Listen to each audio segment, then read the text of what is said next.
It's got to be in the top two. There's no doubt about that in my mind. It's either the first or second best ride. I wouldn't be surprised if it's a little higher than the 4-5. We will see. I mean, this is you were very safe on that one. I was throwing myself out there. I just thought, two of those four moves were pretty solid. Sure. Yeah, I think the first turn was beautiful. Probably a better first turn than Ethan's ride. The wave was better than Ethan's for sure. Do like to see surfers maximise their potential though, particularly in these heats where there aren't massive sets, as we see Nathan here down the line. And he's had a fall there on that one as we wait for his first score to come in. He will be the first surfer though with 2 scores on the board. There it is, a 4-1-7, and I'm not too surprised. There are more turns, but I'd say that other than the first one, not Nathan really showing his full potential there. Well, I still have the safety call. I said it's in the top 2. No, you nailed it. Yeah. Well, I thought it was better than Tane's and Chris's opening ride, and it was just questionable whether it went above the 4-5, and it went just under 4-1-7. So it's a good, solid opener. I mean, on the scale of things, we don't know today where it's going to go, but anywhere in the 4 range could be a keeper. Definitely. Can you talk to us about that psyche, Bugs, paddling back out after a wave? Obviously, these men and women hypercritical of their performances. Ethan Ewing, a shorter ride, less turns. Ethan's got to be sitting out there seeing those sets roll in. He's got to be feeling pretty good. He knows he only got 2 turns. He saw everyone else do about 15. He'd have to be pretty stoked with how he's getting scored so far. Well, first of all, he's got to be feeling pretty good no matter what happens. I mean, he's just out here for a bit of heat practice. These other guys are out here. It is the big dream on the line. So Ethan's just sort of cruising, having a bit of fun. He wouldn't be bummed that he's only getting short rides and getting good scores if he can, get a wave.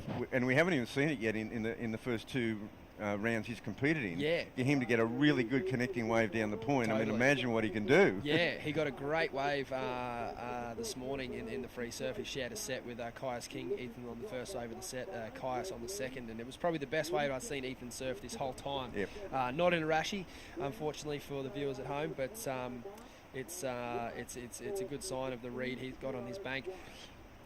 Flip it over to Nathan, Bugs. Nathan's obviously paddled back out after hearing that ride. He's probably hoping he's got the best wave of the heat. When that score comes in just under, where do you think his head's at? Well, I think his head's at going, if I can get second in this heat, I'll be killing it. I agree. I think he can take the win out. He surfs with enough talent. Absolutely. Realistically, for all these 3 guys, I think Chris could realistically think if he got a roll on, he could win the heat. He's a fabulous surfer, and I think that Ethan's a pretty intimidating guy to have in your heat. Definitely, he's an intimidating character. He's very focused. He sits out there. He's not a talker in his heats. He's always scouring the horizon line, seeing what opportunities are available to him. He's not interested in what his competitors are doing. I wouldn't ever try to lock eyes with Ethan Ewing in a heat. That'd rattle me for sure.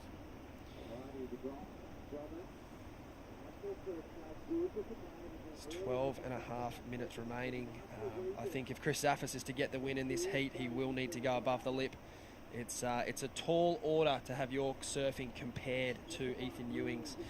So from a judging perspective, obviously those 2 surfers surfing with their left foot forward, so natural footers, whereas Tane and Nathan, they've got a clear point of difference there, just naturally being on their backhand. They're going to show a different style of surfing, but whereas Chris, when you're comparing to Ethan, obviously Ethan very powerful, sits in his turns for a very long time, but I think Chris, he does have a fantastic air game. Although it would be very, very hard to find a decent air ramp this morning. If anyone can do it, it would be Chris Zaffis.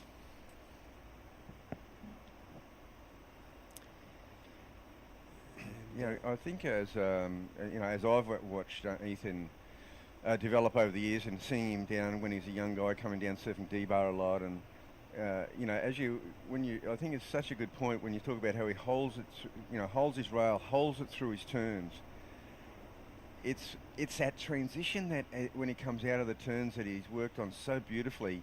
He's able to maintain and regenerate the speed without much body talk.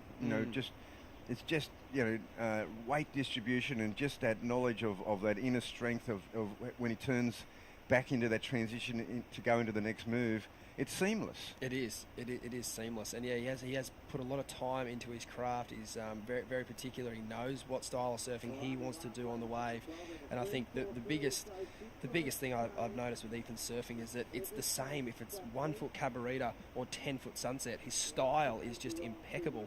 And I don't think you can say that about every surfer in the world. I think some surfers have good styles and the conditions that suit them, but then when they go outside that, they can look a little almost like they're trying a different style of surfing, whereas Ethan, it's impeccable, no matter, regardless of the size or location in the world. Yeah, I made a call the other day and I said I think Ethan would be the most watched surfer in the world. I think and so. I just don't think it's an exaggeration. No. I think everyone. I haven't spoken to a single person yet anywhere. Experts, champions who go, wow, he's just got the best style. He's the best surfer to watch. He's the surfer's surfer as well. Mm-hmm. Like everyone on tour, that's their favourite surfer. As we see, lucky for us, up and riding, Ethan Ewing.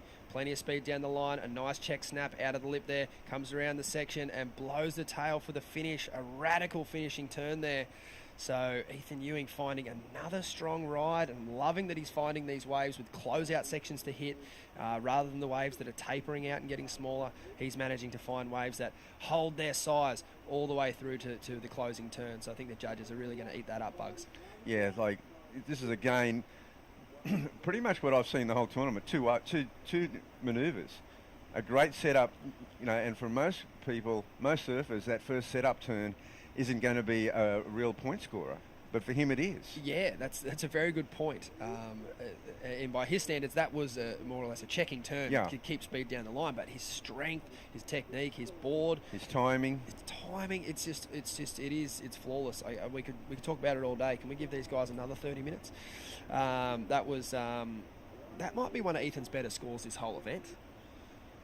He hasn't managed anything above. Oh, there's my first time being wrong for the day, but he hasn't managed too many scores above that 6-point range yet, and that one won't be either. A 4.93 from mine, that wave, clearly better than his 4.5, but hey, I'm sitting in this box and not that one up there. But what it's done, it's really established him at the helm of this heat. See, Tano Dobbin there, he's got a 3.6 and a 3.43. Even though he hasn't broken out of that 3-point range, he does sit in second place. There's only 8.5 minutes remaining. Chris Zaffis, he's sitting out there with priority. He actually, I don't believe he'll pull the trigger until he gets a nice set wave. He knows he's got to get probably a 5-point ride to really get himself back into this heat in a meaningful way, because he may need 2 more waves. But with priority, he it does look like there's a little bit of a set rolling through now. Might be a bit of a wider one. I can see Chris sort of drifting down the beach a bit. It might be the one behind this. As you can see, this first one going wider. It could be a tapering. A cruel sport, isn't it, Bugs, with Chris not finishing his first ride. It's really put him in a very... he's put him in a very interesting position. Yeah, it's hard to come back from... The heat leader gets another wave. That's not what the boys want to see. Oh, that turn was mental. I give up on throwing scores, though, Bugs. Well, I just think there's a 3-way tournament for second place. So, I think Ethan can just do as he wants. I don't even think they're looking over their shoulder at him, and they're going, well, he's gone, and they can hear the points going, okay, it really is official now. We're going for second place. Even though he hasn't got big points, he's just such a danger, and he's going to, unleash on something sooner or later on a fully connecting little runner. Yeah, totally. You wouldn't like to see him back in first priority again, as we see a replay there, Bugs. Yeah, just another neat wave. Two move combo, and he does a 4.63. Yeah, I think he just eliminated that 4.5. He did. Glad I didn't try to throw a score at that one. It's a beautiful finishing manoeuvre. Love to try and see that out of Ethan, potentially, if he can find a steep section at the start of his ride. If he can get 2 sort of dynamic turns in there, I know he He'd love to bust into some higher scores. I'm sure he feels like he's surfing pretty well, but Ethan's pretty competitive. I'm sure he's had an absolute gutful of hearing 4.63, 4.93, 5.17, and so on. So I know he'd be liking to get up into that higher range, a bit more like the wave he got in his free surf this morning. So we'll see how that plays out for Ethan in the final 6 minutes. As we see the Olympian Billy Stammen getting ready to head out for his next heat. It was another cracker. Billy Stammen will be in the red, Caius King in the blue, Harley Ross Webster in the white, and Snapper Boy Sheldon Simkus in the green. That could be one of the heats of the round. That is a solid heat. Because Billy's going well. I think he's he's up there. He's right up there. He had a buzzer beater in his first heat. He did, that's right. He needed a score and got a 5.83. That was one of the biggest scores of the day. Billy doing a great job there. Chris Zaffis is in an interesting position. There's 5 minutes to go. It's starting to look like it will be one more wave and done for Chris. Just the consistency of the ocean. Not all there today. Good waves when they come, but certainly slow, as we see Sheldon walking down there with a very, very fast-looking epoxy DHD surfboard. Sheldon had a few mock heats with Nathan Cook actually at D-Bar leading up into this event. The condition looked very similar, and Sheldon went on a tear. I think he got Cookie a couple of times in a row. Cookie got him back at the end, but it was certainly Sheldon's morning. There's Chris Zaffis making a move now, and see, we've got Nathan Cook in second priority, so he's got the big score, but here's a wave behind this. Is this going super wide? At this point, it's hard to tell. It's walled. It's a walled wave. Now, I'm trying to see where Nathan Cook is. See, it might be Tane Dobbin that's down the beach. I think you're right, Bugs. It is the Grom who shuffled off. Here goes Chris, though. Pull the trigger. It's going to be a walled wave. It could hold up for him. He knows how to generate speed. Nice turn out of the top there. I'd be very surprised if we don't see Chris launch. Oh, wow. That's about as clutch as you will see in a regional QS event. Well-ridden wave. You could tell he was kind of in two minds from the start. He dropped to the bottom to get that check turn in to add a few extra points, but for me, he had air written all over his body language, Bugs. Yeah, he sure did. It was a beautiful looking wave. Look at this thing. It's just unbelievable. Little 3-footer and just such a well executed, clean. There he is again from this angle. Stacey, you're so right. Down the line, he's looking at that. He's eyeing this section off. Oh, look, it's even got a nice little lip for him to launch off. That's the air ramp 4.53s are made of. Not too critical, but just enough to give you that pop out onto the flats. And for Chris, his strike rate on them is so high. He had that in the bag, no doubt at all. We're just going to see how high that score goes to push the requirement out. Well, I've been wrong a lot this event. Surely that's a 4.53. Oh, he's going to. I believe he's going to go into second place. So then we will see what the requirement will be for Tane and Nathan. Well, Nathan's the one who's got that 4.17. He's in a slightly more dangerous, a 6.5. Yes, that's a big score. Highest score of the heat so far.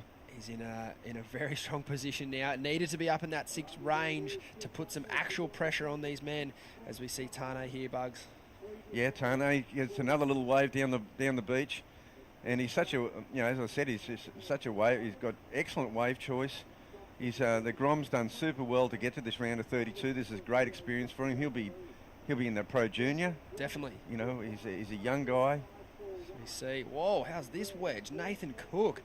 All right, let's see if he can rectify that earlier performance. He was thinking That's down the line. That's better timing. That is a much better executed manoeuvre. Great timing in the lip here.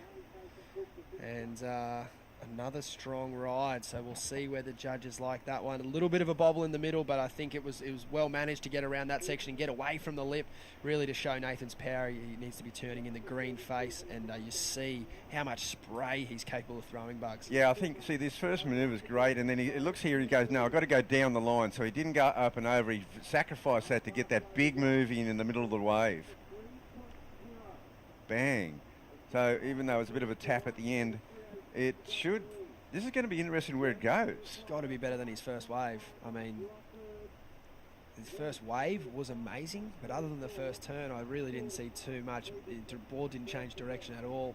Huge fan of Nathan surfing when he connects properly, and the judges have absolutely schooled me again. Another 4-1-7 for Nathan, which is a frustrating score for Nathan because he'd be sitting there thinking surely one of those two waves is better than the other, but they have averaged out exactly the same. So his requirement was a 5-3-4. I don't think that wave was ever going to be enough. However, I would have thought it could have come over his first wave. Yeah, well, where that's a bit of a cruel score is like it's like it didn't happen. Exactly. It's yeah. like it's a neutral nothing. It doesn't help his situation. You know, they may as well have thrown him a 2. Yes, exactly. And Chris has just improved his situation there to a 3-point ride, so he's improved narrowly, which in a day like today, that's going to mean a lot. So he had a 2.5 prior to that. So Nathan Cook in 4th priority, chasing a 5.34. Tane Dobbin in 4th, chasing a 5.91. Ethan Ewing having a look at this wave here. Cookie will have to give way. Ethan will make his way in on that wave. It's, you know, certainly not safe now for Ethan. Like you mentioned earlier, Bugs, he was running away with it, but the moment Chris Saffers chucked that 6.5 on the board, you know, it puts him right in reach of being able to take this one out. He really only needs a 3.06 for the lead, which doesn't look like will happen. Nope. And that'll be it. A great heat to start the day. Plenty of opportunities for our surfers. Everyone getting their handle on 2 set waves. And Ethan Ewing will take that one out along with Chris Zaffis in 2nd, Nathan Cook in 4th, and Tane Dobbin. Nathan Cook in 3rd, Tane Dobbin in 4th. We will be back at the Oakberry Tweed Coast Pro with heat number 2 coming right up.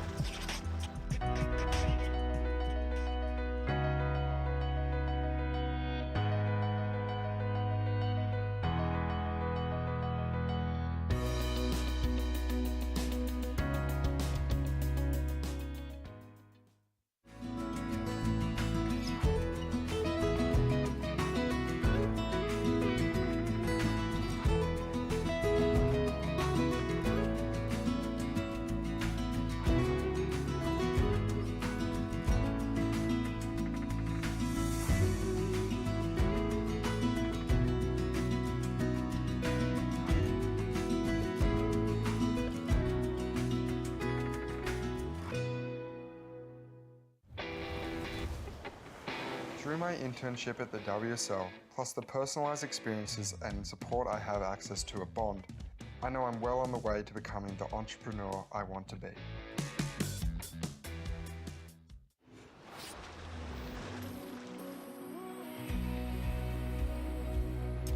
Welcome back to the Oakberry Tweed Coast Pro. That is a very excited young man, Chris Zaffis. Kind of had the horror start, but he dug himself out with a fantastic execution of a big aerial manoeuvre there to lock in a 6.5 and secure his spot. That is our next heat. Not in the water. We are on hold momentarily, just monitoring the situation out in the water as per usual. The safety of our staff and our competitors is paramount, and the jet ski team here and surf patrol with the drones doing a fantastic job of keeping our surfers safe. So we will be back with heat number 2 very shortly. But in the meantime, Bugs, what did you make of that first heat, mate? Yeah, I think your point was good. I mean, you know, we pointed out the fact that Chris, he had that first bit of a hiccup. He didn't. The finishing move wasn't executed. The judges docked him pretty heavily. He only got a 2.5. Then he sat out there with priority, and you know, he's just such a seasoned campaigner that he, you know, I think he was prepared to sit there and wait. And if a set came, and it did. And he just paddled over to that perfect takeoff point. He had to kind of. It was a pretty walled wave. So it wasn't going to offer him a lot of sections where he could just hook into it, and he just set up that air rev so well. And it was a tricky wave to surf because I think it almost offered 3 turns, but with Chris's talent, Bugs, you take it away. Let's walk it through. Yeah, I know. See, even this turn here, he's still thinking down the line. At no point did he waver from, you know, and even that little lip coming over just offered the most perfect ramp you could ever want. Definitely, and I think, as I alluded to, there was plenty of scoring potential on this wave, plenty of options, but Chris kept a cool, calm head, and he executed, what was a fantastic ride. And I have no doubt that he could have just done a long float and gone into that next section, but he, determinedly said, no, I'm going for the air rev right here. Yeah. This is it. It's all on the line. He's like, he almost knew that he couldn't put just the score on the board required to go into second. He needed to do that and some. And, it's amazing to even factor in how much these athletes are taking in, mid-heat, mid-ride, and then their ability to just let their surfing do the talking. It's sort of mind-blowing how much they've got to process, Bugs. Well, Chris is, he's been on the QS for some time. I mean, I think he won a QS in Nias. That would have been, 5-6 years ago now? Yeah, a few years ago. And this is back when, the QS was a global travelling ordeal, really. Yeah. For the Aussies. I mean, without a big sponsorship, it was very difficult to get to Chile for an event, to get to Costa Rica or Israel. I mean, these are those QS 3000s that the surfers had to get to garner some points. Definitely. To even keep their seeding. And it wasn't even a matter, they're obviously trying to qualify. And what it was all about back then was you had to try to qualify to get in the QS 6000s or the QS 10,000s. Not even the events that'll get you on the tour. Not even that. It was just to get into those events at home. So for the guys to get into to Newcastle, or when Margaret's was a QS 10,000, they had to travel all these places overseas at great expense. And Chris was on that campaign. I mean, I could talk about that all day, because the bottom line is this new change has made it very gettable for the new age, and the new age is without that sponsorship. Those $30,000-$40,000 sponsorships that were there 6, 8, 10 years ago are just not there anymore. They're there for everyone. Everyone in the top 200 had a sticker on their board, but not the case anymore. And if there are stickers on your board, that the financial remuneration is not the same. I mean, sorry, mate. No, you're right. It looks like we're going to get back underway here. I was just going to make one more point there. You also wouldn't have that support there if you were going to Israel or you're going to Japan or whatever. It'd just be too expensive for a surfer to take their coach, their mum or dad or whoever it may be to sort of make the journey as comfortable as possible. Whereas here, you just saw Caius King getting into race seat with his coach there, Duff, and that's amazing. They get to compete in their backyard with their coach and refine their act before they go onto the big stage. Oh, there was absolutely no entourages going to Chile for a QS 3000. It's a beautiful place to go to, but yes. But they even had to leave their wives and girlfriends behind. Definitely. It's kind of nearly like, and now it's kind of nearly got back to my day where there's just nothing. Yeah, it's insane how, I'd have to say, I do question it though, that it sort of got to that point with the surf industry where, it went through some tough times. There was firstly the global financial crisis, then a whole bunch of things happened along the way. And particularly with, I think, Australia, a lot of these, founding Australian companies are no longer Australian companies. And I think the Australian guys have just been left behind. I mean, they're just not even in the picture anymore. They don't get looked at. Yeah, the landscape has changed. You have to be very creative in this day and age to manufacture an income out of the sport. But I guess it's a good start here for these guys and women to manufacture that. And if you can get a result here in your own backyard, you might actually get to put that prize money in your back pocket rather than just repay a credit card bill from a $10,000 airfare. So it is an awesome starting point for these men and women, as we will get some action back underway shortly. We will have, that's on screen, our Olympian Billy Stairman representing New Zealand there last year at the Olympic Games for surfing, which was an amazing achievement for young Billy and his country. Caius King will be in the blue. In the white we'll have Harley Ross Webster, and in the green we'll have Sheldon Simkus. Yeah, it's a pretty short break. Bit of marine life moving through the area.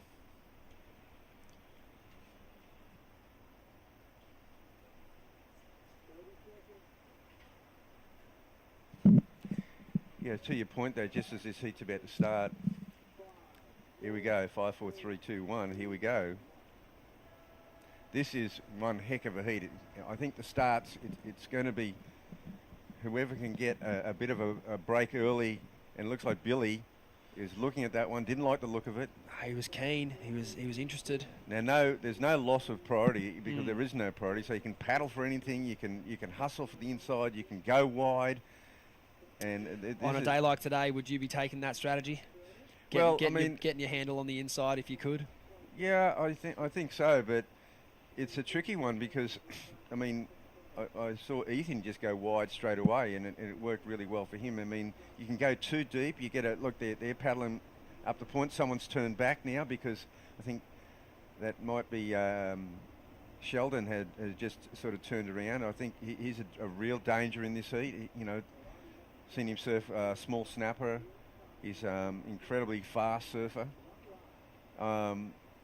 All four of these guys are so capable of advancing. It's an incredible showdown this heat, straight up. It is. It really is a fantastic heat. I think we saw Harley Ross Webster there sitting way down the line, so he would be having no problem at all watching these surfers jostle up the point. That would give him first pick at any wave that came through down the line, but now it looks like, as you mentioned, Sheldon might have yielded that inside position, which I think...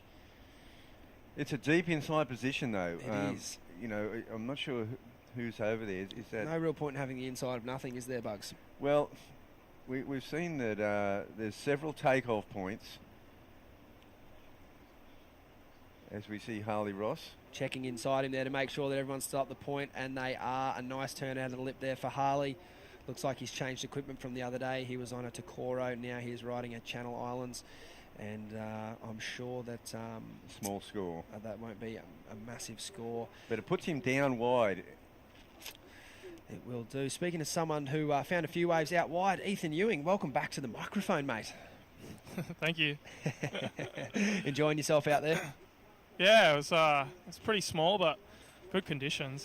There's a few peaks for sure. It's a cracker morning. I've seen you getting a fantastic wave in your free surf, mate, but just couldn't find that length of ride in your warm-up waves. Are you getting sick of hearing 493, 463, or are you happy with your performance? Yeah, the scoring's been tough. It's super low, but I mean, I guess I gotta surf better. As long as the result's right, I don't really mind hearing fours. Yeah, and I'd have to give the judges a tip of the cap there. I can't think of too many results that have been, out of line. It's just the scale has been tight, but you can speak to that better than anyone, mate. How hard is the World Tour to get, high-scoring rides? For sure, yeah. The level's super high, and everyone surfs so good. It's super hard, but the waves have been so good this year that, I don't know, it's just kind of excited to surf your heats, and yeah, it's been super fun. You're one of the only surfers in the world that seems really comfortable sitting and waiting for waves. Is that something you try to work on, or would you rather be busy? I'd way rather be busy, but I try to get busy. I got that first wave early on, and then it kind of put me in a bad rhythm. I definitely didn't get the best waves in that heat, so it could have backfired on me, but I'd way rather just roll the dice and keep catching waves. Well, Ethan, it's Bugs here. I mean, you've had that third at Sunset. That was a fantastic result. Now you're going to Bells. You must be pretty excited, getting a few heats under your belt and getting in the match sort of fitness. For sure, yeah. That's kind of one of the main reasons why I did this event. Is this year I haven't really surfed that many heats, really. So every heat you kind of get to surf there's always lessons to be learned, and yeah, I'm just trying to get fit and get ready for Bells. Awesome stuff, mate. We're really enjoying having you here at this event. I think you're setting a really high standard for everyone watching, and you're giving these guys that you grew up with a good show of what it takes to be on the World Tour. We're stoked to see you doing well, and I'll let you go and get your second coffee for the day, mate. Well done. Thanks, Stace. Thanks, Rabbit. Lovely young man. Stoked to see him finding his feet on the World Tour. Yeah, he's something special, that's for sure, and he has been for a long time. And I think that what you call, the second coming. He was a young dude. I remember his first. I think it was his first heat down at Bells, and he got a 917 or something to start his whole campaign. But he had this kind of thing that first year where he'd get a 9, and then get like a 2 or a 3 to back it up. Yes, yeah. And he had to, and it was a whole thing of learning how to deal with the priority, I felt. For sure. It was actually an unbelievable thing to watch Ethan Ewing's first year on tour. I know it didn't play out the way he obviously had hoped for, but the silver linings were in there. He, as a young kid, he was dropping 9s, high 8s, but just not being able to back it up. There would be guys that surf all year on tour and not get anywhere near one of those scores, but just perhaps get a couple of 7s or 2 6s and enough to get the job done. But Ethan, what he was showing in his potential was enormous, tremendous. It was like, his first wave he ever stood up on at Snapper Rocks was a 917 and he fell. Like, there's guys that have been on tour for 10 years and surf Snapper and never got a 9.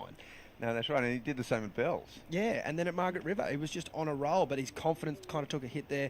It is nice to hear those big scores, but you'd probably rather be making heats.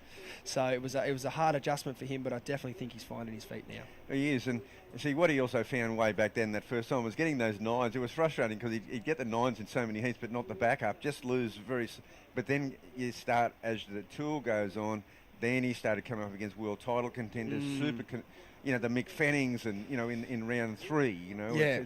it got really tough for him. It did, as we have Billy Stamond up and riding here. Nice little check out of the top there, a little carving snap. Bilbo looking lightning fast in this pockety right-hander, equipment flying down the line. He will get a finish. Yeah, you get a finish. That's a pretty neat little ride, and he was in 4th priority, so sitting wide. So here we see, though, looks like Kais on his first wave. This is a good-looking wave. Beautiful opening carve there. Plenty of water thrown out the top of the lip. It's sort of tapering out as we see him bring it through to the inside. I would say that was one sort of really, really good thing about Ethan Ewing's wave selection. Although he admitted he wasn't on the best waves, he found waves with a finish, and the judges, they definitely don't get too excited if you're just kicking out of the wave with no real major scoring finish bugs. Yeah, well, this is right there. This wave's showing so much promise, and he just does a series of cutties there, and he's just looking for another section to. He's got the most fantastic carve on him. I've seen a lot of his footage lately, and gosh, his surfing is really amazing. Forehand and backhand. It is, yeah. Definitely worked on sort of holding those turns a bit longer, hasn't he? And it's starting to show, particularly with that opening carve. Really strong manoeuvre. Just needed the second section there to help him out, get that score up a bit higher. Talking to Darren Hanley over the last couple of years about, the youngsters on his team and what they've been riding. And Kais is one of those guys who's been working on his boards meticulously. And I think the one thing that the biggest change he's made is just kind of like a balloon. He's just blowing them up a little bit more foam, a bit more volume through the middle, which is going to enable him to push a bit harder and carry that speed a bit more.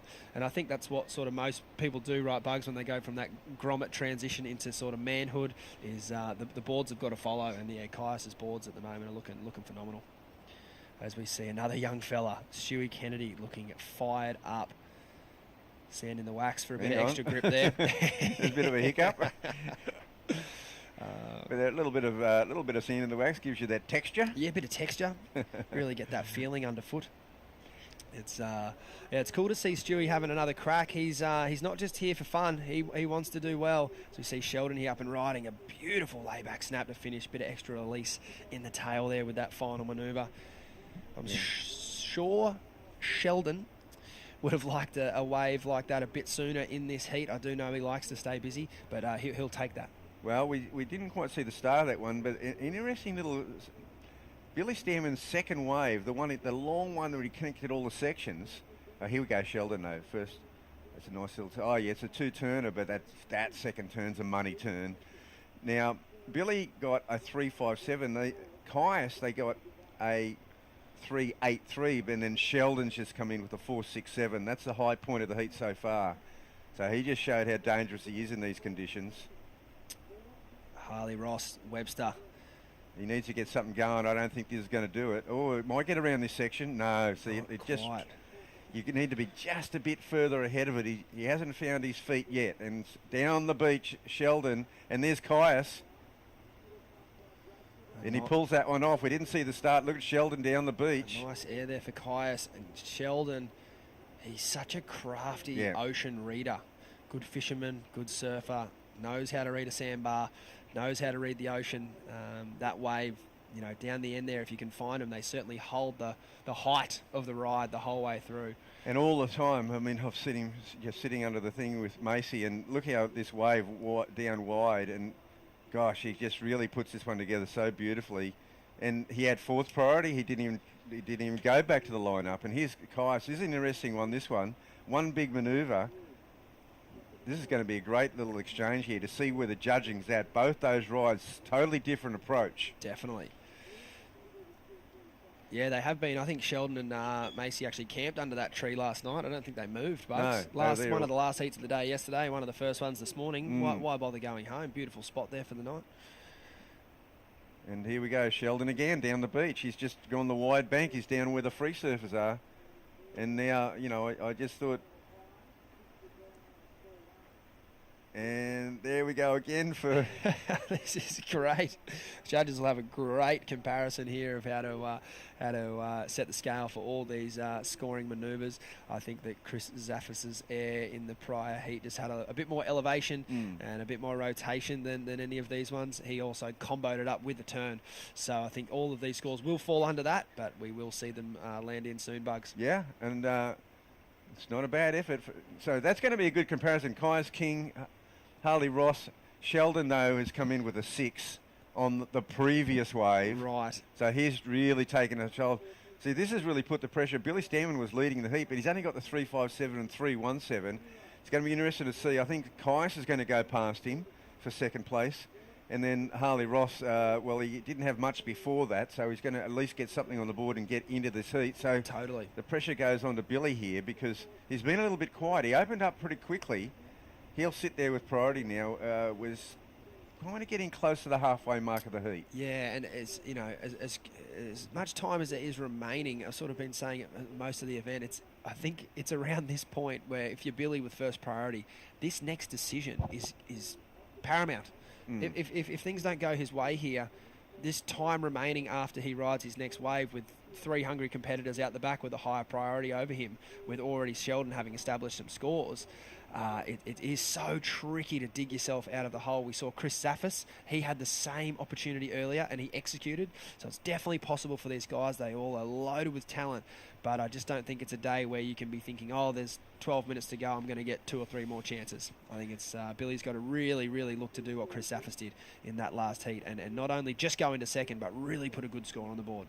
Yeah, and see, here we go again for Kaius's... let's see what he got for that. Yeah, he got a 5.33. So that's really... And this one for Harley Ross. A bit slower. He got a 4.73. So this heat is really getting interesting now. Billy has slid down to 4th place. He's got priority. So very poised so far. Sheldon out front with that 6. Kais King coming in with a 5.33. For one manoeuvre. I think if we can learn anything about that last exchange, Bugs, it's that they want to see your fins. This is a 5.67 for Sheldon Simkus. Wow, this is... Sheldon, when he walked down the beach, he just looked confident. And I looked at these conditions and went, God, it's got Sheldon written all over it. And he's got the 2 wide ones, so the 6 and the 5.67 are way down the beach.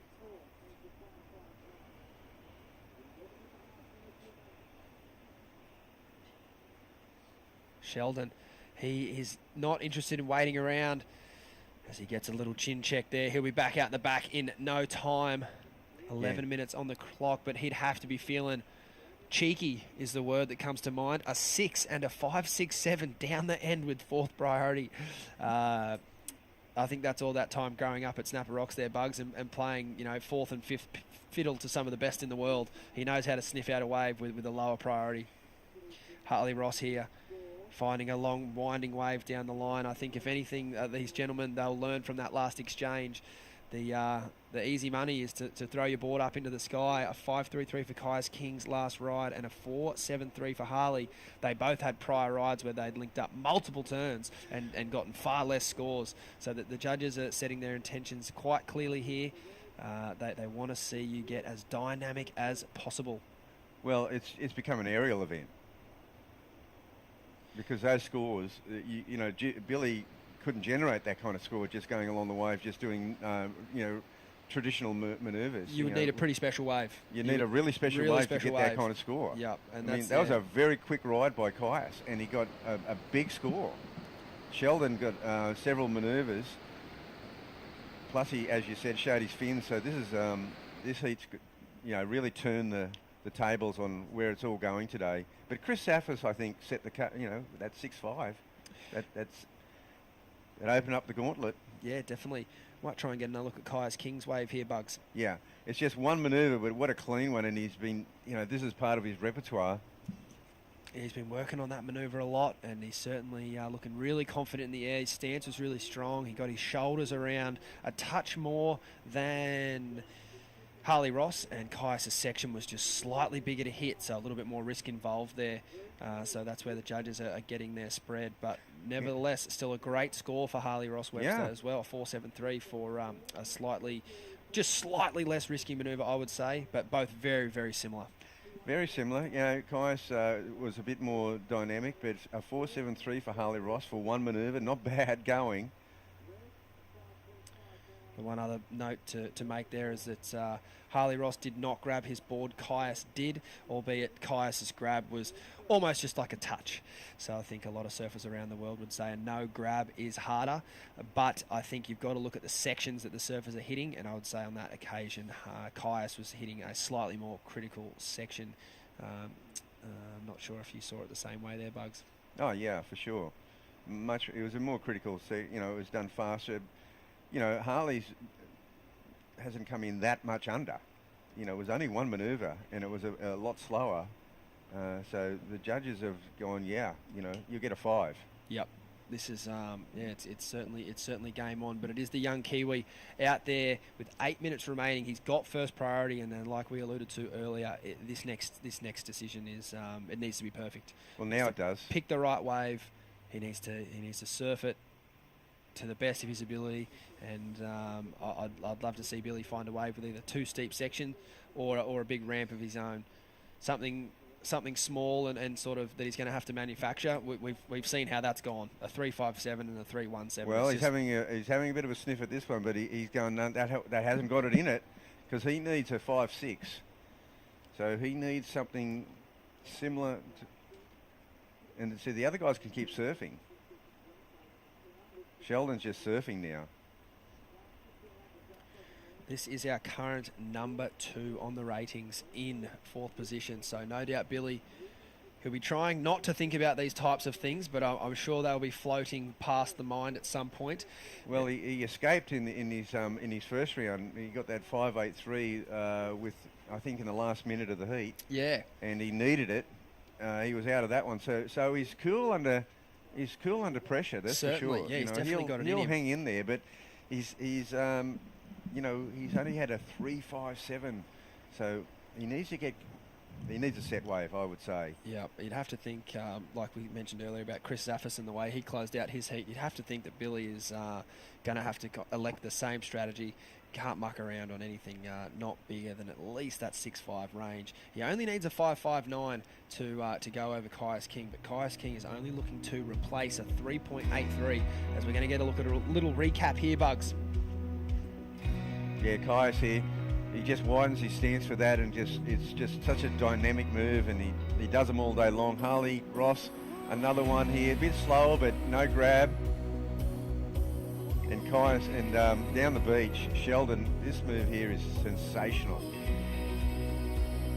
That's his 6-point ride. Then he backs that up with a 5.67, so that's solid for Sheldon. And now we're under 6 minutes. That last 8 or so minutes has just vanished. Yeah, there was a flurry. Billy got a bit of an early go, and it seemed like a pretty smart thing to do, to sit wide, get a couple of early ones. But it was Sheldon used his priority, Caius used his priority. And then, of course, Sheldon went wide immediately. In fact, the wave that he used his priority in wasn't actually a keeper. No, interesting to note that. And when we were doing our mock heats up at D-Bar we had another Snapper Rocks board rider member, young Finley Watson. I'd employed him as head judge for the morning, and he noted to Sheldon that Sheldon did not catch one single wave with first priority across the 2 heats that we served, and it didn't stop Sheldon's scoring potential at all. He was so clever at manoeuvring around a lineup with 20 guys in it, so I think a 4-person heat here today is a walk in the park for him.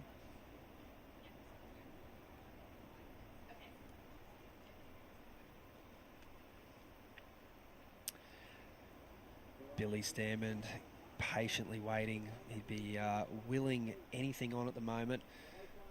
One thing I can say is when the conditions are like this and the sun kind of goes behind a cloud, it becomes increasingly hard to see the set waves. Everything is kind of just a different shade of grey, and you have to be alert. So I'm stoked to see him laying down on his board there and paddling. We had a few heats throughout the day on day 1 where these little waves would just pop up out of nowhere and kind of catch the surfers off guard. So I think it's important to have your wits about you at all times, because these little peaks, they can just pop up out of nowhere, and they don't necessarily have to come in a set. Now, while obviously focus on the requirement for Billy Stamond, the interesting battle too is here between Caius King and Harley Ross, isn't it? Now, Caius has got number 2 in the priority rotation. I'm wondering where he is in relation to Harley Ross with 4 minutes to go now. Whether he's just sort of on a bit of a not checkmate, but it's not checkmate situation yet till about the last minute, I think. Yeah, I definitely agree with that. I'd be very surprised if Caius wasn't pretty close to Harley. There's not much he can do about Billy's situation, as we see young Mitchell Parkinson getting ready there for his heat. He had a strong performance the other day. He's always a pretty relaxed looking character, isn't he, Bugs? Yeah, yeah. He's a confident guy.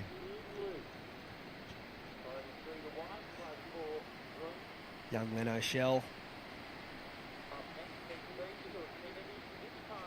Gosh, it's really gone quiet out there now. The next heat paddles out, gets ready for battle with only 3 minutes to go, and well, from here we can see a bit of movement. I don't know what that means. I can see a wave coming through here, and here we see Harley Ross. He had to get out because, Caius used his priority over him. Where's Billy though? So this could be a really good one for Caius. He's just got to improve. Well, he's got to improve on a 3.83. Not much else happening.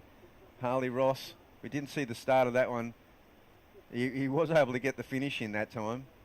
If he got another manoeuvre in before, it could be up around that 4 mark. I'm not sure.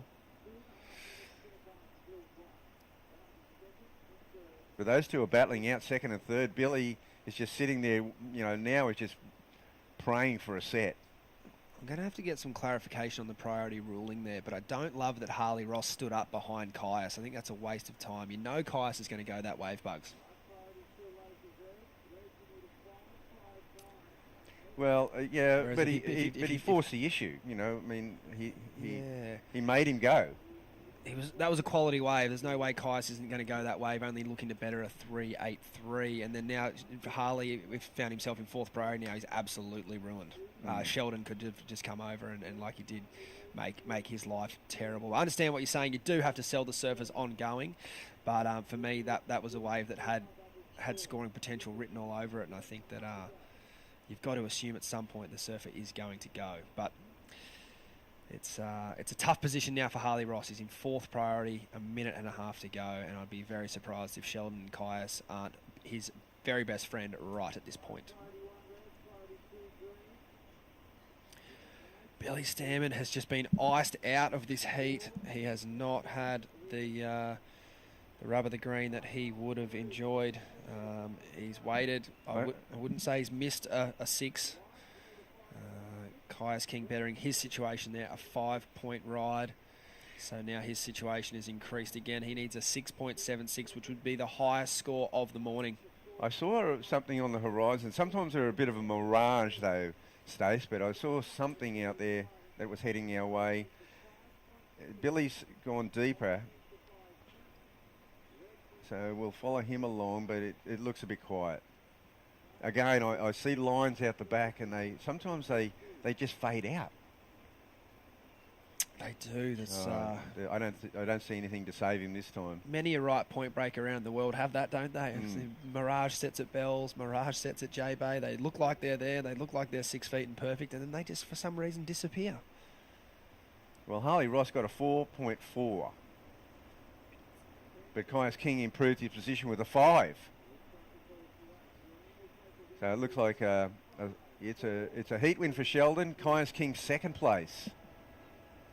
That was a great heat there for the surface in 1st, 2nd and 3rd. Plenty of opportunity, but unfortunately for Billy Stammen, when it was his turn to wait for a set wave, it was like the ocean just didn't want to agree with him. We will take a break here at the Oakberry Tweed Coast Pro. There are your results from that final heat. Joining you in the booth next will be Shannon Hughes and True Starling.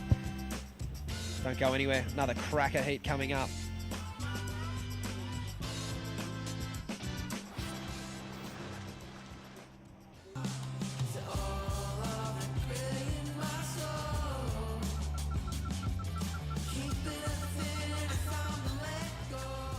Find your moment at visitthetweed.com.au.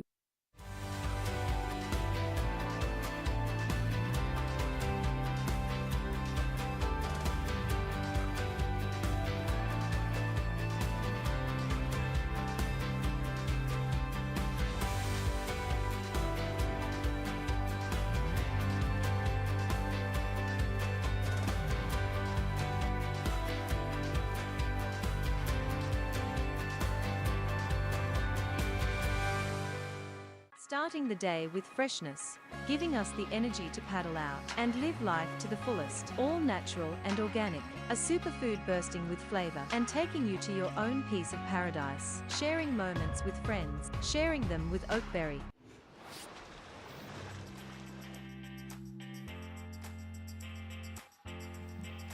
It's been a big week of surfing here at the Oakberry Tweed Coast Pro. And we've just seen a great heat go down. Caius King advancing here in 2nd behind Sheldon Simkis. For the 2nd heat of the morning, the men's round of 32 is going on. And Stuart Kennedy, Mitch Parkinson, Lennox Chell, and Ryan Slattery have just paddled out. And a couple of the boys coming in from a quick start. Shannon Hughes here in the booth alongside True Starling. And a great day to start the morning.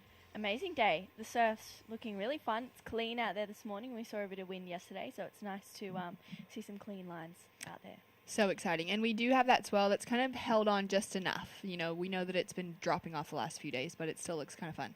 Yeah, it looks really fun. There's definitely still opportunities out there. We've seen some scores locked in a 6. From Sheldon, I know that Chris locked in a 6.5 for a big air, so it's amazing that there's some good scores locking in. That's exactly what we want to hear, especially when we're getting down to the gritty end of competition. Out in the lineup, Stuart, Mitch, Lennox, and Ryan. And definitely between Stewie Kennedy and Mitch Parkinson, those would be the favorites coming into this, just based off of, for Stewie Kennedy, former championship tour surfer, and it's just a real consistent heat surfer as well, as we take a look at this first one from Stewie. Still waiting for that score to come in. Yeah, so floats that 2nd section. Brings it around for a nice finish. So scores to lock in for Stewie. Great opening wave.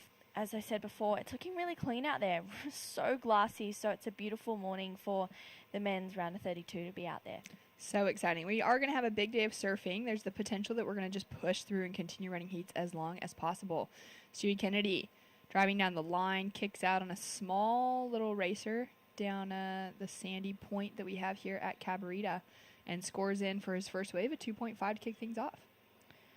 Yeah, small score for first of Stewie. Maybe the judges being hypercritical, deeming it incomplete because he didn't quite ride out in front of the whitewash. I'm assuming that's the reason for a 2.5, but we have seen the scale being set really low throughout this whole series. In fact, so a 2.5, I'm sure that Stewie's going to want to be able to back that up nice and quickly. Very, very true. Mitch Parkinson on screen in blue was runner-up here last year to Callum Robson. And that heat came down to the deciding factor. Whichever of them won the event was going to get onto the Challenger Series and have the opportunity to qualify.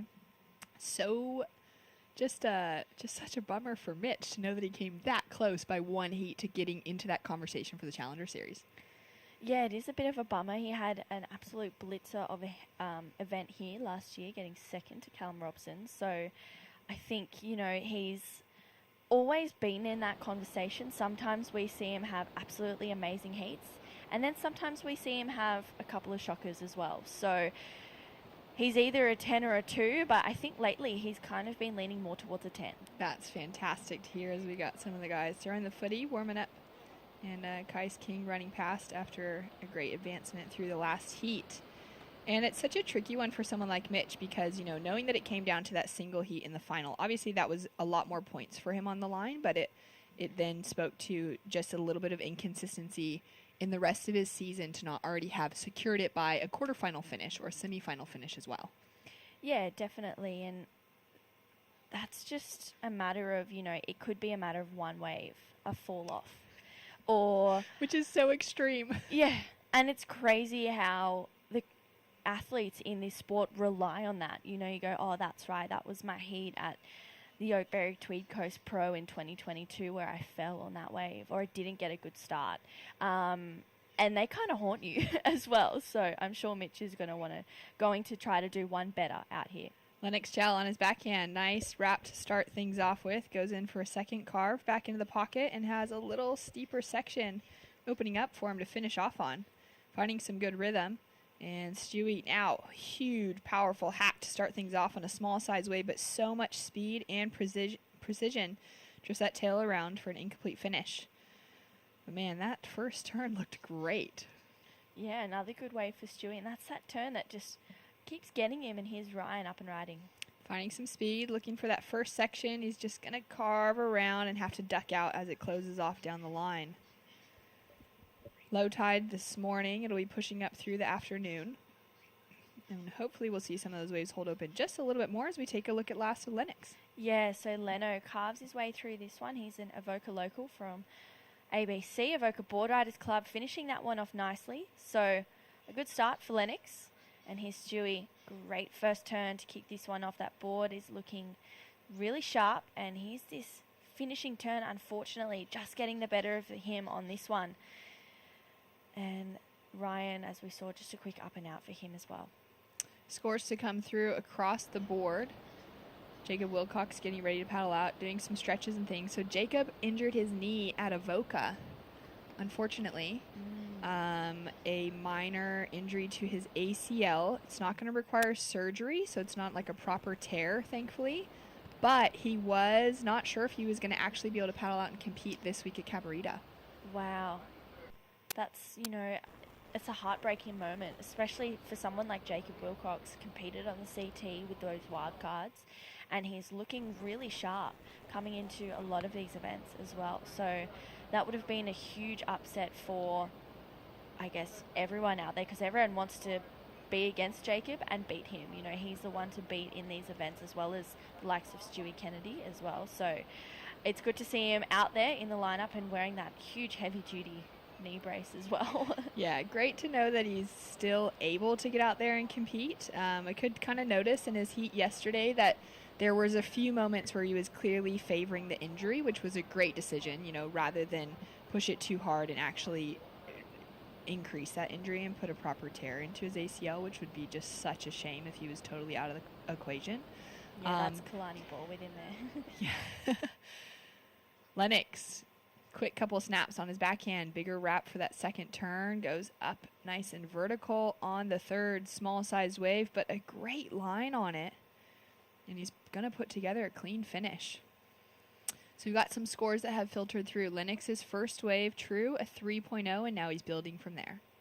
Yeah, so far a great foundation for this morning. Lennox, his backhand is looking really sharp. Here he is on this last wave. Just carving away on his backhand here, no real vertical sections. And there he goes for a third one, and again for a fourth. So Lennox just milking this wave to its death and rides out of that one. That's going to be a nice score to lock in for Lennox. We'll definitely see him move up into the lead on that one. And speaking about, you mentioned that Jacob Wilcox is one of those names that surfers are going to want to draw in their heat so they can say they beat him. Lennox last year here at the Tweed Coast Pro, he made it into the quarterfinals, which was a great result for him. He went down to Mitch Parkinson actually in that quarterfinal. Mitch advanced through, of course, into the finals after advancing the semis as well. But in Lennox's road to the quarterfinals. He took out Jacob Wilcox. He took out Billy Stearman, a couple of really big names for a young competitor like Lennox to take out of the draw on his way through. Yeah, he's definitely a young competitor that is not to be taken lightly.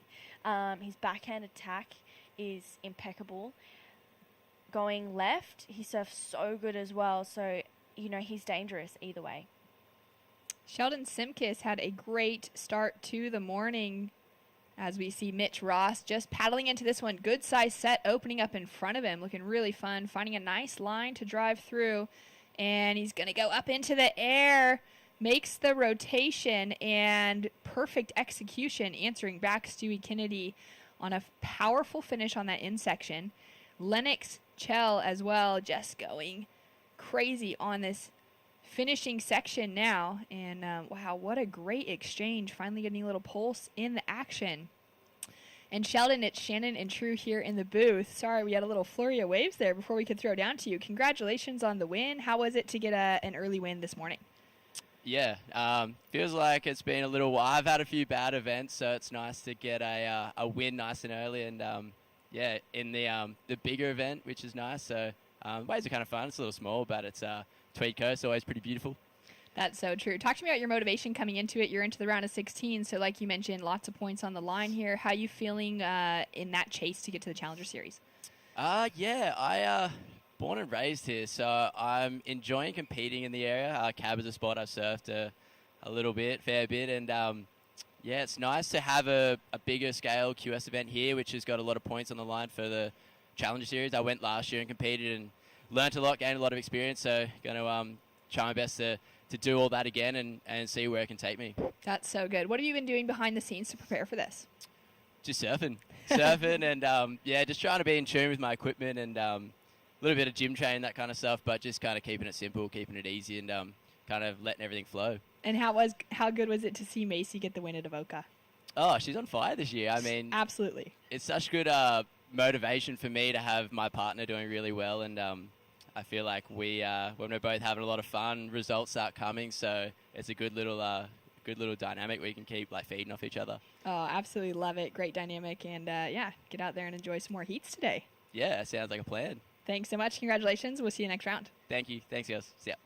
Great to hear from Sheldon. And yeah, how cool is it just to be able to find that momentum at a wave that those surfers know, for him growing up close to home here and just being able to put it on when he's got that home court advantage as well. Yeah, definitely. And living pretty much at a few right point breaks here is Mitch Parkinson. This was the first day we've seen of the heat so far today, and I loved it. Gets tail high on that one, sticks a reverse pretty easily. Very easily. And great first turn for Lennox Chell. Gets a little hung up, but recovers nicely, carves it for a second, and gets a good finish. So that'll be another score for Lennox, and Mitch just a quick carve slide to start. Oh, sorry, Stewie, I should say, and a great finish. So that's a finish that we like to see from Stuart Kennedy. Yeah, great combination surfing there from Stewie. Scores in across the board, and we'll get back to those in a minute as we have Ryan now up and riding. He's only got a 0.67 on the scoreboard. Great check to start things off with. Keeps that speed and power moving forward. And a couple of good, smooth, transitional maneuvers in that one. Down to 12 minutes on the clock. We do have a score to come through now for Ryan. Lennox Chell currently sitting out in the lead. A 3.67 as the high score and a 3.2 to back it up. Stewie Kennedy sitting in second. His last wave dropped through as a 3.63 is his highest score. And then Mitch Parkinson now with priority. He's in a great position because he's got the biggest score of the heat locked on with a 4.67 and just chases a 1.46 to take the advancing position. Yeah, well, Mitch has set himself up nicely for this heat, just with that one single manoeuvre. The judges are scoring that really nicely today as well. Yesterday we saw them kind of criticising that a little bit, but it's nice to see them rewarding that today. It is a fair bit smaller today, but that wind hasn't kicked up. It's clean. There's clean lines coming through. There's still sections out there, as we've seen from Lennox, Stu, Mitch, and even Ryan, who we can't count out in this heat. He only needs a 3.73, and I feel like, he's such a powerhouse. Once he gets a wave that offers at least 2 opportunities, he's going to really lay his rail down. I absolutely agree. He's had a good run the last couple of heats as well, and he's been able to find that momentum early, so it's surprising to see him just kind of struggling to find those early scores to be able to build from. Just over 10 minutes left on the clock, and as we mentioned at the start of the heat, we will have a big day of surfing ahead of us. The women's round of 16 will be hitting the lineup next, and we'll possibly be just rolling through, taking advantage of the swell we have on offer, and getting through some heats today with the men's round of 16 as well, possibly into the women's quarters. We'll find out the official call later on, but we've got some fun swell on offer, and we're just going to make the most of it. Hopefully that wind holds off for a while as well. It did kick up so strong yesterday afternoon. As we got Stewie Kennedy down the line, nice slash to start things off with, gaining some speed. Little check off the lip, finds that pocket, and he's going to put on that finishing touch that we are so aware of just him capitalizing on. So we got lots of the crew down there, Kalani Ball in the blue hat, and everyone already taking some shade. Yeah. Because that sun is hot this morning. So hot, and that's Dylan Moffat chatting to Kalani there. Dylan has had a knee injury. Here's a replay of Stewie. Great carve to start this one off. Floats it for another one. Puts it up there for a finish and gets a little bonus section as well. So that's a nice way for Stewie. Dylan Moffat was chatting to Kalani just before, and Dylan's got a knee injury. And he was hoping and praying that he was going to be ready for this event. He was competing in the Challenger Series last year, but unfortunately unable to compete here. Such a bummer for Dill, as we see Mitch using that priority, goes for the air again on that finishing section. So he's throwing out a similar thing for the judges, but I love that variety he's bringing to the finish. Yeah, definitely. He's, keeping it exciting. He only really needs a 2 to go up into 2.2, sorry, to go up into the lead. So could get that, who knows. But Mitch, he's looking alive. He's looking sparky. We spoke to him yesterday. Here's a replay. He's up and riding on this one. So great snap to start this one off, and puts it up there for a finish. So I think the judges are going to like it. He's keeping it interesting, as I said, keeping it fun, and he's feeling alive as well, re-energized. He wants to make that Challenger Series conversation as well. So I think we'll see some big things from Mitch coming into the tighter end of this draw. Yeah, exactly. I'm curious to see where the judges are going with that, because he got that 4.67 for that single air.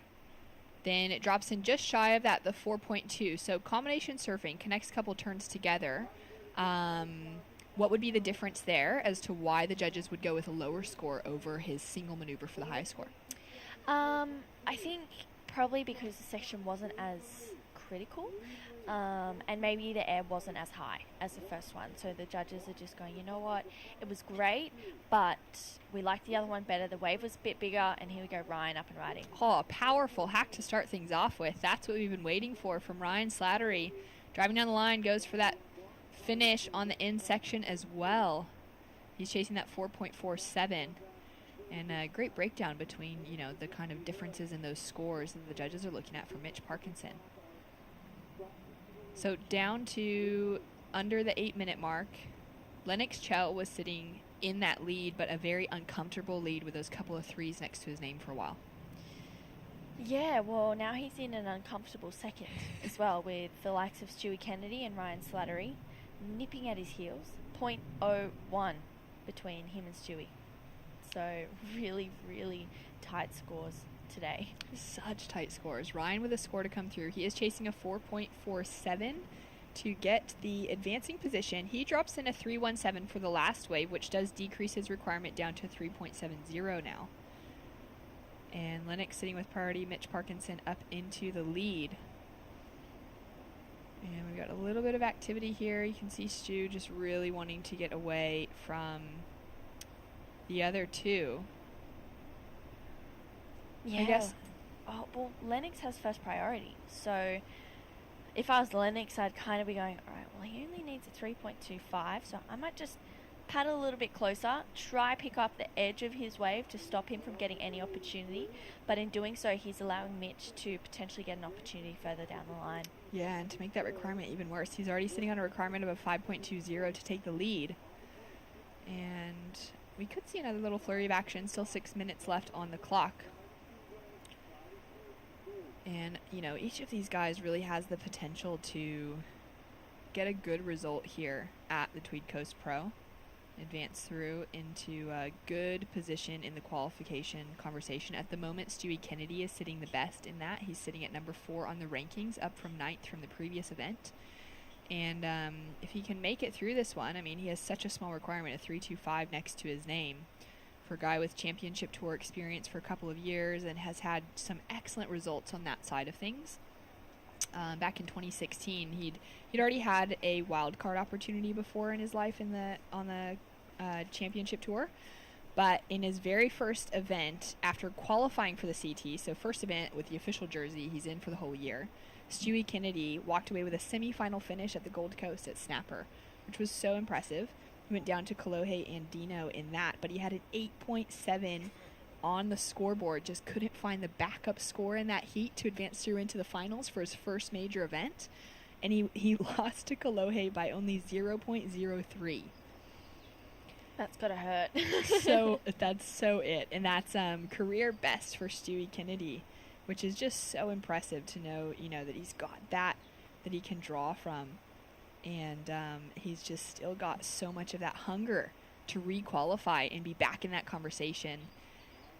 And I just have to imagine that so much of that comes from, like, looking at the tour nowadays. It's just, there's so many fun waves. You know, it's such a variety as well, from heavy waves, big barrels, fun beach breaks, and great point breaks as well. It's just an absolute dream. Yeah, and not only that, he's kind of taken on the role of looking after all the surfers in regards to speaking to the contest directors if he feels that he needs to as well. You know, he's making a stand with people where he thinks things need to change, and we all love that about Stu. That's such good insight. As we see him blow up into the air, throws that tail, and makes the rotation around. He's chasing a 3.25 to take the advancing position. Now, thoughts in comparison to that with what we saw from Mitch Parkinson. Really similar. Mitch got a 4.67 for it, True. Yeah, so Stewie races down the line. He was always going to go for that air. A really nice section. Maybe doesn't get as high, but he gets more length. I love that turn from Stewie. I think we could see a situation change here, purely based on the fact that Mitch Parker got a 4.67. Mitch kicks out of that one. Under second priority, Lennox Chell takes off down the line. Nice couple snaps up into the pocket. Fatter wave, he's going to need a steep section to finish off on, and he finds it. He's looking to increase on a couple of threes as well. Now waiting for scores to come through for last of Stewie Kennedy. Down to 3 minutes on the clock. And it'll be a very small score on the board for Mitch Parkinson, a throwaway, and an effort from Lennox Chell. Yeah, so Lennox on the answer back. His backhand is just working so well out there on these small little right point break waves today. As I said, so clean, so really nice conditions. I'm sure the surfers would like to have it a little bit bigger, but definitely better than yesterday with that wind. Scores to lock in, and the judges are really taking their time with this one. Yeah, it's definitely not a quick throw out. Alistair Reginato getting ready to paddle out against Axel Rose Carrata, Ben Spence, and Jacob Wilcox in the next heat of the morning. And I just love what you were saying there about Stewie Kennedy, just having that voice. You know, he's one of the most experienced surfers at this event. Yeah. He's been competing on the qualifying series for so long, and he's got a family now. He's just grown into that space where he's really got that good platform. He's got a lot of years behind him and some knowledge where he can chip in where needed, and I love that he's stepping up and using it. Yeah, it's awesome, and I think it's really good for the younger competitors like myself, or in the kind of 20s, where we feel like we should do this, but we don't know how to voice that, and he's already done that, and we don't even know.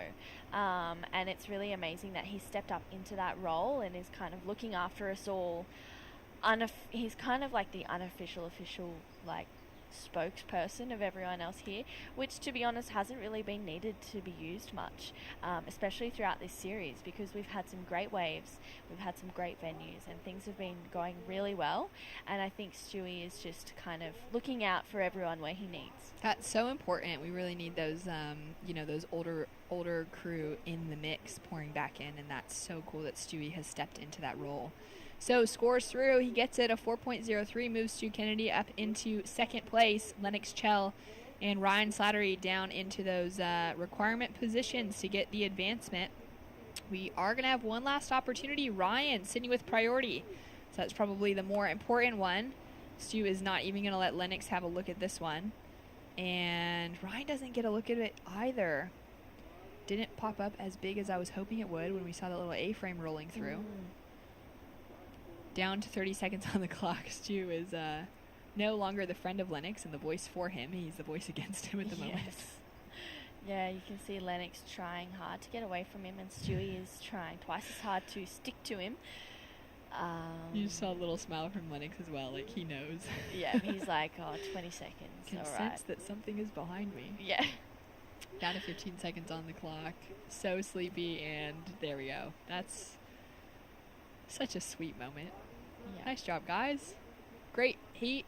Good, tight, super tight between the scores. I mean, for Stewie and Lennox, that's really anyone's run at this stage of things. Mitch Parkinson got out the gates with that earlier 4.67 and just took it away.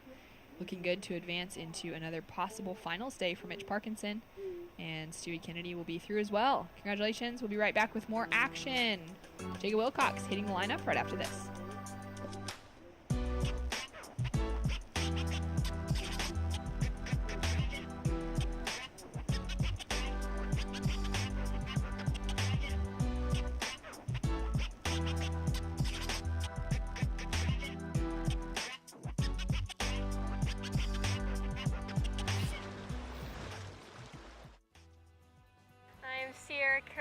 Today we went around the Tweed and we got some good food, went surfing, went fishing, played some golf.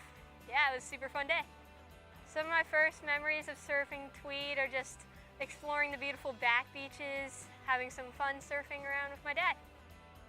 All the beaches all the way down the Tweed coast are just coves with headland after headland, and it's just so beautiful. This whole Tweed coast region is very, very special to me.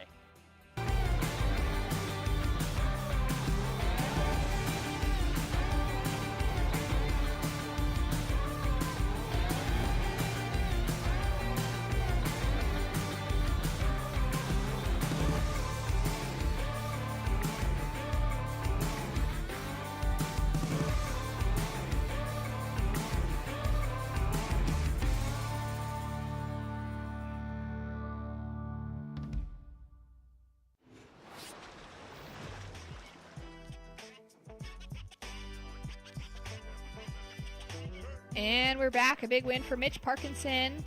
Advances through into the men's round of 16 alongside Stewie Kennedy. Now into heat number 4 for the morning. Axel Rose Carrata, Ben Spence, Alistair Reginato, and Jacob Wilcox. On a very beautiful, glassy morning. The sun is shining, and a few waves on offer. Really fun when they come through, but a bit sleepy and slow, so it's important for these guys to get that early start, Drew. Yeah, it definitely is. I think that's been the key thing across the last 4 days of competition, having that early start, getting your feet in the wax nice and early, and putting the pressure on everyone else where you can. Jacob Wilcox currently sitting number 6 on the rankings. Definitely has the upper hand coming into this one, aside from the fact that he's got a knee injury. Fresh off the event at Avoca last week, the QS 3000. And he walked away with a quarterfinal finish there after winning at Phillip Island at the start of the year. And now really unfortunate position for him to be sitting in with that injury, as he would definitely be one of the top picks coming in prime form to these last couple of events for qualification to the Challenger Series. Yeah, definitely. And, you know, he said in his heat interview yesterday he's hoping to do one better. So that's an exciting thing to see from Mitch Parkinson, with that goal, that desire to win, which we haven't really seen too much of. And there's Stewie just embracing the fact, I think that's Mikey Madonna and his dad Tony with him, the Liba board riders team, just supporting each other as much as they can, which I love that. So Stewie just going, oh, thank goodness for that 4.03, taking me up into second. That was a tight one. Yeah, he chased that one for a while before actually finding something that would even give him a scoring opportunity, and then took to the air on that one maneuver. Jacob Wilcox now up and riding. Nice backhand snap to start it off with. Quick off the bottom. Throws a lot of spray. 2-turn combo to kick things off. And as we wait for that next little set to roll through, scores to drop in for Jacob Wilcox. Mitch Parkinson, congratulations for another heat win out here. Shannon and True in the booth. It looked like a tough one to find some good scores, but you made it happen. Talk to me about that first air and just putting something different in front of the judges. I'm just back to the cheat code again. You gotta make it happen out there. It's a dying swell and the low tide's there, so it's pretty hard to get going. But lucky, my shaper pumped me out a really good epoxy, and I'm feeling a bit faster than normal. Fantastic. I was wondering, did you have an equipment change just for today? Nah, I was riding the same board yesterday, but I actually got it originally brought down to Avoca for the contest, but the conditions didn't suit it, so I jumped on it down there and got a feel for it, and I've got a magic one here. I'm stoked. That's so good. And what will you do to get prepared between heats now, because you'll be coming up in a little while? Probably go get some food, relax, chill out for a little bit, drink heaps of coffee, and get all roughed up again. Take definitely a note from Italo on that one. Yeah, fully. I showed him that. I think he drinks about 17 cups a day and never any water. Yeah, fully. Well done. Stoked to see you through with a big win, and board's looking good under your feet. Keep it up in the next round. Thanks, guys. Thanks so much, Mitch. Man, Italo, I think literally I was at Portugal, and I was walking down the steps to go interview Italo after a win, and I was standing next to his cameraman, like his personal one. And Italo is standing, he went to rinse off in the shower before the interview, and so I'm waiting there. And I hear his cameraman say to his other buddy, the two teammates of him, that's the most water Italo's going to drink all day, is the water that drips into his mouth while he's rinsing his face off, because he drinks so much coffee. So funny, as we see a huge slam from Axel Rose, and Ben Spence goes down as well. But yeah, I don't know if it's the best for his health, but it certainly gives him the energy to make it through some heats and win some gold medals. Yeah, I was just thinking that. Alistair with a big crack as well, and we got some scores to come through. Yeah, we do. I can't believe he drinks that much coffee. It literally is wow, because having you're supposed to have a cup of coffee and then a cup of water. At least, because coffee is a dehydrant. So exactly. Far out. No, it's so Maybe he bad. needs to get one of those big, Yeti bottles and just drink that throughout the day. Totally. He just needs to have an IV drip for water and hydration, a little bit of Hydrolite. He'd probably be feeling way more energetic with just water. Totally. Jacob Wilcox now on his backhand. Great snap to start it off with. Goes up for a clean finish. I can really sense that hunger within his surfing today. Super aggressive on that second wave. Yeah, definitely. And that knee is proving to not be an issue. He's looking really sharp. His body's feeling good. I'm sure he's probably surfing within himself, but the fact that he's surfing like that is pretty dangerous. Great first turn for Jacob.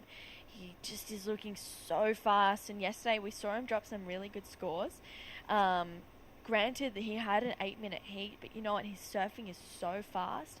He surfs at that CT level as well. So that's why we see Jacob getting good scores, because he's ticking every single box.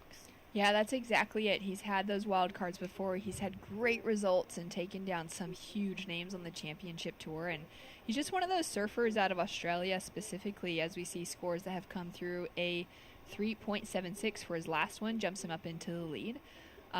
Where we've really expected him to be on the championship tour for a number of years now. Coming out of Western Australia, he's definitely one of the biggest names that has come out of that region, and one of the best surfers, I think, globally. Some of the edits that he's dropped over the last couple of years have just been outstanding and match any of the surfing that we're seeing from those top, 10 surfers on the CT. Yeah, and I think that just goes to show how cutthroat the QS and Challenger Series really is. We see Jacob, he's been on the CT, had those wild cards and had some really great results, but competing against a whole nother different region of athletes within your region and then globally as well, in waves that probably don't have as much consequence. We're going to see it's going to be a lot smaller throughout the QS, potentially even the Challenger Series. I know last year there was some good days as well. So the surf is different, your competitors are different. You have to approach the way you surf heats differently as well. So it's pretty crazy the fact that, here he is up and riding again, speak of the devil. Yeah, a couple good snaps to kick things off. And Axel up and riding. Axel having a look. Oh, look at this little nugget opening up down the line. Just that tail out can't quite stick with the momentum riding through it. But yeah, I mean, speaking of that, with just the versatility that these surfers have to have on tap, basically, like, it really speaks to the well-roundedness of the CT surfers who have made it through these lower ranked events, surfed a variety of days and conditions and stuff where they maybe wouldn't even paddle out for free surf, let alone they have to be good enough to perform in that. And then making it through those bigger qualifying series events where in the past it was those big QS 10,000s, now it's the Challenger Series on offer with more waves of consequence, some better waves on offer, looking at spots like a Haliva, like a Snapper available for those qualification opportunities, and then to make it into the CT and then perform at Chopu or at Pipeline. Like, it's such a different game. Yeah. And it really is interesting to take it almost looking backwards down to surfers have to make it through these kind of conditions. Small, slopey, very fun, but real challenging to make it through on a scrappy day to even have a chance to compete in conditions that they might actually be more shaped for. Yeah, totally. And there's still so many people I know, like Stewie, Nathan Hedge. Who else have we got left in the draw? People like Billy Stairmond, even Kalani Ball, surfers like that, Reef Hazelwood. They have to compete in these conditions. And then sometimes by the time they get to the CT or by the time they have the chance to surf in a CT, they're kind of overwhelmed with the fact that there's actually swell. And it's like, oh, that's right, we can surf heats in swell, and we've been so lucky with the start of this event, having swell on the first day, a good second day of action as well. So solid first 2 days. Yeah, so it's awesome. I think, I was talking to Kobe Enright and she was like, I was a little bit frazzled by the fact that we had waves and I forgot how to surf a heat. And I think that's where the Challenger Series starts to shine, because the events are held at more waves of consequence. There's going to be swell around, and there's going to be waves for people to really show their true potential. And then the CT is a whole completely different ball game in itself.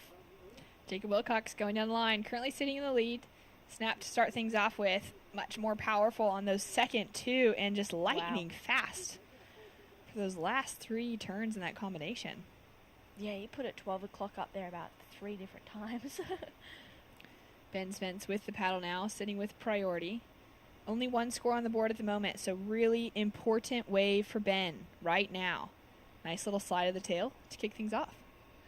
Another surfer coming out of WA and putting together some great heats with board riders down there, Margaret River, and great to see him finding his way through the qualifying series now, getting an opportunity, making it into the round of 32 for Ben is actually his best career result so far. So well done to him for making it this far as we take a look at this from Jacob. Yeah, great turn there. Puts it up there again for a second and a third. So Jacob just really making the most of the opportunity on that wave.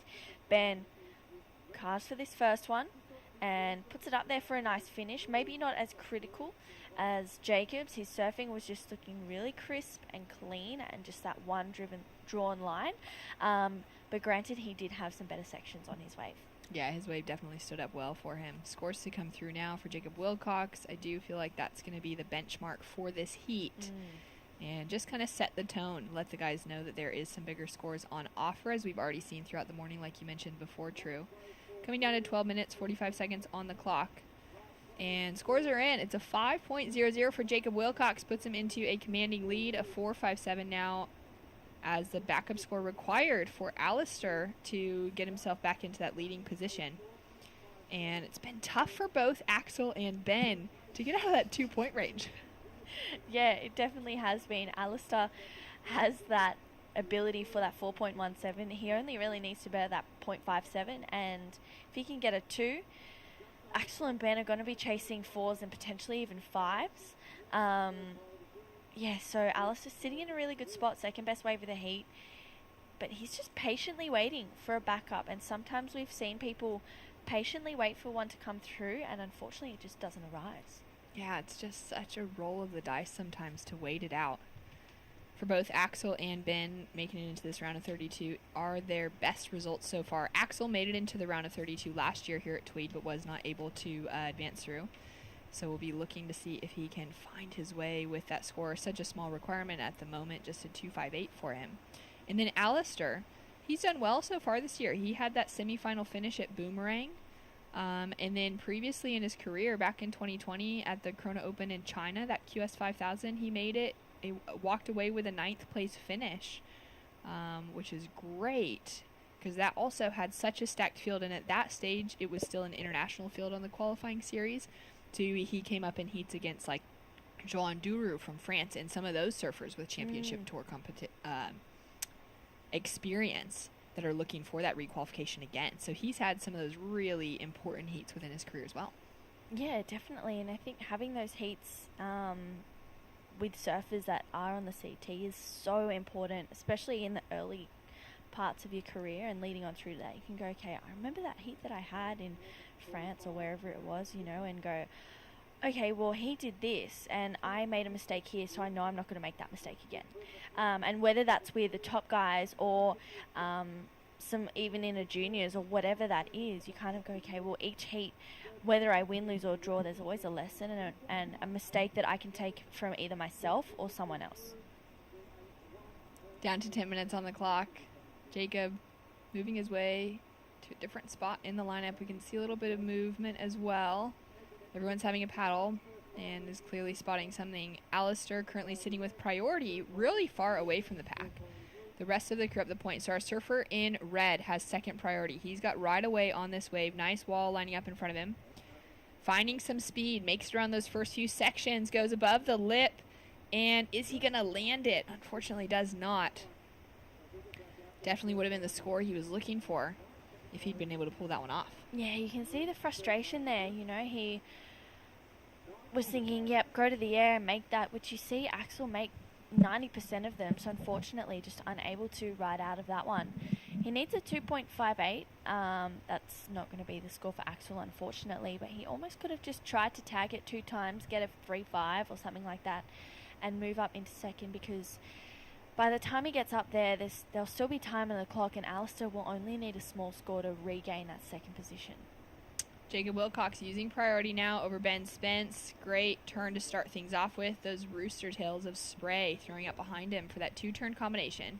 Alistair now looking to use his priority as well down the line. Doesn't decide to take off on it. So on his way back out, Axel Rose with an opportunity. Nice 2-turn combination, and that's what he is looking for. Yeah, that's better from Axel, and here we go, up and riding out the back. Alistair finding some speed after that first turn, big float. More wall opening up in front of him, and he's going to put on the clean ending. What a great little flurry of action now. Still plenty of time on the clock as well. Scores to come through for 3 of our competitors. Ben Spence now out the back with priority. Chasing just a 1.88 to advance, but I feel like that could change as we see the scores dropping through now for Alistair and Axel. Yeah, that's definitely going to change for Ben. Alistair will increase his second spot, but it just depends whether Axel can get a score that's going to maybe put him up into second spot. So I love these kinds of moments in heats where second and third have scores to lock in, and you kind of go, well, second's going to extend the lead, but will third be able to get the requirement that he needs to get up into second spot? So it's a nail biter, these ones. Coming up in that next heat was Reef Hazelwood, Cooper Davies, Kihu Butler, and Tom Cavarlo hitting the lineup. Cooper Davies there having a walk down the beach. Cooper's another injured athlete with a knee injury. Oh no, so many knee injuries. I know. Man, everyone needs to be doing their stretches. Yeah. Get on that foam roller. Yeah, dead set. That was Jacob finishing a nice one off. Axel, we saw him on this 2-turn right. Great finish, gets a slide out the back of that last turn. And Alistair, we saw a first turn there, floats it for a second, brings it around for a third, and gets a connection for a fourth. So, and Alistair up and riding again, unfortunately unable to complete that one. So scores in for that last one of Jacob Wilcox. A 4.97 increases his lead. Still waiting now for Alistair and Axel's last scores to come through. 2 to come through for Alistair now. And Ben's still just sitting around with priority, waiting for the right wave to come through. I think now at this stage, coming down to, roughly the 6-minute mark, that he is thinking he really needs to be on the right wave and be looking for a bigger score, like something in that 5-point range. Yeah, definitely. I think anyone in this heat sitting in 3rd and 4th positions are going to try to be getting a 5 points and above. But Jacob on another bomb. Oh, he's going to pull out of that one. Just caught behind the section. It was looking like a beautiful wave. Down there for the free surfers, maybe. They'll be able to pick off the end section. So scores coming through. Axel Rose drops a 5.07, puts on a big requirement for Alistair, and Ben Spence now chasing a 4.38 up from the 1.88 on the last one. Goes for some variety on the finish after a smooth start. And waiting for scores now to come through for last of Alistair still. Now up and riding again.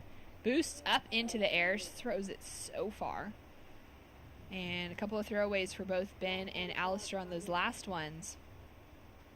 Alistair does still have 3 scores to drop, so we're still waiting for his probably 3rd to last one was his best one. To look for that backup score, just a 0.57 on the scoreboard at the moment. Alistair does have that 4.17 true and chasing that 3.08 now to advance over Axel. Yeah, I think Alistair's looking pretty good. I think he'll probably get that. But then again, Axel will only need a small score. So the younger surfer from the Northern Beaches is kind of putting on a bit of a clinic towards the back end of this heat. Here we go, finding some speed again. Looking for that ramp. And makes the landing for Axel. Looking to drop just a 2.17 as his backup score. Yeah, well, he's potentially done that. We've seen the judges really liking those aerial maneuvers, and looks like we've had a situation change. Okay. Let's take a look at this one again, and then we'll get to that situation. Yeah, so Axel highlines that. Doesn't get too high, but still gets in the air. A small one, so maybe the judges will be a little critical of that. All right, so scores through. Alistair drops through a 3.80 for his 3rd to last wave, which was his highest score. It's enough to move him up into 2nd place, but now Axel dropped in a 3.73 for that last air reverse and jumps back into 2nd. So 3rd and 2nd flip-flopping on that those last couple of exchanges. Full situation, all scores are in. Jacob Wilcox still out in front. Axel Rose Kurata up into 2nd again. Alistair Reginato down into 3rd, chasing a 4.64 to advance. And Ben Spence in 4th. He dropped in a 1.8 for his last wave. He's chasing a 5.93 to take that advancing position. Yeah, I think Ben should probably be just trying to chip away that score. He's only got a 2 and a 1 in his scoreline at the moment, so potentially catching a couple more waves, making the most of what's on offer. He's probably sitting and waiting for something that he thinks is going to come, but unfortunately it's not really there, and Axel having a look. Great looking line opening up in front of him, drives off the bottom into that clean snap to start off, finds the lip on that 2nd section. Nice big wrap for some variety on the 3rd. Gaining some speed, putting that finishing touch on. And he's only got that 3.73 as his backup score at the moment, true. Yeah, really smart surfing from Axel. Got that under priority of Alistair Reginato. Potentially going to better that 3.73. He did a heap of turns on that wave. I think the judges might like it. So he could be putting more pressure onto Alistair and Ben, which, we saw Alistair have a 7 or 8 minute heat yesterday, but can he do it in 2 minutes to get a 4.64? Maybe better. And really smart of Axel to have stayed busy this whole time, because he took off on 4 waves that were like below the 2-point mark. And then on his 5th wave finally found that 5.07, and that's just given him that explosiveness to be right back in that conversation. He actually is holding on to a higher score than Jacob Wilcox even has. He's got the highest wave score of the heat so far. Drops in a 3.17 for his last wave, doesn't factor into his top 2 to increase the situation. So there we have it, 2 minutes on the clock, and Alistair still chasing a 4. Axel staying busy.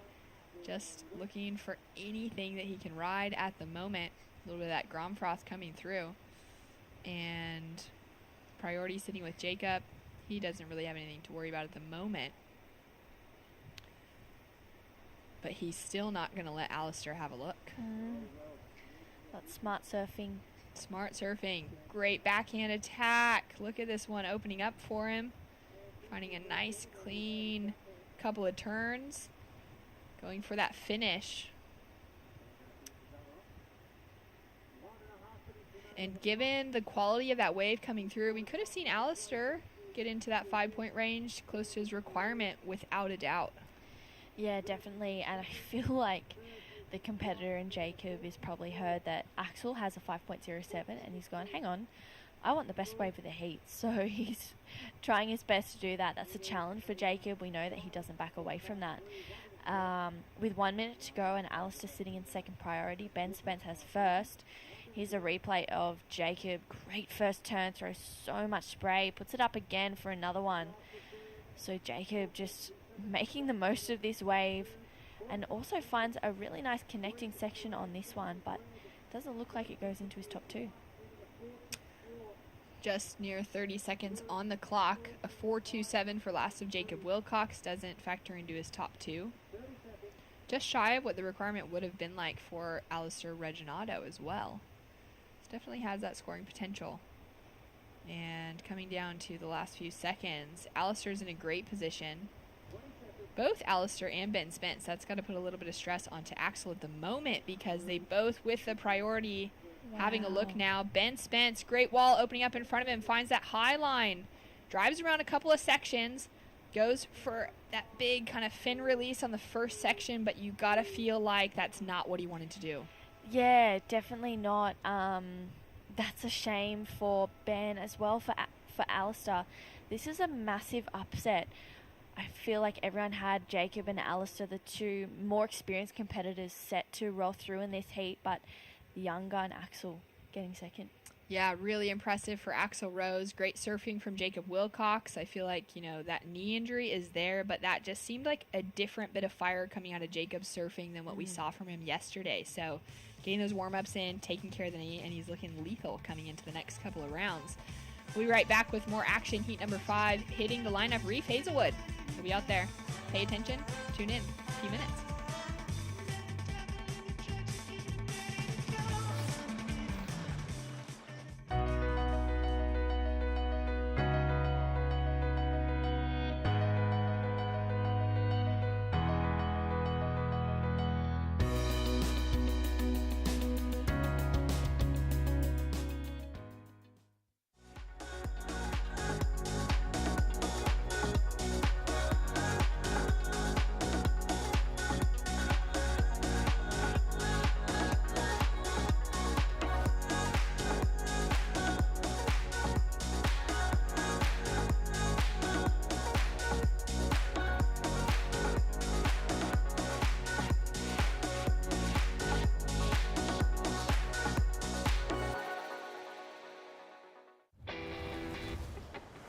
Through my internship at the WSL, plus the personalised experiences and support I have access to at Bond, I know I'm well on the way to becoming the entrepreneur I want to be.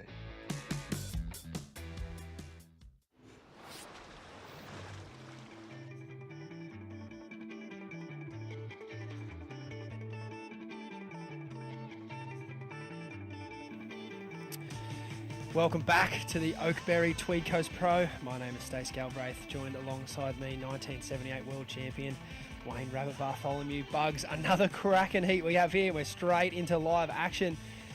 That looks like the unremarkable style of, looked like Thomas Carvalho, but I'm actually going to have to recorrect myself there and say Cooper Davies. We'll have to wait and get a replay there. That glare wreaking havoc. But yeah, two young, strong, powerful surfers in this heat. In the red, we will have Reef Hazelwood. In the blue, like I mentioned, Cooper Davies sitting out there with priority. In the white, Kihu Butler. And in the green, Thomas Carvalho. As we see, this was the first wave here, Bugs. My mistake, it was Cooper Davies. Yeah, just a nice little spinner there by Cooper. Not much in it, really. Just to Kehoe up and riding there.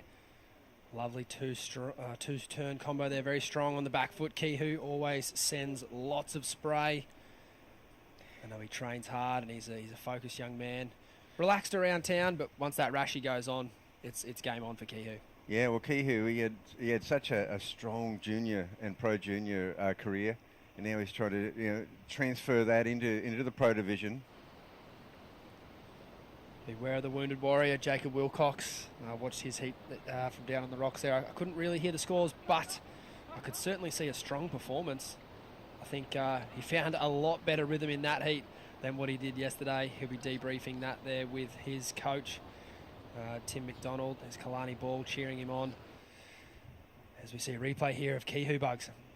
Yeah, Kehoe's he's got such a great style and technique. So 2 pretty strong moves there. Kehoe's done some fantastic work lately, just sharing his culture and his story. If you want to check that out on his Instagram, a couple of absolute classics.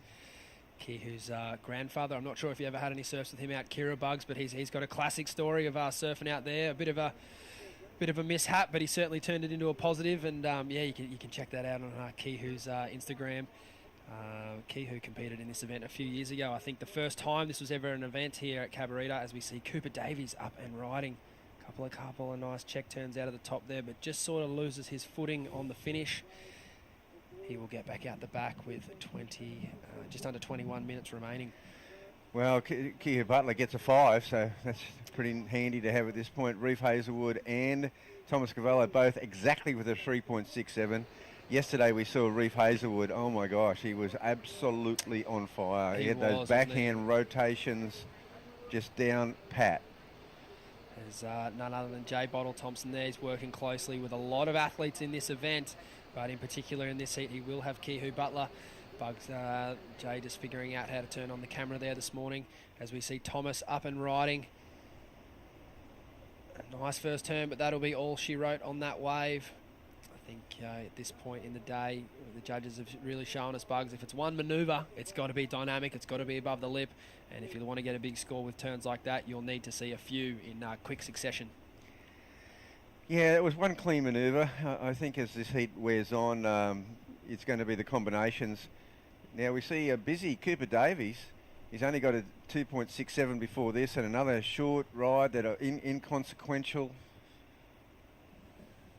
I was talking with Harley Ross Webster. Unfortunately, he was eliminated from competition earlier in today. He had a strong heat, though, a couple of decent scores, but he just found himself on the wrong side of priority there. And he sort of mentioned to me that he didn't think the early in and out ride, the start of his heat, which was just a wave where he thought he would just test the waters, he really didn't think that would have such a big effect on the texture of the rest of the heat. But unfortunately, he ended up in a pretty slow heat, and he never really found himself back at the top of the priority order. He did scrap his way back into contention, but once that final set rolled through, he was just never there, and it was he traced it back to a ride at about the 20-minute mark. So you don't want to try too much. As we see Reef Hazelwood up and riding, trying to generate some speed down the line here. Well, he didn't like it. No. Certainly looked like he was trying to generate a bit of speed there. He wasn't really finding the perfect part of the wave to get that down the line momentum. So Thomas Cavallo, he gets a 2.97 on just that one manoeuvre. So they're liking his surfing. Exactly. Yeah, that's strong signs there for that one manoeuvre. If he can find 2 of them back to back, you'd certainly have to think he would go up into the good range. But yeah, just getting back to Harley's comment, he sort of didn't think it would be that big of a problem, but I think on a day like today, with the sets are certainly not guaranteed to be, every 5 or so minute, Bugs. They can be kind of sporadically throughout the heat. You do have to use that priority, impeccably from that 25-minute mark. Yeah, that's true. I mean, yeah, it's you can trace it back. I mean, sometimes, it's good to get that early start. There's no doubt about it. But in a quiet heat, if what you can find yourself doing is just kind of thrashing around. You never quite get to be that number one in the priority till too late in the heat. And using Kehoe as an example here, Bugs, how would you say his start's been? Solid. Just a solid start by Kehoe Butler. That 5-point ride puts him in a good position. He'll he can sort of safely go out there and get priority while the other guys are trying to fish around a bit. And, it was just a solid ride. You know, it was a 5-pointer, two manoeuvres, kind of a bit like we saw earlier with Ethan Ewing, just 2 manoeuvres, but Yep. 2 strong ones. As we see the guys drifting down a bit, so Kehoe Butler sits out there with priority. He's got the run of the show. He can sit wherever he wants. He'll get waves unchallenged. He's decided to kind of move down, hedge his bets in the middle of the break there. Not so deep, not so wide. And yeah, he can certainly control the heat from this point. He's quite clearly got the best single score of the heat, and so the next time he stands up, if that's a successful ride, it will be very, very hard for these other gentlemen to chase him down. Like we said, the waves, they're not too plentiful, but when they come, they're certainly fun. I think a surfer who could do some damage with 4th priority down the end is Reef Hazelwood. We saw Sheldon Simkus earlier today. He managed to rack up 11.67 points with 4th priority. Yeah. Which is kind of remarkable when you think about how the rest of the heats have played out so far today, Bugs. Yeah, that's right. Well, and it was, based on him getting a pretty mediocre priority wave and then just going wide.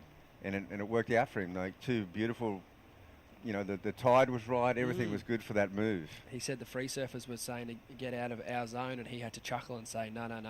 Still the comp area, boys. I'm down here. Yeah.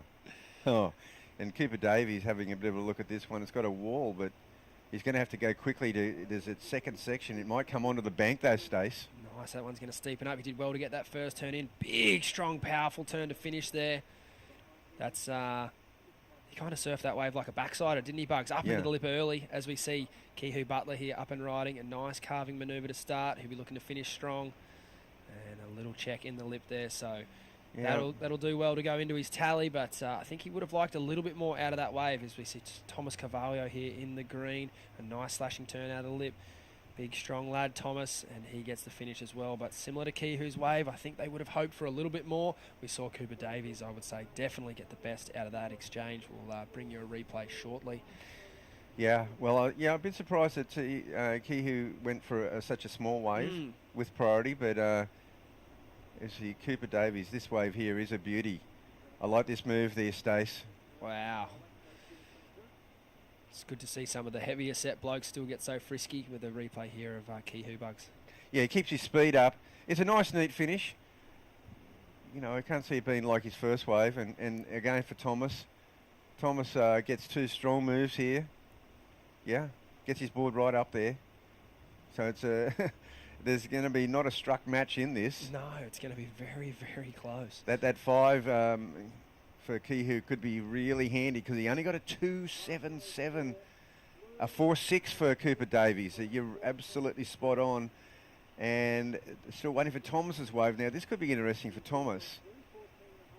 Now, the one who has not got going yet is Reef Hazelwood. Yesterday, he absolutely brained it. Like, he had 5 or 6 like top waves. Could have won the heat twice over. Yeah.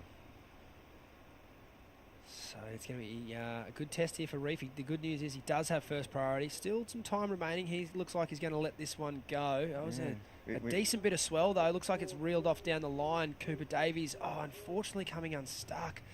He could have been in a commanding position there if he finished that wave. I think he's going to just keep surfing.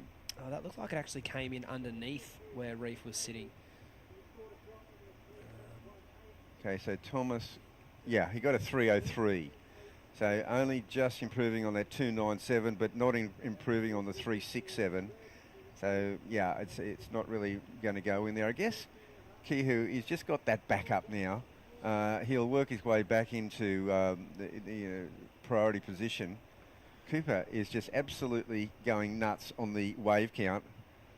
And now let's see, he's looking to improve on a 2.67, small wave. But he got a couple of nice little moves in. Yeah, I think he'll just be stoked just to keep ticking it over there. And he's kind of, he's sort of set his pace, hasn't he? He's the guy that wants to be sniffing around. And I think there's probably room in the lineup for one person to be doing that. I think the rest of them look like they're pretty happy to be sitting and waiting, particularly Thomas and Reef. They haven't really got the start they were chasing, so their next swing at priority is going to be very, very important. Cooper, he's got a point head start on their best wave. He's got the 4.6. The other boys have locked in a 3.67. And obviously Kehu Butler out in front with that 5 and the 2.77. So yeah, Cooper Davies did not improve on the 2.67. So that's kind of predictable. It was just a very small wave. yeah, I feel like it's one of those things today. If you're having a scratch into the wave, it's probably not the right wave. If there's not enough size in it, the judges, they're just, you could do a backflip on the wave. They really want to see you on the better quality waves and doing the best possible surfing you can do. As we see a good-looking set rolling in here. I know we've said it a fair bit, but we're very lucky to have this bank, aren't we, Bugsy? Yeah, we sure are. Now, this one for Reef is pretty interesting because it looks flat. Looks like a flat kind of wave. It's got a bit nice taper to it. He knows how to go to work on it, though. He has connected the sections. So that'll be it should be his best effort. What do you think, Stace? Yeah, I like your call. That wave, it almost looked like it had sort of two swells in it. It didn't have that nice taper that we saw of, say, Cooper Davies of that wave rolling down the line. And I would say, Reef's equipment looked lightning fast yesterday. I would say that he looked ahead of the pack. Today, I think he's going to have to try and find a steeper wave if he really wants to try and get a bit bigger of a score. Someone who managed to find plenty of steep sections out there, a lot more than yesterday. Jacob, well done, mate. Cheers, Stace. Thank you. What would you put that down to, mate? A bit more keen to ride some waves today? Yeah, I was probably the complete opposite to the last heat. Probably caught a few too many waves there, but yeah, it was all right. I was just trying to find something steep, and that would let me in and do a couple of turns. And yeah, it's pretty slow and pretty hard out there, but I'll take it. I'll definitely take it. Absolutely. You pulled your coach, Tim McDonald, off the job site, so you weren't going to bring him all the way down here for a third or a fourth place, were you? Yeah, not taking him off the tools for a third. You going to go join those boys to Savo? No, I've try to keep away from the shovel for as long as I can. You're doing a good job of that, mate. Talk to us about sort of how you must be feeling in this event now. You've kind of got a few heats under your belt. I think at the beginning, there was whispers that you were probably just keen to just get whatever points you can. But now you find yourself in the round of 16, mate. You're brewing up a big result, even on one leg. Yeah, it's good. Yeah, that was kind of my goal, just to make a couple of heats here with the busted leg, and hopefully by the time Newey comes around, I'm a bit more than kind of 50% healed in it. But no, it feels good. I feel like it's probably not a bad thing for my competitive surfing. I have to wait and try to pick something with steepness, which I feel like sometimes I can just rely on ability trying to get through and not surfing very smart heats. So I think there's always a little bit of a silver lining to an injury, and I think that's what it is for me. And Jacob, in that heat you had yesterday, you kind of you would say wave starved. You're in a bit of a drought, and you only got that wave right at the end. This time it looks like you went out there and you went, I'm going to get busy. Yeah, a little bit. I just wanted to feel my feet. I didn't have a free surf. I just went straight to the physio this morning and got strapped up. I'm in good hands with Paul from HP Physio. He's really been looking after me. So yeah, today I just wanted to get the ball rolling and get a few waves. So yeah, it worked out well, and see what we have later, eh? Yeah, absolutely. I like that cheeky smile you got on your face there. We're excited to see what you can bring later on in the day. We'll let you probably go and get another little rehab session in, and wish you all the best for your heat later this afternoon, Jacob. Well done. Cheers, boys. Thank you. Catch you, mate. Kind of looks a little dangerous, I'm claiming. You've got to beware of the wounded warrior, eh, Bugs? Oh, definitely. Now, while this was going on, we got that wave for Reef Hazelwood, and he came in. The first one was the 493. And he just got another one. It didn't add to his 367, but that 493, it leapfrogged him from 4th to 2nd.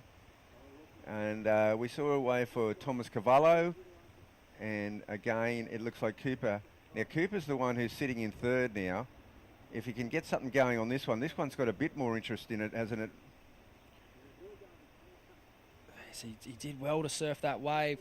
Be interested to see the replay of that one again. It sort of looked like from our position he was just chasing the whole time, wasn't able to get right out on that green face. He's only chasing a 4-point ride though, so we're not talking about a massive number. As we see two surfers here up and riding, no one affecting one another. This looks like a good end section for Kehu Butler, and he deals with it accordingly. Kehu looking to better that 4.37, which on first impressions it looks like he might have done that. Kehu sitting at number 11 in the ratings, so he knows how important this heat is, and every heat from this moment out. We had a surfer on the inside of that wave as well, which hasn't always been the case, Bugs, but in this day and age, that's absolutely fine. Thomas up and riding here, Bugs. Yeah, Thomas, again, 2 strong manoeuvres. Had a bit of trouble to surf out of the second one. Yeah, I don't think that one will go into his play. These guys are really coming, finishing their rides super clean. He got kind of caught up in the lip a little bit there. Yeah, he kind of looked like he wanted to unweight his Cooper board Davies there. just momentarily goes into Wow. second at 4.03. And that was just based on a lot of work. It was. So now Reef Hazelwood is now chasing a 3.7.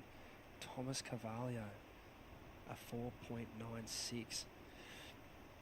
And yeah, we saw Thomas ride that wave there underneath Kihu's wave.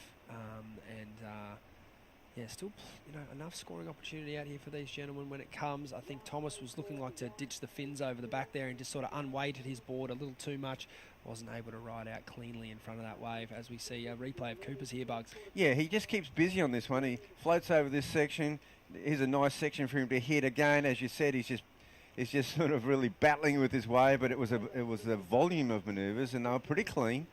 It got him a 4.03. Meanwhile, Kihu Butler gets a 4.97 on his last effort. You called it that he just improved on that. I think it was about 4.6 or 4.4.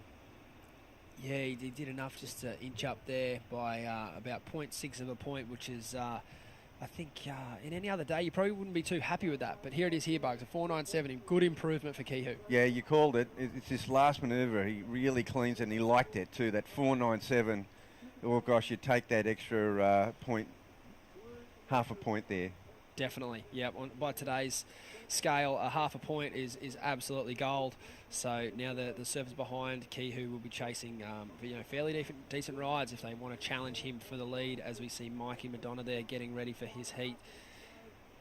He looked good yesterday. He did. He looked really good yesterday. And Darren Hanley is well known for creating boards for surfers mid-event that go on to big results. And I think Mikey is on some fresh equipment there that was made over the week, as we see Reef here with nice attempt there on the backhand. I think that's what Reef will need to do if he really wants to bust into that 6-point range. Traditional backside surfing today, it looks pretty tricky, Bugs. Well, he only needs a 3.7 though. So, I mean, if he can get into the 6-point range and if he can get into the 4-point range. Yes. Yeah, I see your point there. I actually didn't notice the Reef's requirement there. 3.7 only needed. We did see that wave earlier when Reef was still in second place. So I think he obviously felt that freedom to be able to go for that manoeuvre. But I think if we saw the same ride again now, as you're alluding to, Bugs, he actually doesn't need to do all that much. He just needs to, slightly improve on that his lowest score. He's in his second by 0.03, the narrowest of margins, as we have Thomas Carvalho here up and riding. Smashes that end section. Yeah, well, Thomas only needs a 5. A 4.96 here for Thomas. He's looking alive on his feet. His equipment's looking really good. Yeah. I just would like to see Thomas be able to show his power a little more if possible. A nice check turn out of the lip there. And sort of a similar but slightly better manoeuvre there. I know he's got a big layback turn on him, Bugs. I think if he's going to try and break into that 4.965 range, he's going to need to show something a bit more dynamic.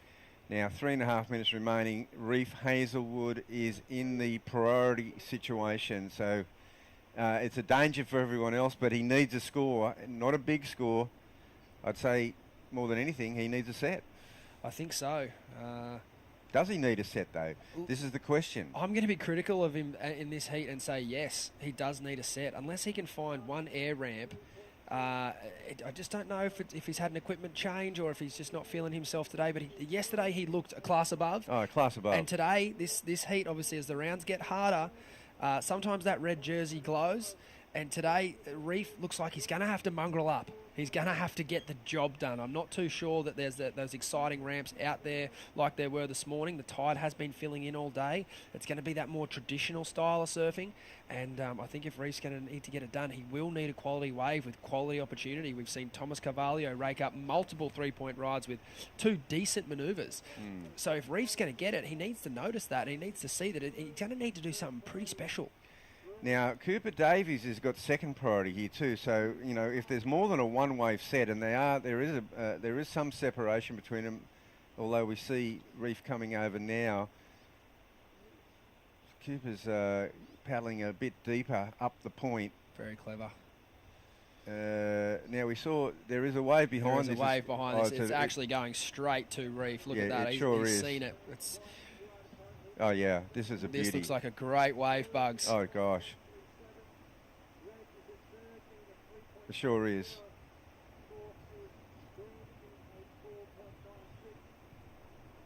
I am nervous. Up and riding. Reef Hazelwood. Nice carving manoeuvre out to start that wave. This looks better from Reef. Good board speed there. Better floater. Gets out onto the green face. A fantastic turn. And he's come unstuck. Impossible. That is not the Reef Hazelwood we know and love. It looks like the pressure getting the better of the situation there for Reef. I will say, though, he looked fantastic on that ride. He just looked like he had a bit more pep in his step, and he was right up to the challenge. As we see Kihu Butler here, he's found a beautiful wave. Lots of scoring opportunity here, and a big snap there on the inside as he's looking for a finish. This wave just keeps on giving. And a nice check to finish. Yeah, he likes that, the young fella, and as he should, you know. Where's Cooper Davies now, though? Because you'd have to imagine right on top of Reef Hazelwood. And Cooper from the Sunshine Coast would have grown up with Reef. He knows how much talent he has. No, he's not anywhere near him. He's going this wave, though. That's Thomas deep. Oh, yeah, okay. Thomas needs a 4.96. And a nice reverse there to finish the wave. Cooper Davies now up and riding. And that doesn't look like he will better. And I don't know if Reef was anywhere near that wave. So Reef now have got priority, and there's 35 seconds to go. If he gets another opportunity, I can't see Reef making the same mistake again. He's just too talented. 3.7. I mean, he was on his way to a 6. Definitely. I mean, he scored a 2.83 even with the fall. So no doubt in my mind he was well on his way to the score there. Is there a buzzer beater? Oh, there he is in frame. No, it doesn't look like there's anything coming. Definitely an upset here for young Reef Hazelwood to be eliminated from competition. Fantastic effort from Cooper Davies and Kihu Butler, who looks like he will potentially Kihu be posting his best number. There it is, a 6.27 to finish the heat. There's our surfers in 1 and 2 there shaking hands. They'll be stoked with that result. They know how much of a danger Reef Hazelwood is there. He's rated 18th. And he'll need a big result going into Newcastle. Thomas Carvalho, his last ride hasn't come in yet. It was a nice finishing manoeuvre, but he did need a 4.96, so I'm not too sure it's going to get there. We are going to take a break here at the Oakberry Tweed Coast Pro, and we'll be back shortly with more action.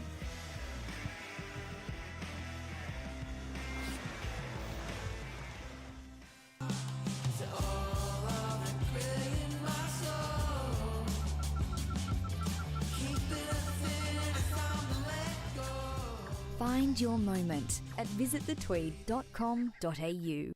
Starting the day with freshness, giving us the energy to paddle out and live life to the fullest. All natural and organic, a superfood bursting with flavour and taking you to your own piece of paradise. Sharing moments with friends, sharing them with Oakberry.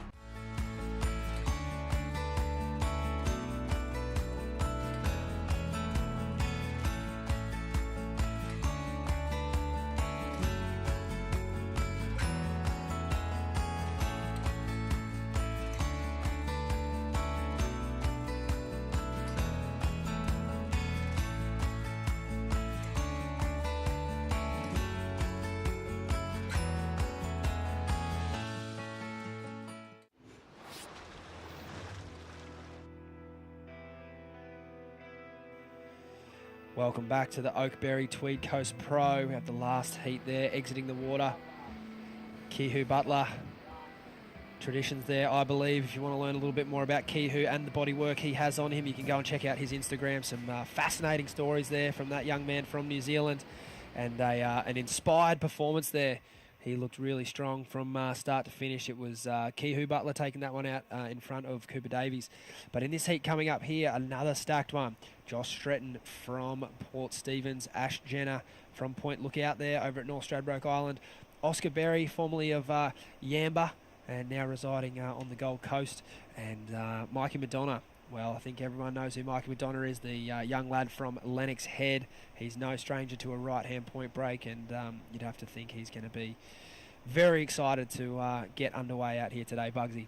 Yeah, well, Mikey's already opened up his account with a 4.5, Josh Stretton with a 3.83. As we see Oscar Berry now. See, Oscar yesterday looked great. He did a couple of good airs. Oh, that was a heavy clipping. That's a skewy. Was complete or incomplete?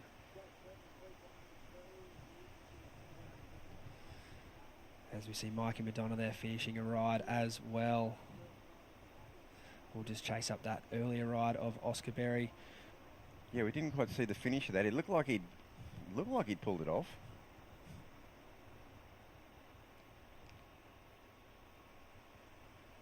We will get you a replay, and we will get Oscar Berry a mochaccino on the house from the webcast team. Sorry about that, Oscar. I owe you one there, mate.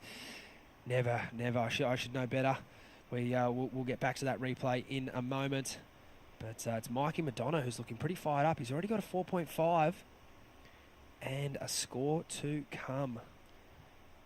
As we see, Bugs, a replay here of Oscar's ride. Yeah, he's always looking down the line, and yesterday this served him so well. He goes the big air and he pulls it. He surfs out of that. He'll be stoked with that. A nice early completion. Yeah, it worked for him yesterday, and in his interview he said, "Yeah, I like to go to the air." He said it's working well. It's certainly a hard thing to deny when you can see surfers in rhythm, and when you see these guys with the aerial repertoire.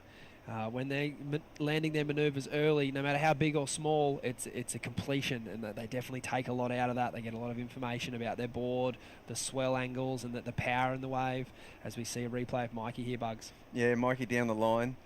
Not sure if this is his first wave or his second wave, but he's looking on song.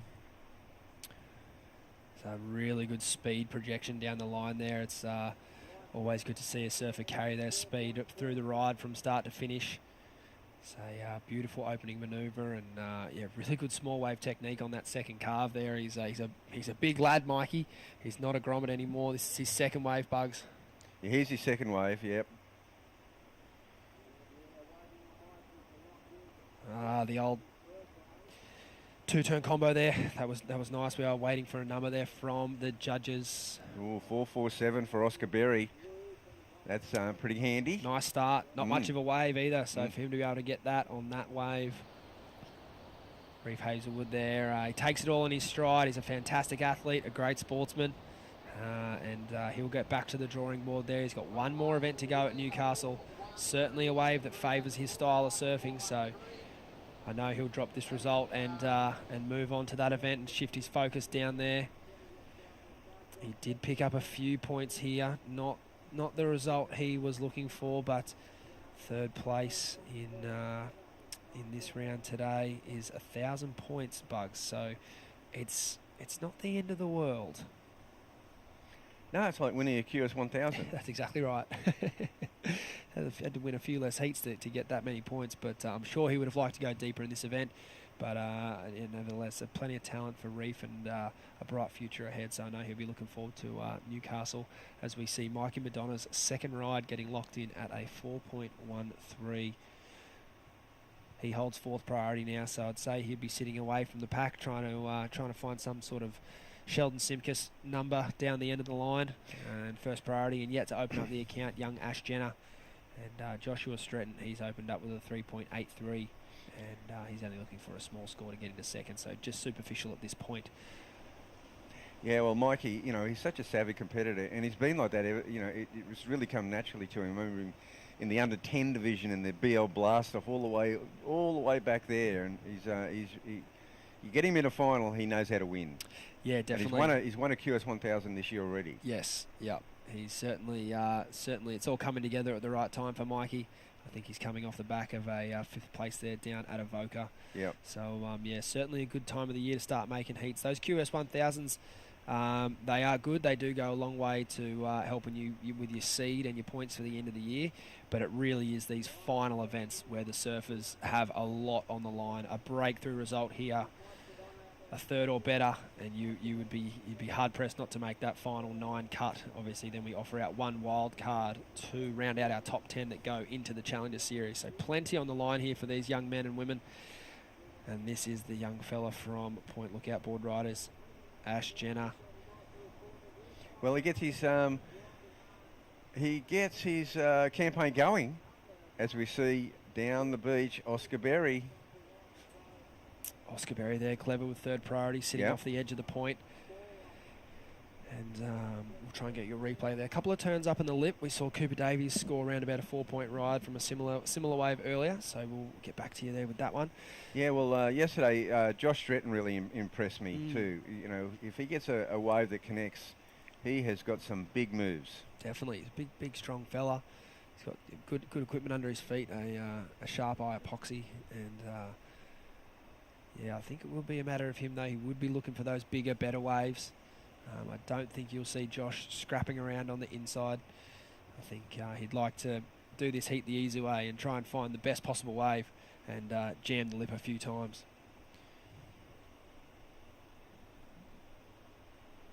17 minutes remaining. That first 8 minutes is just absolutely flowing by.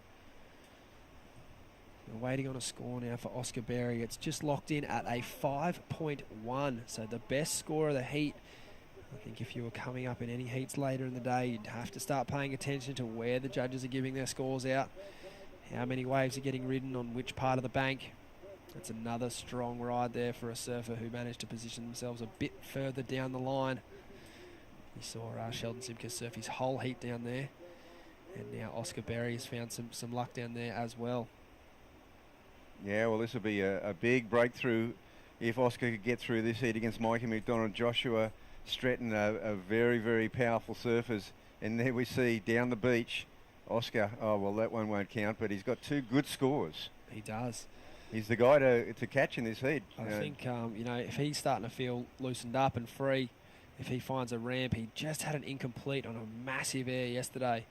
So, to really get out of that 5-point range, the judges, that's what they want to see. So they're leaving themselves plenty of room at the top of the scale. They want to see these guys flare up. Special shout out to Chris the Ibis Bennett, who's tuning in now. No one watches more QS action than Chris. He was up all night watching the QS 1000 replays from Japan, and he's stayed up right through into this event today. So g'day Ibis, hope you're enjoying the action. Amazing. That's so cool.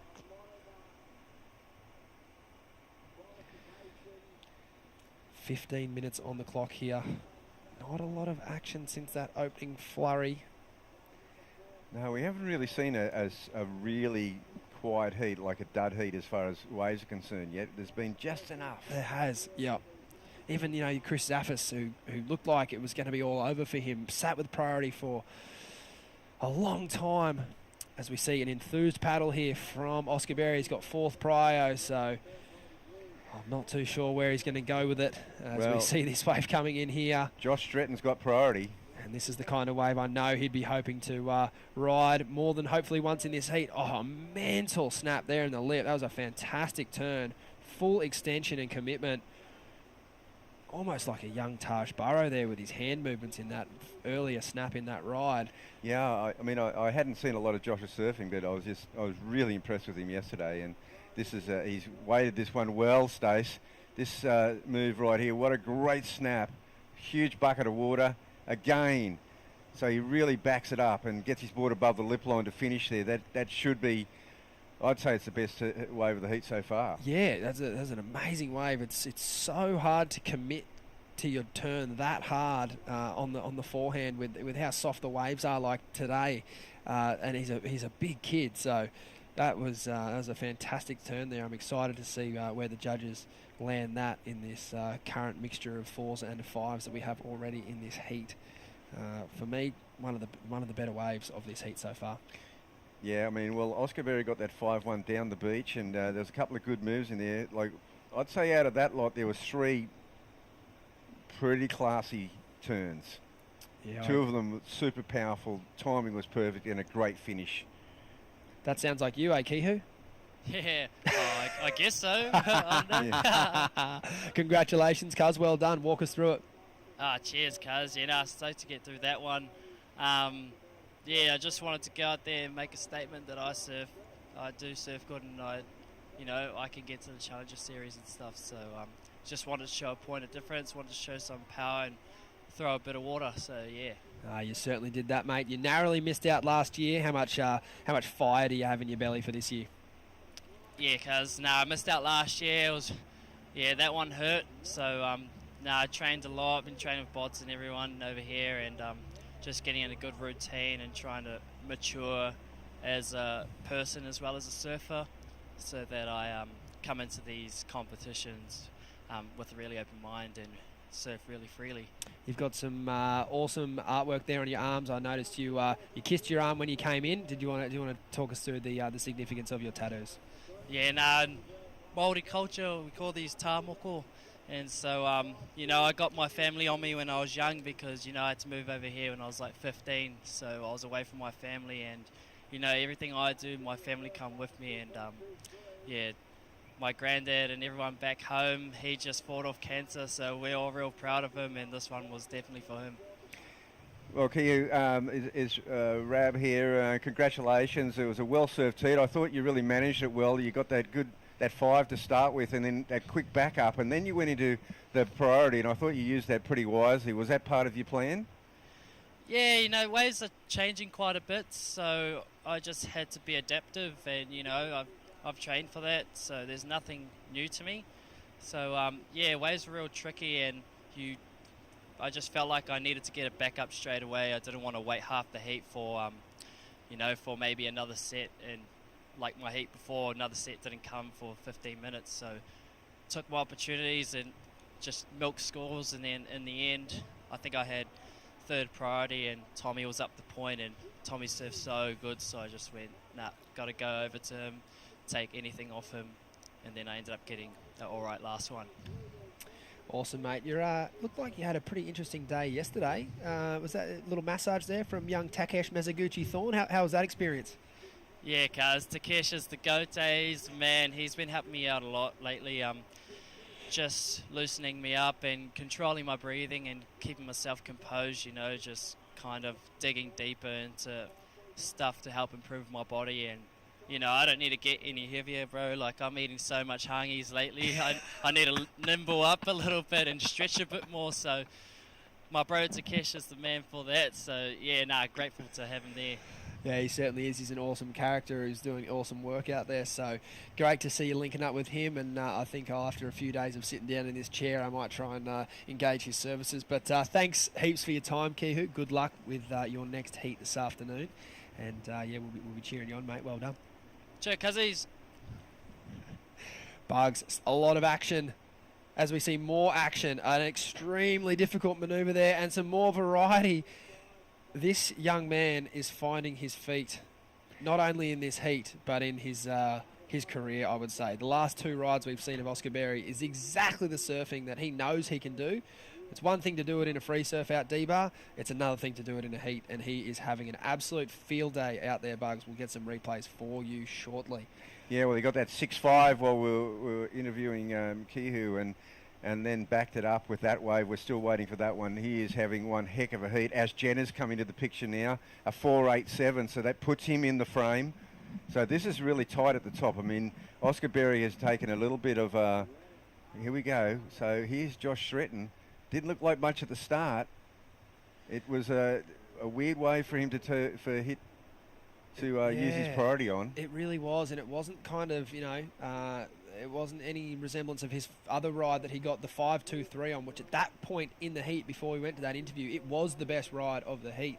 And I really think that he needs to find another strong opportunity like that again. He's a big, strong lad, like I mentioned earlier, and I think for him to showcase his power, he will need a bigger canvas than those smaller inside rides.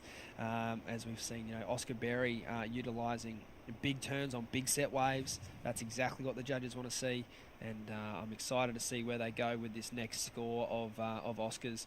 The kind of variety that you would see on the World Tour, Bugs. Yeah, it sure is. He's just showing, he's really flaring now, and he just whips that around and keeps his advantage on the wave, and he's super happy with that one. It'll be super interesting to see how they go with that. That has to be the best wave of this event. Well, there was nothing orthodox in that approach at all. As we see, Mikey McDonough on the move. He's a hunter, and he's now got priority. Look at Oscar, just absolutely... There's a new hunter in the pack. Look at this kid. It's unbelievable. Flying. He's just flying up the road. He'd be rattling everyone just because he just keeps... here's a way for, I think, Mikey for sure. Yeah. Up and riding, Mikey McDonough. Important exchange here. Lovely first layback snap in the lip. Keeps his momentum going down the line. That board flying across the dead water with ease. He goes to the air for a blowtail, and he rides out of that one. He's pretty happy with himself then, as he should be. A difficult section. The judges have got a lot on their plate. Yeah, I got a feeling that was a big turnaround. He probably had priority over Josh Stretton, but this is a good wave. He waited and waited. Mikey is just so calm when he's in the priority position. Great blowtail here, and right for a second there, it was just hanging on the cliff's edge. It really was. That the angle of the board coming down there was extremely difficult. So no doubt a score in waiting there for Mikey that is going to challenge for second. The interesting thing about priority there, Bugs, is that I think Josh, could have had that wave if he was just a little more patient. Yeah, that was a very strange move for him to pull the trigger on such a small wave before. He's looking at that one, but no go. We are waiting from a couple of numbers. This last ride of Oakberry to come in, it's going to set the scene. Again, I couldn't be more wrong. A 5.67.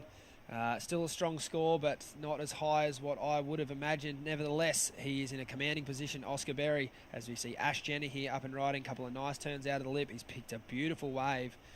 Nice bit of variety there with the carve. And he will make his way back out the back. I think where the scores landed there for Oscar is he'll be stoked with that. It obviously wasn't a set wave, so for him to be able to manufacture 5.5 plus points out of that wave, he'll be stoked. But I think the degree of difficulty on that first manoeuvre was perhaps a little underappreciated. It is much harder to spin back the other way than it is to keep spinning and then keep your speed going down the line like that to finish up with another manoeuvre. I don't think you'll see a smaller wave surf better than that. It was great to see that variety as well, and we now are waiting on a new score of Mikey McDonough's. He needs a 4.57. The judges having a good hard think about it. They would have watched the replays. They're scanning the horizon to see if they need to judge any more scores before they lock this one in. They potentially could be waiting for another angle of Mikey's wave. I do know they like to watch multiple replays. These scores are very significant to these surfers. They want to get them right. Yeah, well, this is the big score because Mikey's definitely going to get. He's going to get the score. To me, there's no doubt about it. And Josh Stretton's a guy now who, as we see the replay of this, it's only 2 manoeuvres, but this second is this little blowtail here. It's just such a critical manoeuvre. The only thing I'll say about that ride is there's a lot of daylight between the first turn and the end turn. It wasn't a combination. 2 great individual manoeuvres nonetheless. A strong scoring ride. So I'm very interested to see how high it goes. And the judges are taking their time. There's less than 5 minutes remaining now. So Mike is in third priority. Should this score fall under, Josh Stretton will be all over Mikey McDonough like a rash. Conversely, if it falls over, I think Mikey McDonough will go up and try and apply a bit of pressure to Josh Stretton. But while they're in limbo and they don't know, they're still waiting for waves to ride. Mikey anxious to hear the score. There it is, a 5.43. So he does go into second now. It is now up to Josh Stretton to reply. Ash Jenner's last wave here. This was, I believe, a 2.93. Yeah, just didn't get a finish on it. It was a great start to the ride. It just didn't have that finisher that some of the other guys are getting in this heat. So Oscar Berry, he's sitting pretty here in the lead. He's sitting with first priority and in first position. That's exactly the spot you want to be in. Mikey Madonna there, a strong score in his last ride, a 5.43. And I think that the judges have done well with that one there. I did like Oscar's wave, the 5.67, slightly better. The manoeuvres were closer together. So a good comparison of judging there. We have 3.5 minutes remaining. And Josh Stretton from Port Stephens is chasing a 4.71 to overtake Mikey Madonna. In fourth is Ash Jenner. He's got fourth priority. It's certainly not a super advantageous position for him. He's going to have to get creative on the wave he chooses to ride. And it is all on the line here. Mikey Madonna, current number 3 on the WSL Australasia ratings.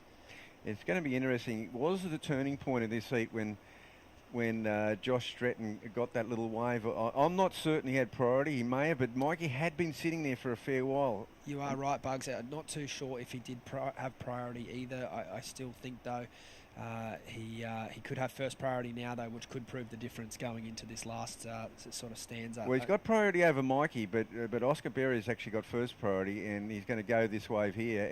And there you go. Oscar, he had to be given.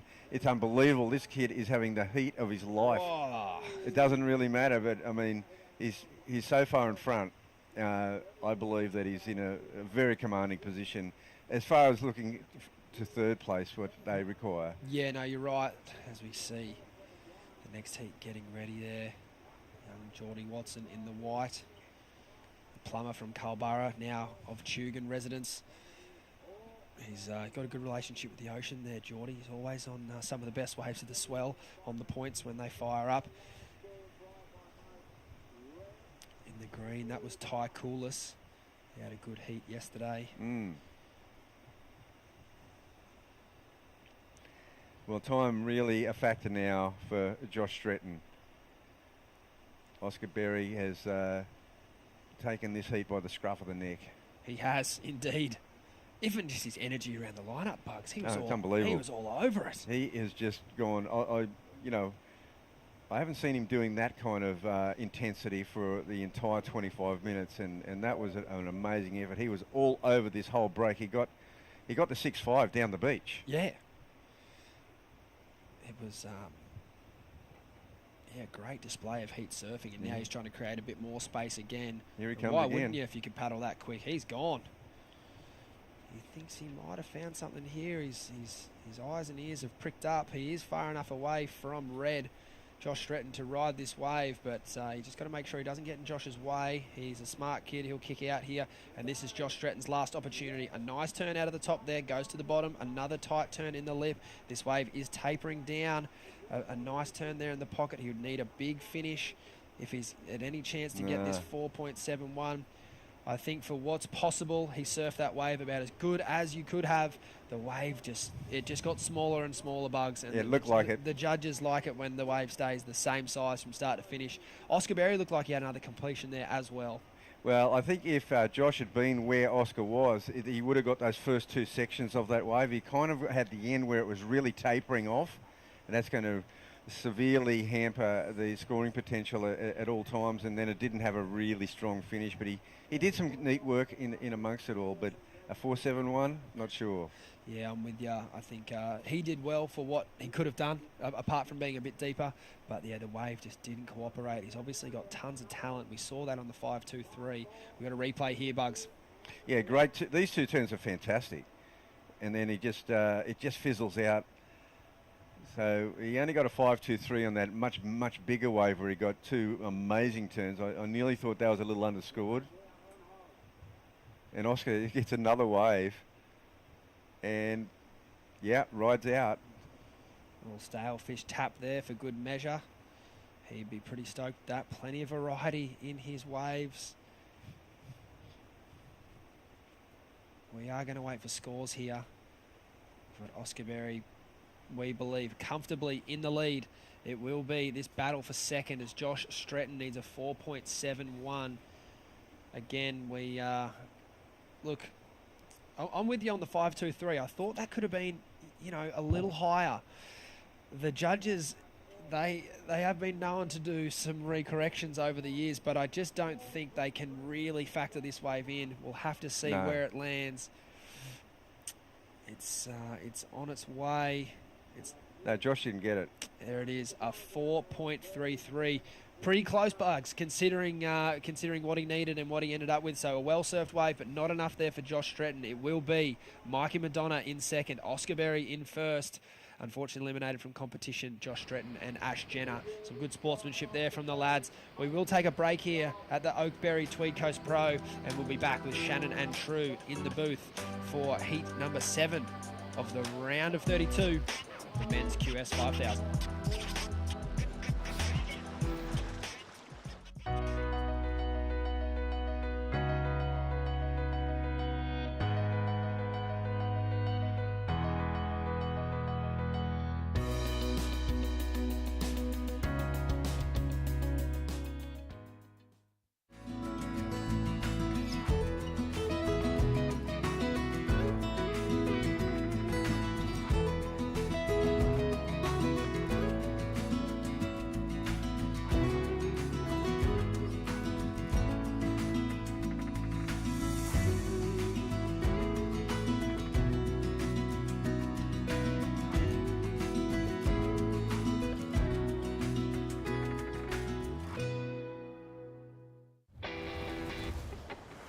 Through my internship at the WSL, plus the personalised experiences and support I have access to at Bond, I know I'm well on the way to becoming the entrepreneur I want to be.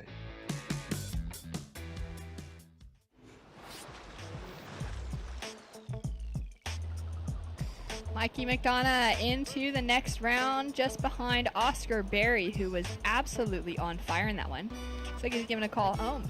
Little chat. Yeah, potentially calling mum or sister, maybe even coach. Just breaking down that last heat. I know Joshua Stratton was looking for a score, just missed that score to move up into second spot. So a nail biter finish for Mikey Madonna. Wild. So stoked to see him into the next round, the round of 16. Currently going on last 2 heats for the men's round of 32 before we head into the women's round of 16. Zaina Sink, Joel Vaughn, Jordy Watson, and Ty Coulis in the lineup. And this is an exciting one because we've got the young Joel Vaughn, who has been on an absolute tear. He's currently sitting at number 6 on the rankings. And, yeah, true. It's just been unbelievable to watch his reign over the last few events. Yeah, definitely. He's come out swinging this year. Won the event at Boomerang. Placed really well at Port Stephens as well. Unfortunately, an early knockout at Avoca. So I know he's trying to regain that number 1 spot here at the QS 5000. Yesterday, he had a really good heat. He said that he felt as though he caught too many waves, was maybe frothing a little bit too much, being a little bit too much of a grom. So hopefully this heat he can rectify that, still catch a few waves, get his feet in the wax, show us what he's capable of. But then again, Zaina Sink, Jordan Watson, Ty Coulis, it's a pretty stacked heat, this one. It certainly is overall, and we can see Joel with a intent having a look at this one. Not sure where the rest of the guys are sitting in the lineup, so I'm going to guess that he is the deepest. He's going to let that one go. Just a little too far behind the section, possibly, as Zane is now up and riding on his backhand. Nice 2-turn combination to kick things off. Yeah, great 2-turn wave for Zaina Sink. He kicked his heat off nice and early yesterday. I know he's been working closely with Dean Dingo Morrison, who I'm sure is watching as well, so he's got some good support crew around him. So good to hear that. And we just saw a great performance from Oakberry. Both Shannon and True here in the booth, Oscar, but on the call it was Stace and Rabbit. They were frothing, said you were having the heat of a lifetime, and yeah, well done out there. Yeah, thanks. Yeah, I'm stoked. That was so much fun.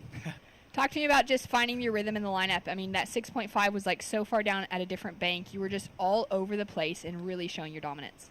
Yeah, before the heat, I kind of saw a few going through there, and I knew that if everyone was sitting pretty far down, which we kind of were, I was like, oh, I'll sneak back up the top under Prio and try and find those ones, and yeah, luck straight into that one, like first one up there, so I was stoked.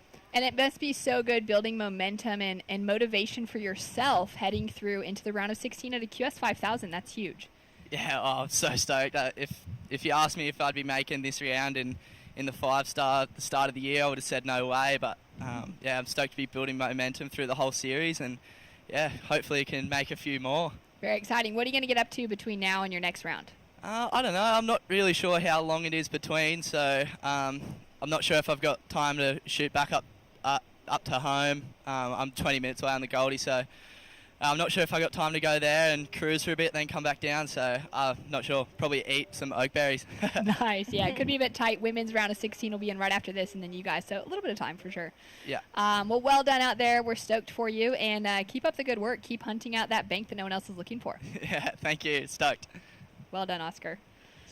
Stoked, man. He just was in rhythm there, True. Yeah, he's been in rhythm this whole event so far. Really making the most of the sections that he's been offered with the waves that he's been taking. So it's great to see him moving into the round of 16, and it would be a big confidence builder as well for him, feeling as though he wasn't really expecting this. And going into the next round, I'm sure he's been going to be feeling really energized to make a couple more heats, get to the finals. Yeah, it's really a good position to be in. I feel like Joel Vaughn is having that as his breakout year this year. He's had some good results, even in his first couple years trying on the qualifying series, although he's still competing in the juniors. But I feel like just that kind of being able to walk into events without the expectation, we see that often enough with newer names or people that don't have that expectation they're going to perform very well. Just suddenly being able to walk through a few events, and it's like, wow, it's just the coolest thing to be able to witness as we take a look at this first one, or this last one, of Zayna Sink. Yeah, great two-turn combination. I love the little bit of drift that he gets on that last turn, and he backs it up nice and quickly, carves that first turn, puts it up there again for a second, and finds a finish. This one's still going, opts for the low road. So Zane locks in 2 scores nice and quickly to put the pressure on Joel, Jordan, and Ty. Impressive situation to find himself in to kick things off, as the rest of the surfers haven't even found a wave yet. 6 minutes or 7 minutes down now within this heat, and just waiting patiently for things to open up. And it's been really cool, True, to see the changes with the regional qualifying series opening up for so many events across Australia. It's so different than the rest of the world, actually. It's amazing to see what WSL Australia and all their partners among the across the coastlines and different state governing bodies as well have been able to pull together for, like, I think it's 7 events across the whole series, where some of the other regions in the world are battling with maybe they've got 3 or 4. There's a few regions that are going off of a single QS 1000 for their results to qualify to the Challenger Series. So it's been really exciting to see these surfers get that opportunity to have some momentum. Yeah, definitely. There's Kalani Ball coming up in the next heat. He was one to watch yesterday. He was getting 5s for what we thought was going to be a lot higher than that. I know he came in from his heat and he was like, they were the best 5s I've ever had. He's Joel up and riding. Oh, nice start for Joel. Great snap up into the pocket on the second. Perfect little mid-face to finish. And great timing on that wave. Jordy Watson racing down the line. Not sure what he got up to on the start of this wave, but he's looking with some intent on the finish. And Ty Coulis looking strong with those backhand snaps as well. Yeah, there we go. There's a bit more surfing from the rest of the surfers.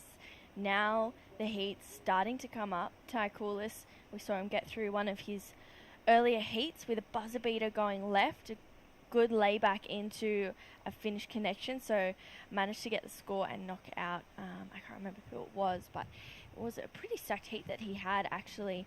He knocked out Jarvis, Earl, and Nathan Hedge in his last heat. So Ty is on an absolute tear, taking out some big names.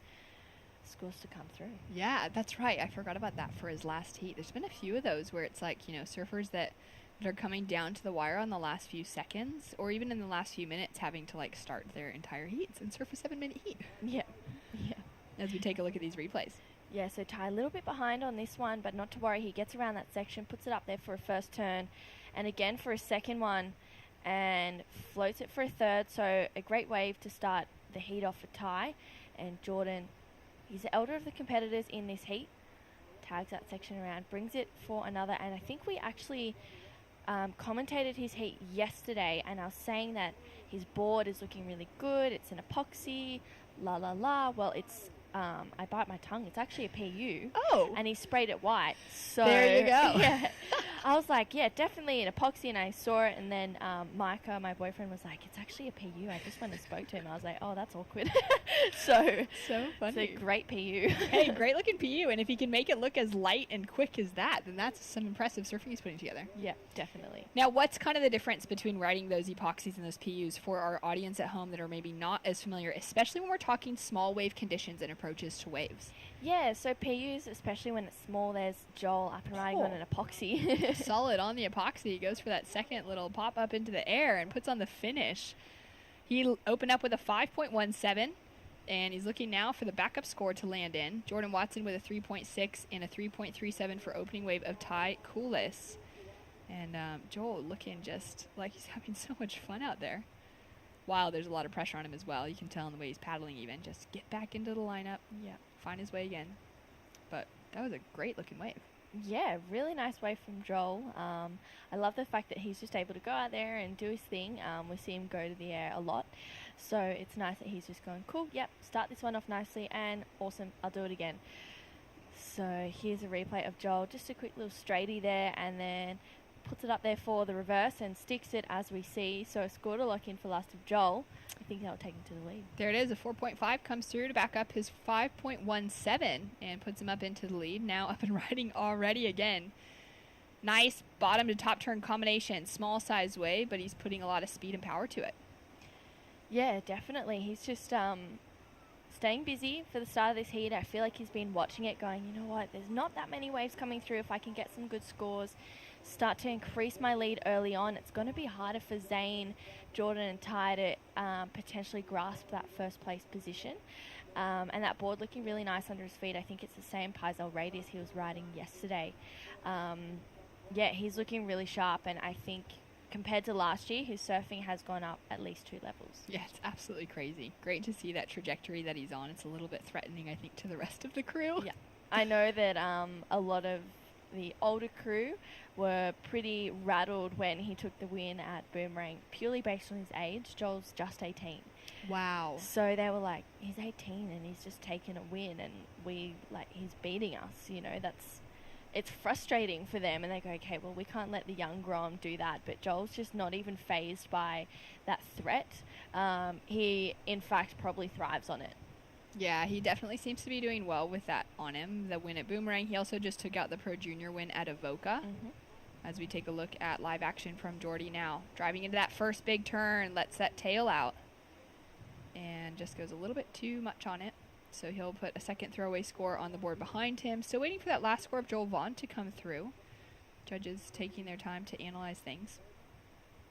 And back to that conversation, as it seems like we might have a little bit of a lull in the action here. Zane a sink, having that strong paddle, and Joel just sitting tight on him. Well, we might have some action. And here we go. Zane does have first priority, but he's going to sell Joel on this one. Joel's going to have a look, and straight top to bottom surfing. Great transition in between there, keeping tons of speed, and goes for a powerful finish. Doesn't ride out of it. Yeah, that was a mistake from Zane. Yeah, that was there. interesting. He probably could have bettered that 3-point ride if he had have finished that one. So being hypercritical, which is okay. But sometimes when the clock's winding down nice and quickly, we're already halfway through this one, maybe it's not so much okay. And I'm wondering if Zane was wanting to stick next to Joel because he'd had those 3 good waves at the start, locked in a lead nice and early. I'm wondering if that's the case, or if he's just paddling up and down the break, trying to be in rhythm with the ocean, but sometimes that can keep you out of rhythm as well. Yeah, it's such a tricky position to be in. And then also thinking back to Oscar Berry's heat in the prior one, where he just, identified a couple different banks and had his bigger scores coming from different areas of the lineup. That could get into the head of someone else paddling out afterward. Yeah. Watching the heat for someone like Zane and going, oh, well, okay, Oscar's one good score came over there. The other one over here, that's a lot of paddling. It's a lot of distance in between in between each of the peaks, and you can really start questioning things. Joel Vaughn just in rhythm, man. He's just picking off everything he can and really linking those turns together so nicely, nice and quick. Smaller size waves, but he's going to make sure to ride out of that one, unlike the finish on the other. 2 scores that dropped through for Joel's previous 2 waves, a 3.47 and a 3.53, so not going to factor into his top 2. And now he's going to have a little think about where to sit in the lineup. And Zane's still sitting there with priority. And we do have a score that's just come through for our surfer in white, just that backup score for 1.0. Ty Coolis with that 3.37 on the scoreboard. And back to that conversation around PUs versus epoxy and small wave conditions like this. Kind of that decision that each of the surfers will take. How much does it come into play, do you think, based off of the actual equipment or just a board that they've been feeling comfortable on for a while, regardless of, you know, the weight, all of those things coming into the equation? Yeah, I think a lot comes into selecting your boards for heats, especially. Sometimes free surfs, you just go, oh, I'll take this one. If it doesn't go good, I'll just come back in and swap it. But for heats, you really need to feel confident on your equipment. I feel like having a whole heap of models is really tricky as well. 2 models, like identifying that nice and early. Here's Joel, great first turn, puts it up there for a second, just making the most of every section and finishes that one, as we saw, gets a completion. But yeah, that difference, epoxies, when it's smaller, they're going to be lighter, faster, they're going to get through those smaller sections, and they're going to just feel easier to turn. Whereas PUs, sometimes when it's smaller, they feel a little heavier, depending on how good your board is and how old it is as well. Sometimes they'll feel heavier, they might not get through the dead sections, and they might be harder to turn as well. But we also see people ride PUs in conditions like this because they just can't gel with epoxies. I know for myself, I can't gel with epoxies. I've tried so many different ones and it just hasn't worked. I've tried heavier glassing, I've tried all of these different things. I'm like, you know what, I'm not even going to put my hand in the hat there. I'm just going to leave that, continue with PUs. And I think Jordan as well, because he's a bit of a bigger guy, the PU probably works really well for him instead of that epoxy, because they can be a little bit sketchy at the bottom, and if you're not in control of that, they're hard to negotiate as well with the waves. And here we go, Zane. Nice whip on the backhand to start things off with, goes in for that second, and he'll connect through for a third with a score to come, trying to build on that 3.00. Yeah, it's so interesting because those epoxies can feel just so like flicky and kind of skatey.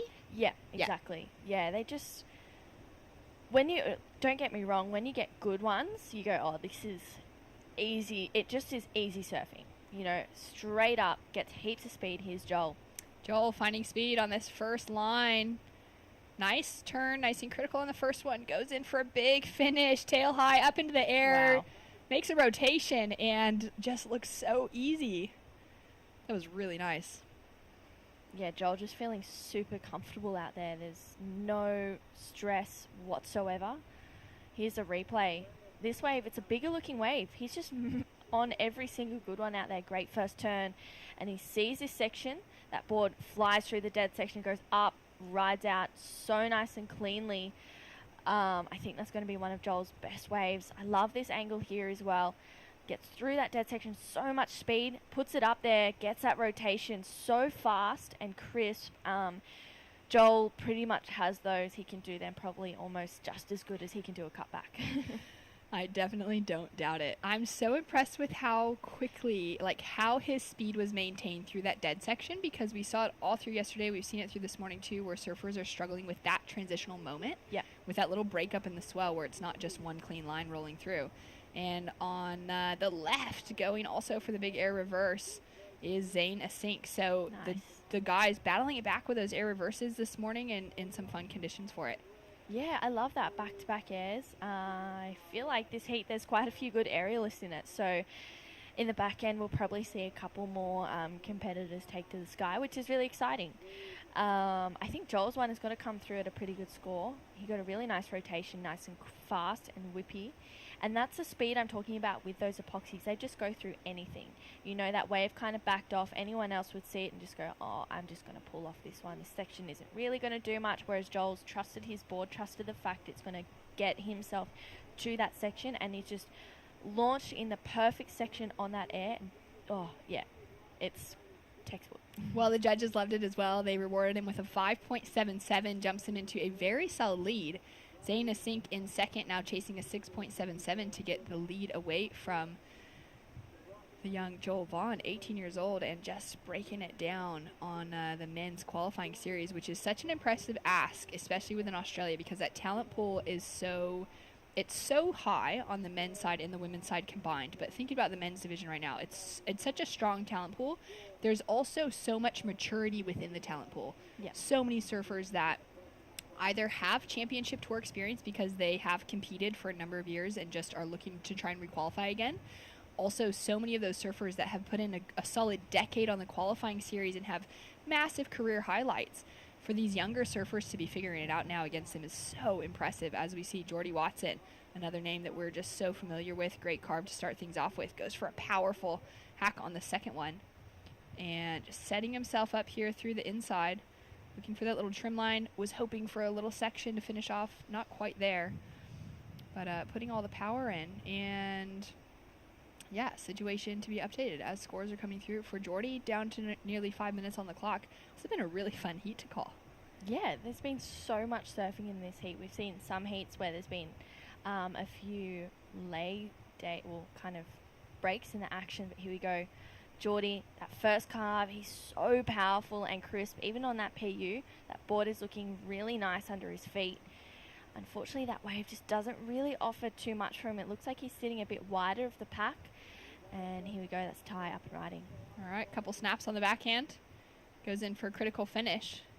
And waiting for scores to come through now, still for Jordy and now for Ty as well. And I already forgot that Jordy was on the PU because it's so white. Yep. That I was like, oh yeah, another epoxy. As we see a huge throw from Joel Vaughn. Massive risk on that first section. Goes in for a huge wrap on the rail for the second and connects through again for a nice clean little finish.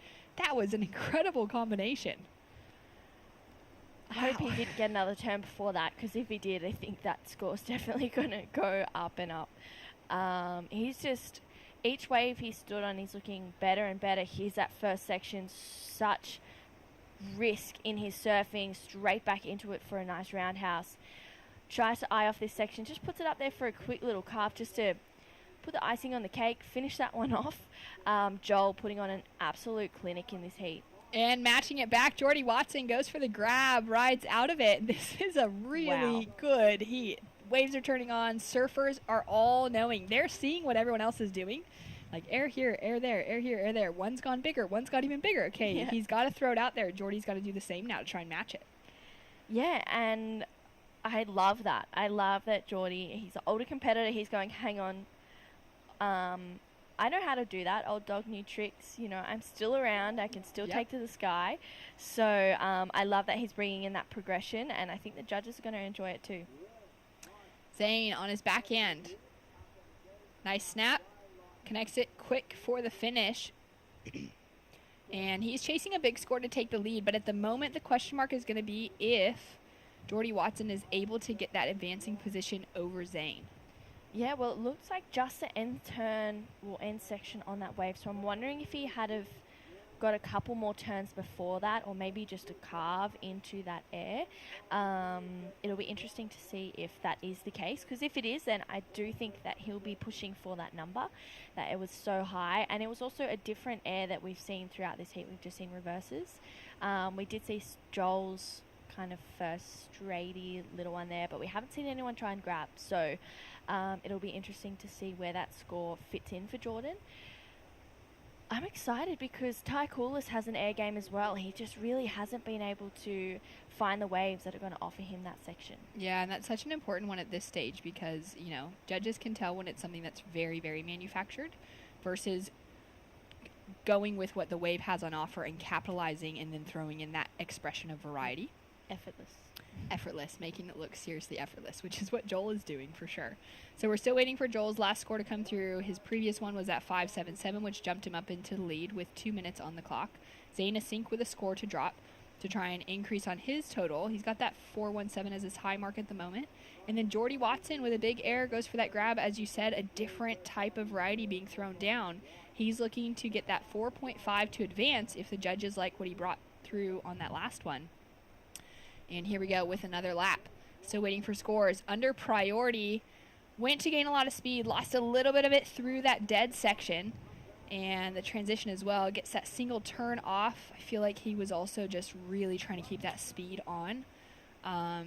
So that score not going to factor into his top two likely, as we're still waiting for the previous to come in.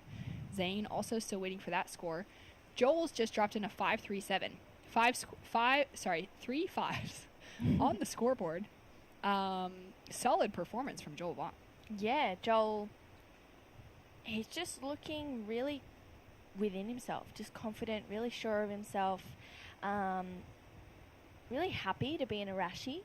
And I think that finding that happiness in a 25-minute heat and happiness putting a Arashi on, it's really hard to find. But once you get that, it's pretty dangerous. It's a dangerous thing. It really is. It's reminding me of Molly Picklum last year, also Yeah. that 18 to 19-year-old age range, just coming out firing. And everyone knew that there was this conversation on Molly for a couple years there. It was like, oh, she's going to be the next one out of Australia. She's definitely going to be the one that we're going to hope to see world titles from in the future, as we see Ty having one last opportunity. That was a great turn. Just gets caught behind the section afterward.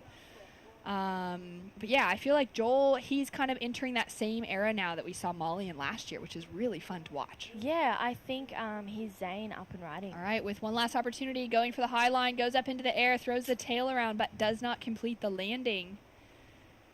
And scores through previous of Jordan Watson, a 4.23 is his highest score, but not enough for the requirement to overtake Zane. We've now got a score to come through for Ty Coolis, chasing a 4.73. If his wave comes through high enough, he'll be into the advancing position. But at the moment, it's looking like Zane Nasink is going to be safe in second. And what a way to round things out. That was a very exciting heat. High tide is coming up shortly, which is going to be, we can already tell. So high tide's going to be at 1:30. It's 10:30 a.m. now. It's really starting to turn on, and that push of the tide is helping the conditions and making it a little bit more exciting in the lineup than those early ones. And results are in. Joel Vaughn, Zane Asink into the round of 16 with huge points on the line. Great performance all around. Love seeing everyone push each other in the lineup. We'll be right back with more action. Kalani Ball coming up in heat number 8.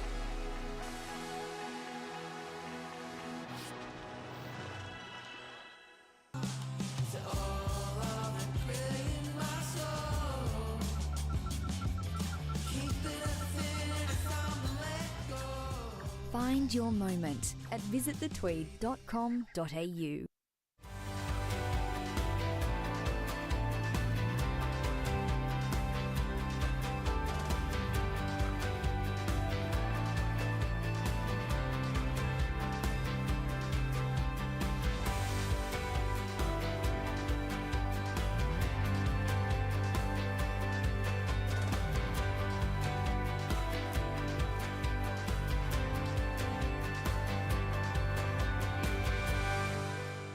Starting the day with freshness, giving us the energy to paddle out and live life to the fullest. All natural and organic, a superfood bursting with flavor and taking you to your own piece of paradise. Sharing moments with friends, sharing them with Oakberry.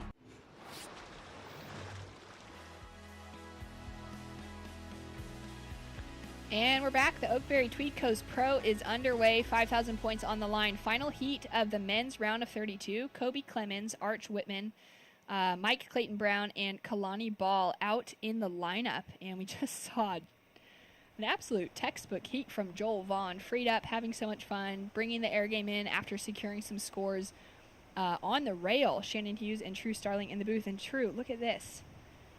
So many beautiful lines rolling through right at the start of this heat. A little flurry of action. Kobe Clemens already with a couple of 2s on the scoreboard. He'll be looking to ditch those. Mike Clayton Brown now having a look. Great hack to start things off with. Beautiful rail game. Snap for the second and goes so critical on that third and fourth turn. Now looking for that end section. Wraps back into the pocket and puts on a clean execution. Wow. Hands in the air, True. That's exactly what Mike Clayton Brown was looking for. That wave just offering more and more and more. We saw, as you said, last heat, Joel pretty much put on an air show for us. Mike Clayton Brown going for a more traditional move.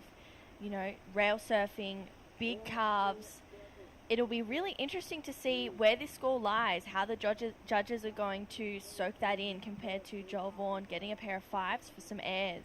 Will they like it more, or will it be around the same? Yeah, really impressive start for Mike. That was amazing. Coming off of a couple of ninth place finishes, those round of 16 finishes out of Phillip Island and Boomerang in the 1000s, and looking to do even better here at that 5,000 point level. Kalani Ball there on screen, currently sitting at number 1 in the rankings as we take a look. Some live action, at the replay from our surfer in red. Kobe Clemens lands it, and we've got that score to drop through, and then we saw this from Mike. Yeah, Mike, great first turn, super powerful, bringing it around for a second. So find some really nice connections here. This is one of the bigger waves that we've seen that's allowed some more than 2 sections out there. So Mikey just really connecting, and a great finish. And then Kobe as well with that snap to air reverse. Kobe's another one that is just so crisp with that surfing. He can rely on his airs. Like Mitch Parkinson said a little while ago, he feels like he's kind of cheating doing that. But you know what? If you're getting good scores for it, you may as well take it. May as well take it. A 5.17 for Mike Clayton Brown opens up his campaign, and Kobe Clemens betters his with a 5.40. And puts a big ask already onto Kalani Ball and Arch Whiteman. Yeah, a huge ask. A 518 is a tricky score to get. We've seen the last few days, not many people have been scoring in the 5s. Here's a replay of Kobe's 5.4. Great snap. Goes to the air, projects forward, rides out cleanly with a really nice spin. So Kobe just making the most of the sections out there. So Kalani and Arch waiting for 4.5 minutes. Haven't yet had a score to lock in. Arch is a great aerialist. Kalani has just recently won the QS 3000. I doubt he's going to be phased by these scores locked on the board because he had a blitzer of a heat yesterday. So I think this heat, we're going to be seeing quite a few changes to the leaderboard. I think we're going to be seeing some big scores. Here is Kalani. Huge up into the air. And it's so hard to tell with that backlit light until we can really pick out the style of some of these guys. So he goes up in the air, doesn't land that one. And yeah, I feel like Kalani, he's the one to pay attention to. Walked away with the win for the biggest event of the series so far with 3,000 points on the line, which is really great. And he's going for a very strong stroke now to get into this one. Stanwell Park local, south coast of Sydney. And here we go with a good-looking face opening up in front of him. Checks behind to make sure no one else is there. And driving into that first big turn. Great pop within it. Goes in for a second snap. Up into the lip on the third, drifts the tail around and shows the judges that he's ready. Still in the heat, and I love that wave from Kalani. He's looking fast and sharp, and I know that he's definitely not fazed by the fact that he's in a heat with younger competitors who can take to the air. Great looking wave, great first turn for Kalani. Looking super fast and sharp, and a great finish. Gets a release, so Kalani locks in a score. I really like that wave from Kalani Ball. Yeah, I absolutely love it. I love that finishing turn as well, just fully releasing the fins and pushing it a little bit harder. Great to see scores to come through for him and for last of Mike Clayton Brown. Still waiting for Arch Whiteman now to get his opening ride. And he's also one of those junior competitors who is, I think, probably feeling pretty stoked to have made it into the round of 32 at this event. Great little feather in his cap to get out his, qualifying series campaign going for his life, and was mentioning that it's a huge thing just putting yourself out there in surf competition, and he's learning so much about the way his mind works as well as how his own surfing compares to the rest of the field. Obviously comparing really well because he's into the round of 32. Yeah, definitely. This is where the games start to kick in. This is where your mind might start to doubt your decisions, your equipment, what boardies you might be wearing, if it's going to match, I don't know if people think about that, but I do. I go, is this got to match the color of my jersey? And I go, I don't even care. I'm wearing black. Of course it's going to match. I love that. That's so good. Of course they're thinking about it. Yeah. You got to look good. You're going to be in all these photos. You're going to be on webcasts. Yeah. So many things. You got to keep those sponsors happy, looking stylish. There's always, I love when the surfers match up for the exact same color, like jersey, wetsuit, same color, or bathing suit, the same color, the white and white, or I know Sally paddled out, I think it was at J-Bay a few years ago. She was in the gold jersey and she paddled out with the yellow wetsuit on. It was just full yellow. It's so fun. So good. Well, Joel yesterday was wearing a red rashy and had red boardies on. Nice. And I was thinking maybe we'll see blue and blue today, but they must just be the lucky boardies for him. Must be. Gotta keep it going with it. So some scores have come through. Kalani Ball opens up with a 5.93, highest wave of the heat so far. Mike Clayton Brown backs up a 2.43, and Kobe Clemens drops in a 5.4. So situation, Kobe and Mike up in the lead, but fives across the board for those first two waves for Kalani and Mike, and then for Kobe backing up his last wave with a 5. And now Arch has definitely got a big ask on his on himself as far as getting at least the 5-point range to match the rest of the crew. Now up and riding, first wave for him, and check to start things off with, goes around the section, releases that tail a bit as well, and goes in for a powerful bit of spray. Now tagging the lip to finish things off, doesn't ride out of it clean. But now he's got that campaign going. Sat quiet for nearly 10 minutes before taking off on that one. Yeah, unfortunate for Arch that he didn't get a better first section. I think if he had that would have really allowed him to get a good start. Here we go, Kobe. Straight up into the air to start things off with. Looking for that next section. And really powerful attack. Super low and compressed as he drives off the bottom and now into that finishing maneuver. That was exciting. I don't even know how he just did that. I don't know either. I'm like shocked. Wow. Impressive surfing from Kobe Clements. He's from Longreef, down on the northern beaches. We all know he can take to the air, and so early on in this heat, backing his decisions with that, it's an amazing thing to see, especially in the round of 32 with such a good heat, and moving on through to the round of 16 later today. Wow, what an impressive performance so far. We've got scores to come in across the board as we take another look at this one. Yeah, here's Mike up and riding, tags that first section and takes to the sky for a finish and just gets it. I'm not too sure whether the judges will deem that complete or not. Didn't stand up in front of the whitewash for too long. But that score for Kobe, I think it's going to be a good one. So scores to come in across the board. We just saw a great performance from Joel Vaughn. Joel, it's Shannon and True here in the booth. What did you have for breakfast? Because you definitely looked like you had the right energy going out there. I actually had a bit of Nutella on toast and, nice. and some black coffee and just got a little bit of energy. And yeah, it was it worked, I guess. It definitely did. Talk to me about just finding the rhythm out there. Your board looks great. Your surfing looks great. And it just seems like that freed up part of your surfing is really alive within the heats right now. It's incredible. Yeah, I'm just trying to get myself on a good wave to start off and then just go from there and try to have a bit of fun within the heats and try to surf my best. And yeah, it's working out well, so keep moving on to the next one. Joel, with Molly qualifying for the CT last year, is that kind of motivating you coming into this year to follow in her footsteps? Yeah, it's really good to see Molly, one of my good mates, qualify for the CT. She's doing really well on it, and yeah, it'd be awesome to qualify for the Challenger Series and then even qualify for the CT. That's my long-term goal, and yeah, I'm really excited to have a crack at all of it, really. Well, so exciting. It is really cool to kind of track from her story last year and to see that you're on a similar trajectory, just getting off to a really solid start with those QS wins and those Pro Juniors even, and just kind of finding that rhythm between the two. We're so proud of you, and we can't wait to see how you go in the round of 16. Yeah. Yeah, thanks so much. Well done. Well done, Joel. Stoked. He just seems like he's in a perfect position at the moment as we see Arch Whitman. Nice snap to start things off on his backhand and goes in for the second one, throws heaps of spray out of that.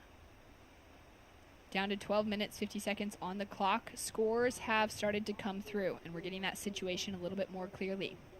At the moment, Kalani Ball sitting in the lead. His backup score just a 2.53 at the moment. Kobe Clemens still waiting for his last score to come through. Mike Clayton Brown as well. A couple of scores in for Arch Whitman in the 3-point range. So that's where he's sitting at the moment in that fourth place position. We'll have a little bit of a better picture of things once that last score of Kobe Clemens drops through and Mike Clayton Brown as well. Yeah. That last wave of Kobe still has my mind kind of just in shock a little. Yes. I was not expecting that for his first turn. I'm so glad that he did that because that's I guess what surfing is, we're entertainers here, and keeping the judges entertained is part of the job. So Kobe definitely doing that, and I think his mum watching at home and sister, and I'm sure Coach Matty Cattle, and I know that his dad is here as well, really enjoying the fact that he is trusting his guns and sticking to what he knows best. Yeah, so good. And I'm still just thinking back to that kind of Molly and Joel conversation, and I remember hearing this interview from John Florence once about Coco Ho, and when Coco qualified for the championship tour, she was the first out of that pack of North Shore kids who were all in that same age range, boys and girls all growing up and pushing each other surfing, and Coco was the first of them to get that early call up to the championship tour. Carissa also right in that conversation as well. I think the following year Carissa qualified. But it was a huge inspiration for John because he didn't qualify until a couple years later. And Coco was that young one still in her teen years to be able to make that breakthrough and like start to set that standard that pack of kids, boys and girls alike, could make it into the championship tour qualification. And that was years ago now, and we've seen the most incredible careers out of that entire crop of surfers. And I just feel like that's what's beginning to happen here in Australia again, where it's been such a dominant force on the championship tour over the last forever out of Australia, and there's still so many powerful names out there and so many world titles that have come through out of Australian surfing. But now it's cool to see that there is that new crop of talent that's starting to pop up within those that are still teenagers as well. Yeah, definitely. I think the last few years Australian surfing has it's been around, but there's not really been too much going on. So I think it's really exciting for the fact that we have so much talent in this qualifying series, moving on through to the Challenger Series. I mean, it would be amazing if we could have like the top 20, because then I feel to go to the Challenger Series. I totally agree. We'd have a tour full of Australians again, which would be amazing, but that's unfortunately not the case. It's top 9 with a wild card, I believe. Yep. So we'll have to get the best 9 out of that, and I think that's exactly what we're going to get. Yeah, I just feel like these next few years, especially for Australian surfing in that sense, we're going to see a few more Aussies on tour. Mike Clayton Brown goes up into the air on that first big maneuver, throws all the risk. Is he going to be able to make it around the section? It looks like he's going to find that open face again. Nice, smooth transition. Goes in for that big rail carve on the second turn, and just a little climb to finish. Finds that little low road to put on the exclamation point. That was great. I love the low road approach on that one. So Mikey just, again, backing what he knows best. We don't really see in heats like this people going to airs so early on, even though there's 9 minutes to go. It feels like that's kind of the last 5 minutes where people start introducing that. And driving down the line, Arch with an opportunity goes big on the backhand air and just loses a little bit of control there. Down to 9 minutes. He's definitely pushing things. Yeah, for sure. I love the fact that he's just going for it out there. Backhand airs are really hard to do. I feel like once you master them, they're kind of easier than anything else. But yeah, I love the fact that Arch is doing that and having that approach in this heat. It'd be great to see him open up on a better looking wave, because he's so good with his turns. If he just goes up and down a couple of times on his backhand, like Elise does, like she did yesterday in her heat, I feel like Arch is going to be able to kind of get some good scores on the board, lower that requirement of the 5.5. That's Elise Cooper coming up in the next heat. She had a grindy heat yesterday afternoon, but just made it through. Yeah, stoked to see her into the round of 16. She'll be up against Macy Callahan, Coco Cans, and Gabby Spake in the first women's round of 16 heat. And then we'll go back to the men's round of 16 once that one wraps up. Just 4 heats for those rounds. So we'll go through really quick, and then we'll be wrapping up the day after the men's round of 16 with the women's quarterfinals. And it looks like that wind is forecasted to come up a little bit today, but it's going to be a lot softer than yesterday. Perfect. I want to have a surf this afternoon. So I am in the same boat. Love to get in the water. Macy Callahan putting the wax on. We saw Sheldon Simkis, her partner there, walk away with a heat win this morning. So the duo looking good so far. Yeah, looking really good. They feel motivated by each other to progress through heats and continue going on. Sheldon, of course, hasn't had the best start to the year that we've seen, especially in the QS. He and Macy took out the Usher Cup They both won the finals at the Usher Cup a few months ago, so that was like a turning point for them, I think, and it was a great story, you know, the couple taking out the whole event, which was amazing to see. So I think they came into the QS hoping they were going to do that. Hasn't quite worked out yet, but they're both looking really strong for this 5,000 here at Tweed. That's so fun. And what is the Usher Cup? So the Usher Cup's an event where it's a board riders event. So you go out there and you surf individually and represent your board riders club, and you get points for each heat that you go through, and then the top 3 clubs earn money for that board riders club, and then some for a foundation as well. Amazing. Sounds really fun. As we're seeing some live action here, Kalani, we're going to track with him down the line. Gets a couple turns connected together. Arch Whitman gets a couple turns connected together on that kind of closeout section. That does sound like a really fun, rather than that tag team clubs event. Yeah. You're actually competing for yourself, but it's also gaining points the farther you make it through for everyone else. Yeah, it's awesome. And you make money as well, first round for yourself too. So cool. I've never done the event before. This year was the first year that North Narrabeen got invited. So hopefully we're back next year. Oh, awesome. Yep. So it was such a great weekend. There was so much going on. Where was it at? At Snapper. Great. Even better. Stoked. Take a heat out there any day. Yeah. Yep. That's it. So fun. All right, so some scores to come through. We're coming down to that 5-minute mark. At the moment, Kobe Clemens has just bettered the situation with a 4.43 in the lead. And we've got Arch Whitman with a score to come through. A 4.03 for Arch comes through as his highest. Decreases the requirement slightly to a 5.24 to take the advancing position. Mike Clayton Brown sitting in second still, and Kalani Ball with a score to drop. He's looking to improve on a 2.53, needs a 3.34 to get into that advancing position. And this is going to be a shocker if we don't see Kalani Ball get that advancement through, as he is the #1 seed coming into this event. And there we go. Scores in. A 3.63 as I'm saying it. He moves up into the advancing position. Requirement now on Mike Clayton Brown, sitting with a 4.4. All scores are in. And you can see Kalani there just having that paddle up the point. He is sitting in 4th priority, so no use in him really sticking close to Mike at the moment. Yeah, for sure. And I'm wondering if Mike is trying to stick close to him. He's been a bit of a wave magnet this heat. But so is Mikey as well. I mean, a 4.4 isn't a big requirement for Mike. It is today in the scheme of things. However, it seems like this heat we've had some really nice sets rolling through, some great opportunities. I feel like if Mike gets the opportunity to really unleash, he'll be able to lock in that 4.4. All right, and a paddle. Our surfer in red does have priority. Heat leader, Kobe Clemens, driving off the bottom. Great speed coming out of those bottom turns and into those top turn finishes on those last couple. Really aggressive approach from him. 4 minutes on the clock, and he is furiously paddling out to backline again. Yeah, hoping to regain 4th priority.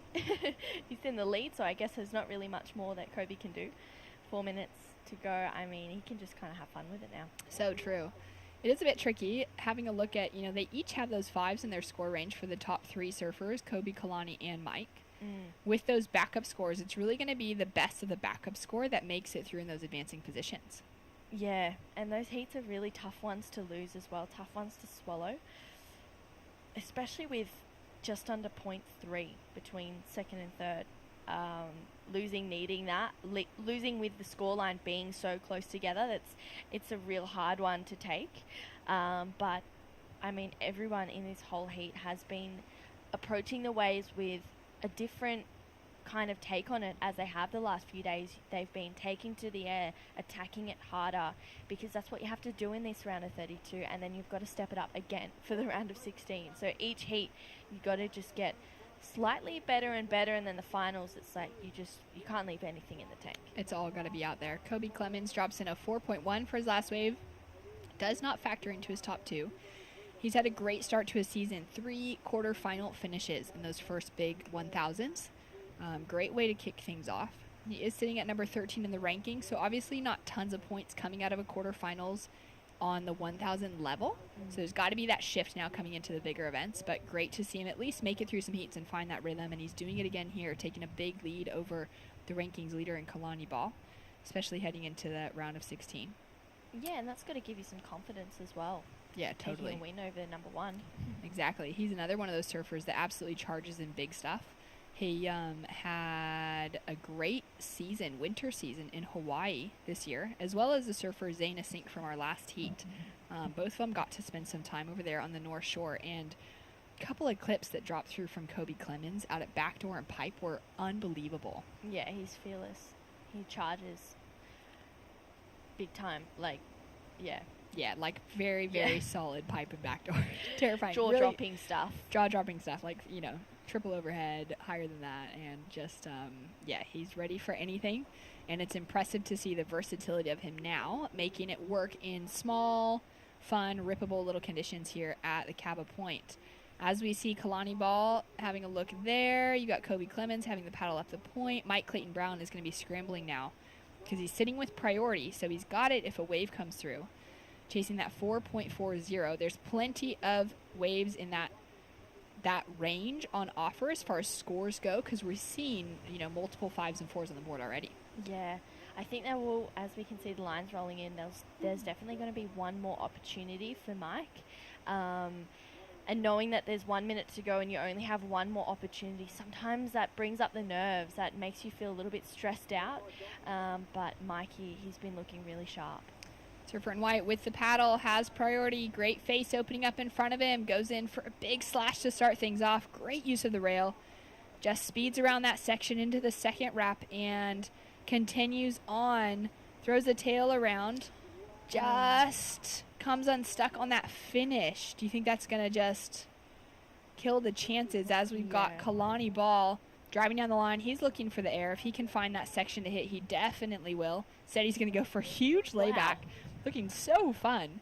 And one final turn on that one. Man, that turn looked amazing, that first one. Goes in for that little finish as well.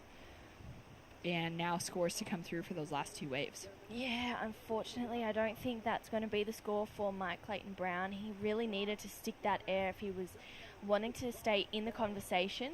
I love that first turn for last of Kalani Ball. So much power, so much drive. I think that's probably going to better that 3.63 of his and make it a little bit harder for Mike to get a score. Yeah, you know when Mikey Wright does those big turns like that as well, where his hands are kind of back, like he's almost standing tall, but it's like just that lean back? Yeah. That was like so similar to what Kalani just did. Yeah, I love sick. that. That was so good.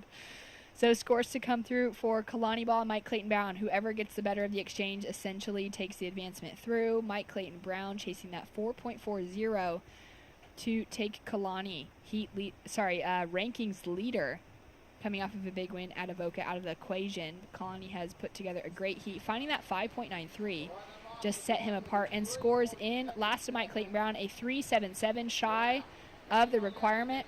Kalani in through second place, and Kobe Clemens with the win. Exciting stuff. Incredible surfing throughout today, and we've got the women that will be coming up next. The women's round of 16. And we have finished up the round of 32 on the men's side. We've got the rankings now coming up for the round of 16, which is exciting to see because we're going to have some things that are shaking up as those, you know, different surfers have fallen out of the draw over the last little while. Taking a look at the rankings now. So Kalani Ball still in. Basically the surfers to note at the moment: Billy Stearman, Jagger Bartholomew out of the equation with that red dot next to their name. They're not going to be able to go up or down. Everyone else with the green still in the mix above that cut line, just below the number 9. So much on the line here. So much on the line. I love the fact that everyone, these live rankings, it keeps everyone honest. It keeps everyone true. Oscar Berry, he's just jumped up.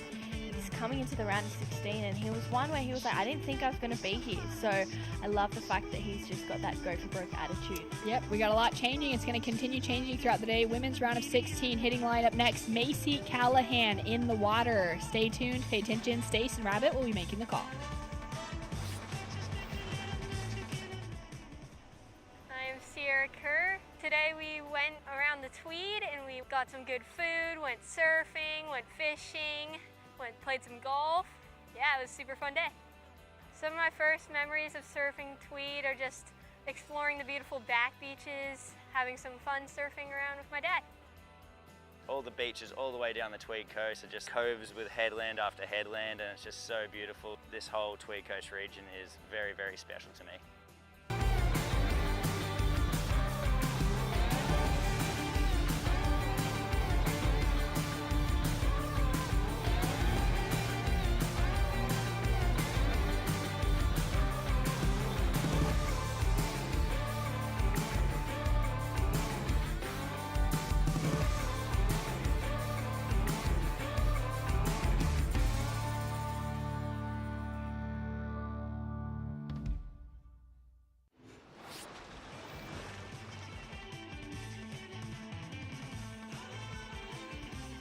Welcome back to the Oakberry Tweed Coast Pro, the QS 5000 for the men and the women, and it is just non-stop action here. In the first heat of the round of 16, we have Coco Cairns from Noosa Heads, Macy Callahan against Elise Cooper, and rounding this one out, Gabby Spake, another absolute cracker. A couple of my favourites from earlier rounds, Blugs.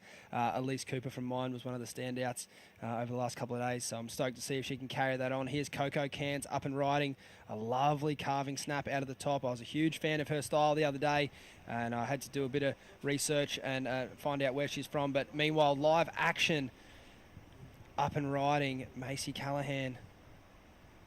Lovely big opening swoop there, and a nice way to finish for Macy. But yeah, Coco from that Noosa region, she's riding, I believe, Ryan Campbell's dad's surfboards. And I think, like you mentioned yesterday, Bugs, it's quite clear when someone has that natural point break style, isn't it? Absolutely, and it really shows. You know what's amazing is that like they call for northerlies today. Yeah, that's got a sou'easter on it. It does. It's helping just bring that little bit of swell in. Gabby Spake, a quick in and out there. Yeah, we'll take anything Mother Nature's offering at the moment just to keep this swell puffing in. It's super contestable at the moment. Consistency has been a bit of an issue during some heats, but more often than not, plenty of opportunity as we see Elise Cooper here, Bugs. Yeah, Elise's got a great backhand. That second snap was awesome. Gets aboard above the lip line, so nice starter. Another fantastic style. Just looks like she belongs on a surfboard. Macy Callahan here, Bugs. Yeah, Macy's the class act. Just a little bit of a slip of the foot there, but it won't affect her forward progress. Macy Callahan, World Tour quality talent. She's just sort of reassessing her position at the moment. She's going to commit to this regional series, see where she ends up. I know she's working on a video part with Billabong at the moment, and you know, it's something that I think the world deserves to see more of. A few more parts of these women surfing in the waves that they like, and some waves, different waves to contest locations around the world. It's been quite common for the men to chase video parts outside of contest, but for the women, it really hasn't been sort of the norm for them. But after Macy and obviously the crew dropped their film surfing, they're setting a new trend for the women, and I like it. They can do both. Yeah, they certainly can. I mean, yeah, it's a great development for sure. So, Score's still waiting for that Elise Cooper. I really like that ride. I think yeah, so do I. It's going to be up there. Like, look at Macy already, a 5.67 and a 5.17. That is just dominance. Helping. And we'll get back to this heat in a moment. We've got young Kobe Clements on the line. Kobe, fantastic result you're putting together here, mate. Congratulations, another big heat win. Yeah, thanks. Stoked. Waves are small, but a couple pockets here and there, and yeah, stoked to get the heat win. Oh, absolutely, mate. You looked electric out there. What's under your feet? A little chili epoxy by the look of things. Any more specific details for us? Actually, I was just talking to the guy at 3D Fins, Courtney Potter, and I felt a bit slow on the first day, and I asked like what fins would just make me go in the pocket, and he gave me like this new set, and they're actually shaped identical to like the Kelly Slater new fin. So I've been riding them out here and just trying to get in the pocket and fast, and yeah. I'd certainly work for you on that last wave, mate. Talk to me about your career so far. You would have to have one of the biggest varieties of ability for your age, particularly coming out of Australia. How do you switch it up from 20-foot closeouts at Pipeline to 1-foot Cabarita? I train a lot, and then I do Pilates. I've been doing Pilates for like 6 years to get the body balanced, and it's really good up at Manly, Pilates-wise, and Yeah, just been training and trying stuff that not many people kind of do. So just to have like an ace card to pull out, but I haven't pulled it out yet. But there's a couple of sections out there. Yeah, there is, mate. You must be taking a lot of confidence into this next round, knowing that you've still got plenty left in the tank. Yeah, it's exciting for me. Yeah. What's an ace card for you, mate? Big full rotation? Maybe a cheeky left? What do you got up your sleeve? I don't know. You have to find out. I like it. You got to keep your cards close to your chest. Good poker face, Kobe. Congratulations. We're going to keep tuned here with women's action. We're going to let you go. Good luck later in the day, mate. Well done. Thanks. See you guys. Cheers, mate. Yeah, well, the ace up the sleeve. Cheeky. Hasn't I like pulled it. it out He yet. didn't falter. As we saw there, while we're out to the interview bugs, here is Coco Cairns. Yeah, Coco Cairns. She's had a good tournament so far. Gets that third finisher in, and this is what she's really kept busy on her waves, and her wave choice has been pretty solid. She's really having a good tournament. Definitely, as we got that score in, bugs, that we were waiting on. Elise Cooper, a 5.3, so another fantastic ride as we see Gabby Spake up and riding here. A nice shouldered out wave, plenty of sections.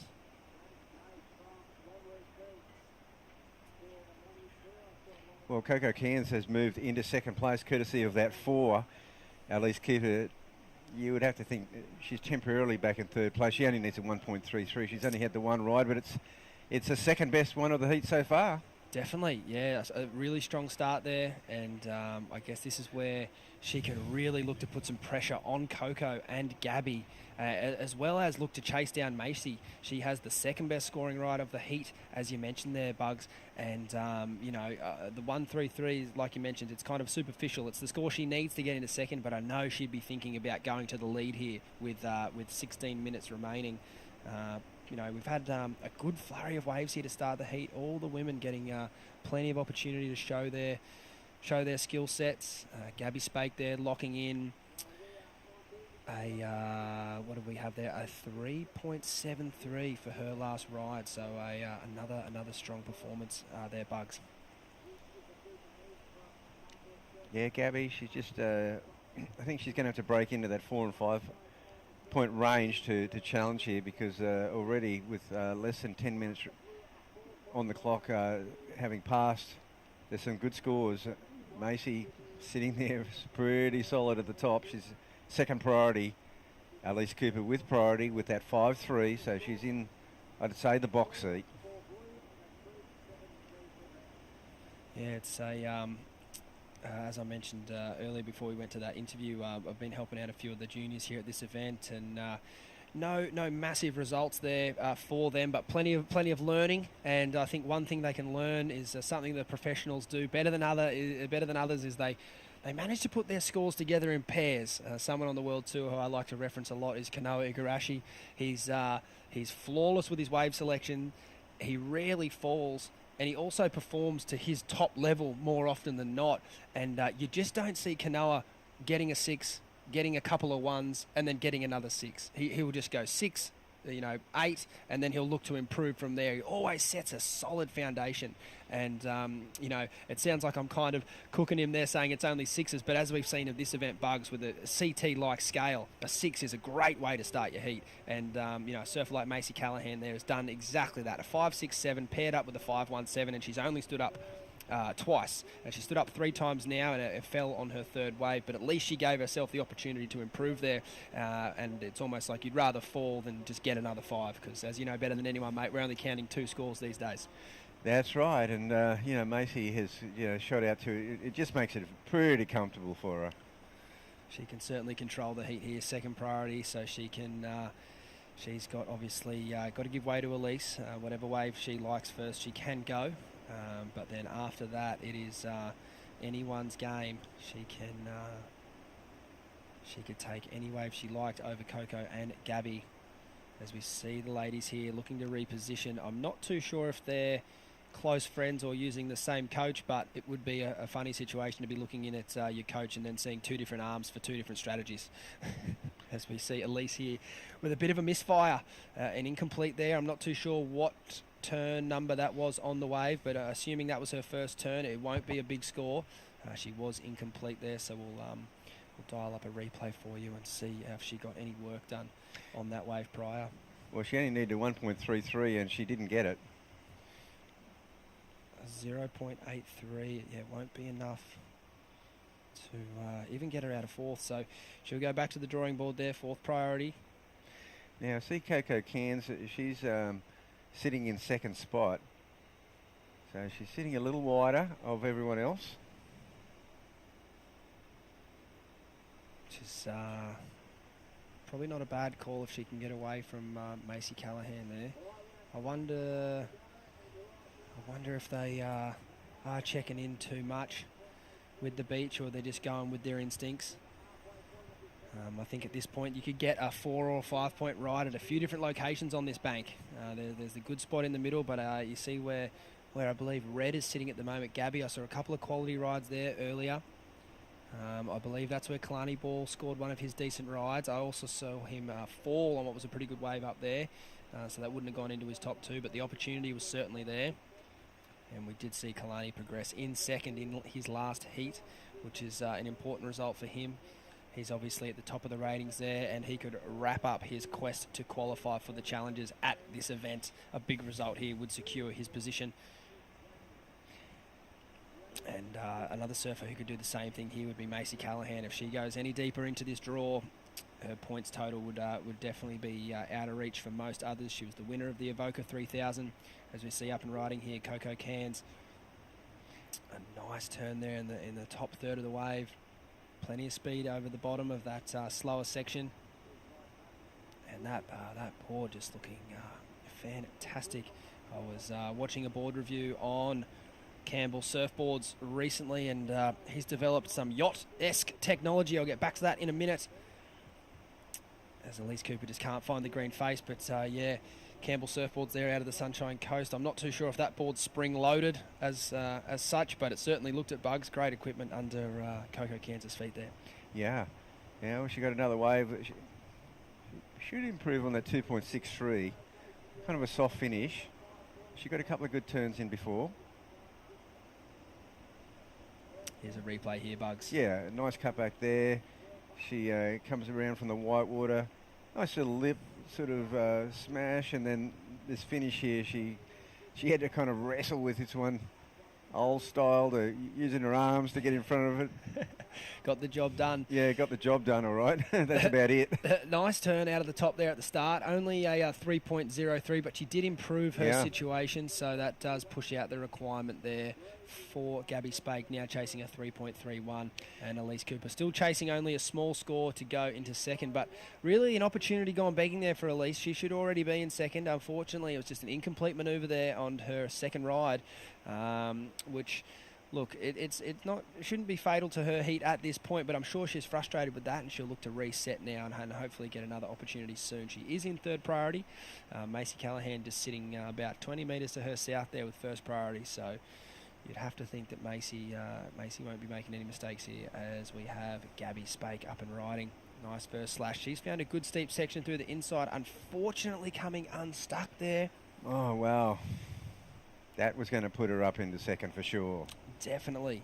That was a good-looking wave. It was a nice first setup carve, as we see the ladies repositioning themselves here. Could be a wide one, Stace. Coco might get a chance at this with third priority, which would be an absolute steal if she does. Yeah, she has. It's all hers if she wants it, but she opts to let that one go, and it looked like a good leave. A very, very tempting ride, but it did just close out and stretch out across that bank.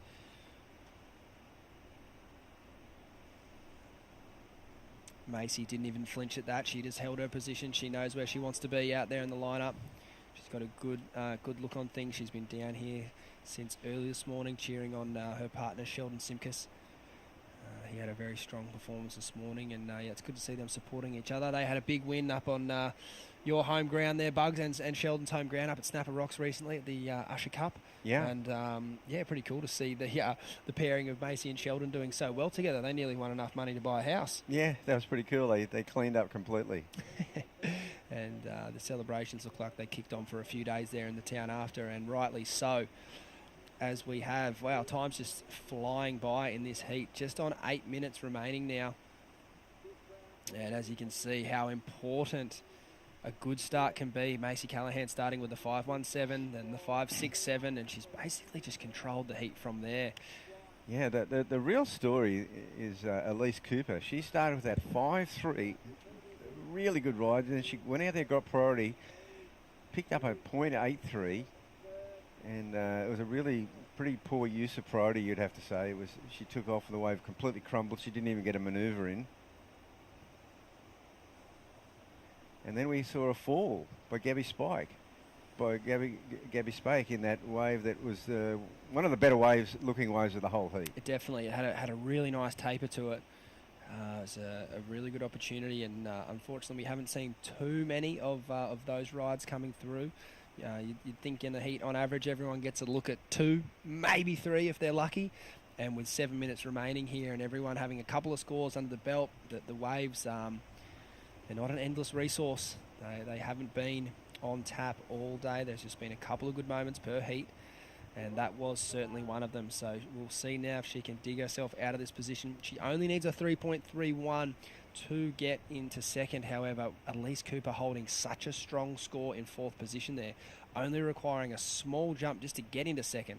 So anything bigger than that 1.73, that will obviously extend Gabby's requirement. And Coco would have to be thinking the same thing. She knows she's in second at the moment, but she'd be trying desperately to better that 3.03 and even maybe try and chuck something up in that 5 to 6 point range just to put the pressure back on Elise, because obviously a surfer of her quality chasing a 1.73, you'd have to think she's going to get an opportunity to do that, Bugs. Yeah, and we saw Coco Candace just take a real quick one there, in and out. She'll go back out. This tide is a factor. Definitely. So we see Charlie Stokes there getting ready for her next heat. Her coach Tim Just made his way down from the Sunshine Coast this weekend. An unfortunate result early with Reef Hazelwood, but that's the job of a good coach. You've got to drop your losses and move them on and help the next athlete, which I know Tim would be doing that very well. Charlie's got a bright future ahead of her as we see Gabby Spake up and riding. This is better. A nice big finish there on a big critical section. 3.31. I can't afford to be... My ego can't handle another wrong score, Bug, so I'm just going to steer well clear of this one. What do you reckon, mate? Well, it's a bigger wave. That's a bit conservative. This turn here is a lot more vertical, a lot more critical. I'm thinking she's around the 4 mark. I think she's going to get it. I'll back you in. I'll support you on that. As we have up and riding here, Elise, an important ride. Yeah, this is the ride. That's better. Yeah, she's definitely gone past the 1.73. She might need a little bit more now. Yeah, I'm with you. Just depends how much more she will need. Gabby's wave was pretty tidy. Yeah. And Elise's wave, it sort of only had that one nice slashing snap out of the top. So I'm keen to see a replay here, Bugs. Yeah, this is a sort of a setup there. Not bad. That's a nice turn. Yeah, she's got great small wave technique. As we see behind, this is a replay of Gabby's wave, Bugs. Yeah, that first turn's a little bit softer. It's all about this one here. That's a pretty committed last manoeuvre on the closeout section. She's in and out on that one as well. She got it, a 4.37. That's a great score. Elise now chasing a 2.8 with a score to come. And her wave is right around that number. Oh, yeah, I was thinking a 3-ish myself. It's really, really close. When I saw the ride, I went, oh, well, a 3 would be handy. It would be real handy. She would take that right now because she's in 3rd priority. There she goes. She got it. Yeah. I thought she'd... wish she got a 4.7. Easily getting the requirement there. A 4.7 for Elise Cooper there. Well and truly in the lead. Sorry, my apologies. In second by a long margin now. Gabby Spake requires a 5.63. And Coco Cairns, who hasn't had a bad heat. She's found herself needing a 6, though. She had a nice start, Coco, but she just hasn't managed to find a really solid scoring ride towards the end of that heat. So with 3.5 minutes remaining, it's Macy Callahan waiting out there patiently with 1st priority. Yeah, so the judges are, obviously really liking how crisp Elise Cooper's turns are. They are crisp. And I think that's the difference. Her board looks just beautiful under her feet. And she's really got that unlocked. That if she can get a third one in here, it'll be huge. Not as crisp a finish as others, but her other waves. But she did get 3, and her first turn was great. Definitely. I love how she waits up in between turns and then unloads off the top. She's very very light-footed when she needs to be, and then sinks a lot of power in as well, Bugs. Yeah. And this one here, she clearly looking to try to get that finishing turn, and she took a little bit off the second turn to do that. So not as clean and crisp as her earlier ride, like you mentioned, so not too sure where that one will factor into things. Good surfing nonetheless. Yeah, would be surprised if it comes in just under.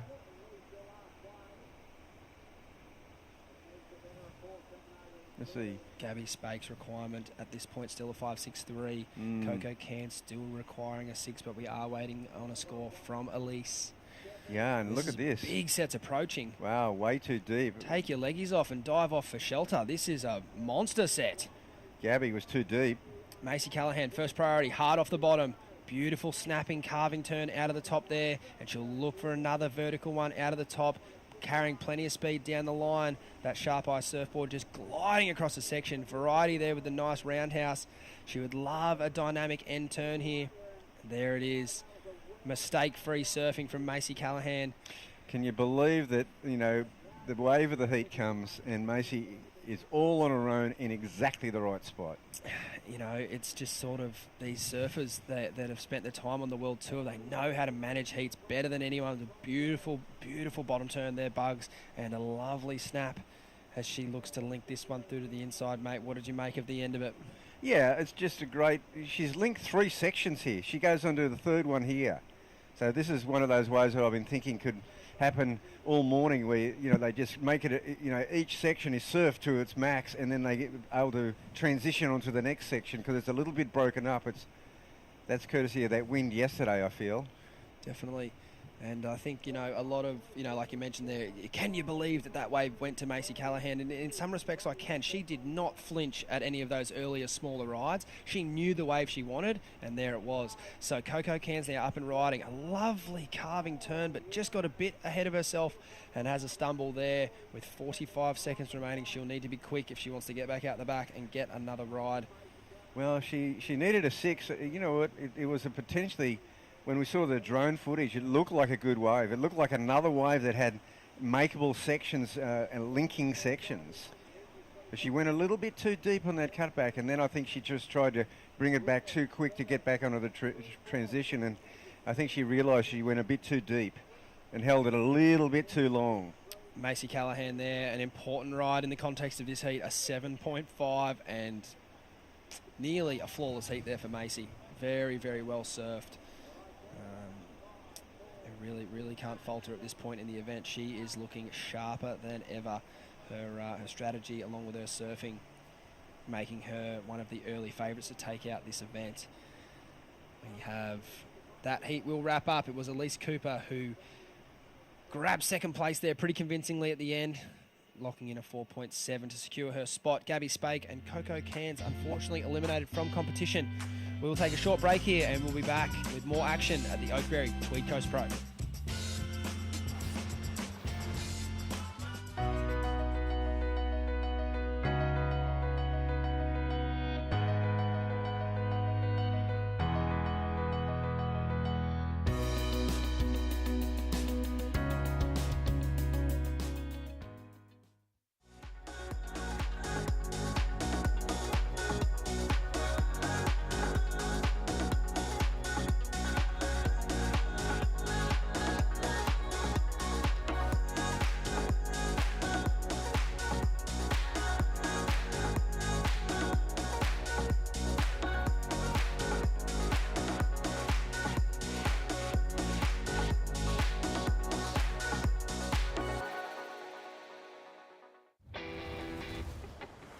Through my internship at the WSL, plus the personalised experiences and support I have access to at Bond, I know I'm well on the way to becoming the entrepreneur I want to be.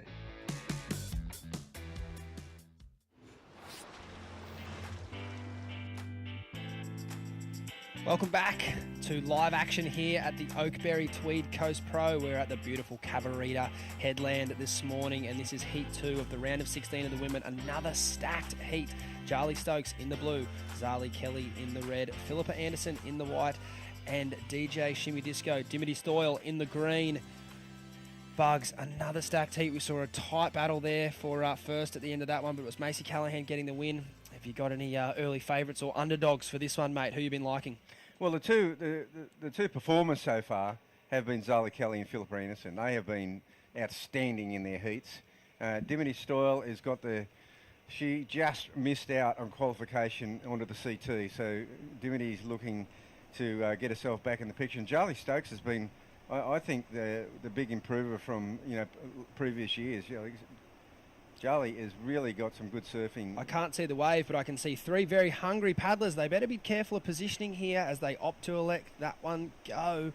As we have off the edge. There she is. Charlie up and riding.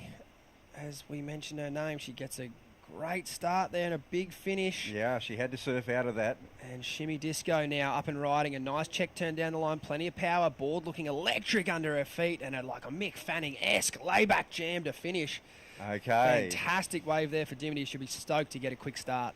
Well, as I said, Zali Kelly and Philippa Anderson, they have set the pace, and Dimity knows this. She don't want a bar of it. She wants to set the pace now. Replay, Bugs. Yeah. How's this quickness of these turns by Dimity? Just a check turn, keeps her speed, increases her speed, just attacks that lip. That was outstanding. As we see Zali Kelly here stroking into a smaller looking wave, but she's got some good looking equipment under her feet. As she'll get a nice start there with 2 quick turns. Yeah, small wave, but she went to work. I think Zali's a kind of surfer. She likes to catch a lot of waves in her heat. She likes to keep busy. I think the size of the waves will hold her back a little bit here.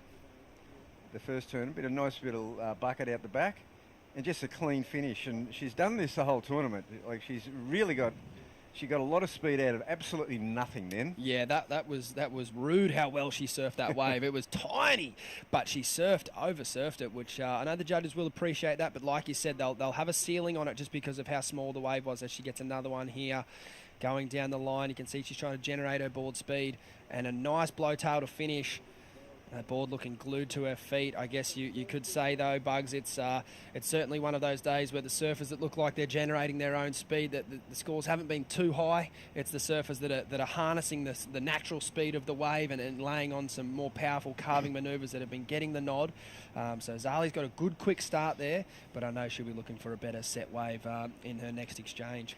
And Philippa Anderson sitting out there with priority now. Here's the second effort. I said that Zali likes to keep busy, and she sure does. And this wave a little bit bigger, the finishing turn a little bit more dynamic. Yeah, really strong surfing, no doubt. The first turn there, just a set-up carve and a better finish. So she'll be the first one with 2 scores on the board, and certainly a nice way to set a foundation for your heat. She'll have 20 minutes now to try and improve that situation, as we have Philippa Anderson waiting patiently out the back with first priority. Dimity Stoyle, we're waiting for a score from her, and she holds second priority, Bugs. And we're still waiting for a second score for Charlie Stokes. So there we are, a 4.33 for Zali Kelly, followed up with a 3.77 in that order. Dimity Stoyle, a 4.83, so all things considered, Zali doing pretty well to keep close to Dimity's first wave there, and Charlie Stokes starting with that 3.73 and then just the 0.93. It's Philippa Anderson will be up next, and she'll no doubt be excited to open her campaign. Yeah, well, we talked about the stacked heats, and this one certainly is, but it's a pretty balanced draw, because when you look at the next 2 round of 16 heats, Sierra Kerr, Paige Harab, Kobe Enright, Nixie Ryan, there's a stacked heat. Another stacked heat. And then the final one, Sophie McCulloch. She's been on fire.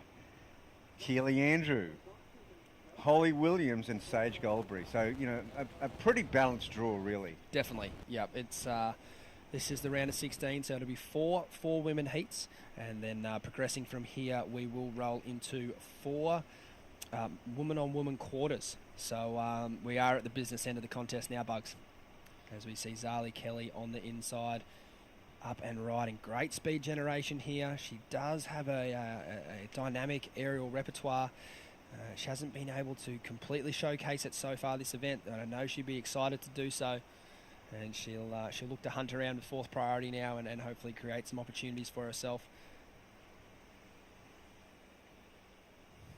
Dimity Stoyle now with still in that second priority in second position. And there's 18 minutes remaining, so I know Dimity will be stoked with that start.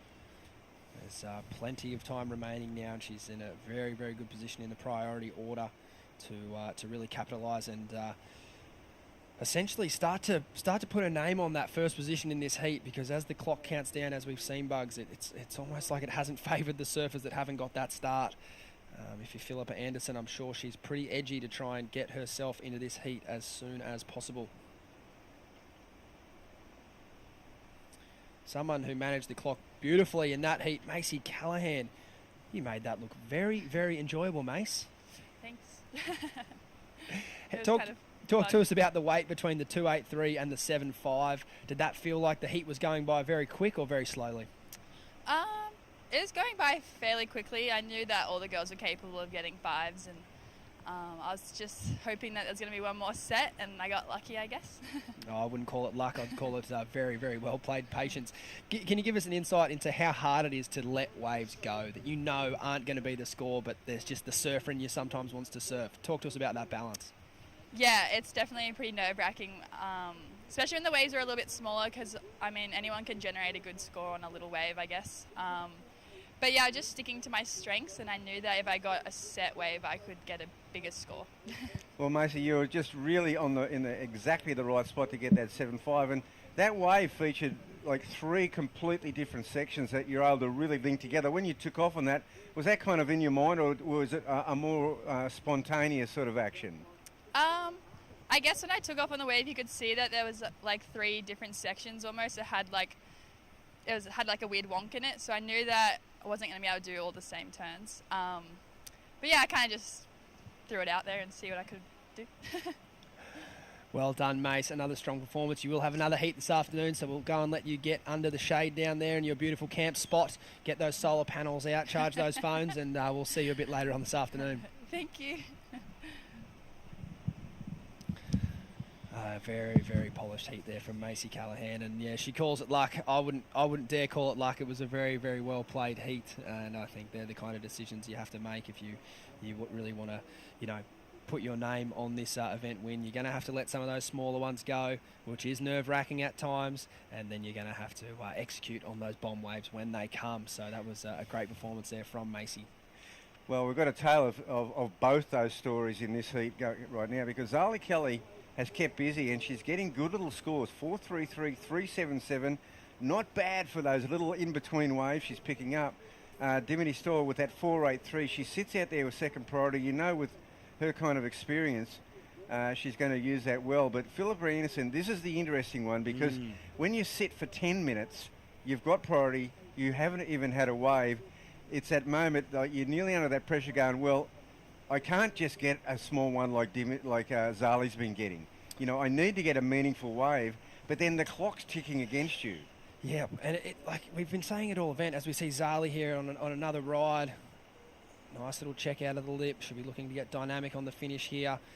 And if I'm critical of that wave, it's time to ramp it up. There's no need for another 3 when you're in this position. You can keep hunting, but you can't be in fourth priority all heat, Bugs. At some point, Zali will have to pull the trigger on dropping that anchor.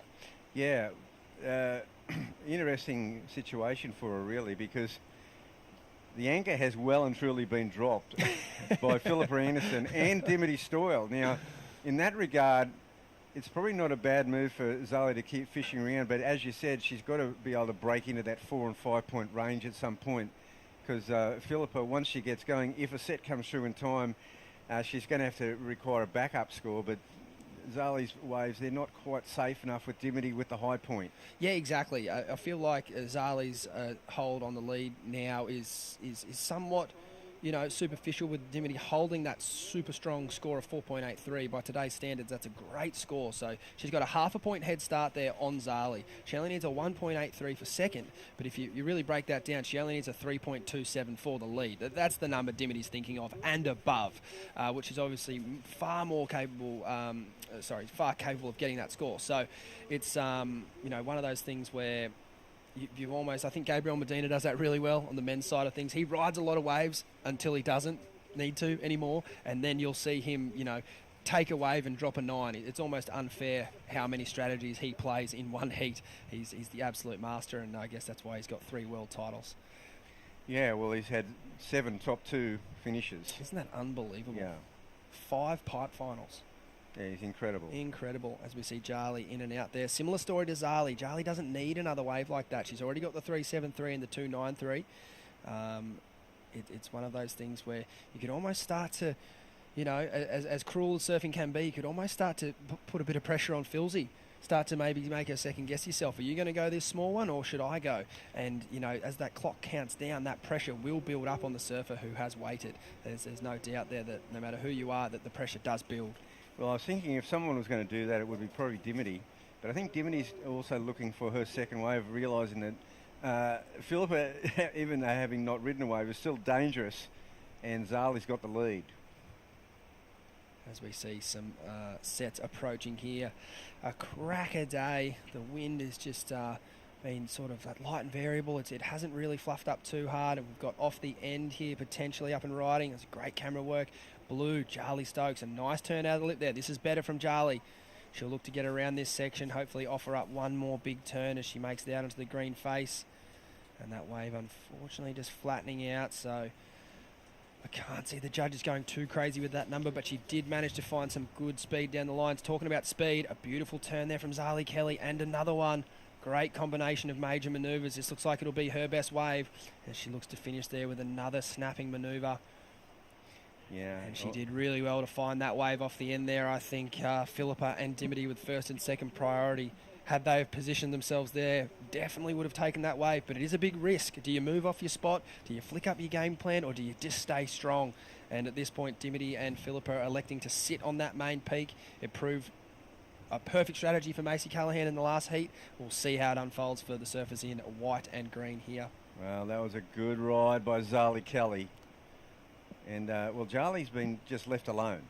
She's been able to sit wide and she's left alone. As you said, this wave crumbled a lot. There's no manoeuvring in that section there, and then it just goes pretty soft here. Nice gentle finish, as you said. Not like that crispness that we've seen in the surfing. Here we go. This is the replay. Look at the speed. Beautiful slashing turn there. And another one. And she gets the finisher too. So this is a pretty handy little ride. She's trying to improve on a 3.77. I think that could be her best wave. It seemed like it. Just getting those two turns close together. There was no pumping in between. The judges love it when you can get the combination of major manoeuvres together like that. And as I mentioned earlier, there have been a lot of good scores on that part of the bank today. Yeah, look at that, 4.83. And she's matched Dimity's highest score there with a 4.83.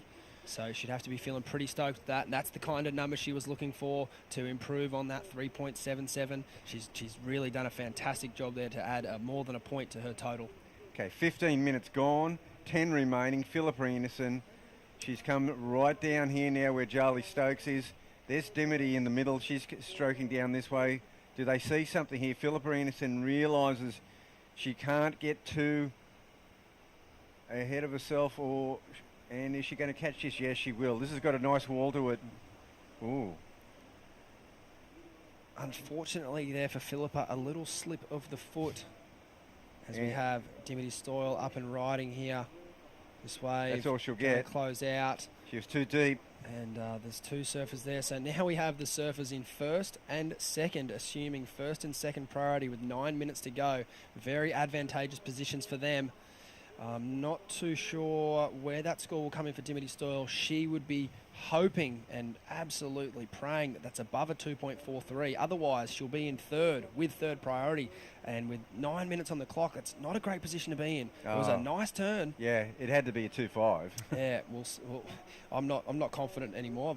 I've been shot to pieces too many times. No, it was a good score. 4.27. That's so right. I thought it was way more than 2.5, but it had to be that. I mean, she only needed 2.43. Stoked to see it there for Dimity. A 4.27. It was a dynamic one-turn wave. A 4.83, a pretty strong ride also. So the judges have got their scale set there. Wow. 2 4.83s, a 4.33 for Zali, second best. A 4.27 there for Dimity. And now Charlie Stokes is chasing a 5.73, a 5.37. And Philippa Anderson chasing an 8.17. No doubt in my mind, Philippa will look to chip away at that in 2 scores. And as we have here, the young superstar Sierra Kerr leashing up for her heat. Well, Philippa Anderson, this is unbelievable. Like, she needs 2 waves. She's got third priority. We'll go back to the lineup here. Here's Charlie Stokes. Not a bad looking wave. It does look like it's going to get smaller as it tapers off down the right. A couple of nice carving turns there. Yeah, it's a taper. She might get a little bit more here, Stace. Just a tad more. She hasn't had that classic finish like the Dimity. Yeah, the Dimity exactly. big section. There's a better looking wave from Philippa. Good energy and a good finish there. So she'll be stoked to get that wave on the board. That looked like Philippa's no doubt her best ride. And something that she can definitely chip away that requirement of an 8.17. Dimity Stoyle in second place there. Looks like she might have ridden a wave also. We'll try and catch up with that again shortly. Well, we only saw the end of Philippa's wave, and she finished way down where Charlie Stokes was, so she must have got a fair bit done. And she looked fired up at the end of that wave. So assuming she did some good work at the start there, that should be a good score for Philippa. We've got a replay here, Bugs.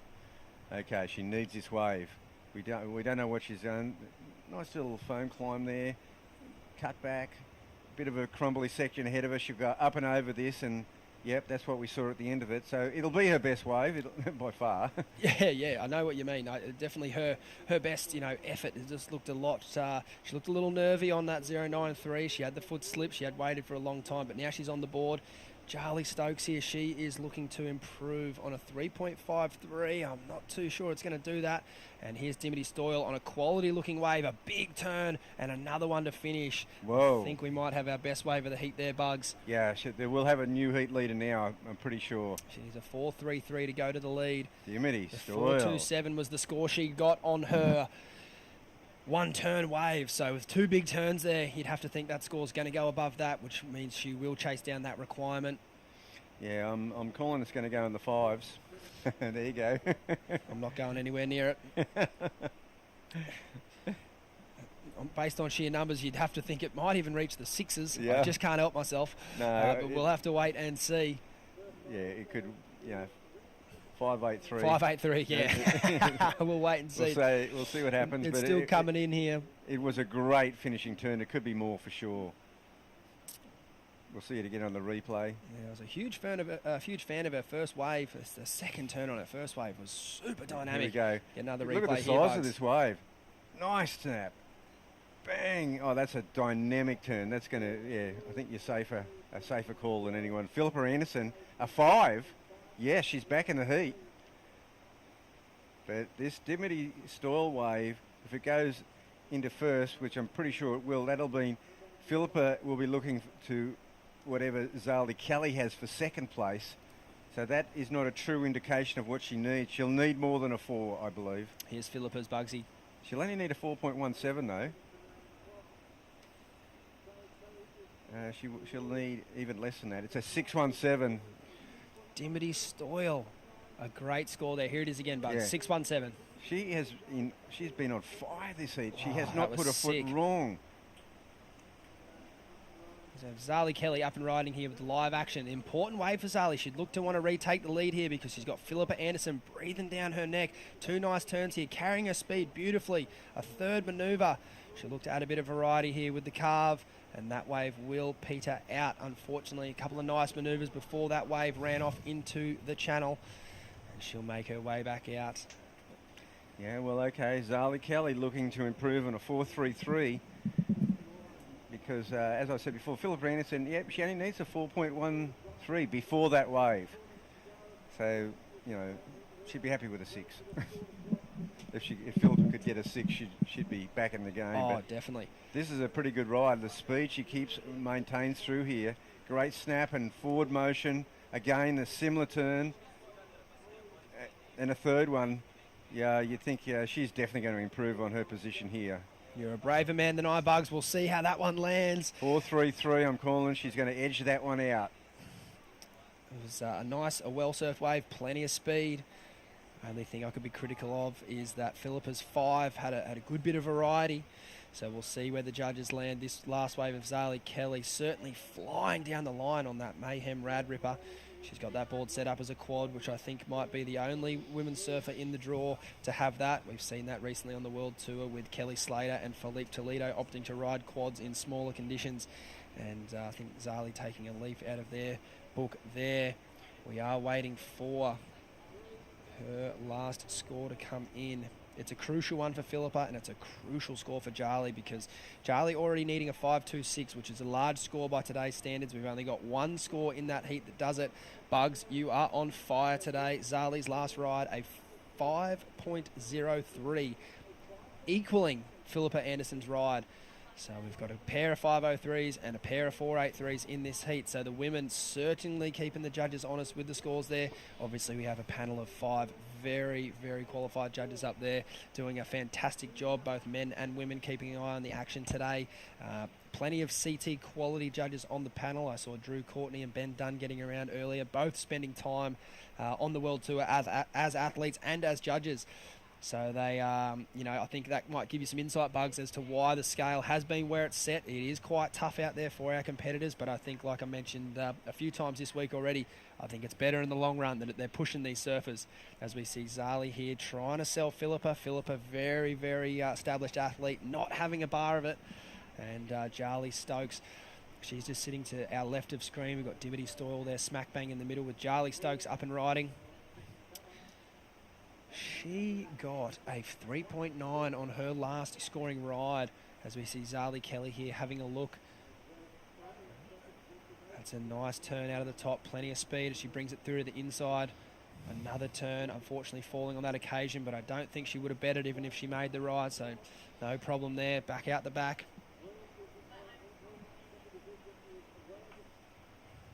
A tight heat, Bugs. Philippa Anderson needs a 4.84, which for any of our surf aficionado statisticians playing along at home is actually an unachievable score. If she was to score an average of a 4.83, it would obviously not be enough. The nearest score Philippa can get to that is a 4.87, which basically means the majority of judges are giving you a 5. Yeah, but when you think about this heat, Philippa Anderson has not been in the heat. Zali Kelly, Dibbity Stoyle completely dominating. Philippa only needs a 5. She's still in the game, but she's well and truly still in the game. Although I'm sure she probably feels her momentum is not her way. She has the second best scoring ride of the heat. This wave here does look a bit small. She needs a 4.84. A nice setup turn there. The board looking fast under her feet now. She generates speed down the line. A decent finish. Yeah. 30 seconds to go. I'm sure she's feeling she had to roll the dice on that wave. I didn't realise how much time had gotten away from us. Look, a 4.84 is a tough score today. I think she surfed that wave about as good as she could have, but I just don't know there was enough in that first turn. No, the slip up with priority was probably the key one, eh? Unfortunately, starting the heat with a 0.93 after waiting 15 minutes could have potentially cost her here. She did bounce back beautifully with a 5.03 not long after that. Jarly Stokes riding a small left there to ride out her heat. She needs a 5.96. Zali Kelly behind with a nice blowtail reverse on the buzzer. I'm not too sure if that wave will count. We'll try and get some intel there. Certainly a strong wave for Zali to finish her heat if that counted. It doesn't look like it will. We will roll into the next heat. It's a stacked one. Don't go anywhere. Women's Heat 3 of the round of 16. We'll be joined by Shannon and True to take us through that next heat of the Oakberry Tweed Coast Pro.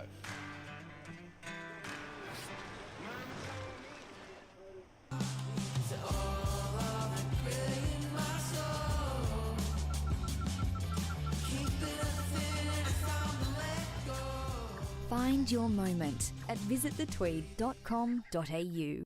Starting the day with freshness, giving us the energy to paddle out and live life to the fullest. All natural and organic. A superfood bursting with flavour and taking you to your own piece of paradise. Sharing moments with friends. Sharing them with Oakberry.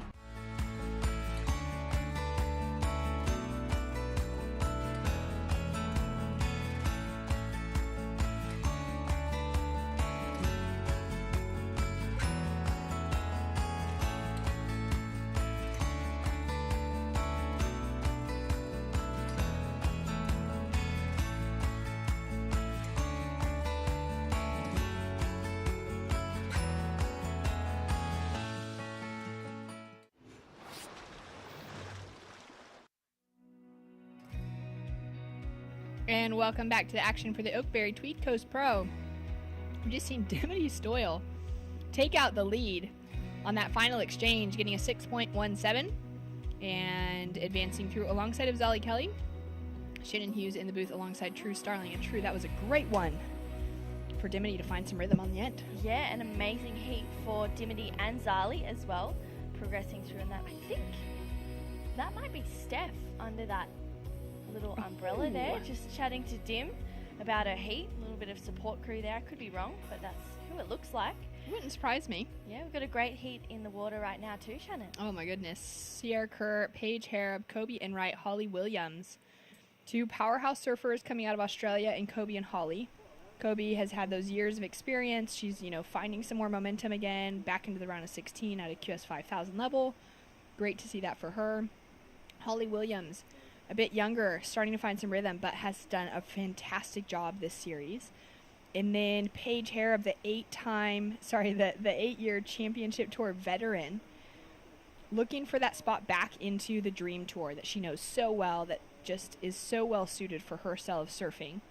And then Sierra Kerr, up and coming and just blowing minds everywhere she goes. Yeah, pretty much. I mean, she's locking in 8.5s for the craziest airs we've seen for the contest so far. I still think that's definitely in my top 5 favourite airs, and we've seen quite a few go down today, especially in the men's division. And this is Holly having a look. Nice paddle to kick things off, finds that high line and speed to start it out. Nice, strong, powerful turn on that single section on the end. So scores come in for first of Holly Williams. Waiting for the rest of the crew to get that opening exchange. Slower start to this heat. Only 3.5 minutes down, but still to not get those waves right off the buzzer. And here we go with Paige. Connects those first couple of turns. Softer, slopier wave. It's not giving her that critical pocket she's looking for. Yeah, unfortunately for Paige on that one, that wave just really not offering too much. She got a first good turn in there, but then that wave just fizzled out for her. So wave selection is key today, waiting for those sets. We saw Macy had a good heat this morning as well. Dimity locked in a 6.17 on that last one, so she'd be feeling pretty good rolling into the quarterfinals later this afternoon. Yeah, it was an incredible two-turn combo. Can't wait to talk to her about it, because it seems like those waves have been a little bit harder to find. Keely Andrew, also championship tour veteran, coming up in the next heat. That's going to be a tight one with Sophie McCulloch and then Nixie Ryan sitting number 1 on the rankings, and Sage Goldsberry. So we'll see if the two with that more experience out of Sophie and Keely can keep the lead. As we see Sierra, a nice two-turn combination to start things off. Board's looking really sharp under her feet. Super sharp, and I think she's feeling that as well. Unfortunately, that wave not really offering a huge section for her, but I know that when she gets that section, she's looking energetic and alive. Here's Kobe. Nice snap to start it off. Goes up into the lip for the second. Nice and vertical. Doesn't find that in section that she's looking for. A couple of scores in. Holly opens up with a 3.00. Paige with a 2.5. Now waiting for first of Kobe and Sierra to drop in. And this is a really exciting one as we take a look again at last of Sierra Kerr, that first wave. Yeah, so this is Kobe. I love that second turn. It's a great start to the heat for Kobe Enright. This is a really stacked heat as well. Paige, ex-CT surfer, was on the CT for 8 years. Holly, I think this is her best run in the QS so far. Kobe Enright was on the Challenger Series last year. Sierra Kerr, she's had some really great heats, and she's definitely a talent that's one to watch. Nice little set rolling through now for Holly Williams. Drawing into that first big turn. Nice snap. What went wrong there? Yeah, she just was looking a little bit too far ahead of herself from just watching it quickly on that one. It seems as though she was ready for that second turn before the first turn was already done, so unfortunately just unable to complete that one. But not to worry, she'll regather 25-minute heats still throughout today. First of Kobe is a good score. And here we go as she's up and riding again. She's already got a 5.17 locked in for that first wave. Nice couple of re-entries connected together for the second one. Great way for Kobe to start out with that 5.17. Yeah, definitely. That's a great way to start here. It looks like she's on a different board yesterday. The board she was riding had a bit of colour on it, so that one looks like a Old Faithful epoxy, I think, JS. So Kobe, I love the fact that she's changing up her boards, assessing the conditions through each heat. It is smaller today, but there's not much wind, so you can actually sacrifice the fact of having a PU, taking up an epoxy with no wind today and getting through those dead sections. So good. We've really seen that. We saw that work to Joel Vaughn's favor over the board that Jordy Watson was riding. And really, Joel, I mean, is also a lot smaller. He's a lot lighter, so in these smaller conditions, I feel like he's going to find that speed a little bit easier. Yeah. But we really saw his boards just cutting through sections where the rest of the crew was struggling. Paige Harrop with a great float to start off and doesn't find the finishing section. Yeah, that was unfortunate for Paige. It looks like she was on her way to a good score. Again, looking really light on her feet, ready for any section. Here's the replay. Kobe, one quick float and puts it up there for a really nice finish. So Kobe locks in her second score nice and early. That's a good way to set the foundation. A 3.77 for the backup of Kobe Enright has her in a convincing lead at the moment, near that 9-point heat total. Paige with a 2.5 and a 2 on the scoreboard. Holly gets in a 3.00 for that opening ride, backs it up with a 1. And Sierra with just a 2.8. Sitting with priority, right in the middle of Kobe and Holly. Such a beautiful day here at Cabarita. I just feel like this is such a cool area to be able to spend the weekend for the Tweed Coast Pro, and just stunned at how gorgeous this whole area is. I know, it's beautiful, and every little nook and cranny is just more and more beautiful around that headland there. We have Back Beach as well, which gets super fun too. The banks are a little bit weird at the moment, so that's why we're here today, but there's still some really fun waves coming through. A little smaller than yesterday. There was supposed to be a northerly coming today, but it feels like it's almost a southerly out there with the conditions as glassy as they are. Yeah, it's just shaping up so well. Great attack from Paige on those first two turns, looking for that third one now and finding that little lip line to finish off on the inside section for the Championship Tour veteran. And she tags the lip, and she's looking to increase on those 2.5s. So nice to see that this bank is still just holding up, even in these small conditions, that there is some good quality on offer, because Rabbit showed up this morning and he said that it is just flat everywhere else. Snapper's not breaking. There's just no waves anywhere else, and this is really just this little magnet for swell right here near the cove at Cabarita Point, and we are so blessed that this is where the comp is running today. Yeah, aren't we lucky that it's breaking compared to everywhere else? I can't remember the last time that Snapper wasn't breaking. Holly Williams now having a little check down the line. Great slash to start it off. Again, just gets a little bit ahead of herself. Yeah, that's unfortunate for Holly. She's had two really nice waves and kind of not able to finish those one. That's okay though. Just under 60 minutes to go. She'll need to regroup, reset, whether that's take a leggy on and off, splash her face. I don't know what her program is for that. Everyone's is different, but it's definitely good to reset, especially when the conditions are small like this. Having another look now. Strong paddle. And she's just going to look to complete this maneuver. Nice and powerful snap to start off with. Puts in that finishing tag, and that'll feel like a good reset for her. Yeah, definitely. That's a nice feed in the wax. Connecting with two turns out there, so that'll be a score. She's chasing a 3.54, so it was a smaller wave. I'm not sure if that will go to that score. We'll see what the judges think, because Paige just locked in a really nice number. Wow, look at that. A 4.03 for Paige Harrop. Secures her second place position, increases the requirement now on the rest of the field. With under 15 minutes to go on the clock. Holly last year, well, she's off of a quarterfinal finish at Phillip Island this year in the 1000s. Last year she lost out early in that round of 32, so this will be her best result to date. Sierra Kerr, on the other hand, made it into the quarterfinals here last year and puts 2 great turns together, drifts those fins free out the back of that, and she's looking to book herself a spot into the quarterfinals again if she can get this campaign started. It's been a slow start for Sierra. Yeah, it has been a slow start for Sierra, but she started off really nicely. I love those first 2 turns, and I think that's going to be up there with one of the best waves of the heat.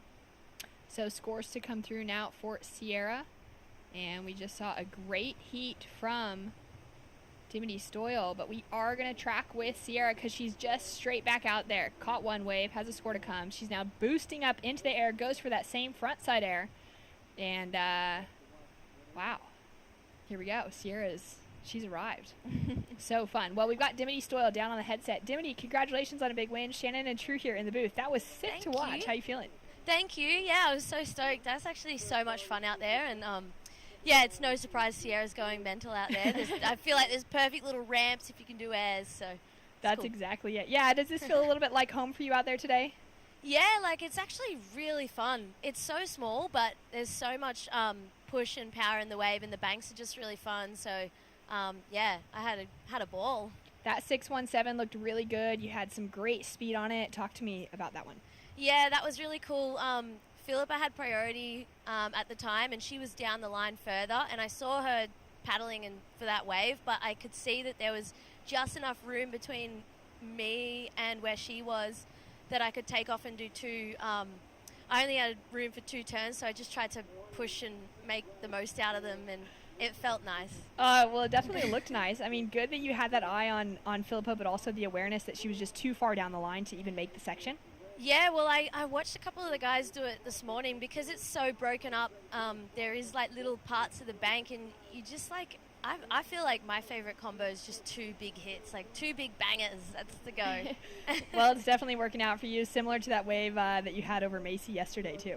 Yeah, that was so fun. Like, I was just laughing so hard yesterday when I had priority and I had to burn my best friend to get a score, and she actually ended up getting a backup score on the wave too, so it was perfect. We both scored 9 points on the one wave. It was so good. Teamwork makes dream work. Oh, yeah. That's so good. Well done, Dimity. We can't wait to see you next into the quarterfinals. Congratulations. Huge points on the line. Thank you. So excited. I'd love to make finals day. Oh, we would love to see you there. Thank done. you.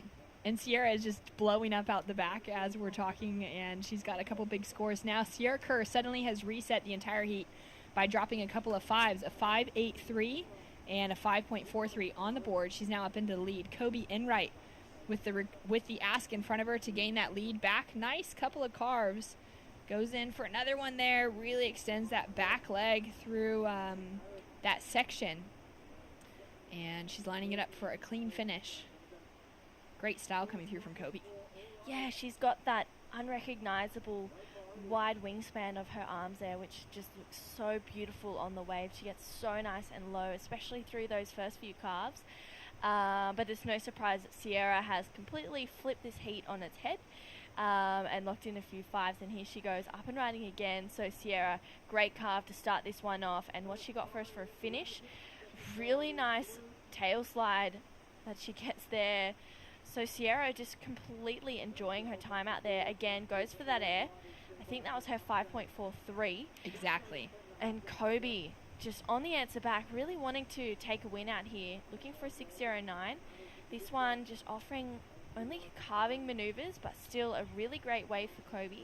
Potentially trying to better that 3.77 to get herself a better score to make it harder for Paige and Holly. We saw Holly catch a wave as well.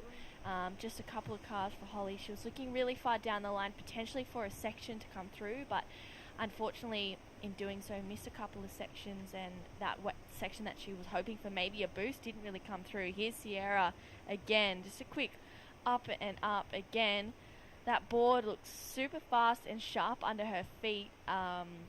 Yeah, her surfing is just undeniably getting better and better. It is so incredibly good. So Sierra Kerr currently sitting in the lead with a couple of 5s. She does have 2 more scores to drop in. Kobe Enright with a 5.17 as her opening score. We're now waiting for the next one to drop through to see if she'll increase on that 3.77. Paige Harrop with the ask of at least a 4.92 at the moment if Kobe Enright doesn't increase the situation. And Holly Williams also with a big requirement on the board. As we're coming down to less than 10 minutes on the clock, Kobe Enright on another lap down the line. Great single turn, goes for the little layback, and she's going to stay super low to ride out of that.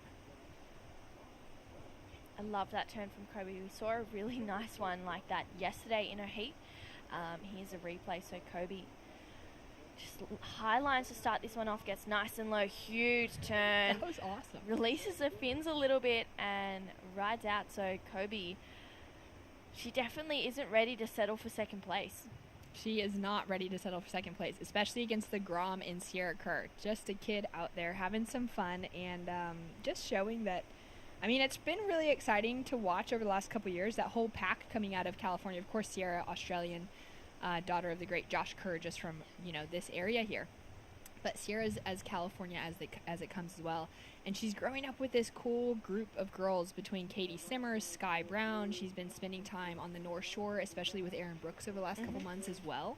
And that whole pack that's been going through that Stab High Ladybirds, they've been getting to go on some great trips with some of the best aerialists in the men's divisions, all at like 10 to 15 years old. These young girls are getting this opportunity to be trained by the best in the air game and the rail game, and it's starting to show with some great surfing from them at a young age. Yeah, it's amazing to see that, and the fact that they're able to really introduce that into heats as well is fabulous. Sierra, the young gun in this one, out in front. Here's Paige up and riding. All right, Paige is really going to have to square up off the bottom and get that good backhand attack going to get those scores high. And there it is. Great second turn. Finds the pocket on the third as well. Wraps back into the pocket. And she's looking for that finishing section now. If it's going to offer her something. It's just gone a little bit flat for her here. She's going to do great to keep that trim line forward. And has a little check back to the beach as she'll paddle back out. She is chasing a 5.34 to advance as Kobe Enright has dropped in her last scores. And situation remains the same on that side of things. So now Paige, with a big requirement in front of her, we'll see what the judges thought of that last one. Yeah, well, she's showing her experience on this one. So the replay, Paige up and riding, flying down the line here, puts it up there for a float, brings it around for a nice second turn, again for a third. So Paige getting really to work on this wave. And she's eyeing off a finish, still trying to connect this one through. That board is just gliding through every single section and gets it up there for a finish. Scores have locked in for last of Paige Shannon. And there it is for Paige, a 3.83. So it moves into her top two waves, but it's shy of the requirement. She's still chasing that 5.34 to get the advancing position over Kobe Enright. And the lone Kiwi left in the battle on the women's side of the draw for Paige. Speaking of, New Zealand surfers, one of the most influential women to come out of New Zealand surfing was Carol Crunch. She recently passed away at the age of 71, but she was so influential in the surf community that parts of Piha are named after her. And there was just this amazing paddle out for her this last weekend, just to honor her life and the surfing, that she has poured into the surfing scene, particularly within the juniors. Carol was a two-time New Zealand national champion. And it's just cool to know that there's, that history coming out of New Zealand women from so many years ago as well. Yeah, it's amazing. And the fact that there's more to come too. It's a great sign for New Zealand female and male surfing. There's Nixie and Sage warming up for the next heat. That's going to be a cracker. It's going to be so crazy because they are up against Sophie McCulloch, the standout for the entire event, men's and women's, and Keely Andrew, the 4-year championship tour veteran, who will be paddling out next. That's going to be such an exciting heat to be able to watch as well. And we'll find our last quarterfinalists out of that one as we're wrapping up the round of 16 after this heat on the women's side.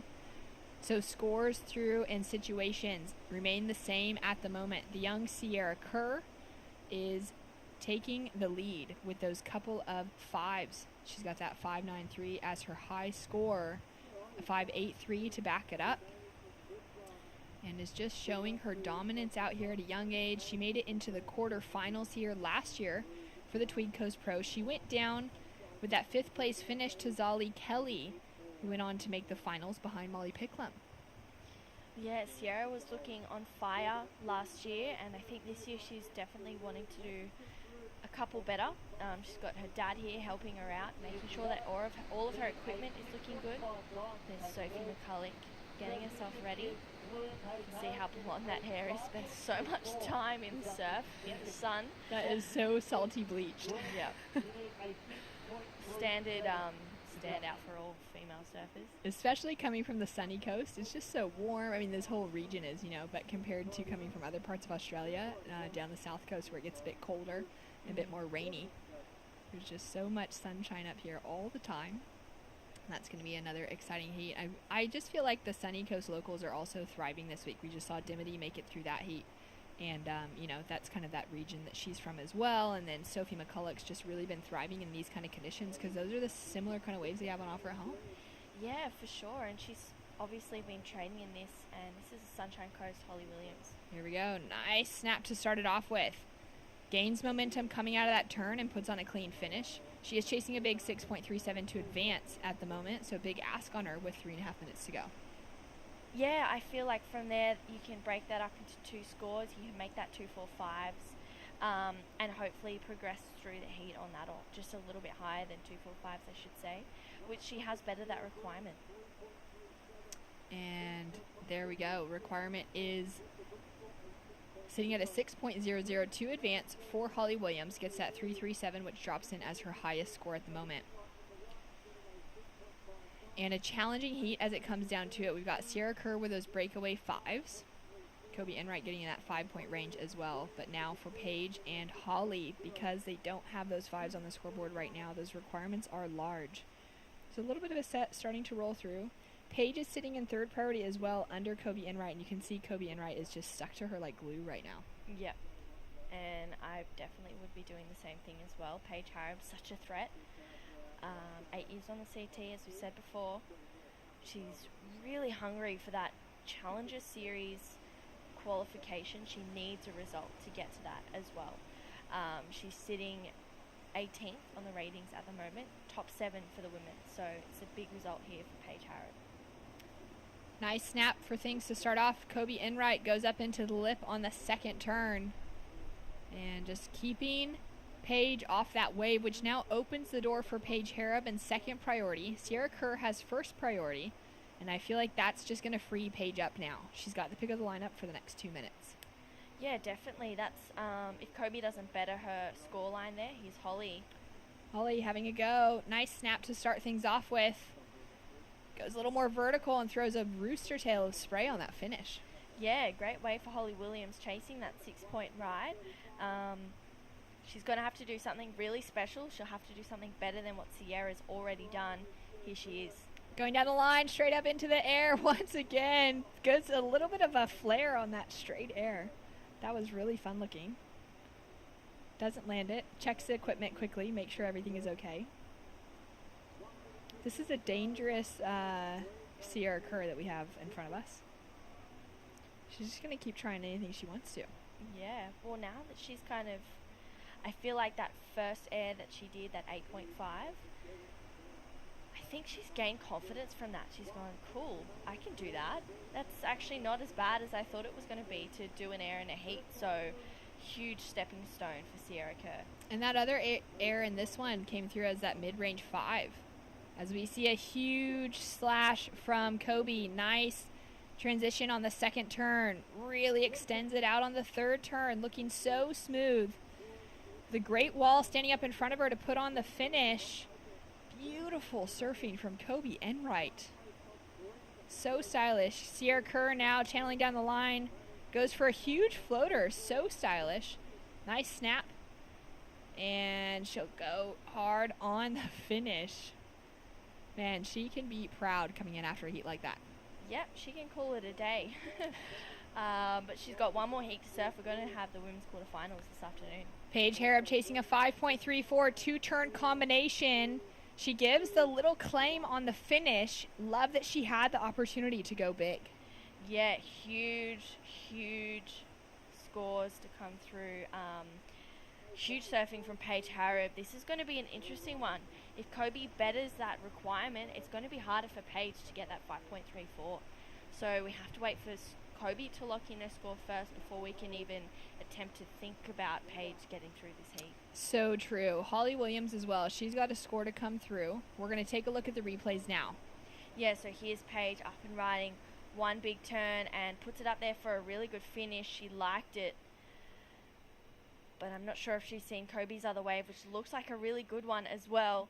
But Kobe needs to better a 4.2 if she wants to increase that requirement. Yeah, great two-turn combo from Paige. I absolutely love that she held on to that, held that pressure well. Yeah. But this is the score that's really going to matter now from Kobe Enright. Yeah, Kobe floats that second section. Great carving turn for this one. And she just continues to go with it. So Kobe just finding a wave that's going to offer her more and more. And Paige was actually holding priority and was sitting too deep. And Kobe lucked in on this one. That is such a key call because Kobe Enright bettered her situation. She just got a 6.17 on the wave that could have gone to Paige Harrop with the priority situation. Now the ask on Paige, a 7.31 to get the advancing position. And scores are still to come through. Last of Sierra Kerr doesn't factor into her equation in her top two scores. Holly Williams also with an ask in the 7-point range. And I just feel like that was an excellent finish for Kobe Enright to take the question away as to could anyone else catch up to her. Yeah, definitely. She's really closed the heat down. A couple of threes on the board for Paige and Holly Williams for that last exchange. Kobe Enright, Sierra Kerr booking themselves a spot into the quarterfinals. Excellent results for the two of them. We'll be right back with more action. Sophie McCulloch, Keely Andrew, Nixie Ryan, Sage Goldberg hitting the water.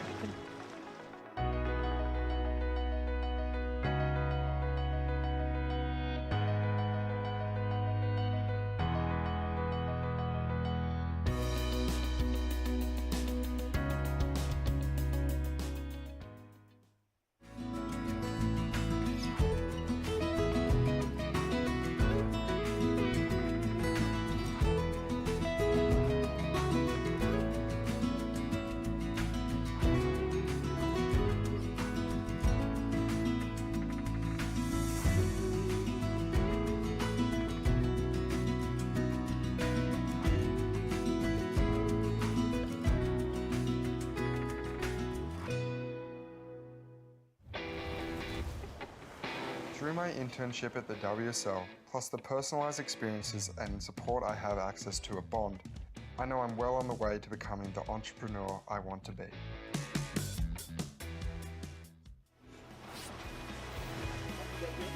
And we're back. A huge finish for Sierra Kerr and Kobe Enright, locking themselves a spot into the quarterfinalists. And now the decision for the final heat of the women's round of 16. What two will be joining them into the quarters? Nixie Ryan, Sophie McCulloch, Keely Andrew, and Sage Goldsberg out in the lineup on a beautiful day here at Cabarita Point. Shannon Hughes and True Starling in the booth. And True, I mean, the conditions are just shaping up, which we'll get to in a moment because Keely Andrew, the style master on the right-hand points, up and riding. Nice quick action on those first two turns, finding that speed, nice momentum, coming in for a strong finish and goes big on the end section. Yeah, Keely was on her way to a really nice number if she had have connected that finish. The Sunshine Coast surfer is just able to find a connection, and here's Sophie. Nice little float to start things off with. Goes in for a second turn, two-turn combination. She had a couple of those that are giving her those 7s and into that 8-point range today. She finds the right wave. We could be seeing the same thing again. Yeah, I hope so, because I think that's really going to lift the bar for the rest of this heat for Sage, Keely, and Nixie. Nixie's sitting number 1 on the rankings at the moment. Sophie's number 3. Keely's sitting at 40th, and Sage Goldsberry sitting at 11 on the rankings at the moment. So really tight. Everyone needs a result here, but only 2 are going to progress through. Yeah, and this is really the event that matters. So for Keely Andrew, even though she's sitting at 40th in the rankings, my thoughts are going to the fact that she did only have a 17th place finish out at Avoca as we take another look at this first bit of action. Yeah, Keely just slashing away on her forehand, and this is where the mistake happens for Keely Andrew. She goes up there for a finish, but looks like a back foot or something has fallen off there, and here's Sophie. Great first turn and puts it up there for a quick second. Scores to lock in for last of Sophie McCulloch and first of Keely Andrew. So back to that conversation around, you know, the events running so far, already making it into the round of 16, a 4th place last year is a 13th place in total. That's 1,600 points available. So the points are just increasing so much by making it this far. And these are the events where it's really going to matter. So for someone like Keely, she is still right within that knocking ground for the Challenger Series. Great opening ride from Nixie Ryan. Beautiful style in that opening turn. Yeah, great hit, and here's Sage right behind her. Yeah, just quick, straight on the action. Nice 2-turn combination. Strong whip on her backhand. And situation starting to unfold. So Sophie McCulloch drops in a 4.5 for her last wave, that 2-turn combo. Keely Andrew opens up with a 3. Yeah, if Keely had have potentially finished that ride, she probably could have locked in a 4. Here's Sophie having a paddle. Nice looking wave in front of her, uses priority. Already set the standard with her opening ride. Goes in for a huge carve on that first turn. Nice one on the second. And sets herself up for a good finish. That was great surfing and finding that rhythm really quick. Yeah, I feel like this is already a battle for second. Sophie is just able to find her groove out here as she has for the last few days. Here's the replay. So Sophie, great first turn, just leans into that rail again for a second one and finishes it so nice and strong like we know she does. So Sophie just looking really sharp and in tune with it out there at Cabarita. Sophie's been the only competitor on the women's side of the draw to lock herself into the 14-point heat total range, which is at least a couple 7s. She did it twice already, so she's got the 2 highest heat totals of the event in round of 64 and round of 32. Keely, nice connection to start things off with. Foam climb around the section and powerful finish, lightning quick. Sitting down into 3rd, but with a score to drop. Nixie Ryan answering back as well. Negotiates that section. And nice flurry of action as we're coming to that high tide mark in about an hour. We're still getting that great pulse in the swell. Yeah, it's been such an amazing few days, and today I think we've really lucked into it. It is smaller, but it's really clean and super fun. We spoke to Dimity before, and she's having the best time out there. So she's hopefully going to be continuing through with that attitude into the quarterfinals a little later this afternoon. We saw Nixie locking in another score as well. So, I mean, scores to lock in for Sophie, Keely, and Nixie. I think they're all going to be pretty tight. Sophie's probably just a bit better. Yeah, what a great exchange. And so fun to hear. I mean, Dimity was seriously frothing when she came out of the water, which is exactly what you want. You want people frothing on the conditions, not just frothing because they took a win out, but also because they're having fun in the lineup. Definitely. Sophie, having a look down the line on that one, decides not to go. At the moment, Sage Goldsberry sitting with priority, but Nixie Ryan is the farthest down the line and takes a draw. Wave closes out on her. Isn't going to offer anything of scoring potential. And we are waiting for the last of Nixie Ryan to come through. Sophie with that 5.83 up into the lead. Keely Andrew drops in a 4.77 for her last wave. Keeps her up in that 2nd place position. Nixie unable to get out of that 3-point range. Her high score at the moment, a 3.5 for her previous ride. And Sage Goldberg opens up with a 3.23. Yeah, so Sage, her backhand has been absolutely lightning fast the last few days. I feel as though if she's able to find a wave that's a little bit bigger, a little bit steeper, and completes it, she'll be on her way to a really nice score. But there's a heat on our hands here. Keely is a CT surf or ex-CT surfer trying to re-qualify now. She's got so much experience, so much knowledge. I wonder how that transition from surfing those waves of consequence last year to coming to surfing waves maybe not so much more of consequence is for her. There we see Auntie King. I think that's Keely's mum as well there, it looks like. So just helping her out. Great to see her working with Andy King. I mean, he's been coaching Gabriel Medina now for the last year or two on the championship tour. Got him to his 3rd world title win, so definitely a good guy to have in your corner. Yeah, 100%. I think as long as you've got a good coach in your corner and a great support team, that's how you're going to be progressing through heats and potentially taking out events. Well, one of the best coaches in her court is Sierra Kerr with her dad Josh behind her. Sierra, Shannon, and True here in the booth. That was such a fun heat to watch. She must be frothing. Yeah, I'm super stoked. It was a really fun heat to surf in. The waves are, if I was in Carlsbad right now, I'd be frothing. That's so true. It would be so much better than home right now, huh? Oh, yeah.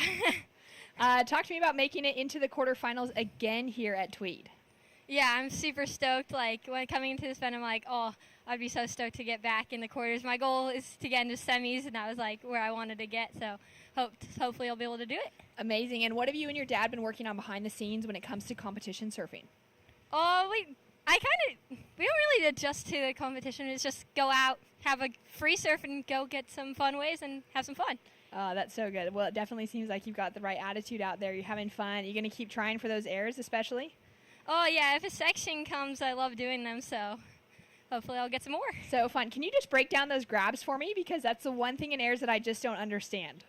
Oh, yeah. I've been doing mostly frontside grab, which is your backhand, like, going on your frontside rail. And then another one that I like doing on my front side is slob, which is your front arm going on your frontside rail. Those are probably the two that I'd do on straight airs at least. Sick. Well, I love it. I love that bit of variety that you're bringing into the women's game, and congratulations on another quarterfinal. Thank you. Yoo-hoo. So fun. So I grew up in Southern California, and Carlsbad, I know exactly what she's talking about. There is some really fun reefs on offer, but if you get a clean, glassy day like this, it just would be such good conditions out there. Well, it looks like so much fun right now. I'm mind surfing every little wave that comes through, and then I think I'm going to have to just wipe all of that out when I go for a surf later this afternoon. Exactly. All right, up and riding Nixie Ryan, finding another little nugget. Now a little click with the foam, and she'll kick out, unhappy with the way that wave is shaping up down the point. 15 minutes on the clock. Sophie McCulloch out in front with that big 5. And similar situation across the board as we've got another score to come in for Nixie. And, oh, look at this one. So on the way, on the paddle down, just a little bit too deep for Sophie McCulloch to have a look at that. Sage Goldsberry, though, has an opportunity and can't capitalize on it. Yeah, unfortunately, her front foot looks like it slipped off there. So Sage just needs to get rid of those nerves. She's been sitting out there for quite a while as well, so she's waited for about 11 minutes for that wave. Not to worry, there's still plenty of time to go. She just needs to get the ball rolling, get feeling a little bit more confident and comfortable out there. This is a really hard heat, but it's a hard heat because Sage is in there as well. Exactly. And last year, Sage made it to the quarterfinals here as well. She went down to Molly Picklum as we take another look at this one. Ooh. Wow, Keely getting to work on that one. A really spicy turn to finish that wave off. So I think that locked in at her second best wave, Shannon. And there we go for Keely Andrew. A 3.23 does increase that lead narrowly on the heat total. And a paddle now for Nixie Ryan. Just quick in and out. So she's staying pretty active. She's caught a lot of waves that haven't amounted to anything. Staying active with that 4th priority next to her name. And Sage had a good run. So not only did she make it into the quarterfinals for the main event last year here, but she also made it into the finals of the Pro Junior. She wasn't able to take out the win, but she made it through into some really good heats here. Got to know this break a little bit better in the jersey. Yeah, I was having a chat to her mum at Avoca the last few days, and she was like, yeah, been trying to get the family to move up because they're from Phillip Island. Yeah. She goes, just to move up because it's just a little bit warmer. And I'm like, a little bit? A lot bit. Phillip Island is freezing all the time. She's in a steamer every single day of the year. So I think this is a really nice change for Sage, and she's not having to sit out there waiting for a set and be freezing cold. Sheldon Simkis coming up in the next heat against Stewie Kennedy, Ethan Ewing, and Axel Rose Karada for the men's round of 16. We'll have 4 heats there, and then we'll be running into the women's quarterfinals to finish up the day. Sophie McCulloch on a great-looking wave. Lots of speed, progressing forward. Great turn. And goes for that finishing section. Wow. Throws the tail around. Adds a variety. Yep, she's looking to back that 14-point heat total up. She definitely is. Holy dooly. Man, that was so good. She said in her post heat yesterday, anyone can have a shocker. I know it can have a shocker. And, she hasn't had one yet. So yeah. Maybe not this week. Any other week, but not this week. Yeah, well, here we go. Sophie floats that first turn. Just a quick down the line. I love this carve there. Her back knee just falling straight to that board. And here's a finish. Super spicy. Gets a little bit of a tail stop there. Goes, yep, cool. I like the feeling of that one. I'm feeling more comfortable and confident in the lead and in this heat. Another line rolling through. It seems kind of like the back and forth between Sophie and Keely at the moment. Keely up into the lip, first turn, straight into the second one. Little double pump to find that third section. Nice and quick. Chasing a 5.57 to move up into first. Sage Goldsberry with an opportunity now. Great looking line in front of her. Connects a couple first turns. Wave goes super soft as she kicks out in front of Keely Andrew. And now has the paddle on to keep priority ahead of her as well. Possibly gain first priority out in the lineup, as everyone's got a paddle ahead of them. Scores to come in across the board. And Keely, obviously, you know, not being back onto the championship tour this year is a bit of a heartbreak for her. She did have that run on the qualifying series and then, on the Challenger series. Oh, as we take a look at this situation, so it would have been Sage Goldsberry with priority, clearly. You'd hope so. You'd hope so. Wow. Yeah, that was very close to each other. Well, it seems like, you know, no interferences at the moment, so Sage would have known she had the right of way to go on that one. As we take a look at live action here. Straight up into the pocket on the first turn. Nixie Ryan, smart to pull out as soon as she realized, well, Sage is just going for it. She's going to get out of there just in case. Yeah, for sure. I think, I don't know about anyone else that is competing or thinks about competing, but I know that if someone has priority over me, especially first priority, I almost don't even look at the wave. It's not worth having an interference on that and losing your second best wave, the full entire wave, and then the requirement just goes up even more. But Nixie, she's a smart competitor. She knows what she's here for, so potentially trying to sell Paigey onto that wave, or maybe she was just thinking that she was going to be able to get it off her. I feel like Nixie's in a similar situation to Joel Vaughn, that conversation we were having around him, just kind of finding that momentum right now, getting some great success at a young age. Nixie as well, getting those couple of wins to start off the season between Boomerang and Port Stevens, that quarterfinal finish at Phillip Island as well, and then a 9th place finish at Avoca, so more points on the line there that she wasn't able to capitalize on, but those first couple of wins really set her up in a good position. As we take a look at the guys getting ready, that was Axel Rose Karada and then Sheldon Simkiss doing a little bit of ankle stretching on the sand. Yeah, potentially just getting ready to take some airs out. Fantastic. Sophie, great 2-turn combo, drifts that tail around. I love that she's pushing it on that finishing section. Yeah, she just keeps getting better and better each wave. Here's Nixie. Great snap to start, drives off the bottom with a lot of power up into that top turn combination. So scores to come through. Keely Andrew now sitting out the back with priority. Keely has increased her situation with that 4.73, which now means that 6-point rides are required for Nixie and Sage to get the advancing position over Keely. And 8 minutes, 30 seconds on the clock. Very quiet ocean, but I dare say the next set that rolls through, that's looking like a good right-hander with a good section. We're going to see Keely just unleash. Yeah, I definitely think so as well. And with Sophie too, a fellow Sunshine co-star, just really making the most of these small conditions that they're so used to. I'm sure that puts a little bit of fire in Keely Andrews' belly. But I think we've just seen Sage go up into 3rd spot. All right, scores through for Sage. And she's up into 3rd, now chasing a 5.23. Her previous wave, or last wave, a 2.57, but her previous wave, a 4.27. Jumps her up into that 3rd place position. Nixie Ryan down into 4th, chasing a 6th still. We are waiting for Nixie's last wave to come through. We're also waiting for last of Sophie, as Sophie has dropped in a bigger score on her previous, a 6.23. Keely Andrew now chasing down a 7.29 to move up into the lead over Sophie. And it's pretty cool to see that Sunshine Coast duo just making it through, really thriving, same as Dimity in the last heat.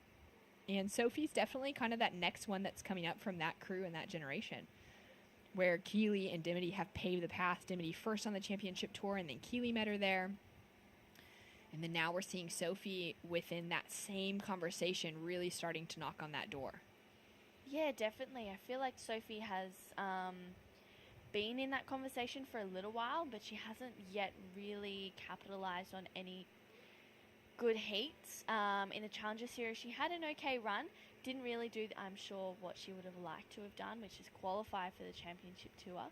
maybe just finding her feet, figuring out where she stands in that Challenger Series conversation and going from there. Yeah, I reckon she's right there. Like, she's got everything that it takes to make it through, but it is just a different ask. It's a different situation to walk through on that Challenger Series, matching up against the best in the world and those from the low end of the championship tour that have fallen off and are looking for requalification. So it's a huge ask to make it through those heats and find that consistency. But I reckon for Sophie, she's one of those surfers that would have had so much opportunity to learn last year on that in those quick 4 events that ran through. She would have taken so much away from it and so much growth that should she get there again and have an opportunity to compete, she's going to be that much better off heading into a bigger Challenger Series in 2022. Yeah, for sure. And she's definitely taken off a lot of lessons and come into this Challenger Series leg with qualifying series leg, I should say, sorry, with a lot of confidence. She's 0.6 off that 14-point heat total already. She's just dropped in a 7.17. She's improved on the 6.23 from her last one. Such good surfing. She's just so close to getting another 14-point heat total. Oh my gosh. She's just putting on an absolute clinic out there, and it's definitely a battle for second now. Here's the replay for Sophie, up and riding. So great first turn, gets a fin ditch there, and a really nice variety for a finish. So Sophie just looking super sharp, really ready to attack those sections. Unbelievable. She is so on it today and this entire week. I mean, 3 rounds in, she's dropped 7s in each of them. She had that 8.33 in the opening round, which was just shy of Sierra Kerr's 8.5, which take out the 2 top scores of the rounds or of the division so far. And she's certainly the one finding that consistency out here over and over again as we are under the 5-minute mark. Keely Andrew is sitting in a good position as well because now the requirements on 3rd and 4th place positions are sitting in that 5-point range. Yeah, definitely. So Nixie chasing that 5.33, Sage 5.23, which are hard scores to get today. That's going to have to be their best wave of the heat so far. So they're going to really need to find a wave that's going to allow them to open up nicely. But the one thing about this heat so far is Keely Andrew has first priority, but she's sitting on Nixie Ryan, who's looking for a 5.33. Sage Goldsberry is actually looking for a smaller score, a 5.23. So Keely uses her priority on this one. Smart move, great looking wave, right open in front of her. Excellent first turn, goes in for a nice bit of riding on the second, throws so much spray, goes for the layback on the third. And just having so much fun. That was a great wave to watch. Yeah, definitely. Keely just saw the wave coming through and was like, you know what, I can better my scores on this one. Here's a replay. Great first turn. I love this second turn here. Throws so much spray, and the variety that she puts in on this turn here is incredible. So Keely, a good looking wave to lock in. I really enjoyed that. And here's Sophie right behind her, up and riding. Great turn to kick this one off. Oh, this was her 7.17. So a really nice looking ride, and it looks like we've had an interference. Oh no, interference called on Nixie Ryan. So she's going to lose that second scoring wave entirely, sitting with just a heat total now of 417 from her highest scoring wave.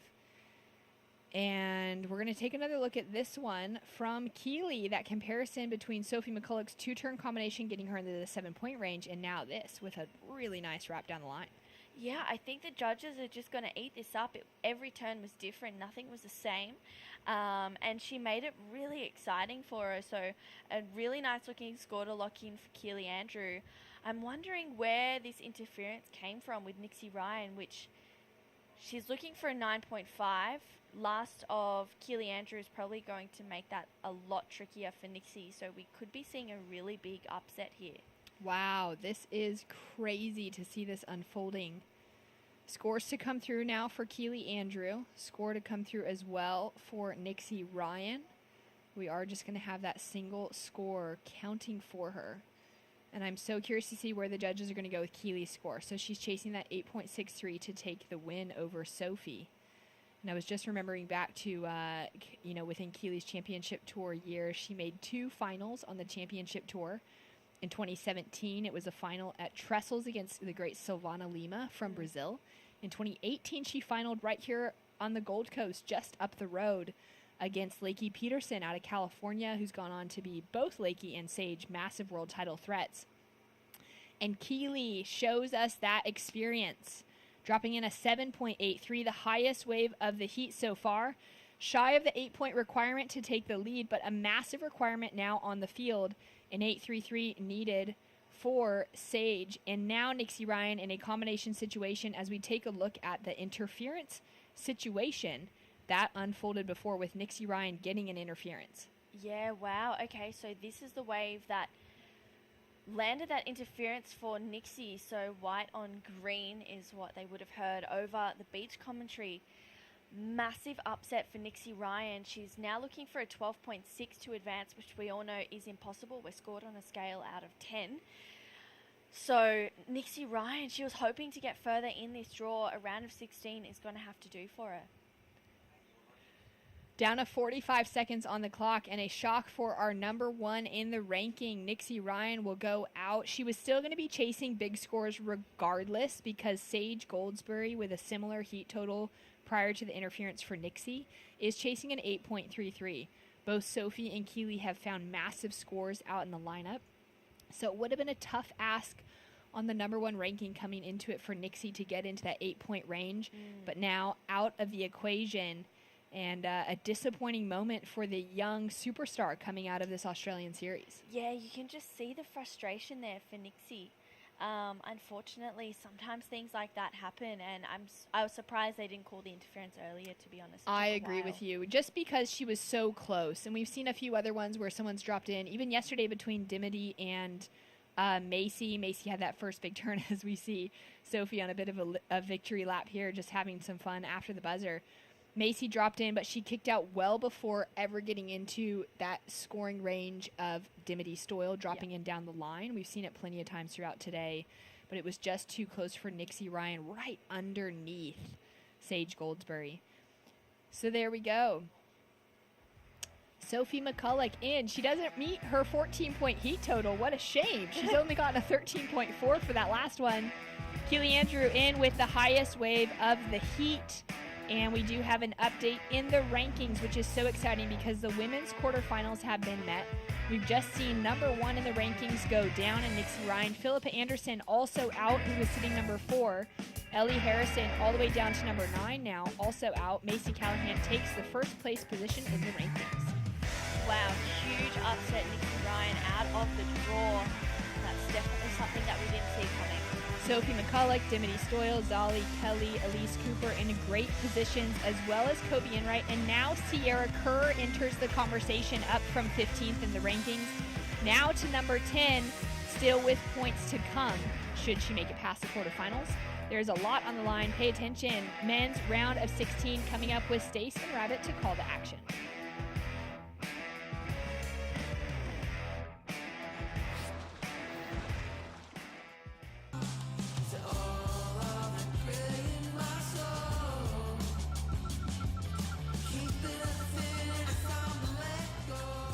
Find your moment at visitthetweed.com.au.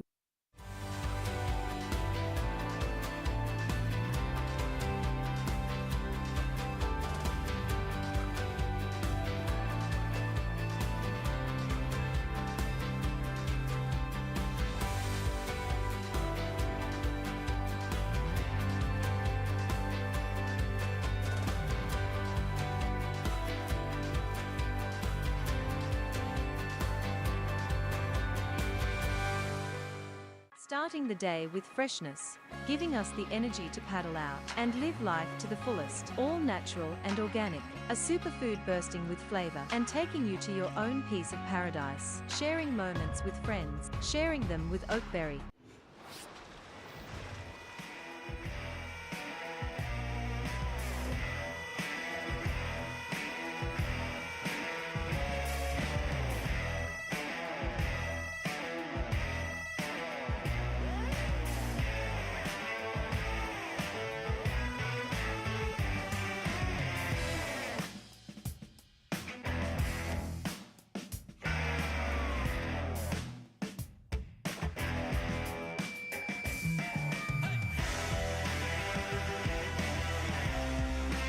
live action here, round of 16, heat number 1. Ethan Ewing in the red, Stuart Kennedy in the blue, Sheldon Simkus in the white, Axel Rose Kuroda in the green. Bugs, what an absolute treat we have here. Last heat of the women's round wrapping up there, and it was a big upset. The number 1 rated surfer in the Australasia region, Nixie Ryan, unfortunately eliminated from competition. Keely Andrew and Sophie McCulloch getting through that one. Bugs, I kind of throw you under the bus at the start of every heat. Who are you liking in this one, mate? Oh, wow. Yeah, well, I'm liking the look of the heat, I tell you that. Ethan Ewing obviously sitting out there with all that international experience, and he's been winning his heats with ease. Yet to really put together a connecting wave, which is amazing, and he's still getting the big scores, which is so not surprising. Stewie's been doing great. Stuart Kennedy, he's just got all that experience, and he's bringing it to the game. He had he got a third at Avoca. Now he brings it to Cabarita. Definitely looking to make it into the back into the major leagues through the regional qualifiers, then the Challenger Series. And Sheldon was a standout this morning. Just an absolute standout. And he just looked so alive and dangerous. Axel Rose again. He looked great this morning as well.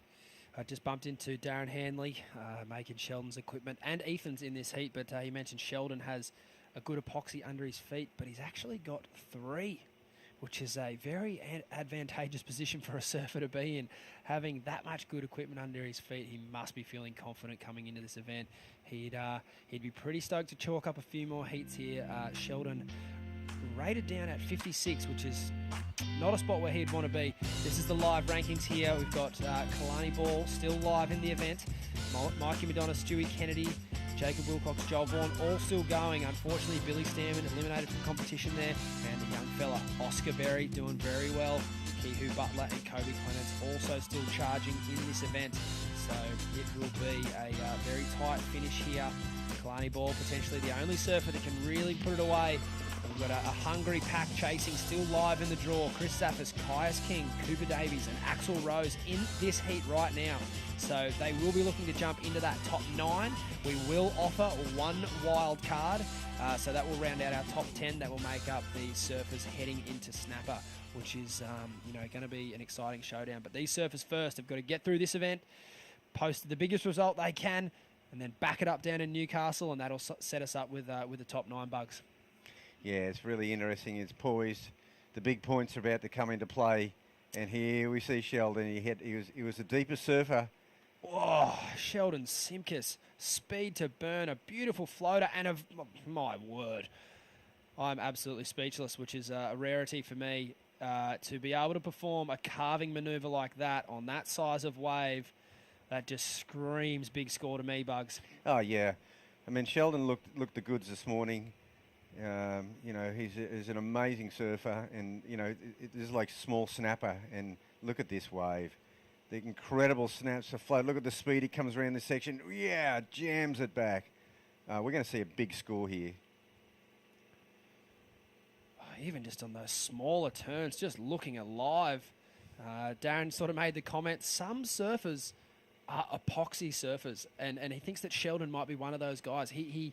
Not everyone can get their epoxies to do the surfing they want them to do. I think Joel Parkinson made a great comment a few years ago. He's always relied on his epoxies to get him to 4th gear very easily, but they tend to kind of sometimes spin their wheels a little bit after that. But I don't think that's the case for Sheldon now. I think he's one of the rare surfers who he can get an epoxy to hold in through those powerful speeding turns, and it just looks like magic under his feet, Bugs. Oh, yeah, well, I don't think we have to think he was looking good on the epoxy. He is amazing on the epoxy, and he gets a 5.33. So that set the scale for this heat. There he is again. I had a feeling he's going to go berserk in this heat and just go nuts on the waves. He's just going to surf heaps and heaps of waves. They're all around the same mark, and he's just showing his intention. He's gone. This is where he went this morning. He went wide, straight away. And you're right. He's already looking very enthused. 2 waves under the belt already. The replay here, Bugs. Yeah, we only saw the end of this one, but he got a lot of speed, not a lot of major manoeuvres, and a beautiful spinner there, and that's all he got on that one, but he's just going to stay alive. As we see the boys getting ready for the next couple of heats coming up there, that looks like the Kiwi connection, Levi Stewart and Kehu Butler there warming up, as well as Noah Stocker off to our right from the Sunshine Coast. But yeah, getting back to this heat, Sheldon Simkus a 3.5 locked in. I think if we look back at Sheldon's first ride, Ethan Ewing cracking a smile, someone's making him laugh out there. That's a rarity to see Ethan showing that much emotion while waiting for waves. He's usually ice cold. I reckon that might be Stewie Kennedy revving him up. Stewie's always good for a laugh, bit of banter. Yeah, and I think Ethan just really relaxed. You know, he said it in his interview. He just wants to get a couple of heats under his belt. He hasn't had a lot of heats this year. And that's what happens on the CT. You know, sometimes you don't get a lot of heats. Unless you're getting to those quarters and semis, you can... you know, third round losses and things like that, you know, you might only have 2 heats. Travel to a country and get 2 heats. Totally. And even a big result like a quarterfinal finish, you might only get 4. Yeah. So it's a fantastic result on paper, but you've only spent 2 hours in the water. That's right. Surfing. So like Ethan said, he's stoked to be here. We're stoked to have him here. And I think that the judges are too, because if you look at Sheldon Simkus' first wave, you know, magnificent surfing. We're obviously both big fans of Sheldon as a bloke and as a surfer. And he certainly showed a great variety of repertoire on that wave. But I would say the judges, they know they need to keep things tight as per the theme for the event so far, because in particular with Ethan Ewing in this heat, no doubt the form surfer in this draw, or one of, they got to keep it. They got to give some room in case Ethan should ride a set wave. As we see another replay here, Bugs. Yeah, this turn here, wow, that's beautiful. The amazing speed he does things at, and you couldn't have surfed it better. I really don't think you could have surfed that wave much better, as we see another wave here for Sheldon Bugsy. Yeah, it was only because he only got this one move, and 3.5. It's a good backup. Look, this might be a super quiet heat. Who knows? I mean, the last heat with the, you know, with the women's, there was a couple of skitsy moments, but there's no, you know, the sets. There's no like larger sets at the moment. No, and we are coming up to a high tide around about just after lunchtime today. It was 12:30 yesterday, so I'd imagine it'll be about 1:15 today. It's 1 o'clock local time here. Yeah, so that's going to flatten things out. It's going to, you know, it's going to be less waves peaking up on the outside to get that run in, and it's definitely going to suit someone like Sheldon, who can just pull speed out of absolutely nothing. And there he goes again. Like, we're going to see another ride by Sheldon Simkus here. He will need to get going. A nice float there. He just got that board into the lip line to give him some speed. Beautiful wrapping arc there on what is a pretty small looking ride. He will need to finish strong here if he's any chance of bettering the 3.5. In the meantime, we've got someone who's probably been the most consistent surfer of this whole event, men and women, Sophie McCulloch. Sophie, what's the secrets? Good food. Are you cooking that yourself, or are you eating somewhere around town? A bit of both, bit of everything. It's good to support the local community here as well, so I don't mind a feed out. Absolutely. And what have you been cooking at home? A couple of curries. Lovely. Yep. And the boys are pretty good at yeah, you know, getting their hands dirty and helping cook. So yeah, a couple of curries, some good old fashioned meat and 3 veg. Lovely. It's working for you so far. You mentioned the boys are happy to help out. Have you got a bit of a sunny coast travelling caravan there, or what's the story? Yeah, it's good. We got a good crew. I've been travelling with Alistair, Reg, Noah, Stocker, and Cooper Davies. Sorry, that's just another sunny coaster, Keely, jumping around in the background. So yeah, we've had a good little crew going, and yeah, it's good. They're a lot of fun, so it's non-stop laughs. How important is it to feel comfortable away from home? Obviously, only a few hours down the coast, but it is still you know, outside of your local neighbourhood. Obviously, you are feeling very comfortable here, Sophie. Yeah, it's good. I do a lot of training down this way as well. So, yeah, it's pretty easy to get into a routine, and it makes it easy when the sun's shining and the waves are fun. Definitely. It is a beautiful day out there. You've obviously got a big result. You're eyeing off a big result here. I'm sure you'd love to go further in this draw. But how hard is it to keep the focus knowing that Snapper is just a couple of months away and obviously the quality of waves at Snapper Rocks is? How much do you want to be there? Yeah, no, it'd be really exciting to get to surf Snapper with only 3 others out. Had a good little opportunity earlier in the year at the Usher Cup, but yeah, at the moment I'm just trying to focus on doing my best performing in the Jersey, and to be honest, Cab is a pretty good practice for Snapper. It's a right-hand point break, so yeah, it's kind of just good to sort of try and get in the headspace that I am practicing for that, but at the same time, not going to lie, I do want to win this one. Definitely. Well, you're certainly on your way, and we love to hear it. Are you looking to change anything up moving forward? You will surf a quarterfinal this afternoon. No, I'm just going to keep things rolling how they are. I suspected as much. Well done, Sophie. You've been on fire. Great heat scores. Best of luck for your Woman on Water quarterfinal this afternoon. Thank you. A great exchange there with some larger set waves. Unfortunately, Axel Rose going down. Sheldon Simkis here having a look at this wave, Bugs. Yeah, bigger wave for Sheldon. He's got a big fast section ahead of him. And he just gets the 2 good solid manoeuvres in. We did see a great wave there by Ethan Ewing, showing his class. Definitely showing his class, looking to execute some fantastic surfing on a larger set wave.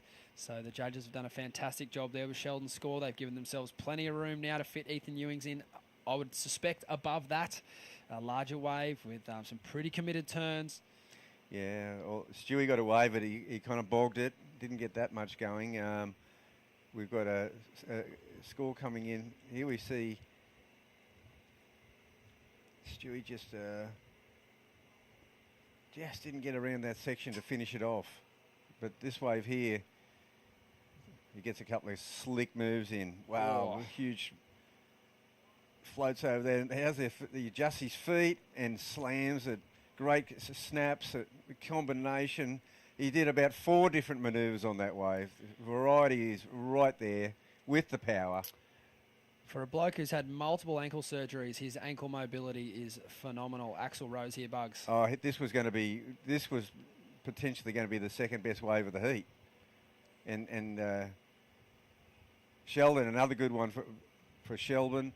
He's looking to better a 3.5. You'd think he'd do that. Yeah, it was a tricky wave to surf there for Sheldon. A lot of water on, a lot of foam on the face there of that wave. So it certainly makes it hard to engage the fins and engage the rail. But he did a good job. But I can't see the judges going too crazy on that ride. I'm eagerly awaiting to see where they go with Ethan Ewing's number. We will get another replay here of Axel, Bugs. This is a wave we haven't seen yet, I don't think. No, we haven't seen this one, so we'll just call it as it is. He needs to get going because Sheldon's had a couple of nice rides, and he bogged the rail really badly on the last one. Actually, he buried that board. That was a good wave. Yeah. Now Stewie's the one who really needs to get going. He just got caught behind. He did one good float. He caught behind. He got just no points at all. Well done, Ethan Ewing. His strongest score of the event so far, as far as I can remember back to, a 6.67. So he would be feeling pretty confident out there. He was already looking very confident, just waiting for that wave, and now starting the heat with the strongest score. We've got Stewie Kennedy up and riding. I spoke to him about his equipment earlier. He's gone back to a board that he would call a bit more of a stump, and that's, as you can tell, it's holding its speed down the line beautifully. Pretty crazy variety there from Stu. A couple of dynamic manoeuvres. Yeah, I like that ride. There was a lot of variety and the speed. Wow. Gosh. Okay, here we go. And here's Sheldon. Just Another a nice little small snap looking back. wave. Yeah, small wave, but it looks like he's only going to get this. Yeah. Oh, I thought he was going to catch up to that section again. He's getting 2 great manoeuvres per wave. Let's see, did he? Yeah, he improved on that last one, a 3.77. And now he's got another score to come in. Ethan only with the 1 score. Gee, that time's got away. 7 minutes 50 seconds. That is crazy. And this is Stewie's, obviously his best wave, but look at the speed. Wow, this is so progressive. He's going faster going backwards than what he was going forward. And how's the whip around to get the speed back again? Sick. Yeah, it's a pretty different ride. It's hard to know where they're going to go with this. As we see a replay of Sheldon here, Bugs. Yeah. A nice second turn for Sheldon. Yeah, it's a great... Oh, gosh, he just sort of went too hard there. Tried to, fit too much in. Will he go better than the 377? It's right around that number, isn't it? It's sort of a smaller wave than the 377, but a pretty dynamic second turn before the fall, so we'll have to wait and see. It's a beautiful day down here, Bugs. We have women's quarterfinal action will be coming up next in a few hours' time, and then the men's quarters, as we see Stewie Kennedy up and riding here. The men's quarters are on standby, so we will be assessing conditions throughout the day. As we've mentioned all week, this swell is fading, so we're going to try and get our surfers in the best possible conditions we can for the most heats possible. Stewie Kennedy, he would love to book himself a spot in the man-on-man quarters as we have Sheldon up and riding here. He is looking to better a 3-range score. It's a 3.77 is his lowest. He's winding up. He's got pretty relaxed body language. I think he couldn't see much more happening down the end of that ride. Yes, it's his second wave of Stewie, or his third wave, but his second scoring ride is going to be interesting because he got a nice score. He got a 4.83 on that first one. Now, what does he need? He needs... Oh, well, it's not a matter... gosh, until Ethan gets his second wave, it's hard to make this call. It really is. So Ethan Ewing in second, just on one ride. Stewie Kennedy, he's looking to replace a 167, which he no doubt will do. Another cracker coming up there. Oh, wow, this heat's going to be amazing. Pretty fortunate to be sitting here calling the action with you, Bugs. This is... can't believe we're getting paid to do this, mate. Next heat, Mitch Parkinson, Chris Zaffis, Jacob Wilcox, and Caius King. Yeah, that's an incredible heat. That is a cracker. The go forward from that heat, there are major points on offer here to make it to the quarterfinals. Yeah, it's quite radical how much the draw just starts falling away at this point onwards, isn't it?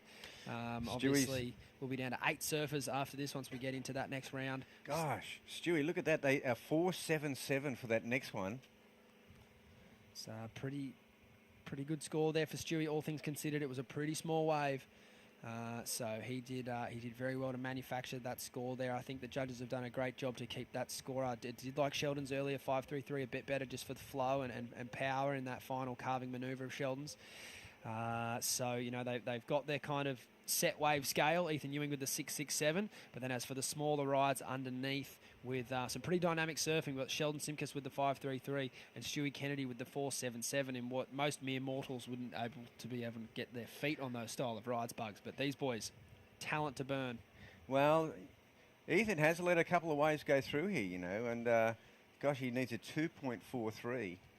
And I think I think he's just in relaxed mode. I don't think he's going to push it. I think he's going to go, well, if it comes, it comes. If it doesn't, I've had the heats I'm after. Yeah, I agree. I think this is a scenario, Ethan's, deep down, he'd be chasing a scenario like this. He would have no drama if he was needing an 8 right now or a 2.5. I think it'll still be the same attitude for Ethan. He'll be looking to make good execution of his craft on his next wave and also a good wave selection. As we see Sheldon down the line here. 2 pretty nice turns. He's looking to keep his momentum down the line. He'd like to get a few more sections on this wave. Sliding carve. He's got some good flow. And there's the blowtail I'm sure he was looking for. There we go, son. Give it to me, is what he's saying. He does want to go to the lead because he knows that Ethan Ewing is sitting out there needing a 2.5.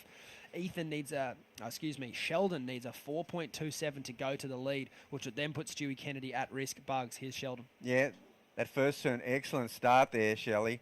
There's a bigger wave for him. I think he's looking pretty good when I have a closer look at those first 2 turns, Stace. Then he just sort of wraps it up here. I love that from Sheldon. He's a very relaxed character. Ethan behind, a very important wave. At least 3 points the requirement for Ethan on this ride because we think Sheldon will go to the lead. And wow. Talk about pretty. That's... gorgeous small wave surfing, Rabbit. Yeah, it really is.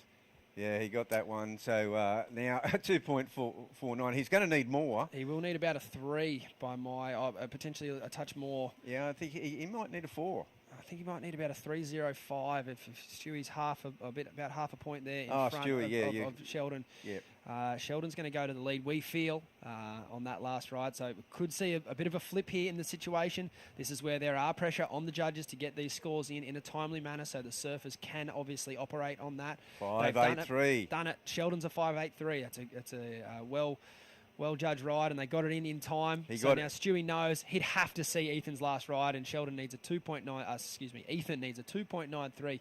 Stewie would have seen Ethan's ride. He will know that score's coming.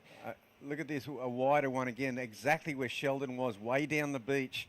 It sort of amazed me that Stewie let him hang down there by himself. And look at the complexion of this heat, just flipped right on its head. Ethan Ewing, a 5.23 bugs, as we have Sheldon up and riding here. A nice carve back to the pocket. He'll need to launch, and he does. I'm not too sure he got the altitude he was chasing there.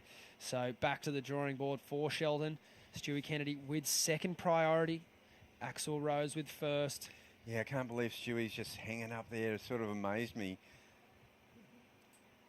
Now he's going even further closer.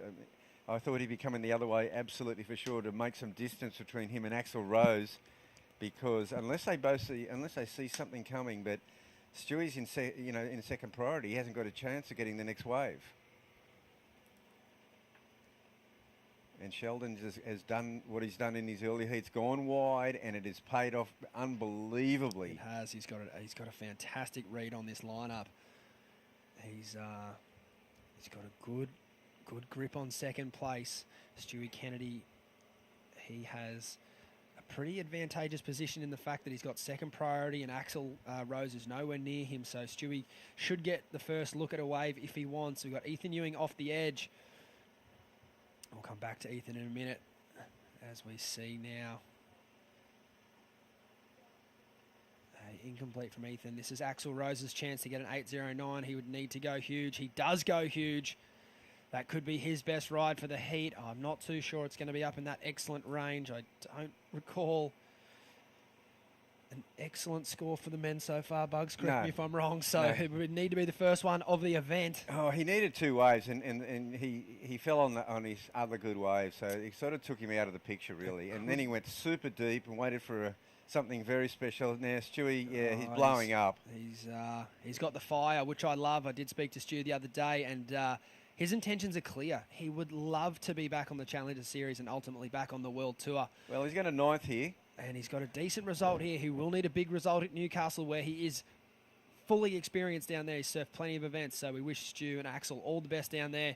But it will be Ethan Ewing ahead of Sheldon Simkis moving through to the man-on-man quarters. A nice air there from Axel, but I don't know that it'll be enough. That heat will wrap up. We've got a big heat coming up next. Don't go anywhere. This is the Oakberry Tweed Coast Pro. We'll be back with you very shortly.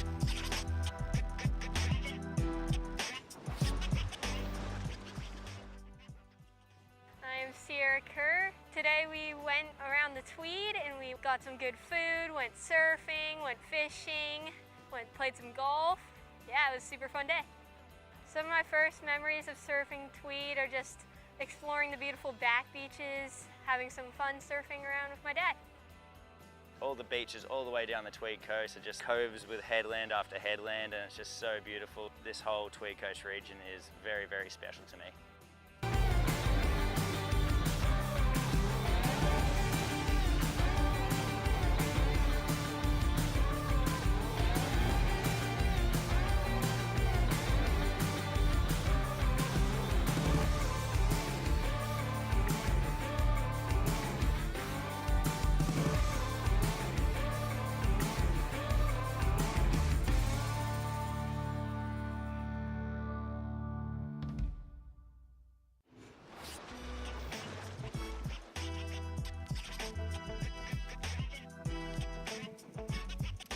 Welcome back to the Oakberry Tweed Coast Pro. This is a men's and women's QS 5000.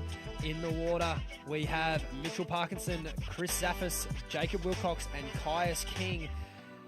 A a couple of this country's Bugs' greatest talents all together in one heat here. So, yeah, again, I feel very fortunate to be partnered up with you, mate, and calling the action. What a fantastic afternoon we've got in our hands here, mate. Yeah, this could well be one of the heats of the tournament right here. All four of these surfers have been in sensational form, and this morning all looked very, very strong. Chris Zaffis, I think he might be feeling the most confident coming into this heat. He just had a heat this morning that really didn't go his way, but he managed to execute an amazing aerial manoeuvre on his final opportunity to launch a come-from-behind victory. As we see him up and riding here, I'd be very surprised if we don't see more high-flying action from Chris, as we see a nice dynamic finish there. It's a good way to start a heat. Now, Mitchy P down the line, a gorgeous rock and roll floater. Big carve out of the top. Potentially just a little too hard. He knows it. That wasn't a snapper wall. That was a cabber wall, and I just don't think you can push as hard out here. I hope he can learn from that. There's still 22 minutes on the clock, but that's a big opportunity gone begging, and Mitchell knows that. But you know what? It's funny. When you see some guys getting revved up like this, they're just doing it for themselves in a way. And I feel like when Mitchell's getting revved up, it's almost more dangerous because he kind of gets in that sort of mode where he just starts launching at everything, and he's got such a good strike rate with his airs. It's almost more dangerous when Mitchell gets a bit fired up, Bugs. Well, look at the size of this wave. This is like one of the biggest waves that's come through in the last couple of hours. Wow. Love that floater. I reckon that was heading towards an 8.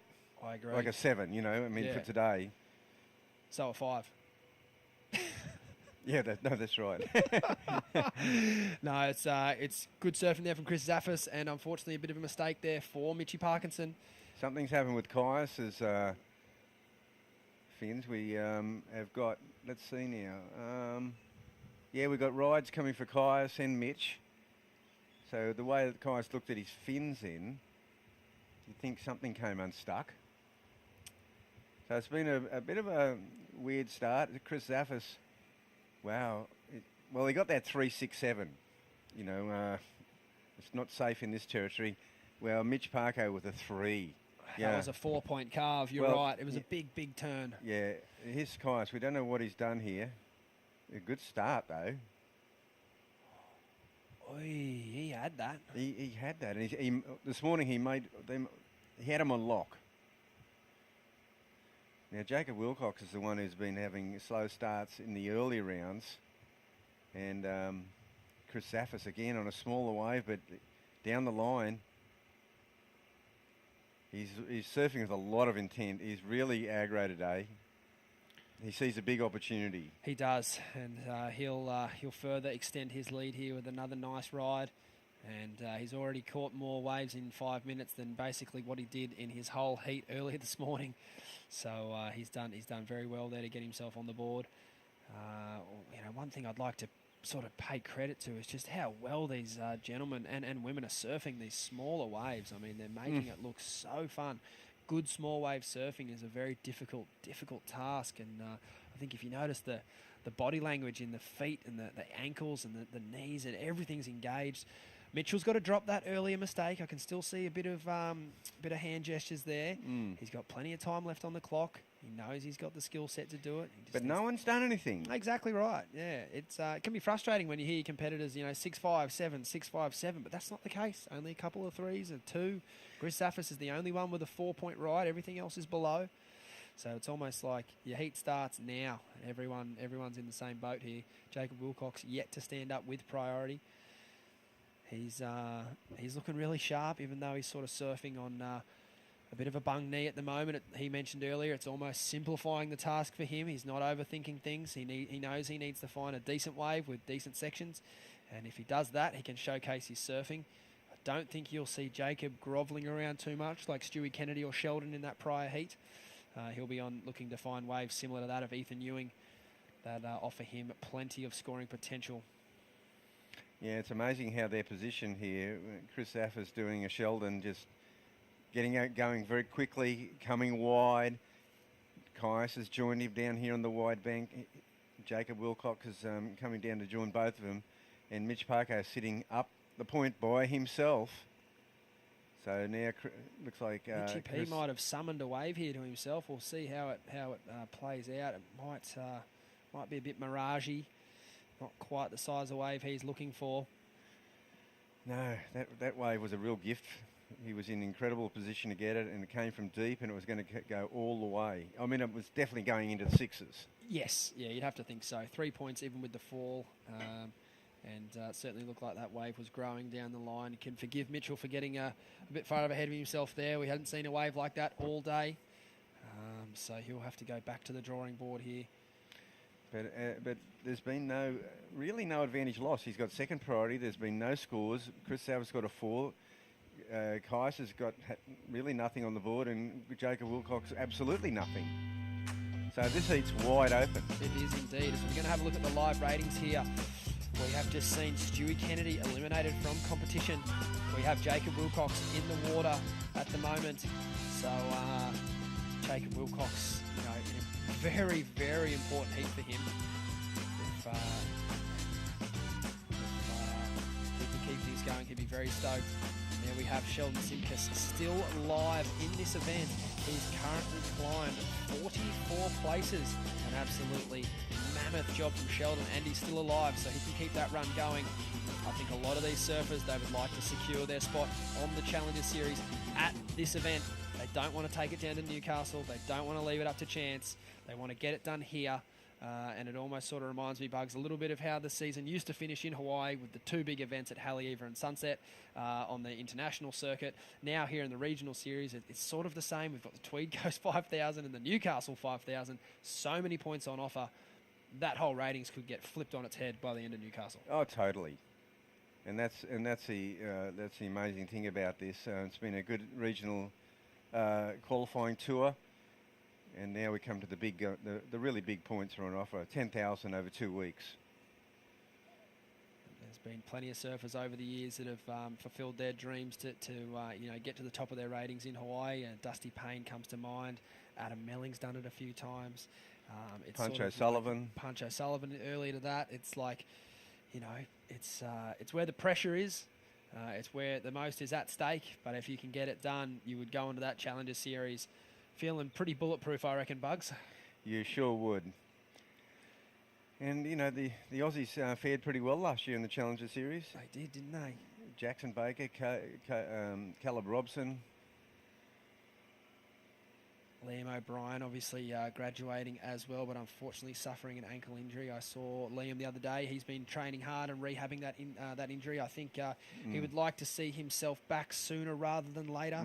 He thinks Bells might be a bit too soon, but he's optimistic for rejoining the tour in Margaret River, so we'll see if that plays out. Obviously, ankle injuries are no joke, and you cannot go back to the World Tour unless you're 100%. That the level is just that high, and you can't go in.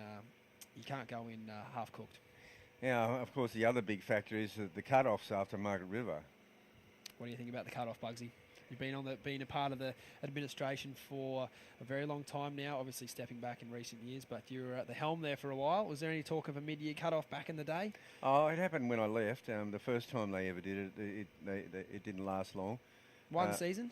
Yeah, I think it only lasted one season. I'd left the building by then, but yeah, I mean it's really brutal for the rookies. I think it's really difficult, but with the structure now, at least they know where they go. They go straight to the Challenger Series. Before it used to be you didn't know where you went. You had to hedge your bets, do 2 tours. Jacob Wilcox here squaring up off the bottom. Beautiful surfing, and a nice stab in the lip there to finish. As we see behind, this is Red Mitchell Parkinson.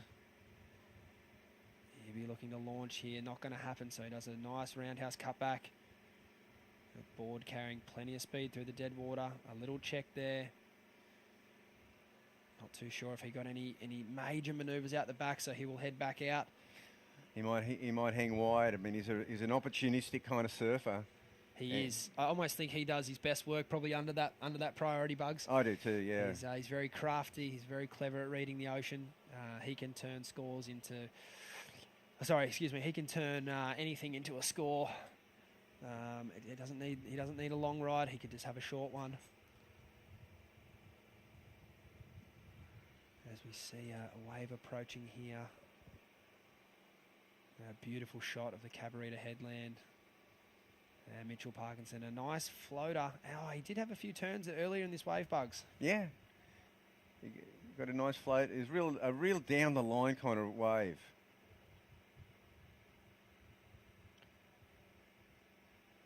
And yeah, just finishes up. He did his work early. Have we got some sets coming on the outside? We might do. Oh, it looks like Chris a couple of... Zaffis hunting wide. And Mitchell Caius King's up there too. Caius has got priority though. And there's Mitch Parko in the picture. Here's a wave now. I think Caius is going to be in position for this one. Oh yeah, this one's a beauty. Oh, no one looking super interested. Oh, you know, it just flattened out. It looked like a beauty. 477 for Jacob Wilcox. It's a good start to the heat. You notice the brace there on his knee. Well done to get that score for Jacob. See, now, interesting on this wave with Mitch Parkinson. They're still deliberating on what to do with that one. It's almost like a couple of checking manoeuvres. He was waiting for that big ramp that kind of never eventuated. It'll still be a score that might see him take second position over Jacob, I would think. But I'm not too sure for how long. Nice tail drop floater there, Bugs. Yeah, then he gets around this section pretty good. Mitch got, you know, for this ride, he gets a 3.7. So, yeah, improved his position. He's in second spot. Whether that's a keeper at the end, it really depends on the ocean, on how consistent it's going to be. Jacob Wilcox with that 4.77, you'd probably rather have that score at this point. Yeah, I agree. Caius yet to really get going. Just didn't quite surf his way out of that air rev he did earlier. It's a completely different heat if he does, though, right? He's probably sitting there with around a 5 range, maybe even a bit higher. 4.5 at least. Yeah, and he would have first priority, and he'd be cheering. But with the 2, it's almost like he's got to start. He's got to start now. This is, this next ride's massive for him. Needs to get right in this heat. There's Mitch Parko again. Up and riding deep on the point, Mitchy Parko. He's going to go to the air. He's going to build it up, and no, he didn't like it. It was very, very weak wave, wasn't it? But you know he's going to launch. You could just see it in him. He wants to loft. As we see Zane Asink heading out for his heat here. It's a big result brewing here for the young man from the Sunshine Coast. Yeah. Mentioned he's been doing some great work with Dean Morrison. Yeah, he's got What age did you start mentoring Dingo, Bugs? About 11. 11. Yeah, when he was really young. Must have been pretty special the day he qualified for the World Tour. Oh, yeah. It was so cool. What year was that? Can you remember? Yeah, he qualified in 99, or it was either 99 or I think it was 2000. Yep. He got on a year before Mick and Joel, did he? No, they were all on around the same year. Yeah, okay. They came through around the same time. Yeah. Yeah, there wasn't much in it. I do remember that. And then what an incredible run they all went on. Just unbelievable. I think Dean might have won the Quickie Pro with Joel on the check. I think, Ockie was in the final with him. Ockie was in the final with Dean, but I remember the winners check had 40 grand or whatever on it, and the poster was one of his good childhood mates in the pit, and it's like, how cool is that? The boys going 1 and 2 there, and then obviously Mick Lowe in between, and then Mick Fanning in 2005. Yeah. We haven't really even come close to seeing anything like that sort of local dominance. I think if you look at Griffin Colapinto and Kolohe and Dino, there's an opportunity there for them to do well at Trestles in the past. But, for all of those hometown heroes to win their home CT, we might not ever see anything like that ever again. No, it's a rare thing, to all come through as a little crop. But you're right, San Clemente at the moment for sure. He's got a chance to do that. They do. They need to do very well, though. They need to put themselves in the top 5, and they won't just be going for an event win over there. They'll be if they find themselves in the top 5, which I think Griffin Colapinto could well do that this season. He'd be going for a world title, which that'd have to feel pretty comfortable going for a title in your backyard at San Clemente. Yeah, well, he got himself in the frame, with that win in Portugal. It's fantastic to see. It's just great to see him maiden win because he'd been at it for a while. He has, yeah. And they're not easy to win. CTs are hard to win. So hard to win. You need everything. You need talent, a little bit of luck. You need it all sprinkled in there, and Griffin's certainly got it. So we're really focusing on the surfer in red, Mitch Parkinson. He was runner-up last year in this event. I'm wondering where Jacob Wilcox is. There he is. There, he's just floating a little bit. Yeah, he's a little bit further down. It's this has been a sleepy heat though, hasn't it? It's gosh, look out! Yeah, there it is. Mitch Parker has been going back to his spot. He's backing himself to get the speed to make it through. Caius is really looking just to get going in this heat. Chris Zaffis started out, just came out of the gates blasting, and hasn't had much opportunity. He hasn't really got a big score going there. What does Jacob Wilcox need? He needs a 2-point right. Here's Mitch Parkinson. His drone's going to come down with snow on it. Yeah, here's Parker. What a shot. This could be a good one for him. Where's it gone? We're gone. We're off. There he goes. Oh, no, I didn't like it. Might have let that one go to Chris Zaffis here in the blue. Little set-up turn there for Zaffman as he pumps down the line. He's looking to better a small range score.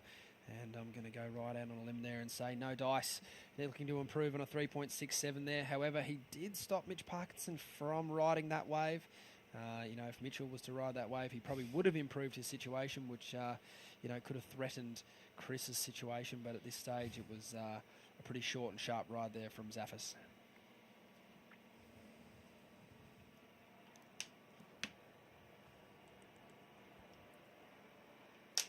We'll get a replay here, Bugs. Yeah, it's a small wave. It's really similar to his lower scoring ride, I feel. Just tapping it down the beach. And, in the scale of things, not a wave of consequence. Now, this is the 3.4 for Chris Zaffis. Yeah. Sorry, Bugs. Well, this is an interesting ride, Stace. In the context of the heat, this is huge. Jacob Wilcox, if he executes here, he will put a lot of pressure on the rest of this heat. Unfortunately, falls down as we see. Green inside him. Caius King, 2 nice turns in the lip. Chris Zaffis off the end. A nice rooster tail there for Chris. Another turn in the lip. And another fall. So no one wants to win this heat. Now, Jacob... I joke. The falls will cost them though, Bugs. Yeah, Jacob Wilcox, did he get a 2? Kind of got a little caught on that one turn. The judges have been hypercritical this whole event. A 2, these guys should be getting it in their sleep, but the judges have been breaking these scores down to within the 100th of the point. They're keeping the scale nice and tight, which they've done the whole event, and that does leave room for scrutiny at the bottom end of the scale there. Even though it's only a 193, it sounds like nothing. In the context of this heat, that's a big ask.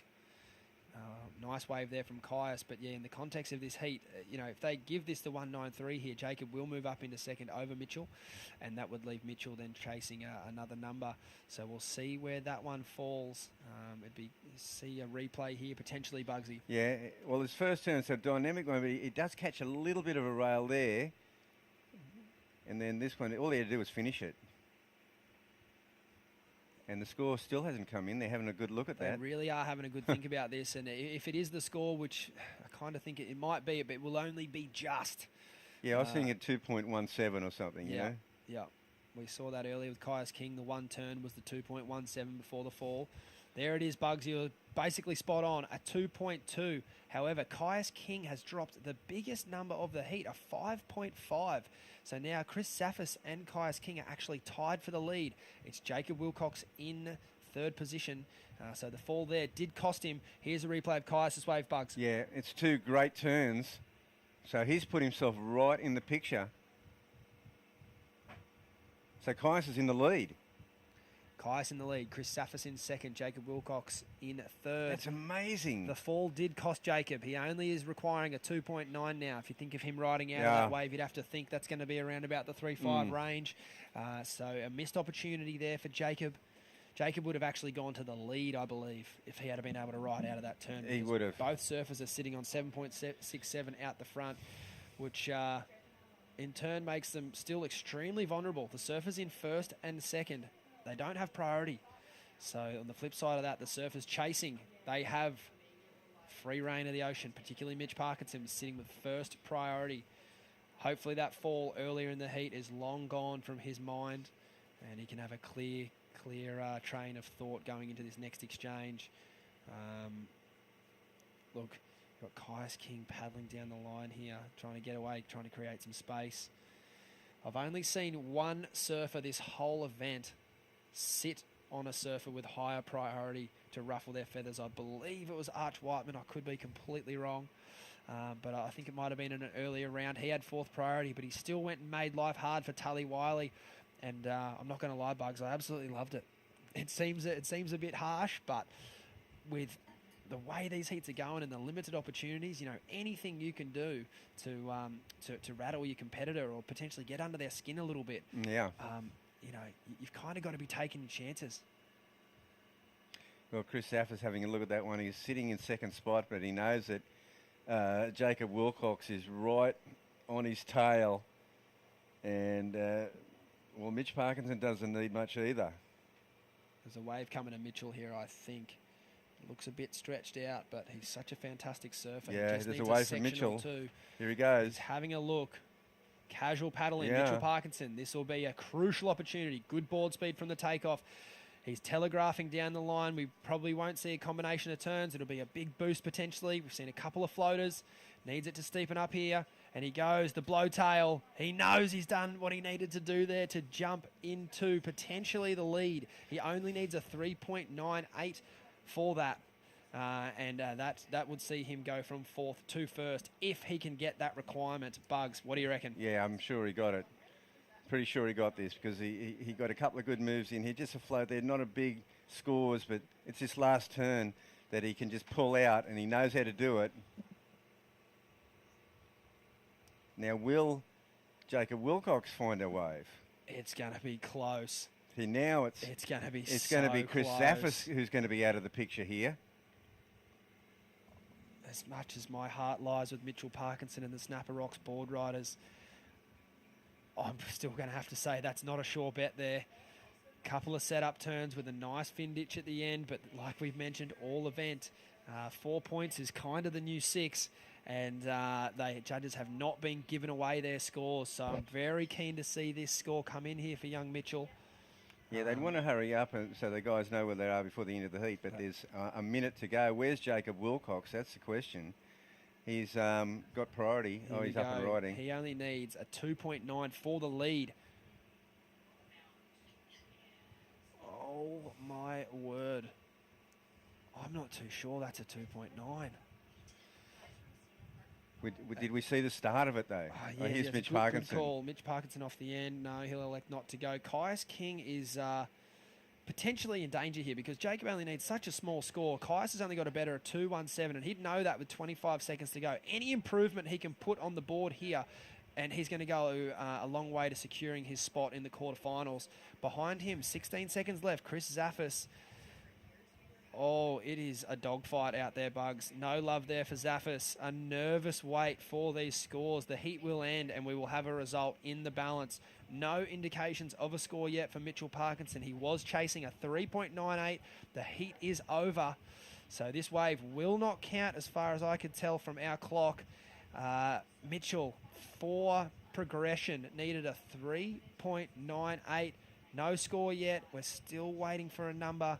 Now, if he gets the 3.98, Jacob Wilcox will actually need a bit more than I think he got. Potentially not, because the surfers in first and second are tied, and unless they betted, Jacob would still only need a 2.9 for second. The totals are both at 7.67, so that's why this heat is this is one of the biggest dogfights this whole event. But if Mitch goes to first for some reason, if he does, then actually Kai's tiebreaker would beat Jacob's. Yes, correct, and potentially Kai's betted on his last ride. That's right. So I get what you mean there. Sorry, Bugs. It might have pushed out a little bit more.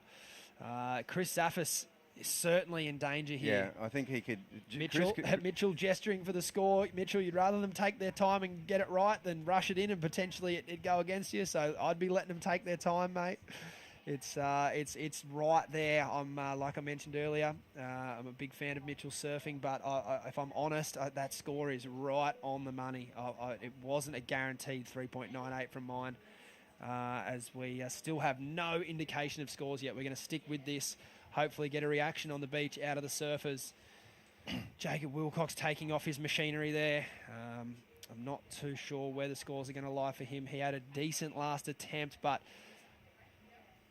again, not a guarantee that he would get a mid-3 range score for what he needs. Caius King, as you mentioned, Bugsy, he's probably going to better his situation just slightly. You just get a feeling Chris Savas is hanging by a thread. He's Absolute hanging thread. by a thread here. Everyone looked like they are in with a chance to better except Chris. So Chris's only chance here is that if everyone's score falls under. I think Mitch Parkinson's is the wave that that is the key wave. Yes. It's the key ride.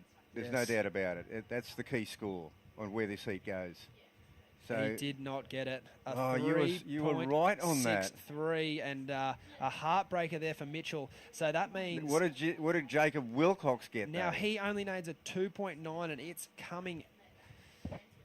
Absolute very tight scenes there. So that means the requirement will not change for Jacob, regardless of No, it doesn't Caius' change. situation. It doesn't change. Caius looks like he will take this one out. He didn't get it. It's only Jacob that can overtake, and it looks like he didn't do enough either.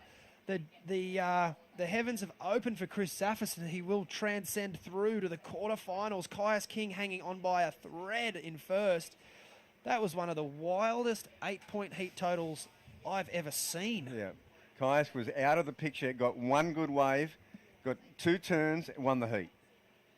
In first, Caius King, Chris Zaffis in second, Mitchell Parkinson and Jacob Wilcox narrowly missing out there. Bugs, we're going to take a much needed break and we'll be back with Shannon and True after this.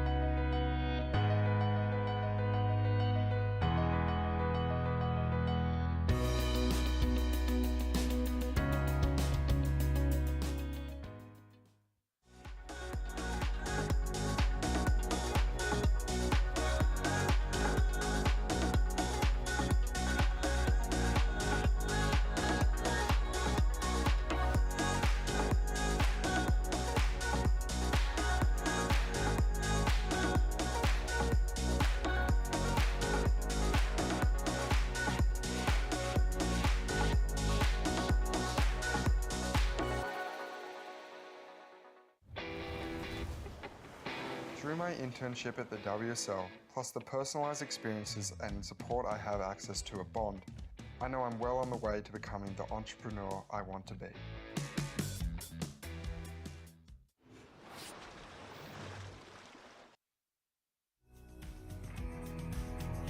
Welcome back to the action. Kihu Butler, Zane Asink, Oscar Berry, and Kalani Ball in the lineup looking for a spot in the quarterfinals with so many points on the line. Extremely important heats going down at the moment. We just saw Caius King and Chris Zaffis advance through in that last heat. Crazy tight across the board. True, Starling, Shannon Hughes in the booth. Look at those scores from last heat, Drew. Wow, that was a huge upset. Mitch Parkinson and Jacob Wilcox unfortunately bowing out. And as you said, literally 0.3 between second and fourth. Crazy. That is some serious nail-biting action and just such a letdown for Mitch and Jacob. With a lot on the line for their careers, too, that have been trying at this for so long and have been right in that conversation over and over again towards qualification, and now, of course, going into that Challenger Series if they're going to be able to keep themselves in that conversation around the cut line. Now, in real time, 22 minutes, 30 seconds on the clock. We do not have an opening ride to come through yet, so quiet start to this heat. Kalani Ball sitting at number 1 on the rankings coming into this event off of a big win at Avoca and just a solid start to the season overall. Great to see him, keeping things going on this side, and we'll see if he's able to keep it through into the quarterfinals. Keep the lead on the rankings. Yeah, well, he's looking really strong. This is a hard heat, though. Kihu and Oscar Berry both looking really sharp, as well as Zane Asink. He got through with Joel Vaughan in one of the earlier heats of the round today. So, I mean, all of the guys out here are not to be counted out, but the waves are coming through, as you said. The last heat was a really small scoring heat. Caius King, who took it out, just got a score of 8.67. So not what we're used to from this afternoon. Hopefully a flurry of waves to come through here for the next couple of heats. Yeah, well, even looking at the forecast right now, so high tide was just 10 minutes ago, so we're right at the peak of that. It may have kind of slowed things down hopefully as that tide starts to turn, we see that flurry of action that we saw through the morning heats that looked really fun and through that women's round as well. Yeah, definitely. And we're going to be moving on through to the women's quarterfinals too, which are some great matchups. So, Sierra Kerr, Keely Andrew, that's quarterfinal number 3. I'm actually really looking forward to seeing that one. I think that's going to be a great quarterfinal. Sierra relying on that air game as we've seen in the last few heats, but Keely just using that small wave knowledge from living on the sunny coast. Yeah, that's going to be so exciting. That first one as well, such a spicy matchup between Macy Callahan and Zolly Kelly. Just the rail game that the two of them bring. Yeah. Oh my goodness. Crazy. Elise Cooper and Dimity Stoyler are going to be in that second quarterfinal, and Kobe Enright and Sophie McCulloch in the 4th. So, yeah, some exciting surfing to come up in the rest of today. We may be running the men's quarters as well if the conditions stay fun and contestable, because we know it's continuing to drop off. Kalani Ball now getting a start off. Nice floater to kick things off with. Goes up for the second little foam climb, and he'll put an opening score on the board. 20 minutes on the clock, and really the first rideable wave coming through within this heat.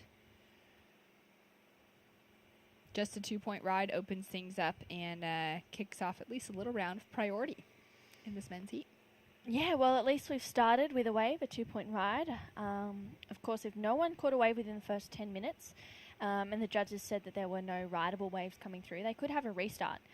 Here's a replay for Kalani Ball up and riding, carving his way, or just trying to stay nice and fast down the line. Just a float to another just quick little tap of the foam. Not too much, hence why that score locked in at a 2-point ride. Nothing too major out there for Kalani Ball, but a nice wave to just get his feet in the wax, start this heat off, get this 25 minutes rolling. I wonder how Kihu, Oscar and Zane are feeling. I mean, they've been patiently waiting. I know that the longer you wait for waves, the more stressful you kind of get. Definitely. You're like, am I sitting in the right spot? Is there waves really coming? Is there anyone else has they had any waves? So that self-talk starts to really creep into your mind. So silencing that is really tricky, which is why it's so nice to get a good start nice and early, which Kalani has had a start, a good one, not so much, but hopefully he'll be able to back it up with a nice score soon. Here's a little set rolling through. We'll see if anyone takes a piece of it. But it is really crumbly. With that wind has just kicked up. I mean, true, the last 2 heats that we called of the women's round of 16 didn't have this little fluff of wind on it yet. And now we're really seeing it cause that crumble quickly, where those waves were staying open with that slight touch of offshore this morning and still giving those little sections the making opportunity. Now it seems like it's getting a lot more difficult. Yeah, definitely. And, I mean, it's not as windy as it was yesterday yet. I'm not too sure if it's going to kick up to that much. So it's nice. Maybe just a nice little bit of wind for the surfers to just launch into the air nice and easy. Here's Oscar. Straight up into that first big turn. Nice wrap for the second.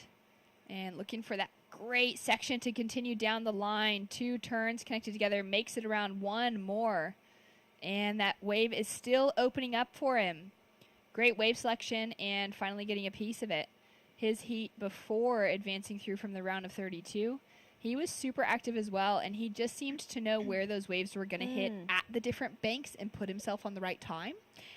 Yeah, he definitely has. He just feels like he's really in tune with the ocean out there. I know that Cabba has a lot of different lineups, and sometimes you think a wave is coming to you, but it actually comes wider or deeper. You can never really pick it, so you've got to be really in tune with the ocean. Almost, even though it sounds cliche, be at one with it as well. So Oscar just seems to really be finding his flow out there and getting a really nice start as well. So he'd be pretty happy with that. So scores to come through for opener of Oscar Berry. Still waiting for Kihu Butler and Zane Sink to get things going, but a 5.0 is now on the scoreboard, and that's a great start for Oscar Berry. Yeah, definitely. We saw Caius win with a 5.5 in that last heat, so if that's a tell for how the rest of the afternoon is going to go, potentially that's going to be the difference to get Oscar through this one. Great turn to start this one off. That's where a bulk of the scores came from. Brings it around for another one. So Oscar just finding a really, really nice ride. You can see the surfers behind him just cautiously watching what he's got, and then just makes it around every single section here and puts it up there for a finish. So really nice wave for Oscar, and he looks as if he's, pumping his way through that one. Maybe he's hoping for another section, but I think that's him just showing, yep, I've ridden out, I'm through, give me a good score. Yeah, nice and eager on that Spider-Man board. Yeah. What's the 5 on the scoreboard? Zane Sink drops into 2.2, and now priority sits with Kihu Butler. He's going to have a look at this one. Kihu, the Kiwi in the lineup. I believe he is the only Kiwi left on the men's side of the draw. Actually, at all, as we saw Paige Harrop and Billy Stearman bow out as well already. Now, having a look here, Zane staying really low and compressed going into those first 2 turns, finding tons of speed to hit that finishing section. Yeah, he's just went 12 o'clock 3 times there. Zane, his backhand has been looking really, really on point for the last few heats, so that's a nice score to lock in for Zane Singh. He's already got that 2.2 as well, so a great score to build on. Only chasing a small score to get to the lead. I think he'll do that. Wow, what a way to kick things off. 15 minutes to go, still tons of time, nearly halfway through this heat. A 3.33 in for Zane, so he's built on the scoreline. Yep, definitely. That puts a lot of pressure on Kihu Butler and Kalani Ball. Kalani only looking for a 3, but Kihu, single score of a 5. That's a hard score to get today, and we only saw 1 5 dropped in the last heat by Kais King. So potentially only 1 being dropping in for this one as well. Oscar driving down the line, sections closing out in front of him all the way across. He's going to dive out of it. Kihu still sitting patiently waiting for that first wave. And Zane got off to a quick start within this competition, won his first 2 heats, which would have felt really good coming into a big QS 5000 with so many points on the line, to find that rhythm early on and book himself a spot into the round of 16 now. Yeah, definitely. Well,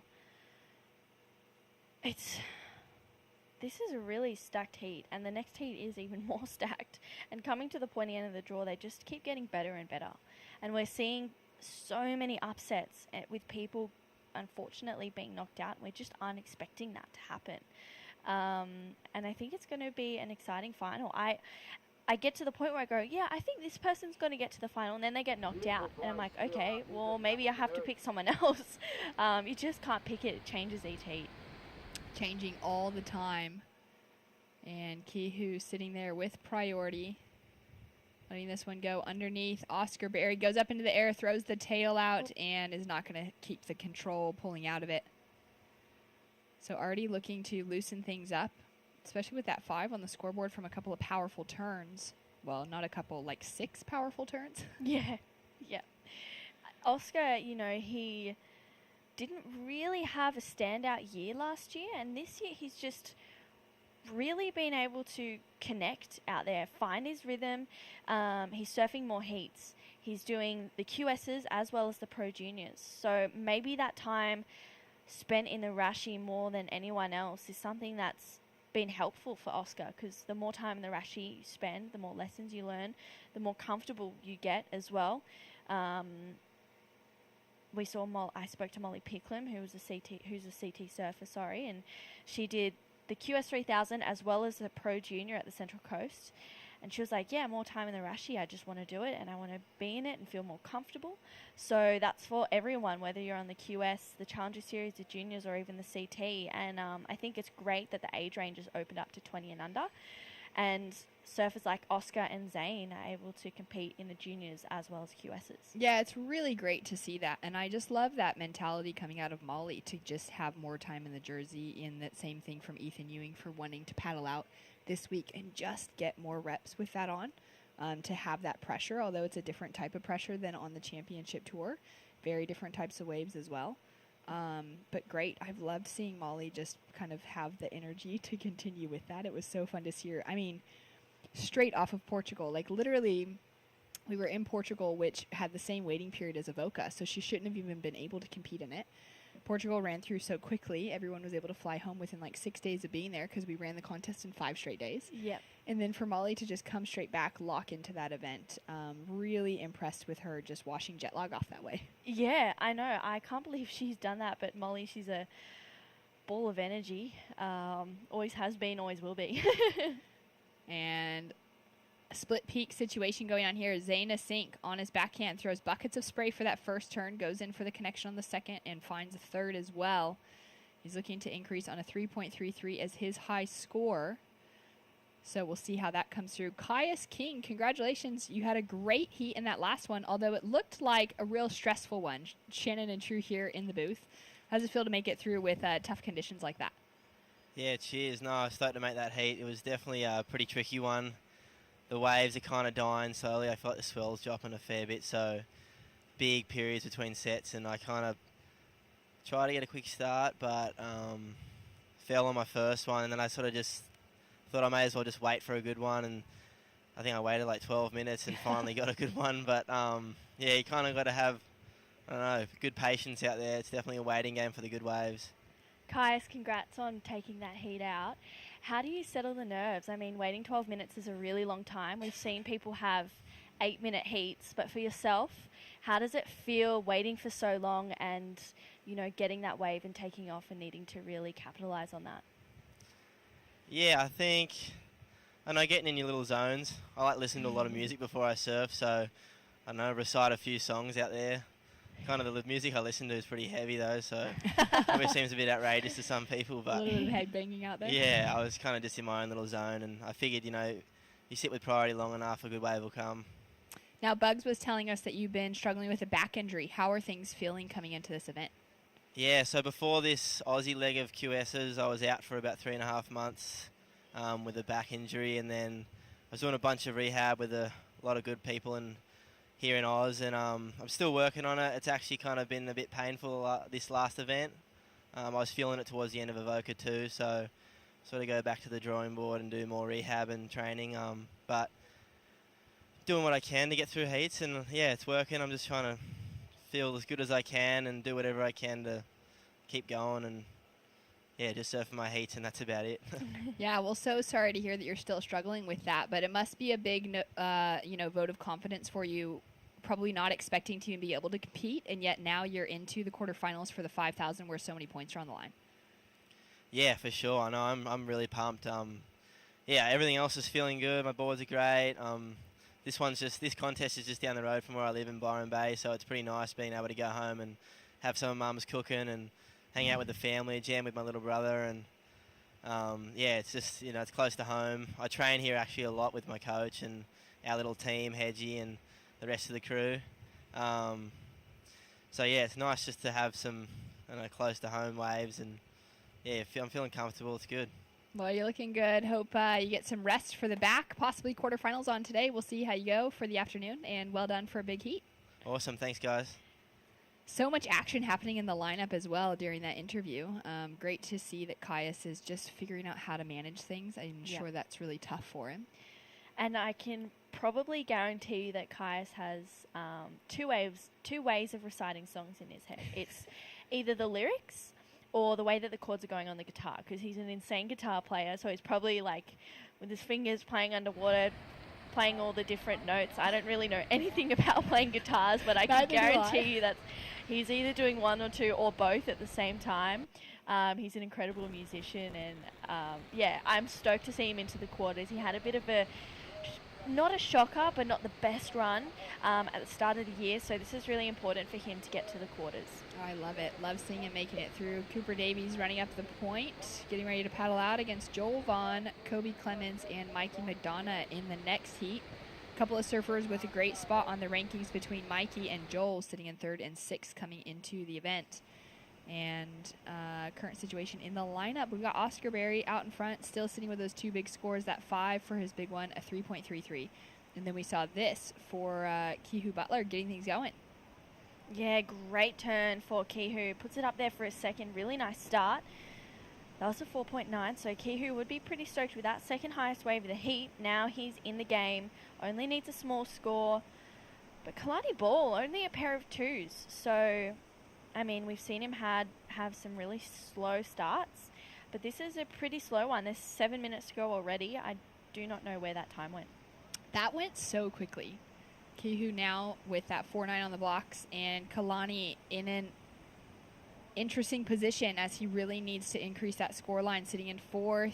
Zane answering back as well in a slightly bigger wave than what we're seeing from Kalani. Great combination on the finish of that one. And Kehu having another look, chasing now just a 2.36 to advance. finding some speed. Nice first turn straight in front of Kalani for the second. And wow, puts on so much power as he comes through to the inside. So this heat has kind of busted wide open again. Really small scores around, but Kalani getting another score on the board and Kihu finding his backup now. Yeah, definitely, and that's a great backup. That board just flying through all the sections. I think, if I'm right, he's riding a Sharp Eye Storm Epoxy, which I think that's been his go-to for the last few heats that he's been having. So really nice wave for Kihu. Here's a replay for last of Kalani. A smaller wave, tags that first section, puts it up there for another one. I don't think that's going to be the score he's requiring. That wave just not quite big enough to offer a whole lot. And here's Kihu. Almost catches at that first bottom turn, but recovers nicely and puts it up there for a finish. Throws heaps of spray. Doesn't need to oversurf it there. Just kicks out, leaving on a high note. Zayna Sink also locking in another score as well. So scores to come through for everyone except for Oscar Berry, our heat leader, who would like to increase on that 3.30, but has well and truly the best score in that 5-point range to kick things off with.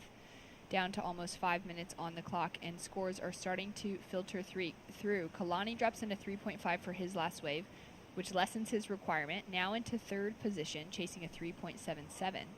Still waiting for Kihu to drop his score in. Zayna Sink drops in just a 3.13, so his situation does not improve, and the requirement remains the same for Kihu to get at least a 2.36, and he'll be into the advancing position. And Kihu walked away with a quarterfinal finish at Avoca, which is a great start to the season. He's also had some good runs at events of this level. He made it into the round of 16, a 9th place finish in China a couple years ago at the 5,000 level. Found himself with some good points there. But I'm sure for him, he's now hungry to make it to the quarterfinals. And with that last score, he's put himself into that leading position, a 4.2. And here he is. Probably doesn't even know that he's gone into the lead now, having a look at that one. Yeah, he could have just sat there, waited with priority, but now it's all on Oscar Berry. He's sitting in second. He has the highest wave of the heat so far. There's still 4 minutes to go and plenty of surfing to be done. So Zane and Kalani now chasing fours to get themselves up into second spot. That's a big requirement for today. I know we've been saying it a lot. We sound like broken records, but unfortunately it's smaller today. The judges are expecting more. Here's Kalani having a paddle. Strong paddle. Chasing a 4.81, drives off the bottom into a great whip to start things off with. Goes in for a second big, throws the tail, gets a rotation, not really into the air.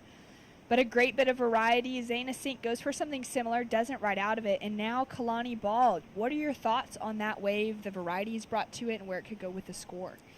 Yeah, I loved the fact that he was surfing so fast, so smooth. And it looks like we have a paddle battle here. I think that's Oscar Berry trying to get out before Kalani ball. Oscar just absolutely... It's like he's got a motor on the back. How is he going that fast? Wiping the floor. Wowzers. Sorry, Kalani. Oscar's got you on that one. Mind you, I think Kalani has a pretty decent score to lock in. Here's the replay. So Kalani up and riding.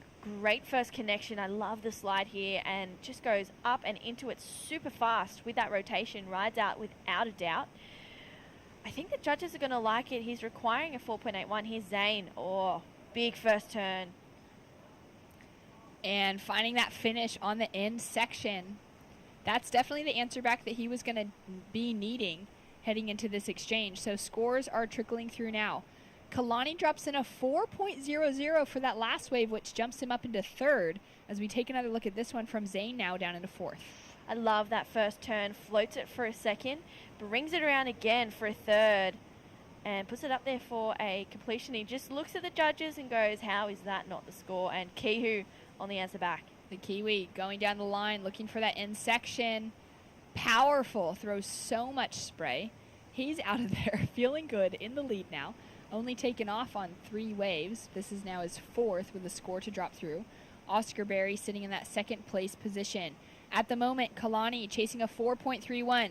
Powering through, finding the speed. That first section shuts down on him. He goes up for that click to start things off. Goes huge for that next turn. Right up into the pocket and 12 o'clock.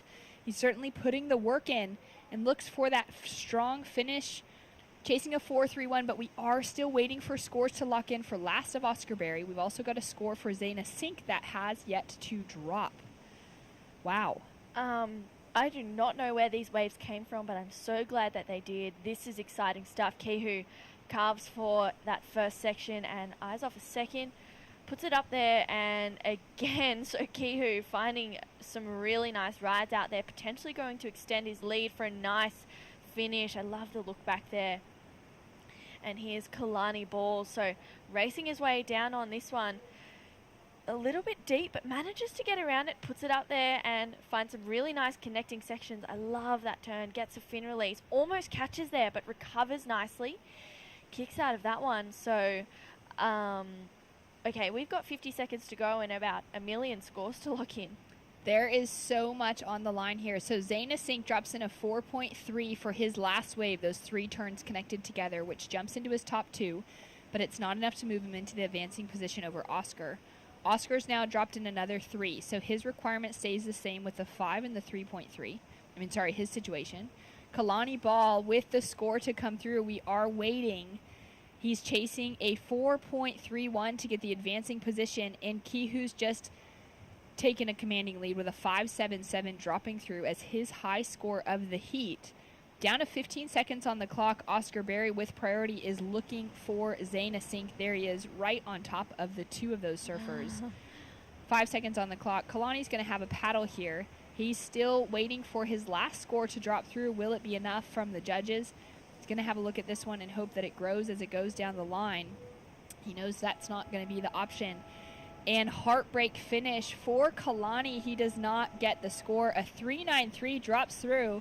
Oscar Berry on the victory lap throws the tail loose, and it's going to be Kihu Butler, the Kiwi, and Oscar Berry advancing through into the quarterfinals. Huge results, and the biggest upset of all with Kalani Ball, number 1 coming into the Tweed Coast Pro, goes down in that 4th place position, and that will be the end of it.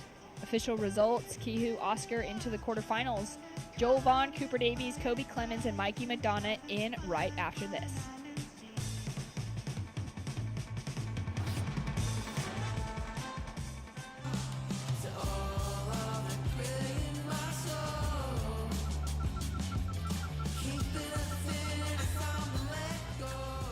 Find your moment at visitthetweed.com.au.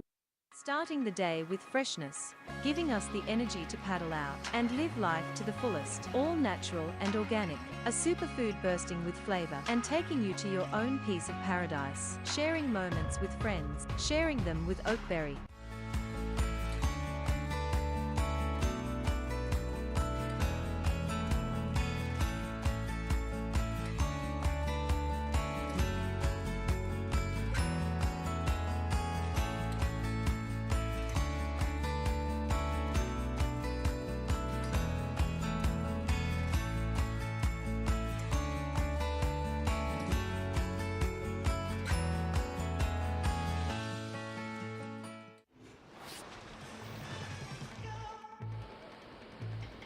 And a big finish and result for Kihu Butler, taking the win, securing a 5.77 on his final wave to just close the door on the rest of the field. Oscar Berry advancing through in second. And Zayna Sink and Kalani Ball out of competition. A big loss for Kalani as he was sitting number 1 in the rankings. But the round of 16 is still going to offer a lot of points for him moving forward into the event in Newcastle next week, with still 5,000 points on the line for that potential qualification into the Challenger Series. And we are now into the round of 16, heat number 4, with Cooper Davies, Mikey Madonna, Joel Vaughn, and Kobe Clemens, Shannon Hughes, and True Starling in the booth. And I've just had so much fun calling the action with you today, True. I know, it's been amazing sitting in the booth here with you, and then also seeing so much surfing go down. The time just flies by. It really is. That last heat went so quickly. I had so many little things that I wanted to have some fun conversations around when it comes to, the different guys in the lineup, and we couldn't even get to it because there was just waves on tap towards the finish. Mikey Madonna gets a quick little start, and Cooper Davies dropped in a 3.67 when we were in that commercial break.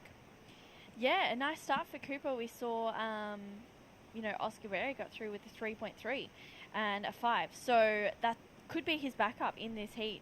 I feel like, as I said before, while we were on break, Shan, I think that we're going to see a quiet start and a busy finish.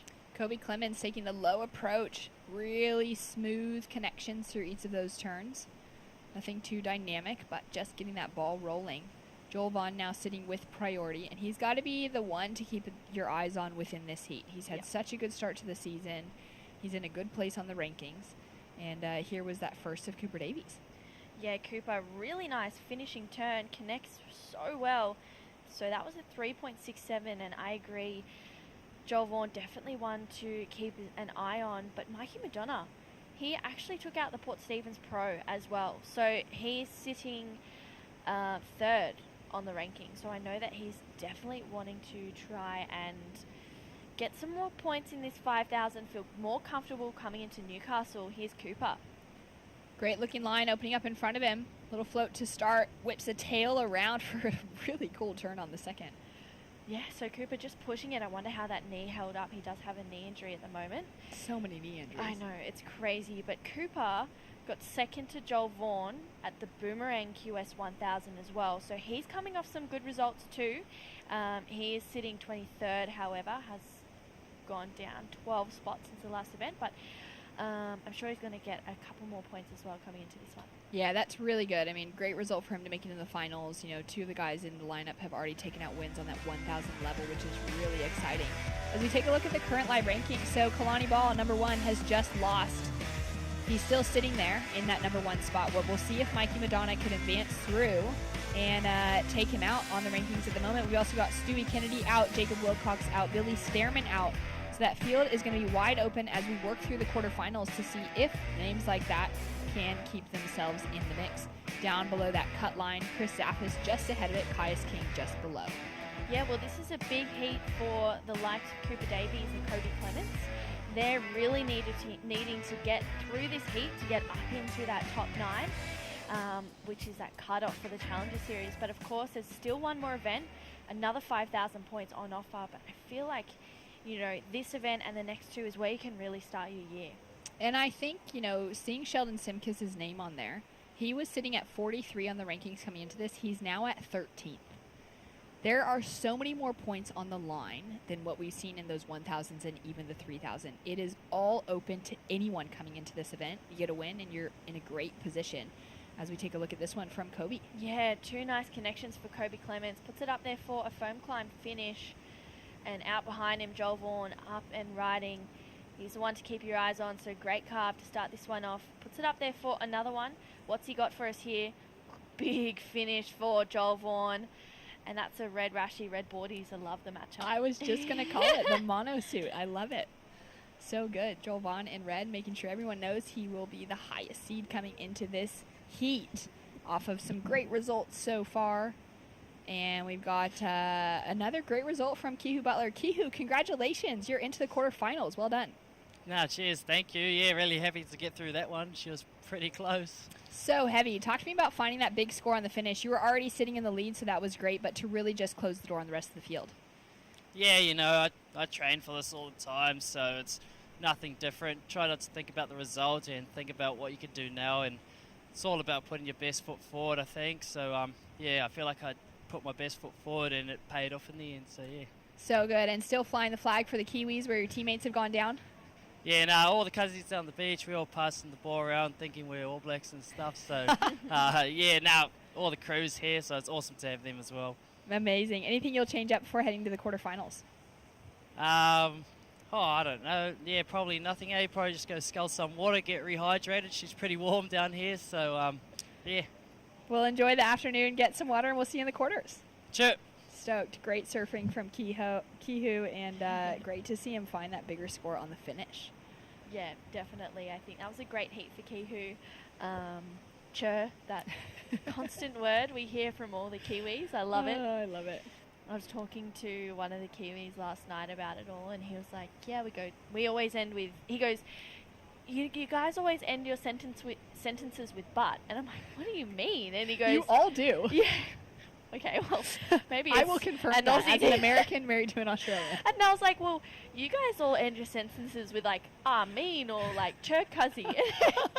And he's like, Well, yeah, but we're Kiwis, and I'm like, well, how's it any different for us? You're an Aussie, you're the weird one. So good. I love that. Oh my gosh. Such funny sayings coming out of Kiwi's mouth all the time. Love the call out to the All Blacks as well. Just getting in there. You know, he's ready to go. We got some of those surfers like Keely Andrews, such a good tennis player. We've got like Sally Fitzgibbons, ran in the Youth Olympics, you know. Kiwi Butler, he could be the next one to take it out in rugby. Yeah. Yeah, it's crazy. I mean, Molly Picklum was an amazing touch footy player. There you go. Yeah, like one of the best. I feel like that's so the standard too with so many of the world's best athletes, so they can translate their skills in one sport into another one. Michael Jordan, basketball, went and became a professional baseball player. Yeah. Those kind of stories that come out of the world's best, and they just have to finally pick what sport they're going to actually pursue full time.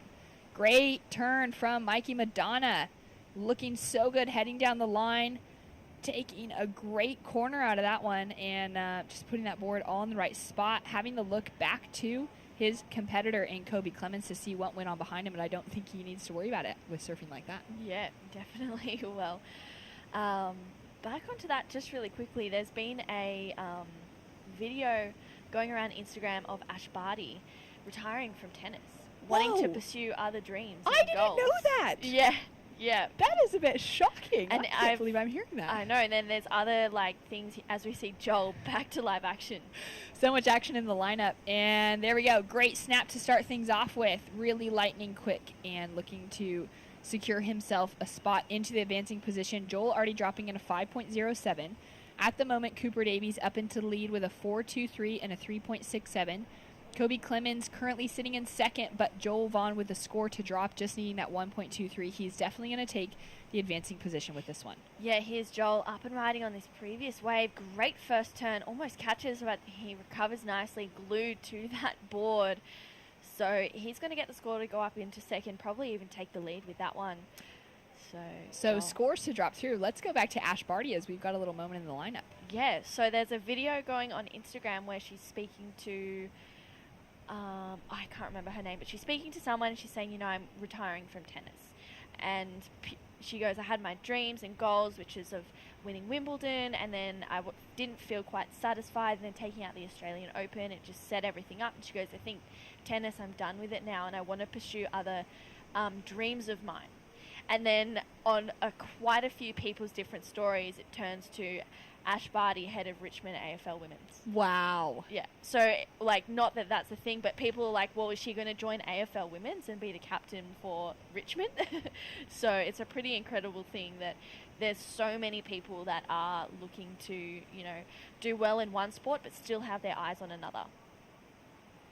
Yeah, she's also a fantastic cricket player, so I wouldn't be surprised if she wants to pursue more of that within her career as well. That is so exciting to hear, and I think that's something that we can see coming into the surf community at play as well, is just finding a sport that you connect really well with, putting in the years, getting some good results, having a fun career out of it, but then looking for the next thing. We're seeing that out of even Sierra Kerr and Josh Kerr with golf behind the scenes. She's an incredible golfer at such a young age as well.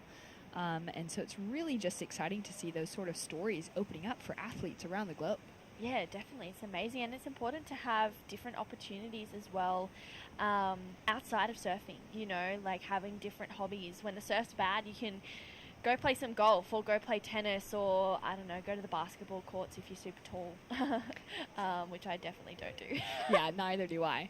Yeah, Ash Barty, alongside of all of her tennis achievements, she played in the first women's Big Bash League cricket in Australia, which is just huge. It's a really hot, you know, it's really incredible to think of the background that she has on so many sports, and I think the influence that she's now having within Australian sport as a whole for both men and women. Yeah, definitely. And, you know, she's obviously been a massive influence to Molly Picklum as well. They have the same manager, I'm pretty sure, so they work together. They've been somewhat inspiring each other, I think. Molly just as much as Ash inspiring Mol. So, yeah, it's an incredible thing how females are inspiring other females, but also other males in the sport too.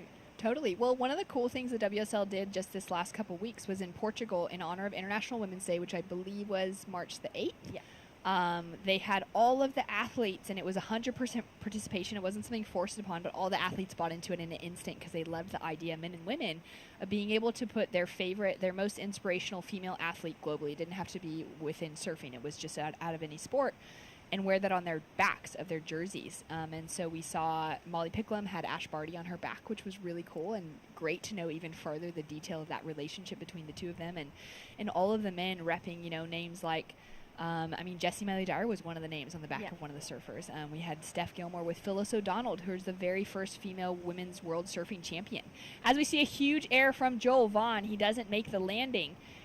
Answering back, Cooper Davies straight up into the lip and gets that little tail slide on the finish. And it was just really cool to see the men with that, just to be able to share about the inspiration. For Ethan Ewing, he had his mom Helen Ewing's name on his back. I wasn't aware of this, but his mom Helen won at Bells Beach back in the day.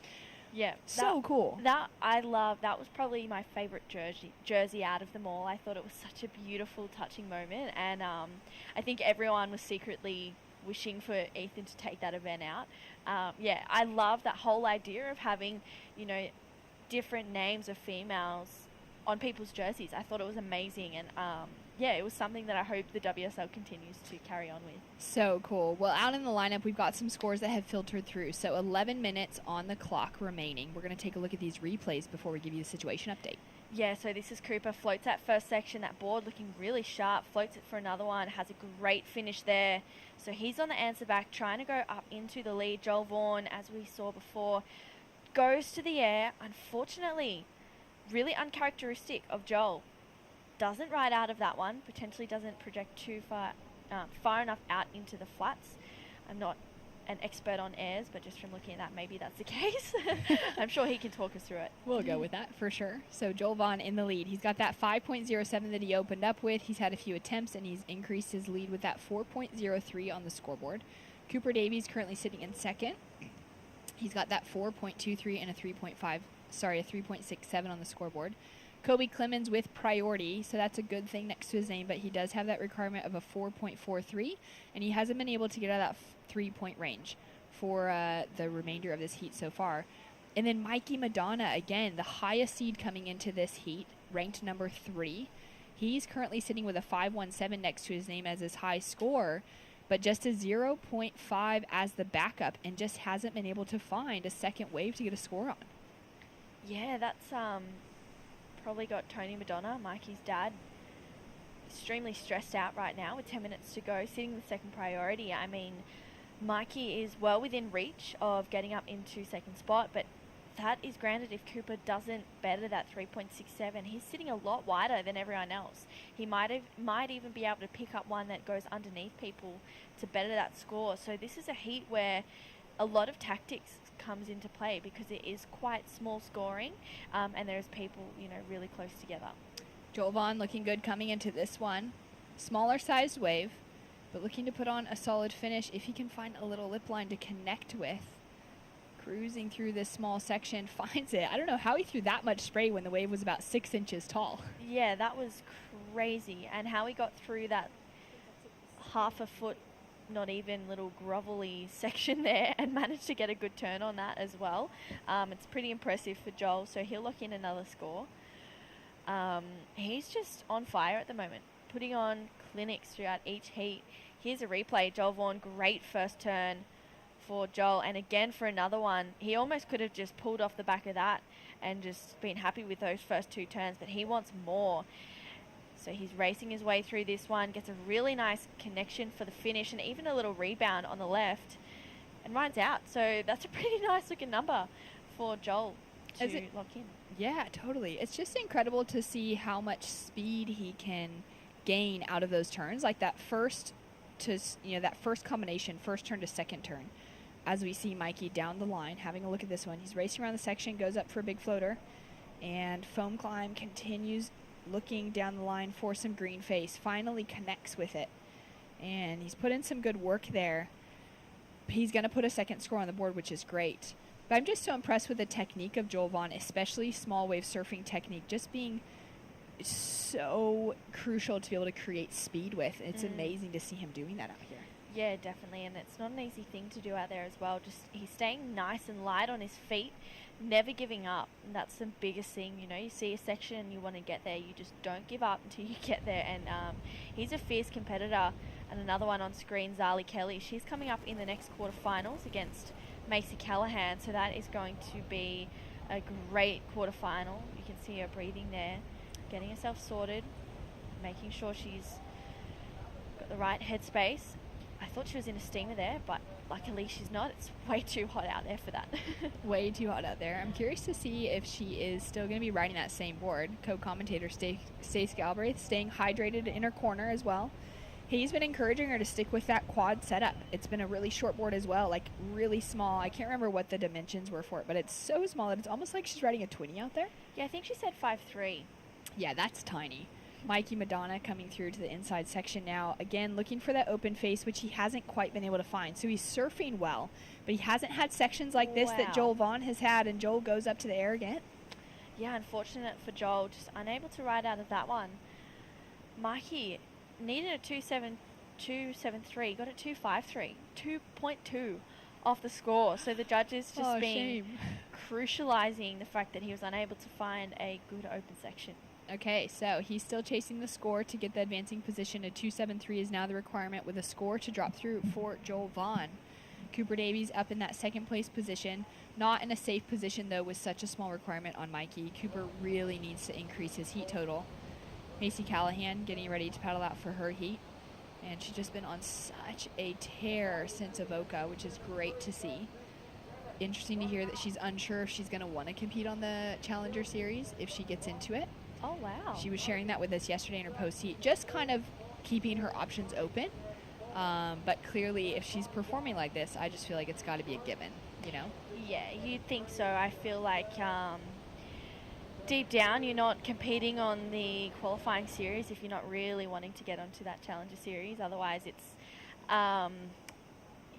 a waste of your time and money, I feel. So unless you just really love competing and just want to compete at home and not really ready to take on that Challenger Series. So scores in. Last of Mikey Madonna, a 2.67. He's chasing that 2.73 to get the advancing position. And our surfer in white, Kobe, driving into that first turn. Now double pumps off the bottom into the second one. Little layback. Keep things moving forward, straight up into the pocket, and puts on a nice finish. Great sharp surfing from Kobe, chasing that 4.43 and eagerly getting out the back once again, even moving himself maybe down the point to get away from the boys.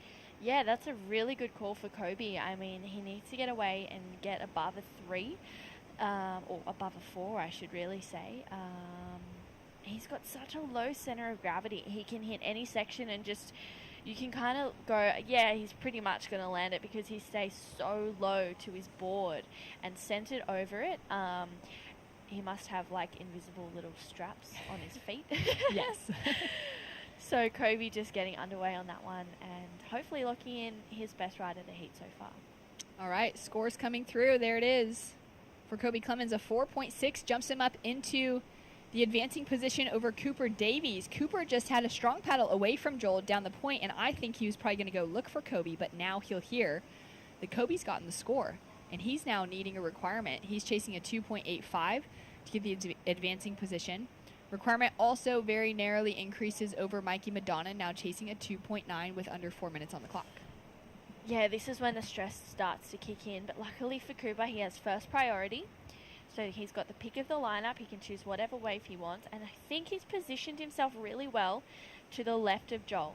Joel's been on some of the best waves of the heat so far, so if he stays a little bit wider, he can opt to choose a wave that Joel is on and hopefully be able to capitalize that, get that 3.85. But Mikey, he's got third priority and he's looking for a 2.9, so he has third choice of the lineup. So if you look at it, he's got a good chance of getting another score if he's paddling away from everyone else, but who really knows what's going to happen. And Kobe just deciding to stick nice and clear of everyone else. Joel putting the hands up to ask for the full situation from the beach announcers. Down to 3 minutes on the clock, and Mikey is putting himself way deeper than the rest of the pack. It's a risky move today, though, because it seems like so many of those sections taking off deeper, and we've seen it from Mikey's last couple of waves where he just hasn't been able to make it into that open face. He's been caught behind the section. Nice smooth surfing, finding some floaters, getting around that foam, but not able to actually find that green face to find some scoring potential.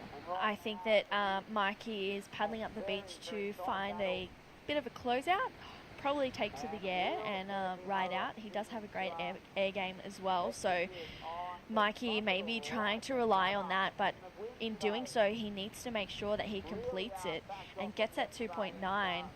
It's stressful 2 minutes, 20 seconds for both Cooper and Mikey. Yeah, I love that call of what Mikey's going to be looking for. Kobe Clemens looking to increase the scoreline as well. Just 2 little turns, not going to factor into his top 2 waves as he's sitting with a 4.6 and a 3.47 at the moment. It's so tight within, you know, a half point between between 4th and 2nd at the moment. And that situation will remain the same as scores drop through for Kobe Clemens. Joel Vaughn has done such a good job to just set himself up with that backup score as well. He found that 5.07 on takeoff, his very first wave, and then he was able to increase that scoreline fairly early on after a couple of missed opportunities on 2 waves. Now his last 3 waves, he's gone without being able to increase it, but it's the backup score that has him sitting in a much better position than Mikey Madonna with the highest wave of the heat, but in 4th without the backup. Yeah, that's a tricky situation. We've seen so many people get good scores and then not get a backup and unfortunately be knocked out of that one. So 1 minute, 15 seconds, and Mikey is probably going to stress out a little bit now because there's a couple of lines coming through. Cooper, having a look at this one, if I was Kobe Clemens, I'd be holding my breath. Cooper with an opportunity. Close out in front of him, though. Oh, no. Bummer for Cooper. Use of priority. Kind of had to go because there's only a minute left, but there is a couple of bumps coming through. We don't have that full, view of really what is coming through the lineup. It's so hard with this tight section. Now, Joel Vaughn with priority. Farther down the line. Finds that lip to connect with for the first turn. Nice use of the rail on the second. And just continuing to connect with it, find that speed and flow down the line. He's in a good position in the lead regardless. Yeah. Now the question mark goes to Mikey Madonna. He is sitting with priority. He could move himself into a different position. He's way up near the cove now as we see him in the lineup with an opportunity, just a 2.9 to advance for Mikey Madonna. Big floater for the first turn.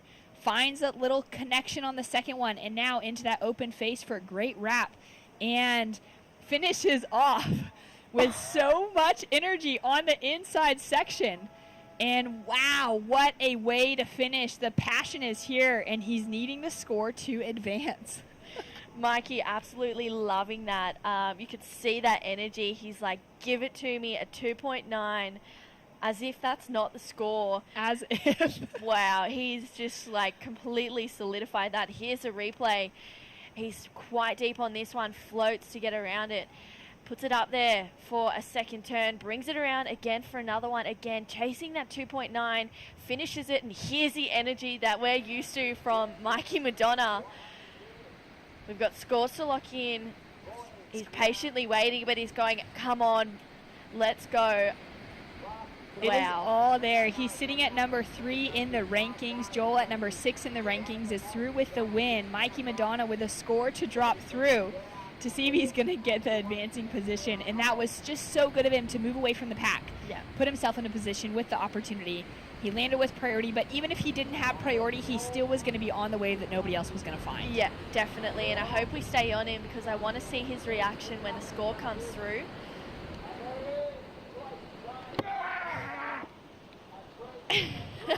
And there it is, a 3.73 gets him up into the advancing position over Kobe Clemens and Cooper Davies. What a fight to the finish.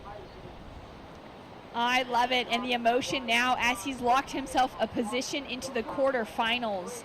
That is a huge result for Mikey Madonna. He made it into the quarterfinals at Avoca, but so many more points on the line now. The quarterfinals equal at least 2,500 points towards that Challenger Series campaign for Mikey Madonna. And we'll be right back. The women's corners, Macy Callahan, Zolly Kelly hitting the lineup. Rabbit and Stace in the booth to call to action.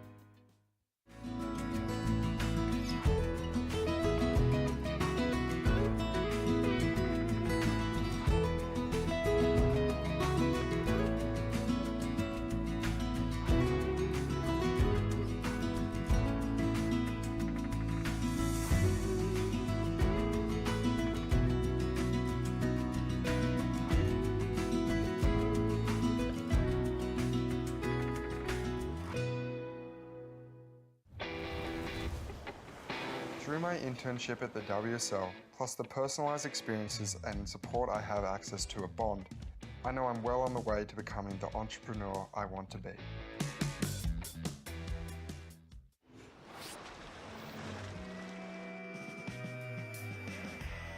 Welcome back to the Oakberry Tweed Coast Pro, and this is a fantastic matchup here. We have Macy Callahan in the red, Zali Kelly on the right of screen there in the blue. And Bugs, this is where the surfers can really make a mark on their quest to be a part of the Challenger Series. You win a heat today and this afternoon in the quarterfinals, you're down to the Final Four and you're down to the semis. Yeah, and they're majorly keeper points. You know, if you've done well in the series so far, this is where, in this round right here, you could put a lock on qualifying. Zali Kelly in the blue, up and riding. Good speed down the line, a nice speed check in the lip there. She'll just get caught behind on that one. So she'll regain and get back out the back there. Macy Callahan now assumes priority. I think that if Zali's any chance of beating Macy here today, she will need to be very clever with her wave selection. Her surfing has been good leading up to this point on the smaller waves, but Macy, obviously, her surfing's been fantastic, and it has been on those larger set waves. Someone who's been ripping on all kinds of size waves out there, Joel Vaughan. Vaughny, how are you, mate? I'm good, thanks. How are you guys? Good, really, really good, thanks, mate. Another fantastic result brewing here for you, mate. You must be proud of your performance so far. Yeah, I'm really stoked on how I'm surfing my heats, and yeah, I'm just really happy to get through into the quarterfinals. Man-on-man, such super fun, and yeah, I can't wait. What does man-on-man surfing mean to you, mate? A bit more of an opportunity to showcase yourself? Yeah, it definitely gives you more opportunity to catch better waves and just allow better surfing overall. And I think I can't wait for the next one, and yeah, really stoked. Yeah, well, we can't wait to watch you surf, mate. You've had a lot of experience this year with man-on-man surfing. You've obviously already stacked up a few great results. But talk to us about, say, the difference between surfing a four-person heat in a Pro Junior final versus, say, a man-on-man heat in a quarter or a semi or even a final at these QS events. It feels a lot more intense. The Pro Junior is super sick. I'm really using it just to gain more heat strategy and just figure out little bumps in my surfing, and I was really happy to take out that last one at Avoca, but I'm really looking forward to hopefully getting a good result here. Yeah, and this Rab, mate, you started out the year, you came out of the gates firing at Phillip Island, and you backed it up with results. You've got a bit of man-on-man experience. You must be looking forward to this quarterfinal, just the two of you out there. Yeah, it should be good. It'll allow us to both get good waves, and yeah, that's what I'm just really happy, really excited to get on some good waves throughout the heat, and even try to back it up with some airs. Oh, good luck. Whether it's on this afternoon, I know it's on a call. Yeah, I think we're on hold. The conditions are looking okay, so I certainly hope they run, but you'll have to check in with the beach marshal there, Joel, and we wish you all the best for that heat coming up, hopefully later this afternoon. Thanks heaps. Good on you, mate. And I'm not too sure how that prior quarterfinal ended up. I think it was Oakberry potentially in second. If that is the case, it would be a full grommet quarterfinal 4, but I'll have to just double check for you there on that one. It is looking like a fantastic afternoon of surf. There are a few clouds looming on the horizon, so pending that, I think we'll hopefully keep running here. That would leave us tomorrow with just the semis and the final to run for the men and the women. Oh, sorry, the quarters potentially, yes, if we do run or not. Macy Callahan's first wave here. Oh, a nuts turn there. Going to be crazy if she can pull that. That's about as dynamic as a turn as we've seen today from the women. That's an amazing way to start your heat for basically taking off on a closeout, Bugs. I know, there's nothing going on this wave, so one dynamic move is going to make the difference, and this recovery from the layback is just amazing. Shows a lot of strength through her hips and thighs, and just to be able to. She did it in one motion. Yes. And that was the key to the recovery. Definitely. So we see Zali Kelly with 2 smaller scores on the board here. Macy Callahan, no doubt, will drop the best score of the heat with that one single turn, I believe. And yeah, just getting back to the quarterfinal four. That will be the Grommets, Joel Vaughan and Oscar Berry. They've been on an absolute heater through this event, Bugs. Oh, they really have. It's going to be amazing. All 4 quarterfinals are decided now. Maybe run us through them.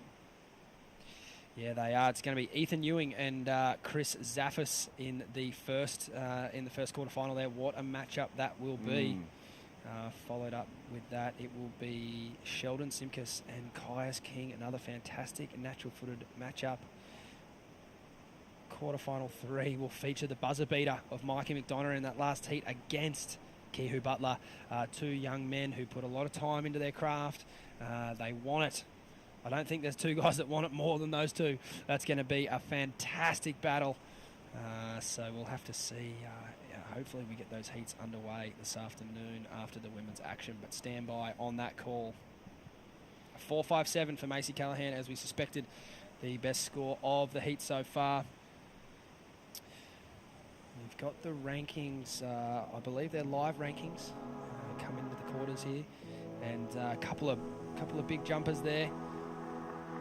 And unfortunately, Nixie Ryan and Philippa Anderson already losing out. Macy Callahan, with her result here, is looking to secure a spot on the Challenger Series starting at Snapper in May. We still have one more event to go. We have the final event of this series in Newcastle, and looking to also get into that top 7 will be Kobe Enright, she's still live, and Sierra Kerr. So plenty of surfers still left, which is, I think, a good thing for the surfers still in the draw. They don't have to worry about, who's doing what. It's basically everyone's still in. So it's may the best surfer win at this point, Bugs. It sure is at this point. Well, Zali Kelly, she likes to get busy early, Stace, and this is now a wave she's used with her priority, and that's the best so far. That was a better looking wave. A couple of nice turns out of the top, and she managed the finish. So she'll be happy with that wave selection. Certainly offered her a lot of scoring potential, good energy off the bottom. Yeah, and I like that turn there. And she finishes it up beautifully. Good timing. So 3 turns. 3 turns v Macy's 1. The judges will have a good time breaking that down. It's certainly fun when you get heats like this. The surfers with 2 contrasting styles. Macy's certainly very strong and powerful on the rail. Zali a bit whippier and potentially a little more dynamic when she gets her opportunities. Although we did see Macy absolutely flaring there on her first wave. That turn was one of the better individual manoeuvres we've seen this whole time. So it's almost like Macy kind of knew that if she wants to bring a point of difference to Zali, or at least try and match her with those dynamic manoeuvres, she's certainly done a good job there coming out of the gate strong. Yeah, 5.5. And Zali's answered back very well there, a 5.5, which is one of Zali's better scores for today. She got through a heat earlier with a couple of 4s, so she'll be stoked to hear that score get read out. It is now the new best wave of the heat, and these surfers patiently waiting their next exchange. I think we will see obviously less waves being ridden now amongst these surfers. They can afford to be a little more selective, so hopefully on those exchanges we will see them get to open up a little bit more. We see the Challenger Series schedule going across the bottom there. Anyone watching the webcast at home that's still going this event will probably have a bit of black tape across the bottom of the screen now. They don't want to see that. They've still got this event to go, and then down to Newcastle. Then they can start to focus on this and booking aeroplane tickets.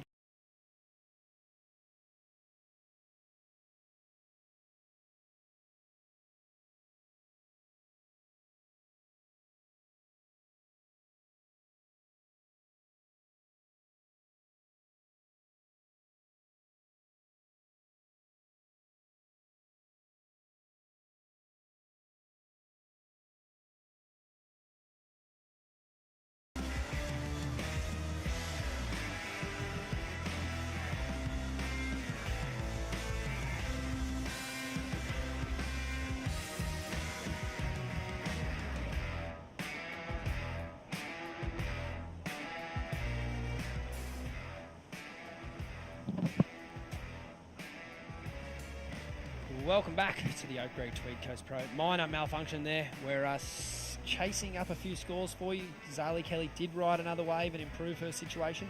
A 4.03 on the board now for her, so she's paired that up with her 5.5. Macy Callahan still just the one ride as far as we can tell, a 4.47. She is sitting out there with priority, and if her earlier heats bugs or anything to go off, Macy's used her priority exceptionally well. Yeah, she has, and she's a very cool customer. That's why she sits atop of the rankings.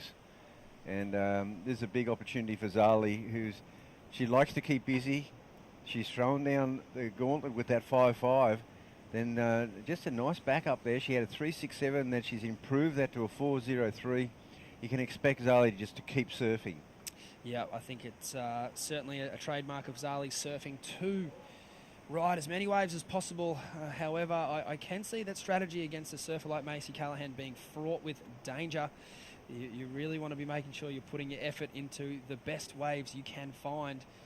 A surfer like Macy Callahan, she certainly knows how to close out heats, and Macy Callahan, she'll be looking to strike on her next wave. So if you're Zali Kelly, you are at some point in this heat, she will have to think about flipping the switch over, and rather than catching as many waves as possible, she will start to focus on the quality. And it's something that you do see a lot of the World Tour surfers doing so well. You think about Ethan Ewing on the men's side of the draw. They never really look like they're fighting for a score, do they? They pick the better waves and they ride them, better as well. That's why they're on the tour. Oh my gosh, yeah. Yeah, Ethan's just been, he's surfing within himself at every time he surfs. I think Macy's been kind of doing the same thing. Yep. She hasn't really pushed the envelope too much. She's been very calculated, doing what she has to do, sometimes dominating a heat, other times just sort of cruising through. But now, of course, in one-on-one surfing, woman-on-woman, she is going to be under the pump a little bit here because she's going to have to produce. Definitely, yeah. It's probably the first time in a while she's had this much time behind in a heat. So no doubt in my mind she's got the skills necessary to pull this out. I kind of think of a similar surfer if we're comparing on the men's side. Sheldon's been super busy. He's been shredding waves that are just minuscule.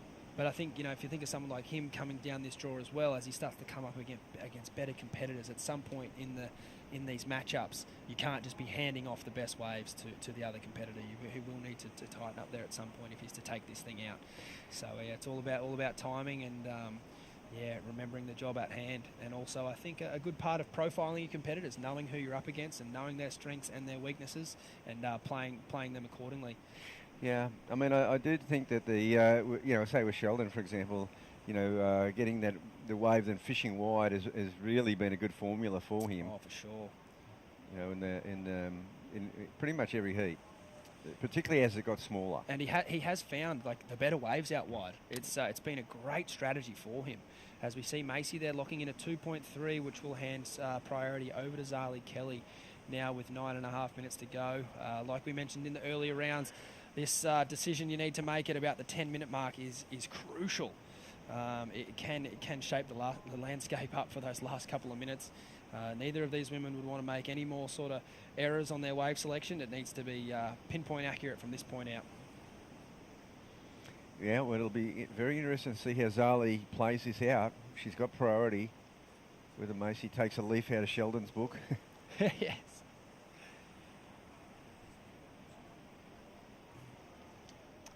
Yeah, they've been doing some fantastic work together down there, Macy and Sheldon, underneath the stairwell there. They've got a good setup, plenty of good camping gear, and they look right at home. They've got, it's almost like you have to have eyes on this bank at all time, and they've certainly got a great setup there, and they're making the most of it. Definitely on Macy's behalf, she's been picking the absolute eyes out of this bank, and it's good to see. But with 8.5 minutes to go here, and with second priority, perhaps we might see Macy start to sniff around a little bit. Well, quarterfinal number 2, we've got Elise Cooper up against Dimity Stoyle. That's a beauty. Oh, that's another cracker. And of course, Elise has got that really powerful. She's got such a good solid turn on. And Dimity, she was a standout this morning. She was, and spoke with Dimity off air there a while ago, and she's absolutely fed up with quarterfinal finishes. She's had a lot of them in her career in the last couple of years, and she's really, really fired up to go one better today. She doesn't need to she doesn't feel she needs to change up her strategy or anything like that. She just needs to stay focused. But it certainly is a big motivator for Dimity to have a big finish at this event.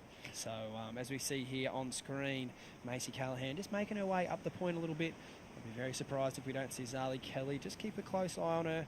She knows the talent of Macy Callahan. She knows that she's got a good read on this bank, and with Zali in first priority and first position, it's a good spot to be in for the youngster at this point in the heat. Yeah, it's really a very solid position to be in. So we basically need two ways. Zali's sort of dropped anchor a little bit instead of her usual up-tempo wave-catching performance where she just relies on just so many different rides and eventually two really good ones come out of it. This time she's being a lot more calculated.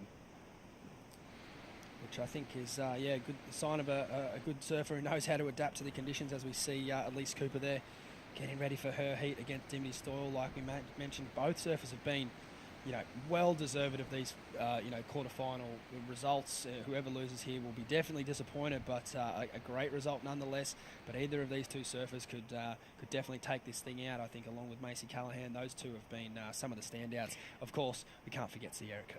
Well, the second half of the draw, the bottom half of the draw, will feature Sierra Kerr up against Keely Andrews, and wow. Keely has been just absolutely on fire throughout the tournament.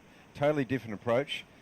They've actually met before two rounds ago, and that was a great matchup. And then the final quarterfinal, Kobe Enright and Sophie McCulloch. Fantastic. Sophie's been on fire. She's basically been scoring 13 and a half, 14 points every heat. Absolutely the standout. Amazing. The lady's going to have to make a decision here. Macy forcing the issue to Zali. Zali going to go. She needs to better a 4.03 here. Nice turn off the top of the wave there. She'll be looking for a big finish, and she gets it. So a well use of priority there, as we see Macy behind, in and out. She will regain first priority. So clever surfing there from the young Zali Kelly. Yeah, it was clever use of priority. There's no doubt that Macy, would have gone on that wave. So there's two ways, Macy didn't really sell her on it because there was no way Zali, she always had eyes for this wave.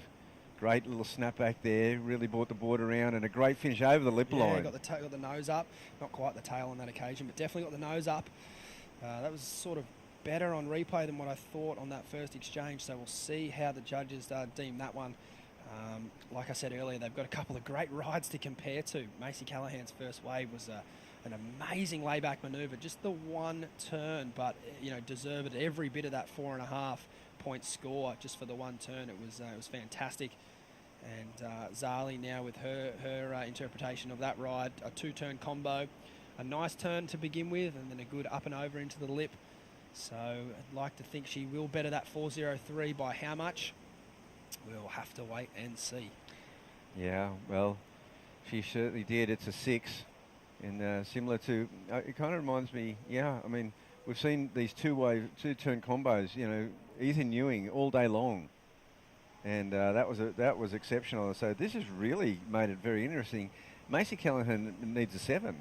It was kind of crazy how quickly Zali just made the task very challenging. Obviously, Macy scored a 7.5 earlier today, but I would say the conditions were a little better then. They offered up a bit more scoring opportunity.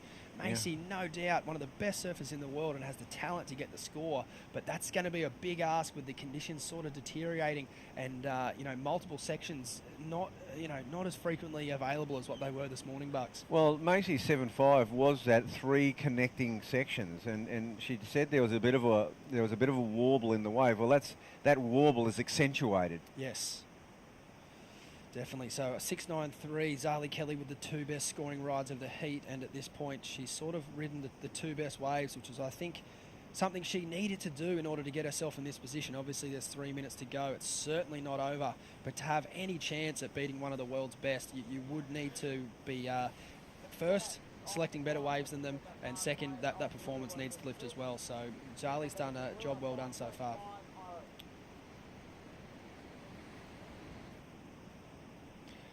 Yeah, one feature of today too, Stace, is that tide coming in later, that tide being higher. It seems like it's the water's held on. It certainly hasn't drained out. No, not at all. And like you said, Bugs, this is one of the only banks on the coast, so we're very grateful to the locals here at Carabbarita for hosting us for the full week of surfing. We've got the Pro Junior action coming up around the corner, which won't be live broadcast, but you can follow the scores on the WSL app. I think that, the way that sand's packed in there, it's certainly made for fun conditions, and these surfers, once they travel around the world on the Challenger Series, they will get events that surf in conditions much like this, and potentially even smaller. So this is, by any standards, been a great event for Waves so far, and I think the staff have done an amazing job to be checking the banks around town, but ultimately make the call to run here every day, and I personally can't see us really going anywhere else for finals day, Bugs. There are no banks around town because there's storm banks and there's outer banks on all the beach breaks.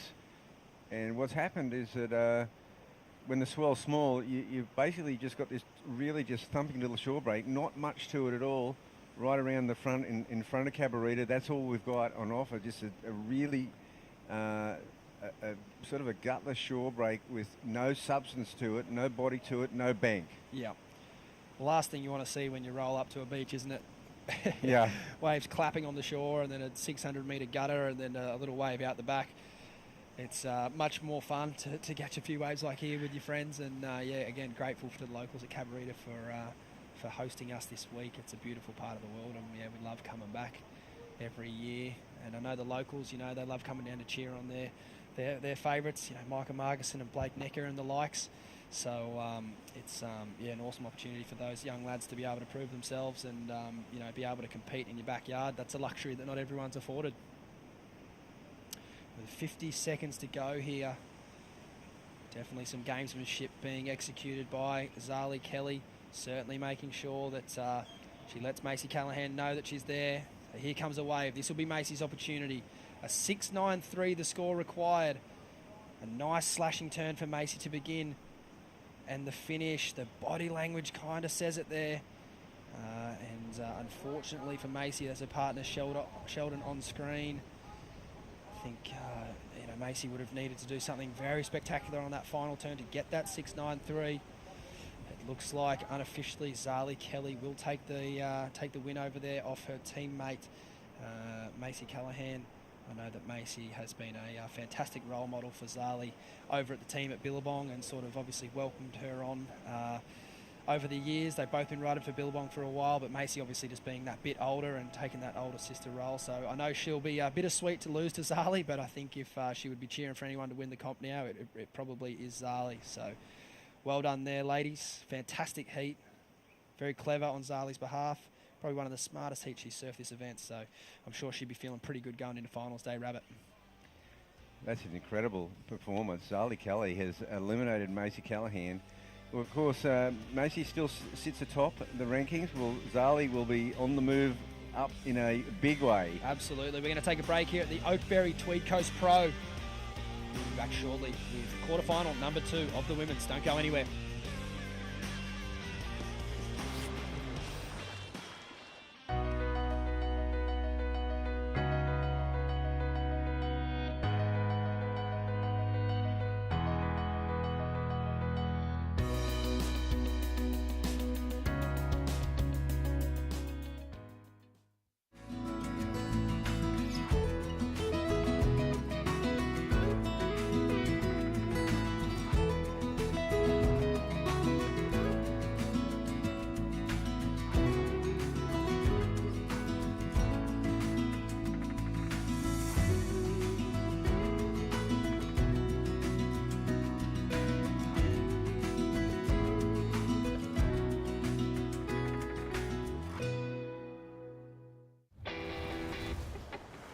Through my internship at the WSL, plus the personalised experiences and support I have access to a bond, I know I'm well on the way to becoming the entrepreneur I want to be.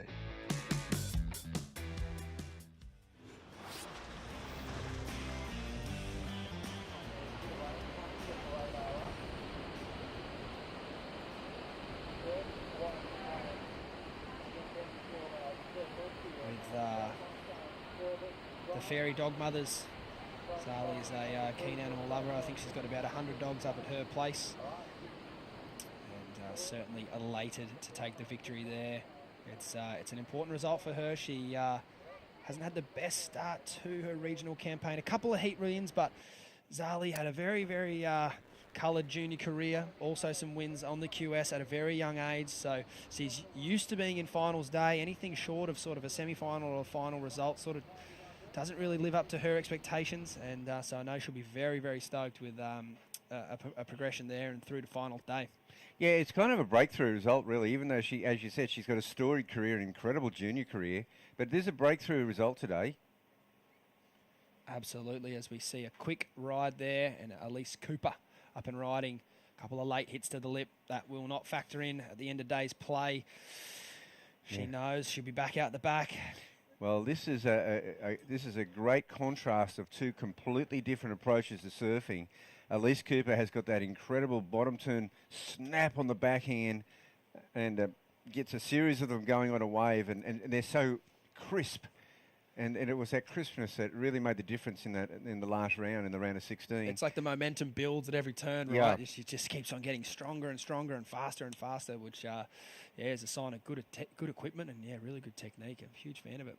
Whereas Dimity just had this lightning moves, just really storming down the line and then finishing with incredibly difficult, on the closeout section, just amazing moves, snaps, Rios. She was getting air onto the board, but it was lightning fast. It was. And she was landing like flush, and she never looked like faltering ever. No, not at all. And her equipment just looked lightning under her feet. The conditions have changed a little bit, but I highly doubt any of these women at this point in the event are changing their equipment. I'd say they've locked in their favourites. They know what they want to be riding. And another big heat here, and another big opportunity for one of these women to climb into the top part of the ratings there. We're going to take the top 7, and then we'll also hand out one regional wild card. But look, I wouldn't be one of those wild cards, Bugs. I'd be trying to go for gold and just lock in your spot via your surfing and your ratings. There's so many quality surfers, I think, that will be applying for that wild card, and I'm not too sure that you'd want to rely on giving that up to anyone. Oh, that's certainly the case. And I tell you what, conditions have really deteriorated in the last half hour. Just during that first quarterfinal, things started to go a little bit, like you can see, these are difficult. These are little chops. They're tiny little chops. They're very close together. So it's not like the raging northerly. No. Yeah, it's almost like a little bit more wind might actually help us at this point. Yeah, exactly. In the day. This is just that slight ruffle, but millions of tiny little 2-inch waves. Hopefully all combining for one bigger moment for these ladies, as we see Elise Cooper having a look off the end there. Dimity Store waiting patiently out the back. She did have she's had 2 in and outs. She would be having enough of that as she executes a strong paddle on this wave. Up and riding. Dimity Stoyle, a nice carve there. That board looking phenomenal under her feet. And a nice finish in the lip there. Rides out of it. We noted that Dimity's picked up some new support there, new sponsorship, and it's kind of funny, Bugs, how like a sticker on your board can almost just change the complexion of your surfing. It makes her boards look a bit narrower and a bit spicy, and they look a bit more rocker in there or something. Yeah, a bit more confidence on the last turn. Oh, I think so. This is a clean-looking little wave too.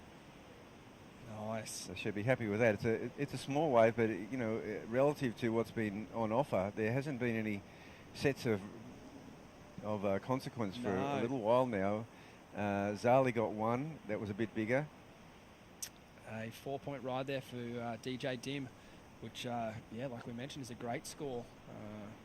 Certainly something you can continue to build on.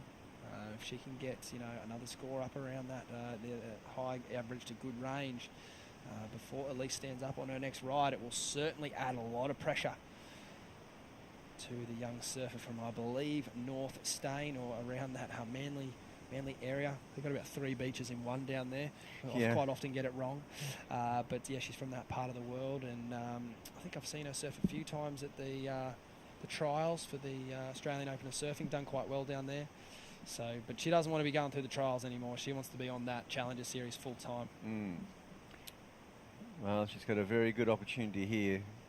Quarterfinals, very good points in the QS 5000. Yeah, at this point in the event, Macy Callahan, unfortunately, eliminated in 5th position, but she will go home with 2,500 points. Pair that up with the 3,000 points that she secured earlier this year. That's a fantastic total. Speaking of points and racking up a lot here, young Zali Kelly. Zali at Stace and Rab, well done. Thank you. That was a scary one. What was so scary about that heat? Talk us through it. Well, I kind of stuffed the start.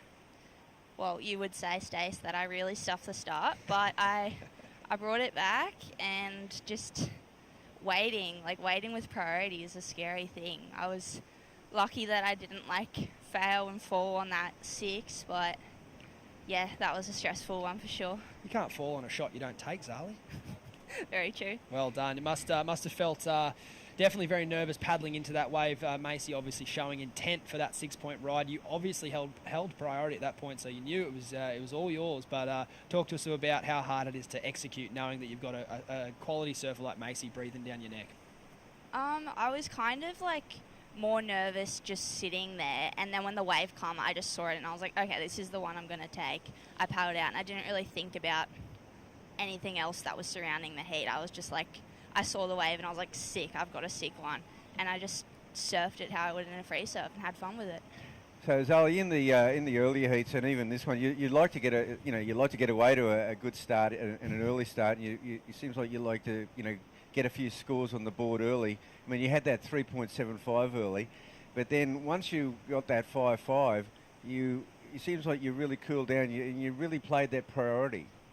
Yeah, I was after I got the 5.5, I was happy. I was just okay. Now I can play my game and surf my heat how I want to. And I felt pretty bad. I just said sorry to Macy for sitting on her for 15 minutes of that heat, but it was what I needed to do. So game's a game.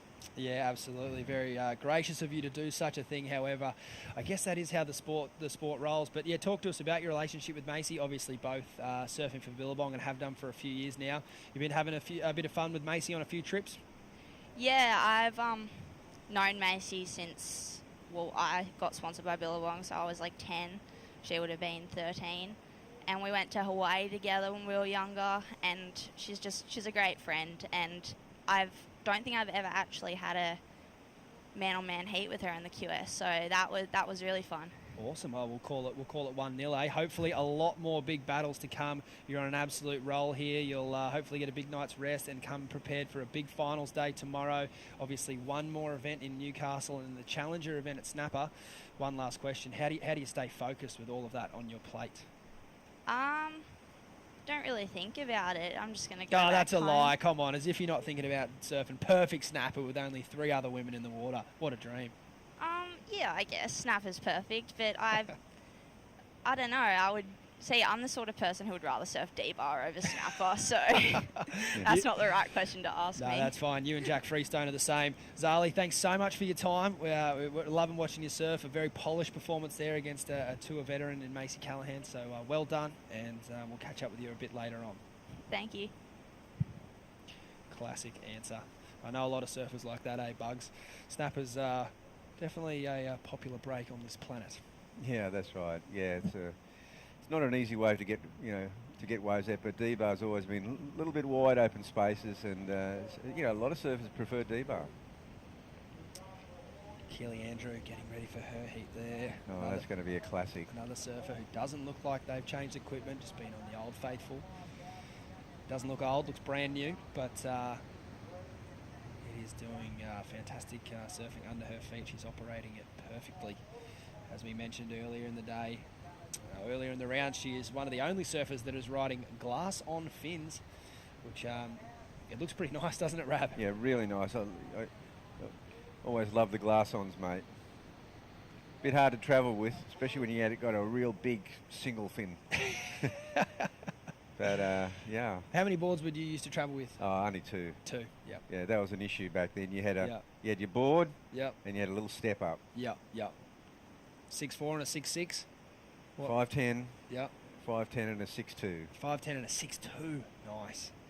And would you kind of ride your 6'2" until you needed your 5'10", or would you always just stick on your 5'10"? No, I'd often be the one that goes out there on that 6'2" in the morning, maybe before, and just go through the motion, and then get on that 5:10.5 in my heat. I do that quite a bit. Well, mate, you'll be glad to know that whenever anyone wants to listen to me down at D-Bar in those Grom coaching sessions, that's always my first go-to when you are having perhaps a bit of a funk with your quiver, or you're not really feeling it. Jump on your step up, then jump back on your shortboard. It'll feel like magic. It'll feel like you just got back from Hawaii.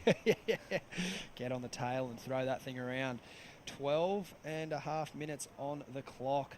Dimity Stoyle in second position, Elise Cooper in first, but it is Dimity with the single highest score, but only just a 4-point ride to rival Elise's 3.5, so not much in it. Dimity has priority.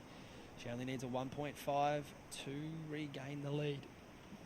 And got a couple of little chops popping up on the horizon there. The women are repositioning themselves.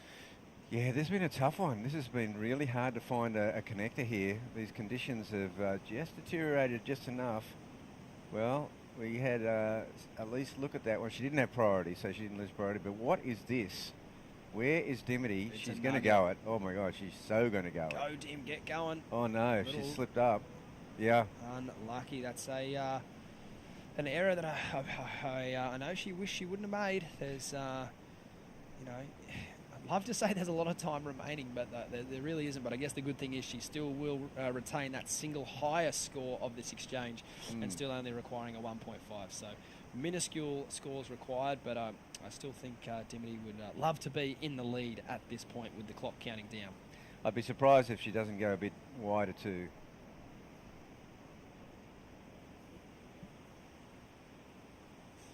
As you called it there, mate, creating plenty of separation there. Elise sort of moving over a little bit, but gee, this has been a bit of a slacker, this heat. Not much happening in the way of waves. Conditions don't look too bad there, but when you get the close-up, you've got those 1,000 2-inch waves coming at you. 1,000 2-inch waves make 1 2-foot set here at Cabarita this afternoon. Oh, this is a wave that's coming back to where Elise was. Dimity's seen it, but Elise hasn't yet. But the good news for Elise is that she does have the priority, so Dimity can't do too much about that. It's got a little bit of taper to it as well. Nice corner on it. She will go. It's got a corner on it. She's still going to have to get going though. Oh, she's got a lot of work to get around this foamy section here and down the double up. Missed a couple of sections there, but here's a nice one. That was a better turn. Couple of nice foam climbs on a small wave. That's really good surfing. You know, she's handled that condition so well. I thought she was too far back, Stace. Yeah, I mean, you're right. She did miss a section or two at the end, but what she missed at the start, she made up for at the end. It won't be a gigantic score in context of the day, but in context of the heat, that's going to be it's going to be a very important ride. Bugs, take us through it. Yeah, well, like she was way back, but look at the speed she gets on the lateral traverse, and then she comes around that section and starts going to town. This bit of speed here was amazing for a small wave, a gutless little wave. So, look, I don't know how many points you get, but it's a very well surfed. I like the way she's paddling wide there. She's already finished way down the point, and she went wide with intent. So that's interesting.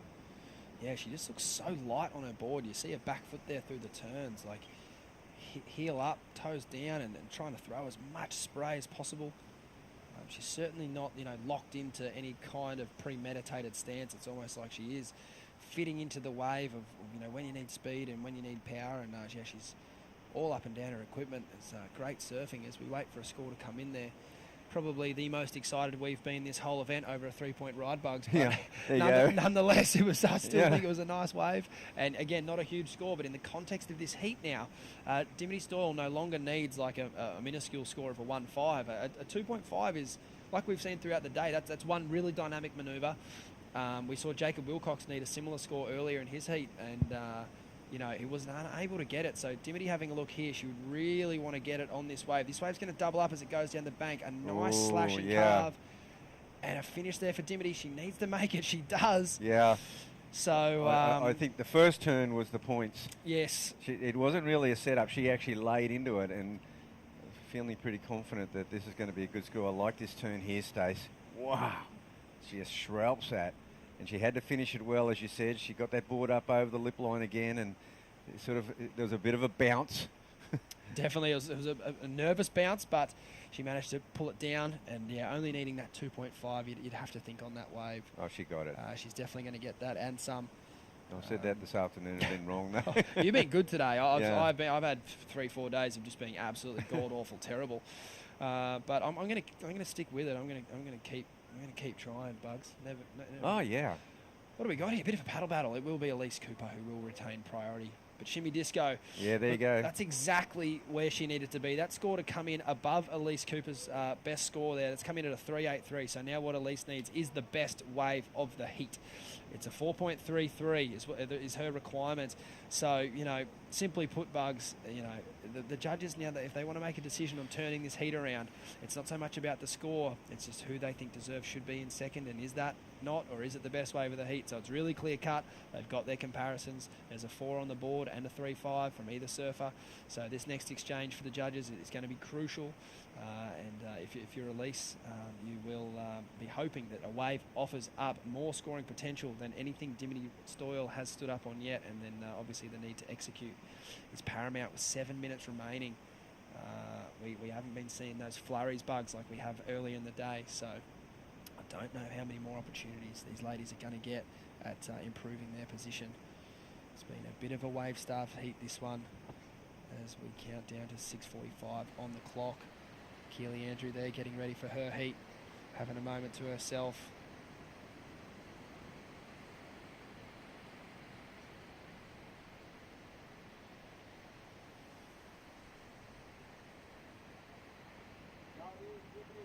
Certainly a surfer who would have to be thinking about that first event of the year at Snapper. She's had some incredible results there on the CT. As we see Dimity Stoyle giving way to Elise Cooper, this looks like a bigger, better wave. Strong turn out of the lip there. She comes around the section. A nice check. She'll need to get it up there. She does. And I am absolutely glad that we are sitting in here and not out there, Bugs. That is going to be very, very close. Yeah, 4.33. So you would think it's going to improve on that 3.5. And is it somewhere between the 3.5 and the 4.5? Probably. This is away from Dimity Stoyle. This looks like it was her opening ride rabbit. That's the 4. We're going to get another replay here of Elise's wave.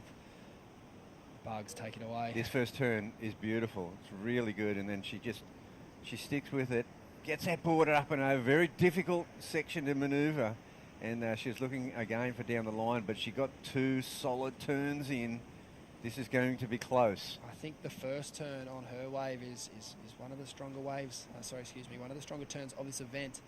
Certainly the wave had that wave size the whole way through. A little bit of missed time through that middle section, but we're not talking about a 9-point ride here. We're only talking about a 4.33. So it is certainly going to be right around that number. Or it could be around Dimity's first wave, around that 4. Going to be interesting. It's a 3.87. It's between the two. It's between the whole lot of them. That's Good what call, Bugs. I had a feeling it would be. You could be doing 2 jobs today, mate. You've been on fire. A 3.87 for Elise. So the good news is for her that does narrow the requirement. She's now only chasing a 3.97. And Dimity Stoyle out in the lead with priority. Look, I would love to see Dimity sort of executing the same priority decisions as Zali Kelly in that other heat. Zali did not give Macy an inch, as we see Dimity Stoyle moving in Elise's direction, but I'll be moving a bit quicker. There is a wave approaching. Now, Elise, what she's got to do now is exactly what she did on that wave, and then have a cleaner finish, just a cleaner finish. And you know what? She's been allowed to get this wave, Stace. She's dangerous. Out of the lip there. She's keeping her speed going down the line. A pretty deadly snap. It's a smaller wave. Yeah, not feeling it. Nah, me neither. I'll go with you. You've been sharp. I think that. Just said that first turn is a little bit of a check turn. Yeah, nice second turn. Yeah, beautiful second turn. Smaller wave. Dimity coming down now.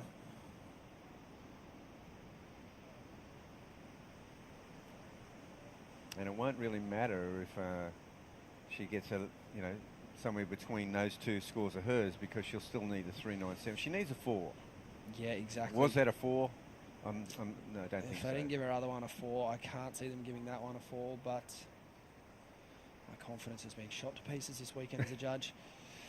So I'll stay in my lane. No, I won't. I'll stay right outside my lane and say that it's going to come in under. Yep. We are waiting. Is it landed? Oh, It yeah. is. It's a flat 3. Yep. So 3 minutes on the clock.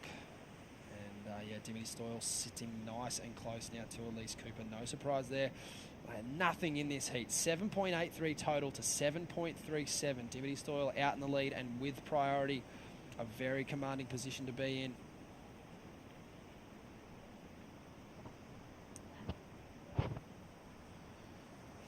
The women are edging their way up the point. It actually does look like a pretty solid set on the horizon. It sort of looks like it might be a bit too walled out potentially. I don't know if they've seen it yet because I think they'd be paddling wide if they did. Yeah, I agree. Dimity saw it. Yeah, it's a wide one. Dimity Geez, stoked. Look at this. Dimity stoked their paddling that way. Does Dimity want it though? Because yeah, well, it doesn't really matter at this point. that's You know, right. See, does Dimity waves want it, winning. or does she wait for the? There can only be 2 waves in it. She'll go this for Yeah, sure. you'd have to think so. Oh yeah, there's a guarantee. At It's a least smoother face. It's a bigger wave. It kind of looks like a closeout. You called it. I just don't think Elise was ever in a position to go that wave. So, look, I'm going to have to be critical of Dimity there and say that she probably didn't need to go that wave. Elise was even deeper than her. And She was always going, but I agree with you. It was not necessary to go any wave in that set. no, I think that, she'll be watching the clock nervously now with 90 seconds to go. It is, like Zali mentioned, it's the hardest part of professional surfing. The surfing is what these guys want to do. They love doing it. The performance is what they want to put on. But the very best in the world, what they're so brilliant at is making the right decisions in situations like that, because they're the things that can cost you. Dimity Stoyle has now left Elise Cooper out the back with a minute to go.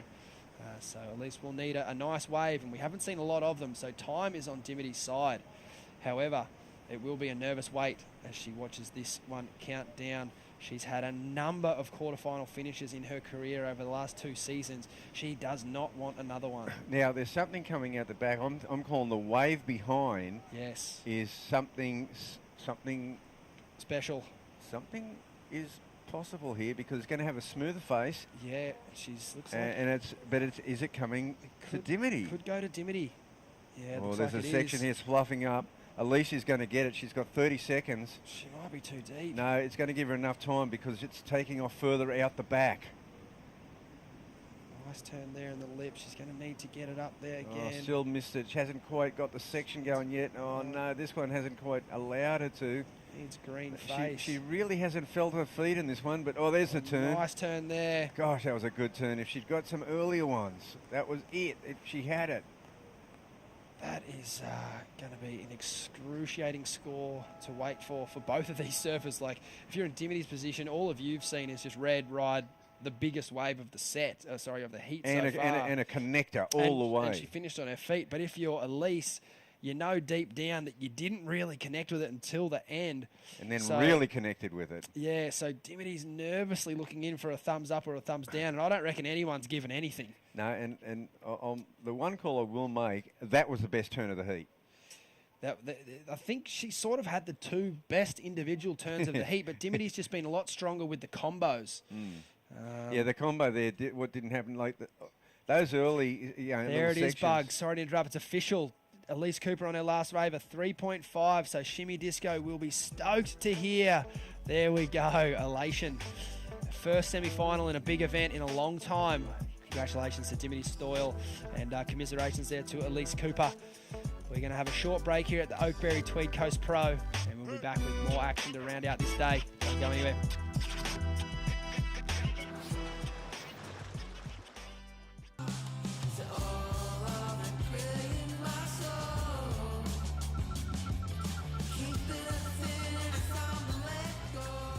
Find your moment at visitthetweed.com.au.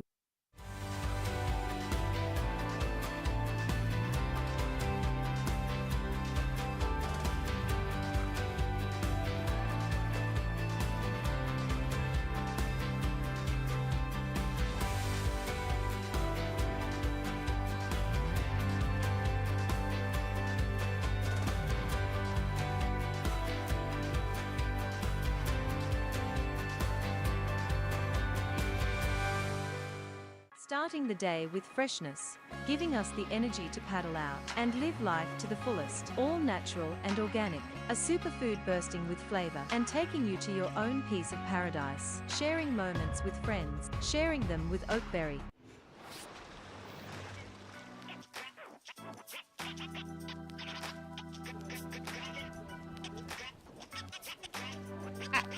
With Dimity Stoyle taking out the lead in such a tight heat. Small scores on the board. That was a fierce battle, and she's got to feel so relieved, I think, to be making it through into the semifinals over Elise Cooper. Sierra Kerr, Keely Andrew now in the lineup, and we saw Macy go down in that first quarterfinal to Zolly Kelly. So Dimity and Zolly will have the matchup for the first semifinal. Shannon Hughes and True Starling in the booth. Yeah, I think that first semi-final is going to be a really good one, and I can almost guarantee that Dimity's probably want to get the win over Zali because she took out her best friend, Macy Callahan, in that last quarterfinal. So she's probably going, you know what? I really want to take the win, bring it home for Mace and Dimmy. But Keely Andrew, Sierra Kerr in the lineup. This is a quarterfinal that I've been really looking forward to watching, and I'm so excited that I get to call it in the booth with you, Shannon. Oh, it's going to be so much fun. Great to see Sierra getting back-to-back quarterfinals here at Tweed Coast. She went down to Zolly Kelly last year, and it was her very first qualifying series event ever. Made it into the quarterfinals of 5,000. That's an exceptional start to a career. Yeah, and how's that? She's already backed it up with same result, but we all know she's looking to do one better. Yeah, she is against one of the fiercest competitors coming out of Australian women's surfing over the last decade.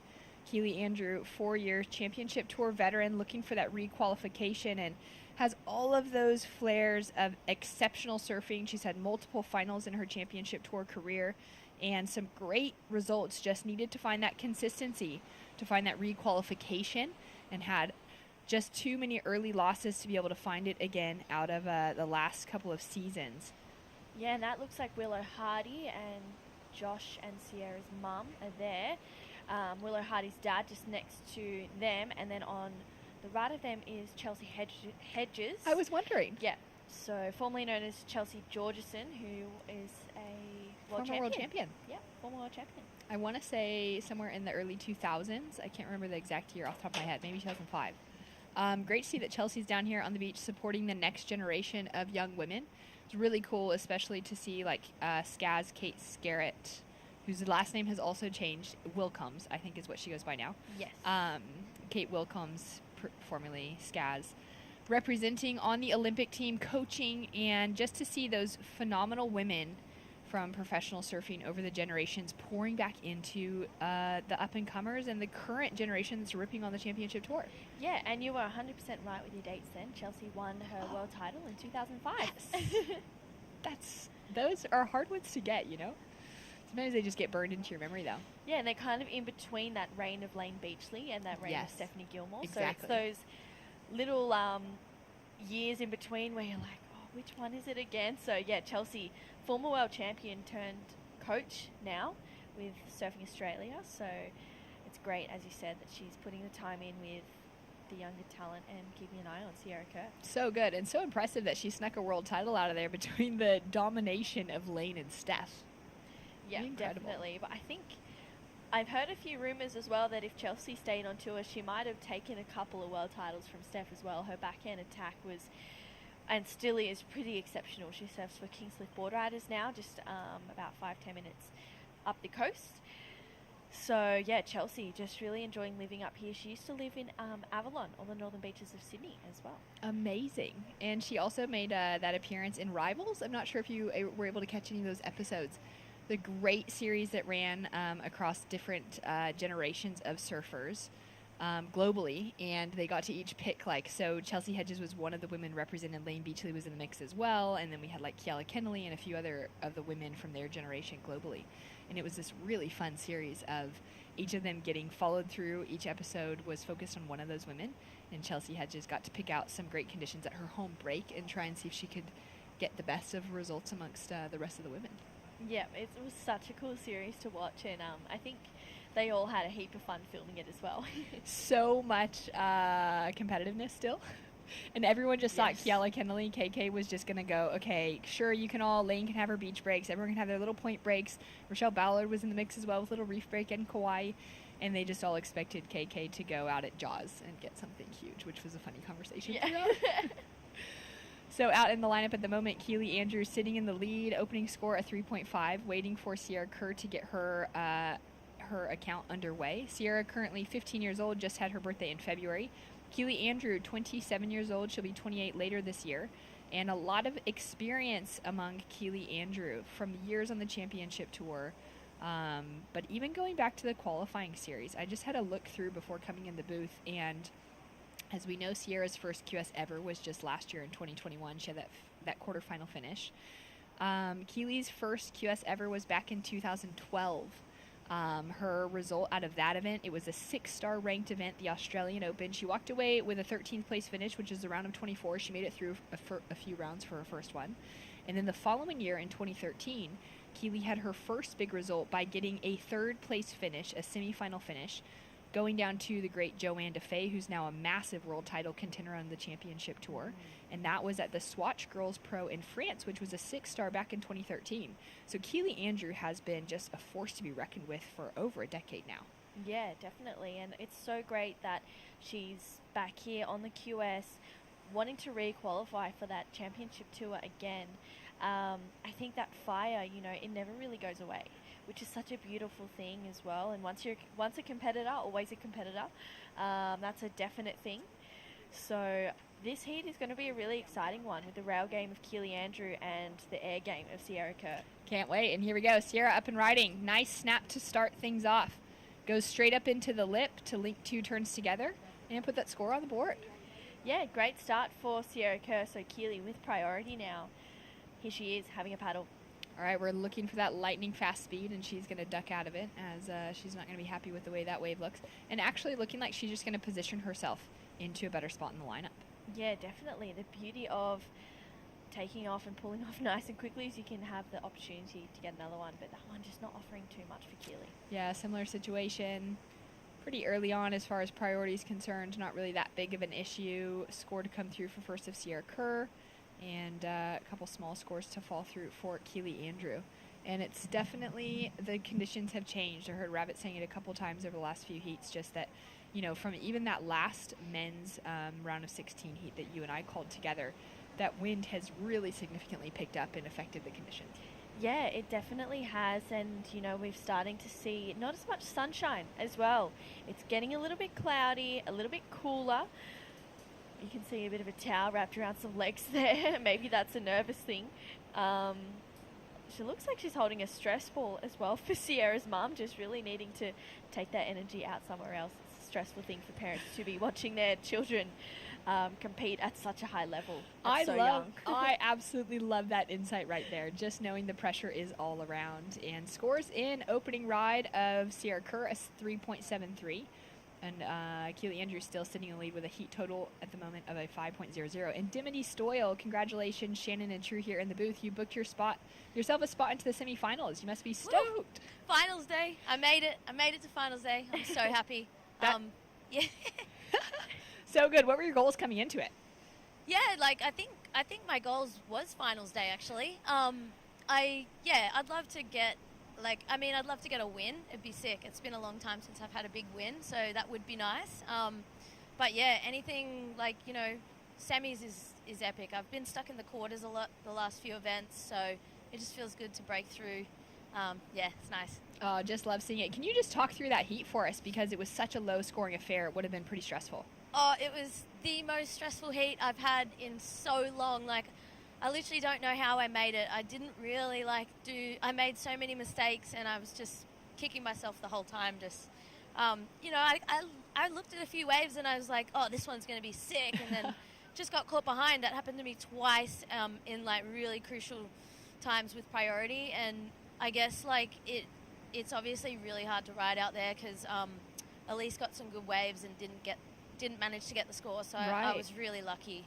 Yeah, really tricky, especially with that wind feathering up, and it just seems like every wave you could go for is just shutting down. Yeah, I think just this morning it was so rippable and, it was bowly and just a really light onshore, but it's almost like with the tide dropping out again now, the power of the wave is just disappearing, along with a stronger onshore. It's just making it really hard to get around the sections. Yeah, that's exactly it. Well, well done for getting it through, even in the grindiest of heats. You're in the semifinals. Thank you. Semifinals tomorrow. I got a big day. Semifinals. Hopefully, get a good result tomorrow, and then straight into the Need to Freak rave tomorrow night. So I'm going to have my rave sunnies on all morning.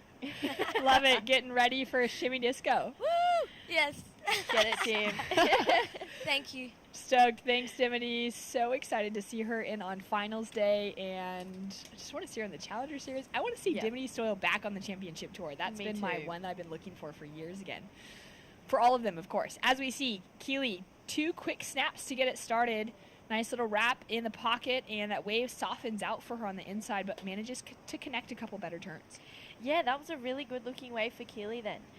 Sierra's locked in a pair of 3s. I think that's going to go into the best wave of the heat so far. Here's a replay for Keely Andrews. So really nice low center of gravity there, just no movements. Pushing those turns a little bit, but she needs to out there, as Dimity was saying, it's really tricky. The waves are hard with that little bit of onshore coming up. So it's kind of pushing the waves to be a lot smaller than what it was earlier. And the fact that there's 2 people out there now, we're also seeing a lot less waves being ridden. So potentially we're not seeing as many good ones coming through.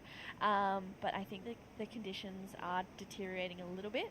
But there's still plenty of opportunity out there for the ladies. Yeah, and at least it's an even playing field, Yeah. right? It's not like there is a set with just the single good wave or something like that. Like, they're Yeah. all battling and scrapping for those similar score lines of those 3s to 4s. Anyone that's going to get a breakaway score at the moment, if they can reach into that 5+ range, that's going to be really, really exciting. Coming down to 12 minutes on the clock, and we do have Sierra Kerr currently sitting in the lead. We are waiting for that score to come through for Keely Andrew. And there's a nice little set starting to roll through here with a bit of texture on the surface of the ocean. We're going to track with Keely as she's going to have a look at it. She is down the line from Sierra, but Sierra's going to go as well. Nice little drive up into the froth to start it off, and she'll have to kick out. Disappointment for her on her face there. Yeah, you could see the frustration there. She was feeling a little bit upset with that wave. She was really hoping that she was going to be able to get a better section on that one, so unfortunate for her. Not to worry though, she's still got plenty of time. We saw Dimity, she said she made 2 errors with priority in that last heat, so that's okay. She can just regroup and potentially get a better score to get herself up into the lead. She needs a 3.95, so still a small score for Sierra. If she can take to the air, then we know that she's going to get a big score, but Keely Andrew is really looking to solidify a lead in this heat and use that experience that she has to qualify for the semi-finals and potentially even the Challenger Series. Yeah, I feel like that experience is going to be the thing that's really working in Keely's favor right now, because I think they actually both have similar approaches to the waves. Of course, Sierra's going to because I think she partially has that Grom froth, but she also does airs on tap every day of the week at home or in a wave pool or something. She's going to be looking for that variety that she can showcase. But outside of that, they're actually both really good competitors in small wave surf. They've got a lot of speed on tap. They both can find that projection. And so now for Keely, if she can just outsmart Sierra with all that she has behind her as well, that's going to be the surfing that sets her apart. And I think the speed that she can bring to the game as well. Yeah, definitely. And coming from the Sunshine Coast as well, being so used to surfing these waves, being in these conditions, and kind of, training in this all the time, it's really a battle for Sierra to get on top of that. We see Sierra surf in all kinds of conditions. A lot on her Instagram is waves 3 to 4 foot. I know that she would be training in waves like this, but Keely, just being a little bit older, potentially a little bit smarter, surfing more QS events in these conditions as well, she's probably able to reconnect with that QS heat mentality, even though she might be a little bit rusty because this is her first year for a while back on the QS. It feels like she's dusted all of that off and she's ready to make a semi-final, even a final finish. Yeah, absolutely. And especially with all that pressure on it, she had that requalification at Port Stevens a couple years running, and that was a really sought after event for the women's side of the tour. It always came down to essentially who made it into the finals, or at least into finals day, was looking at qualification. Yeah. Because it was a big event on the women's calendar. It typically ran as when we still had 6,000 points on the line for the women's and men's qualifying series. And so that would always run kind of right before Hawaii would kick off for the men with the Triple Crown. And Keely was constantly in that conversation as well, and she really did well to like battle her way through the juggle of the championship tour as well as the juggle of the qualifying series and maintain that pressure when she would still then have to perform at Port Stevens and then fly to Maui for her final event of the season. Yeah, it's just insane what the CT surfers had to do if they were below that cutoff line for the qualifying series. I mean, it's crazy how many events they've had to surf, and I think now with this whole new system, you know, with the qualifying series, then the Challenger series, it's a great thing that everyone can kind of have their blocks, and it looks like Sierra having a paddle. All right, driving around that first section, snap to start off, goes in for a nice combination to finish, but can't find that projection out of it. Yeah, for sure. I think Sierra feeling that frustration there already. Keely just caught a little bit inside, but looks like there's a really nice set coming out the back. Can she get there in time to get onto this one? Unfortunately not. Yeah, she's going to duck dive that one, and it does look like it closes off after that section. We're going to see if Keely's going to have a look at this corner as well. And a strong paddle dedicated. She's now up and into it. Nice snap to start things off with. Finding that power and that speed as she projects down the line for the second and puts on a clean finish. That is excellent surfing from someone with a lot of experience, knowing she really needs to capitalize on the end as well as the beginning. Yeah, definitely. Even though Sierra's only 15 years old, she's a fierce competitor. Keely really needs to start to apply the pressure nice and early. Here's a replay, a good-looking wave for Keely. Great snap to start this one off. And there she goes, a better turn there for Keely Andrew, and puts it up there for a really nice finish. That is going to come in at a good number, I would assume. Her coach, Andy King, in her corner. I think her mum is down here as well. So Keely has a great support team around her, and she's surfed heats like this before. She knows what she needs to do. I think we've got a good number to lock in for Keely Andrew. Yeah, I'm so excited that she was able to find that open face and that she didn't pull the trigger on the one before because it allowed her to be back there in position for the second in the set. Yeah. Scores through true. It's a 6.5 for Keely Andrew. Yeah, there we go. There's that pressure applying to the younger competitor for Sierra Kerr. So Sierra now chasing that 6.94. I mean, we've seen her get an 8.5 for one turn, which is that huge air we saw a couple of days ago. If she has that opportunity and gets to the air and sticks it, the judges might even enjoy that more. Sierra Kerr driving and big slide to the tail for that first turn. Goes in for a similar one on the second. Nice little corner opening up in front of her. Makes the mistake on the finishing section, but pushing that progression regardless. Yeah, I love that, and I love the fact that she's just chipping away slowly at the scores, making the most of it out there. We know that she's really wanting a semi-final finish, but she's going to have to bring her A game with Keely Andrew in this one. And there's, you know, just over 5 minutes to go. There's still enough time for her to really solidify two good waves.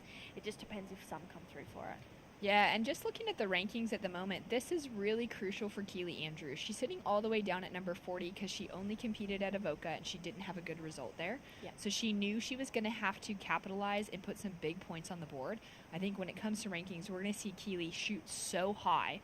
That's what we're seeing from Sheldon Simkis on the men's side, coming in at 43. The last time we checked the rankings, he was all the way up to 13th. Wow. Just with the result that he had so far. So if we're seeing, and that's him getting to the quarters, so if we're seeing Keely Andrew now with a semifinal berth ahead of her, she's definitely looking to be right in that conversation, heading into Newcastle to be a favorite possibly, going towards that Challenger Series conversation where Sierra Kerr, she did so well at this, you know, she's gotten herself at a 25th place on the rankings at the moment, which is a great start for her early in her years of battling out on the qualifying series at only 15 years old. Yeah, it's incredible. And there's Sophie. She's just making her way around the rocks here, getting ready for the next heat. So she's been a force to be reckoned with as well. She's had two 14-point heat totals, a 13.4 heat total in her last heat. I know she's definitely going to be wanting to keep that 12-plus heat total in her repertoire. I mean, she can pull anything out of her back pocket. Right. She's been unbelievable this week. Loving the warm-up, and she's definitely going to be a tough one for Kobe Enright to take down. But Kobe's style is just continuing to amaze me, especially on these little right-handers that open up. If she can find a set a wave like what we've just seen from Keely Andrew, then Kobe is going to be a really tough ask for Sophie to take down. Definitely, and they've got two very different styles as well. You know, Kobe has that really long, beautiful line where she opens up her shoulders and you can really see her draw those turns out effortlessly. Whereas Sophie, she's a fast, whippy surfer, surfs in the pocket, hits the lip. So we've got two very different approaches from Sophie and Kobe in the next heat. So I'm really looking forward to it. I can't pick it because they've both been surfing so well throughout this whole event. So I think it's going to be a really good heat for the next one. It's going to be so exciting. Keely Andrew doing so well to maintain that lead and have that 6.5 on the scoreboard now. A nice little set rolling through. She is also sitting with priority. So a big ask in front of the young Sierra Kerr, 15 years old, chasing a 6.94. Is she going to go to the air? She does throw that tail around and just a single maneuver. I almost think I can hear in the ambient noise of the beach the cheers coming from the Kerr family right now. Yeah, you can definitely hear that for sure. They're really wanting to see Sierra into that semi-final. I wonder how the judges are going to go with that one because she made it and pulled through the back nice and quickly. We've seen them be really crucial on quite a few waves. Here's a replay for Sierra. Doesn't get too high in the air, but still gets the tail spinning nonetheless. So a really good wave for, really great turn, I should say, for Sierra. Hopefully just chipping away at that score of a 6.94. Well, that's it. She lands a 3.4 for that single turn. So if she can connect that with something else, then she's going to be right in there for that conversation. She goes in for another similar one there, but again, just that single maneuver. And she's going to need something bigger than that to get that advancing position. Yeah, definitely. She's going to need probably an air or a couple of really amazing turns to get that 6.94. It'll be the best score of the heat. There she is, waving her arms, going, hey, I need a score. Please tell me what I need. And there's 2 minutes to go, and Keely's got priority. Even for her to just get that gauge on, okay, that last one felt better than probably this one did. She needs to know where the judges went with it so that she knows how to adjust on her last opportunity. Finding out that it just went to a 3.4 or that it was actually a 3.4 is a great score for the single maneuver. Now she knows, okay, she's going to have to go bigger than that on a single maneuver or get two of something like that for a combination as we come down to those final 90 seconds. And Sierra's just going to be such an exciting one to watch. I mean, her future is so bright ahead of her. She just recently was awarded with Surfing Life's Hot 100, the #1 girl, which is a huge honor to claim. And I just think that speaks. There's so many things to her background and the accomplishments that she's already had. But to know that she's already being singled out that way within Australian surfing is absolutely huge. And I don't want to put any more pressure onto Sierra's shoulders, but the year before, Molly was actually the #1 girl of the year. Love it. Then qualified for the CT. All right, so here we go. will we see that from Sierra Kerr as she's just ranked #1 in Australia for the hottest 100? I can absolutely see it. That was in the same edition of Surfing Life, where Macy Callahan made the cover, which was also just a really exciting moment in her life, and just really cool to see those kind of stories coming together with those women that are the next up and coming and the current ones that are dominating Australian surfing. But a tough ask in front of Sierra Kerr with 20 seconds on the clock. She's not going to get another opportunity, and Keely Andrew's not going to let her have the opportunity. You know, she's chasing a huge score of a 6.94. We know she can get it on one huge air, and she's going to have a look at this one, but it is a tiny wave standing up in front of her. She's going to have to go big, goes for the reverse, and she'll kick out of that one. But a very proud finish for her, making it into the quarterfinals. And Keely Andrew, one of the best surfers coming out of Australia's Sunshine Coast of all time, has booked herself a spot into the semifinals. And what a great performance between the two of them, pushing each other in challenging, tough conditions. Coming up next, we've got women's quarterfinal number 4. That will be the final heat of the day. Men are off as we've got a big storm on the way through, so we get 25 minutes in and be finished for the day.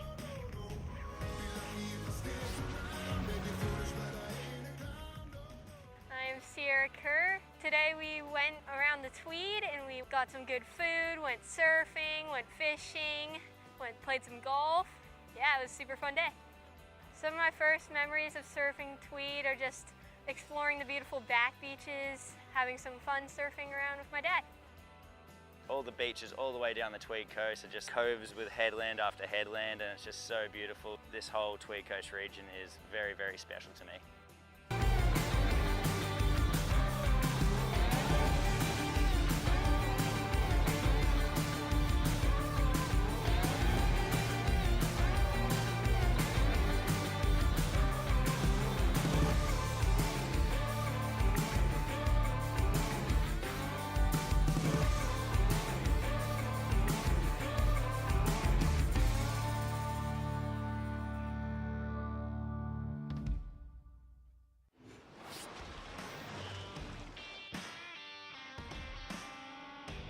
Final heat of the day for the Oakberry Tweed Coast Pro. Women's quarterfinals will be wrapping it up. We're going to call it at the end of this heat because there is a huge storm on the way, and we do want to get everyone out and safe before the weather hits. Some crazy wind and rain expected for the rest of the afternoon. And it's been a good day of surfing so far, but we've got all the time tomorrow to kick off with the men's quarterfinals. Yeah, we definitely do, and I think the surf is going to be how it was this morning. We saw some really nice conditions, nice and glassy, so we're hoping for another great day of action tomorrow. Last heat in the water, and what a heat to end the day. Kobe Enright, Sophie McCulloch. So excited to see it. Shannon Hughes and True Starling here on the call, and wow, the two they would have matched up against each other. I tried to do a quick bit of research, but it's so hard because they have been competing for so long. Yeah. They're from similar areas. Kobe Wright from the Gold Coast, just like 40 minutes away. Yeah. Sophie McCulloch just a couple hours up there on the Sunshine Coast. Would have grown up competing against each other from such a young age through those juniors, but also from those qualifying series campaigns. And the reason that the two of them are represented here at the quarterfinals of such a big event is because they've been pushing each other all these years to be that much better. Yeah, definitely, and it's such an amazing thing to see as well. Sophie has been working with J. Bottle Thompson, who's also down here at the beach, keeping the crew together, keeping it light, having fun with it. And we've seen Sophie in a really great headspace, as well as Kobe Enright too. I think she's recently done some work with Mick Kane, but I'm not too sure if she's working with a coach at the moment. But she's looking really great as well, and here she is having a paddle. All right, into the first wave for Kobe Enright. Nice, stylish carve to start it off with. Goes in for that floater to finish, and the section, she's going to try and stick with it. She'll kick out. We'll see if Sophie McCulloch was able to get into the one behind, or even if she actually wanted it, because it looks like a bit of a closeout for her. The beautiful wrap to start things off for Kobe Enright. Yeah, that's that beautiful drawn-out line that I'm talking about from Kobe. She's just that wingspan that she's got, and the way she uses her upper body to draw her lines through her calves and the rest of her turns is just incredible to watch. So yeah, Kobe off to a quick start. Keely Andrew booking herself a spot in the semifinals. A huge result for you. You must be so excited. Shannon and True here in the booth, and we're really excited to see you get some good points towards your rankings heading into the Challenger Series. Yeah, hey guys. Yeah, I needed that one. Well done, you got it. Thanks. Yeah, that was tough. I knew, obviously if Sarah got one section, she was going to punt, and I had to kind of eliminate that opportunity for her, and fortunately, there wasn't that many out there. Yeah, it looked really challenging for conditions, but you really had the upper hand from experience, and that's what showcased within that heat. Did you feel that coming into it at all? Yeah, I think so, but I was thinking she's like just turned 15, and I think she's had more heats than me in my career, so if anything, I felt like the Grom in that heat, but yeah, I kind of went all like old dog on her and kind of sat on her at the end. I felt kind of bad, but I just need the points so desperately, so that's part of competing, and hopefully she can apply that in other heats where she's in a similar situation. Yeah, absolutely. How inspiring is it for you to be able to see the next generation of the likes of Sierra Kerr, but so many other young ones that are coming up and nipping at your heels, really? It's cool, but it's terrifying. Yeah, she's not far off us, and yeah, it's kind of cool to see her pushing that progression, and that's the way women's surfing is going, and yeah, that whole generation coming up with her is kind of scary. Yeah, it definitely is. Well, talk to me about your motivation coming into these two big 5,000s. Are you that hungry to find qualification again? Yeah, absolutely. That's the other reason I'm here. Amazing. It took me a while after last year to kind of debrief and sit down and see where I was at and what I wanted to do, and yeah, that hunger and desire is still there, so I'm absolutely giving it a red hot crack. Well, your surfing is absolutely fantastic. Can't wait to see how you go in the semifinals tomorrow. Thank you, Shannon. Appreciate it. Just frothing. Well done on a big win. Thank you. See you guys. See ya. Phew. Thanks so much, Keely. I just love Keely. I love that whole generation of girls, but it's just so fun to be able to see them kind of finding their feet now in a little bit different space with that maturity and now that hunger to continue pushing at it, because Keely, if she gets in the water against the world's best in the right conditions, which is like what the CT gets on offer every time they paddle out for the most part, getting to pick the best of a 2-week window in a small amount of time they need to run, Keely is just absolutely one of the best, regular footers. I was going to say goof footers. She's just one of the best regular footers we've ever seen. Yeah, definitely. And I was lucky enough to have a chat with her a while ago for Murmur, and just talking to her about how she was feeling on the CT, how she was going on the QS, growing up on the Sunshine Coast, and just her overall approach to surfing and things like that, and what advice she can give to the younger generation. And she's got so much knowledge in there, even though she said she hasn't surfed too many heats. She's been around the block a couple of times.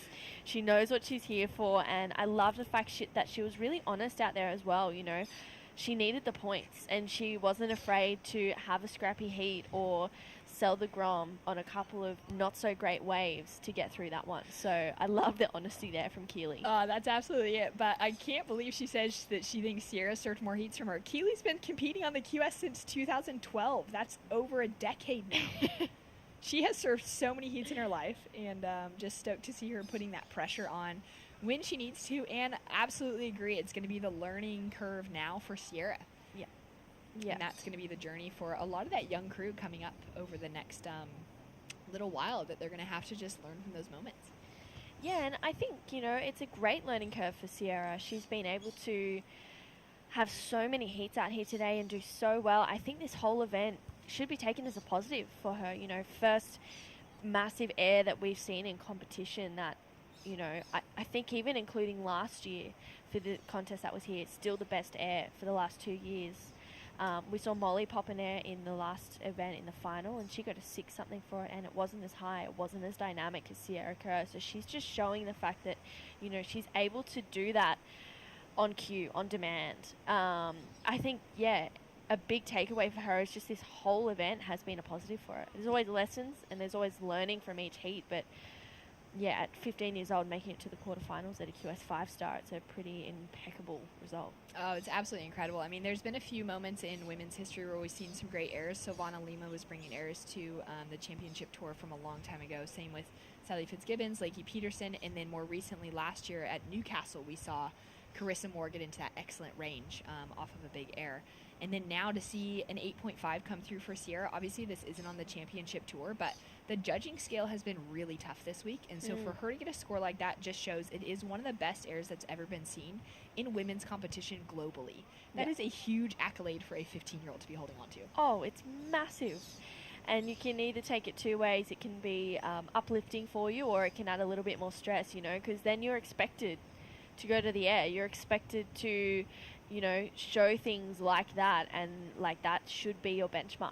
So that comes with a lot of expectations, but I think that's a great thing for Sierra Kerr, and I think that she just takes it lightly. She goes, oh yeah, she's probably done better ones like that in free surfs that none of us have even seen yet. So that's the scary part for everyone else. That is definitely the scary part. Bottle Thompson there, just waiting patiently for that next set to roll through. Yeah, he's there with Jason Patchell, a sports psychologist from Surfing Australia at the HPC as well. So they've been working with Sophie just to get her mindset into the great mentality to get her through to the quarterfinals and hopefully even the semis. She's been waiting 10 minutes almost for a wave, so she's going to have to introduce some of that, those breathing techniques, or some of those techniques that she's using to calm herself down. I know there's a couple of card games that Jason Patchell has introduced that he's, been trying to get the Challenger Series and QS athletes to do and get them prepared to make decisions when things are stressful. That is such an interesting bit of information, because that's exactly what's happening for Sophie right now, is that she's waited for 10 minutes without a wave, and there just hasn't been anything worth taking off on that's going to give her an explosive score. She could take off and get those 3s and 4s any time of the day, but really she's obviously looking for something that's going to give her that breakaway straight away. And to know that she's already been working with things, on the back side of things in that psychological space and preparing for these situations has got to be working in her favor now. Yeah, definitely. taking a look at the current rankings coming into this heat. So Macy Callahan out. Sophie McCulloch is currently sitting in second. Should she advance through, she'd be taking the lead over that. Dimity Stoyle, Zolly Kelly still in the conversation, as well as Kobe Enright in this heat, and Keely Andrew just advanced through. So that is huge. That cut line sitting at number 7 at the moment. We're going to have an 8 in there with the wild card for the region as well. And Keely has just jumped up 30 places in the rankings to number 10. 30 places, that is massive, but she still needs to jump up at least 2 more to get herself up into the qualification spot for the Challenger Series. You'd be wanting to sit in around that top 4 to feel somewhat safe, but there is still one event left on the series, which is the Surfest at Newcastle. It is a 5,000, so still same points allocated, and I feel like we're going to see a whole nother change up in the leaderboard as well for the next event. Yeah, we could see it going all over the place. I think it's just so crazy to note like how far Keely just jumped though, just by making it to the semifinals in a 5,000, as opposed to those 1,000 and 3,000 point events. Kobe Enright driving down the line, nice little floater to start off with, super stylish, comes in for that little vertical re-entry on the end section. So she's now going to have that mentality possibly to get busy. Yeah. Sophie's still being patient. Yeah, definitely, which I don't know, the last few heats we've seen from Sophie, she's been really busy getting an early start, building on that, and then locking in her 2 7s or 7 and a 6 or, you know, high scores that is going to get her that plus 12 combination, which we're so used to seeing her have. But it's crazy, you know. Keely competed at Avoca, didn't do so well, and after this one result, she's jumped up 30 spots into top 10, as you said. Amazing. But it also shows how many points there are on offer, as well as how many haven't really been taken advantage of as well from the surfers. Yeah, that's exactly it. And there's just so much on the line. It's so critical at this stage of the game to be able to be sharp in those moments that matter, and for Keely to take that advantage of knowing how to sell Sierra on waves that she just doesn't need to go on, or keep her off of the waves that give her the scoring potential, because there's so much that's on the line when it comes to a career, and there's just so much that's fun and exciting about professional surfing that we want to be a part of it, and we want these surfers to be making it through. As we see Sophie taking that first draw, a nice carb to start off with, and connects for the finish on a 2-turn combination. Yeah, good start for Sophie McCulloch. She was needing to wipe those nerves off. Now she's got 12 minutes to find a backup. So 25-minute heats, but a lot of time spent sitting and waiting for Sophie McCulloch, almost 15 minutes off that whole heat. So looks like those card games or whatever she's doing with Jason is working. Great carve to start this one off. Just a foam climb to finish, but that'll be a nice score. You can hear the claps in the background. Little golf claps. Yeah. That's cute. So Sophie, she's been working really closely as well with Bottle, who has been you know, getting her training and things like that. And she said yesterday that this is her bread and butter. She lives on the Sunshine Coast. She's used to waves like this. So she's a real threat when the waves are small and a little bit tricky. Yeah, especially when the points aren't actually working, like at Noosa and such, to go down to Coolum, surf some of the open beaches maybe, or even up at the groins where it's just small and crumbly, similar to this, without a lot of open face, but having to capitalize on a quick couple of turns to try and find something different. And scores still to come through for first of Sophie McCulloch. Sophie, of course, out in front in the rankings between her and Kobe. She's sitting in number 3 at the moment because she got her first big QS win ever this year at Phillip Island for the kickoff of the season. She then got a 3rd place at Avoca to back it up, went down to Molly Picklum. Kobe Enright, her only event she surfed in so far this year was at Avoca, where she made it into the quarterfinals, also went down to Molly. So Molly getting the upper hand on these two in back-to-back heats, actually, at the same event, which is kind of fun. I know that Sophie and Molly have had a few heats together, and Molly's gotten her, I think, 100% of the time. Wow, that's such a good stat to have. Okay, Sophie, straight into it. First quick snap, adjust it to make sure she hits that in section as well. A 4.67 for Sophie's first wave. She's now going to back up, and she's going to have some pressure to apply to Kobe Enright. Yeah, that was great for Sophie McCulloch. That's where those nerves are washed away. She's feeling nice and comfortable out there now. 2 really nice waves to kick this one off for Sophie McCulloch. Here she goes, high lines this first section, brings it around for a carve there and a great finish. So almost opposite to that last wave, a good start, an okay finish, whereas this one it was an okay start with a great finish. So scores to lock in for Sophie. I think we're going to see a situation change here, Shannon. Yeah, she's only chasing that 2.15. And last year, both of these women had good results here at the Tweed Coast Pro. Both made it into the semifinals. They were just on opposite sides of the draw, so we didn't get to see these two match up there, where Kobe went down to Zali Kelly, and Sophie went down to Molly Picklum there as well. So that's another one for the Sophie Molly saga that continues. Yeah. We'll see. I'm sure Sophie's going to get her back good at some stage. And now she's just taken the advantage over Kobe Enright with a 4.83. Yeah, wow, that's how you turn a heat on the head. So she waited for pretty much 11 minutes of the whole heat, or 15 minutes I should probably say, almost 50 minutes, and she's just gone off the back of 2 waves straight up into the lead. Still a small scoring heat for this one, not too many waves coming through, but you mentioned before that Phillip Island was Sophie's first ever QS win. I cannot believe that. I'm shocked. That is... Yeah, I did not know that was the case. I would have put the house on her winning at least a couple more. Yeah, she'd had some good results in the past, but as far as I'm aware, it was her first big QS win. Definitely open for anyone sending me a text and letting me know any different.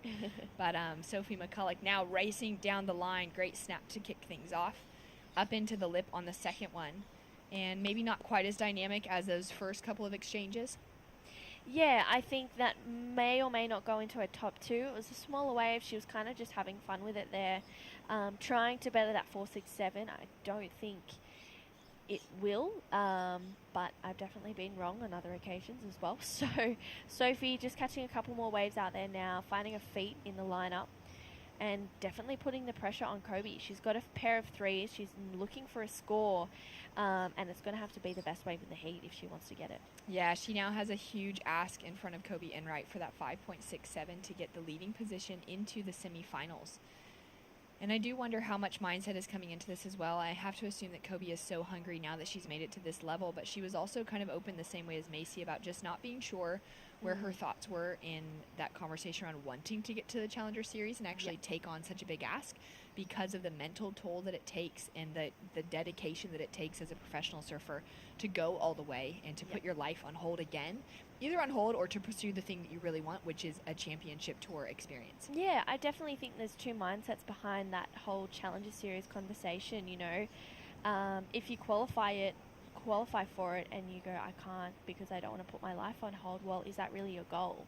Is competitive surfing really your goal? And maybe you have to rethink that and go, okay, because any competitor has a goal and they're not going to stop until they reach that. So there's heaps of different ways you can look at that. Maybe Kobe's goal is to qualify for that Challenger Series, but she's probably not, maybe she's not ready this year to just go back and do it. I know that she did it last year and it was a big stint away from home, at least 4 months. So a lot of time missing the family, a lot of time missing her partner Matthew as well. So it is a lot and it does put strain on relationships, but sometimes it's well worth it to reach your goals. And here she goes up into that first snap under the lip, looking for some more open face. Nice bottom turn to negotiate around that section.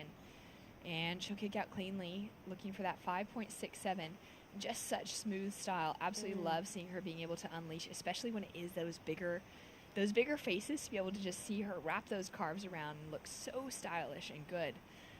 It would be such a shame to not see her take one of those opportunities to compete, especially when there's great waves on the Challenger Series coming up available, and some great opportunity to travel and just experience surfing in different areas of the world as well.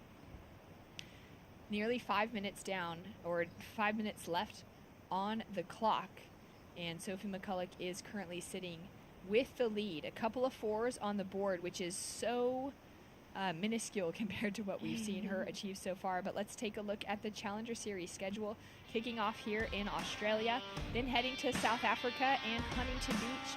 Very different types of waves on offer there. Going to Europe for a couple of events in October.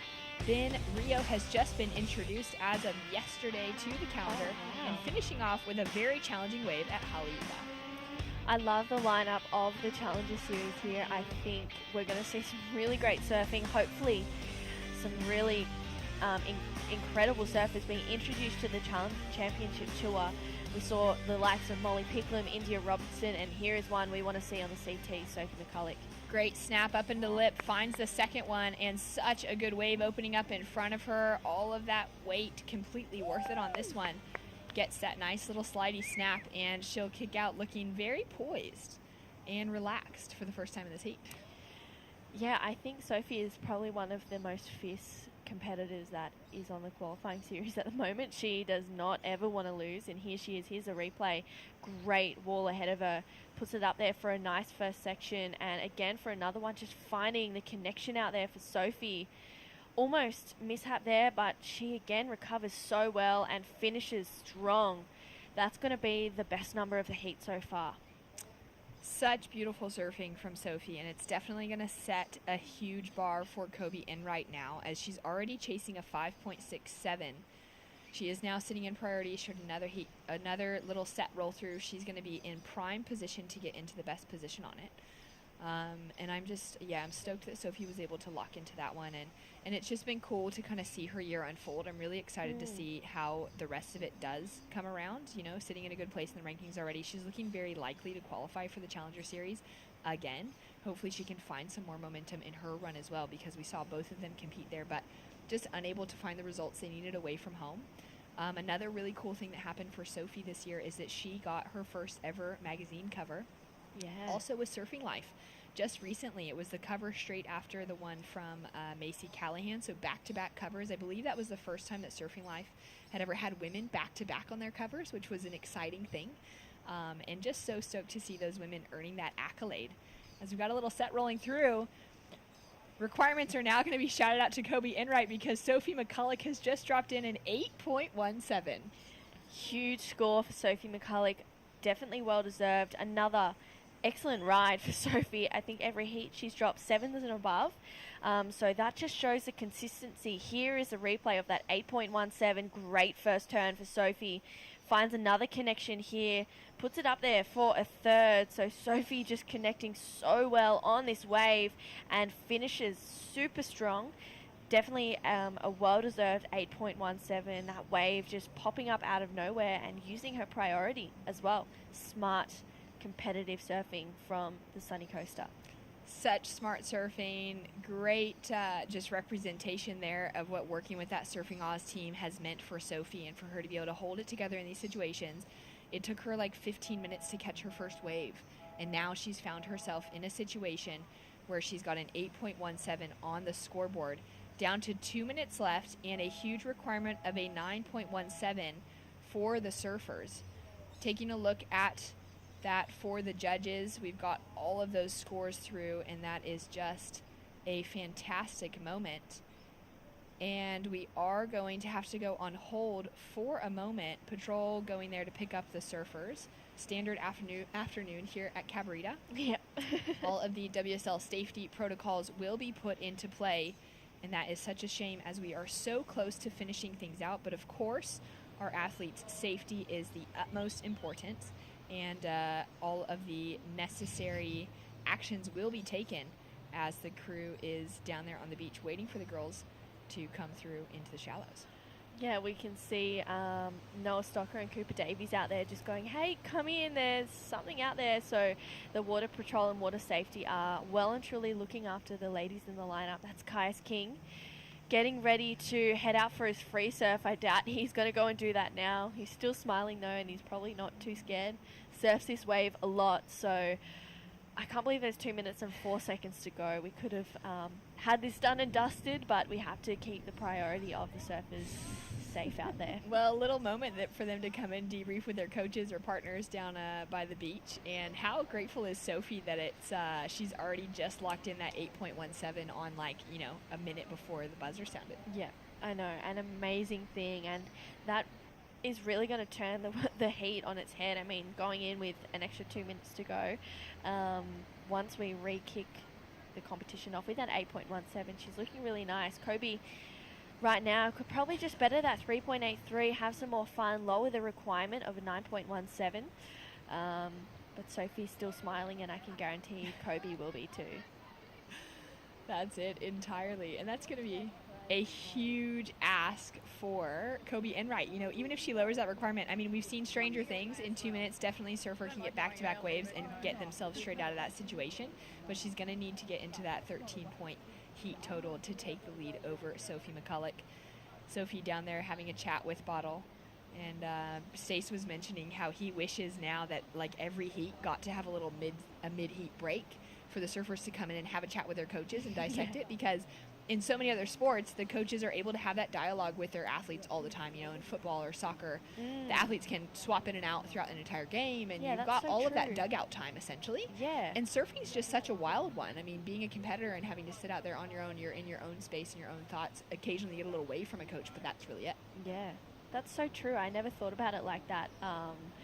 I guess that goes one of two ways. Sometimes you want to hear what your coaches have to say if you're going well, and sometimes if you're not going so great, you don't want to hear what they have to say at all. But Kobe still smiling there with her family, so Adam Huben just having a little chat, and Ty Sarati there just debriefing on what's going on in the lineup.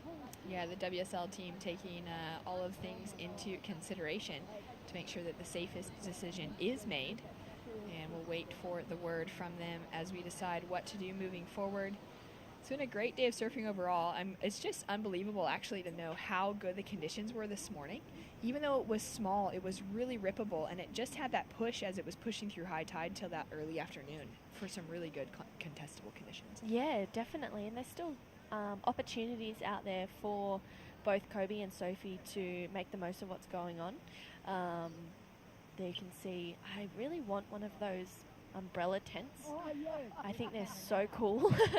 So Kobe just setting up, having to reset, make the most of what's going on. There's Ty and Adam potentially making their way over to Sophie to chat to her and let her know what's going on. Well, 2 minutes, 4 seconds left on the clock for the women's quarterfinal between Sophie McCulloch and Kobe Enright. Sophie currently in the lead with a huge 8.17 as the high mark. We are on hold, and we're going to take a break while we wait for that official call to be made. We will give you the update as soon as we have it. Stay tuned.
Rounds, ding ding, sick and tired of the whole damn thing, yeah. Stick a move in the ring, you can hit me with the words you fling. You're never gonna keep me down, you're never gonna keep me down, no, no, no. You're never gonna keep me down, you're never gonna keep me down, no, no, no. Be lucky if I stick around, maybe foolish but I ain't a clown, no, no, no. You're never gonna keep me down, you're never gonna keep me down, no, no, no, no. Got the bell like a king.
chance and I blew it all.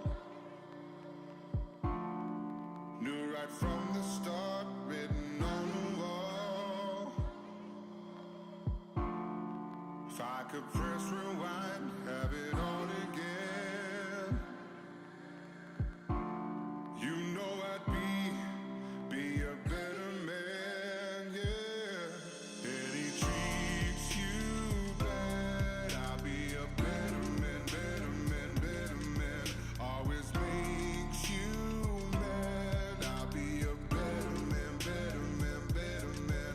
And it breaks my heart, I'll be a better man, better man, better man.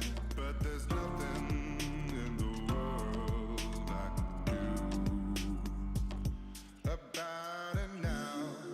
And now looking back, I was such a fool, such a fool, such a fool. I threw it all away when I had it all, had it all, baby. If I could replay my life, do it once again, one more time. You know I'd be a better man, yeah. And he treats you bad, I'll be a better man, better man, better man. Always makes you mad, I'll be a better man, better man, better man. And it breaks my heart, I'll be a better man, better man, better man. But there's nothing in the world I can do about it now.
Well, the official update is in. The clock has run out, and Sophie McCulloch has taken the win. She advances into the semifinals for the Tweed Coast Pro here at Cabarita Point. Kobe Enright has decided to concede the result. There was only a couple minutes left on the clock, true, and it was going to be a very tough ask for her to get that 9.17 in the conditions.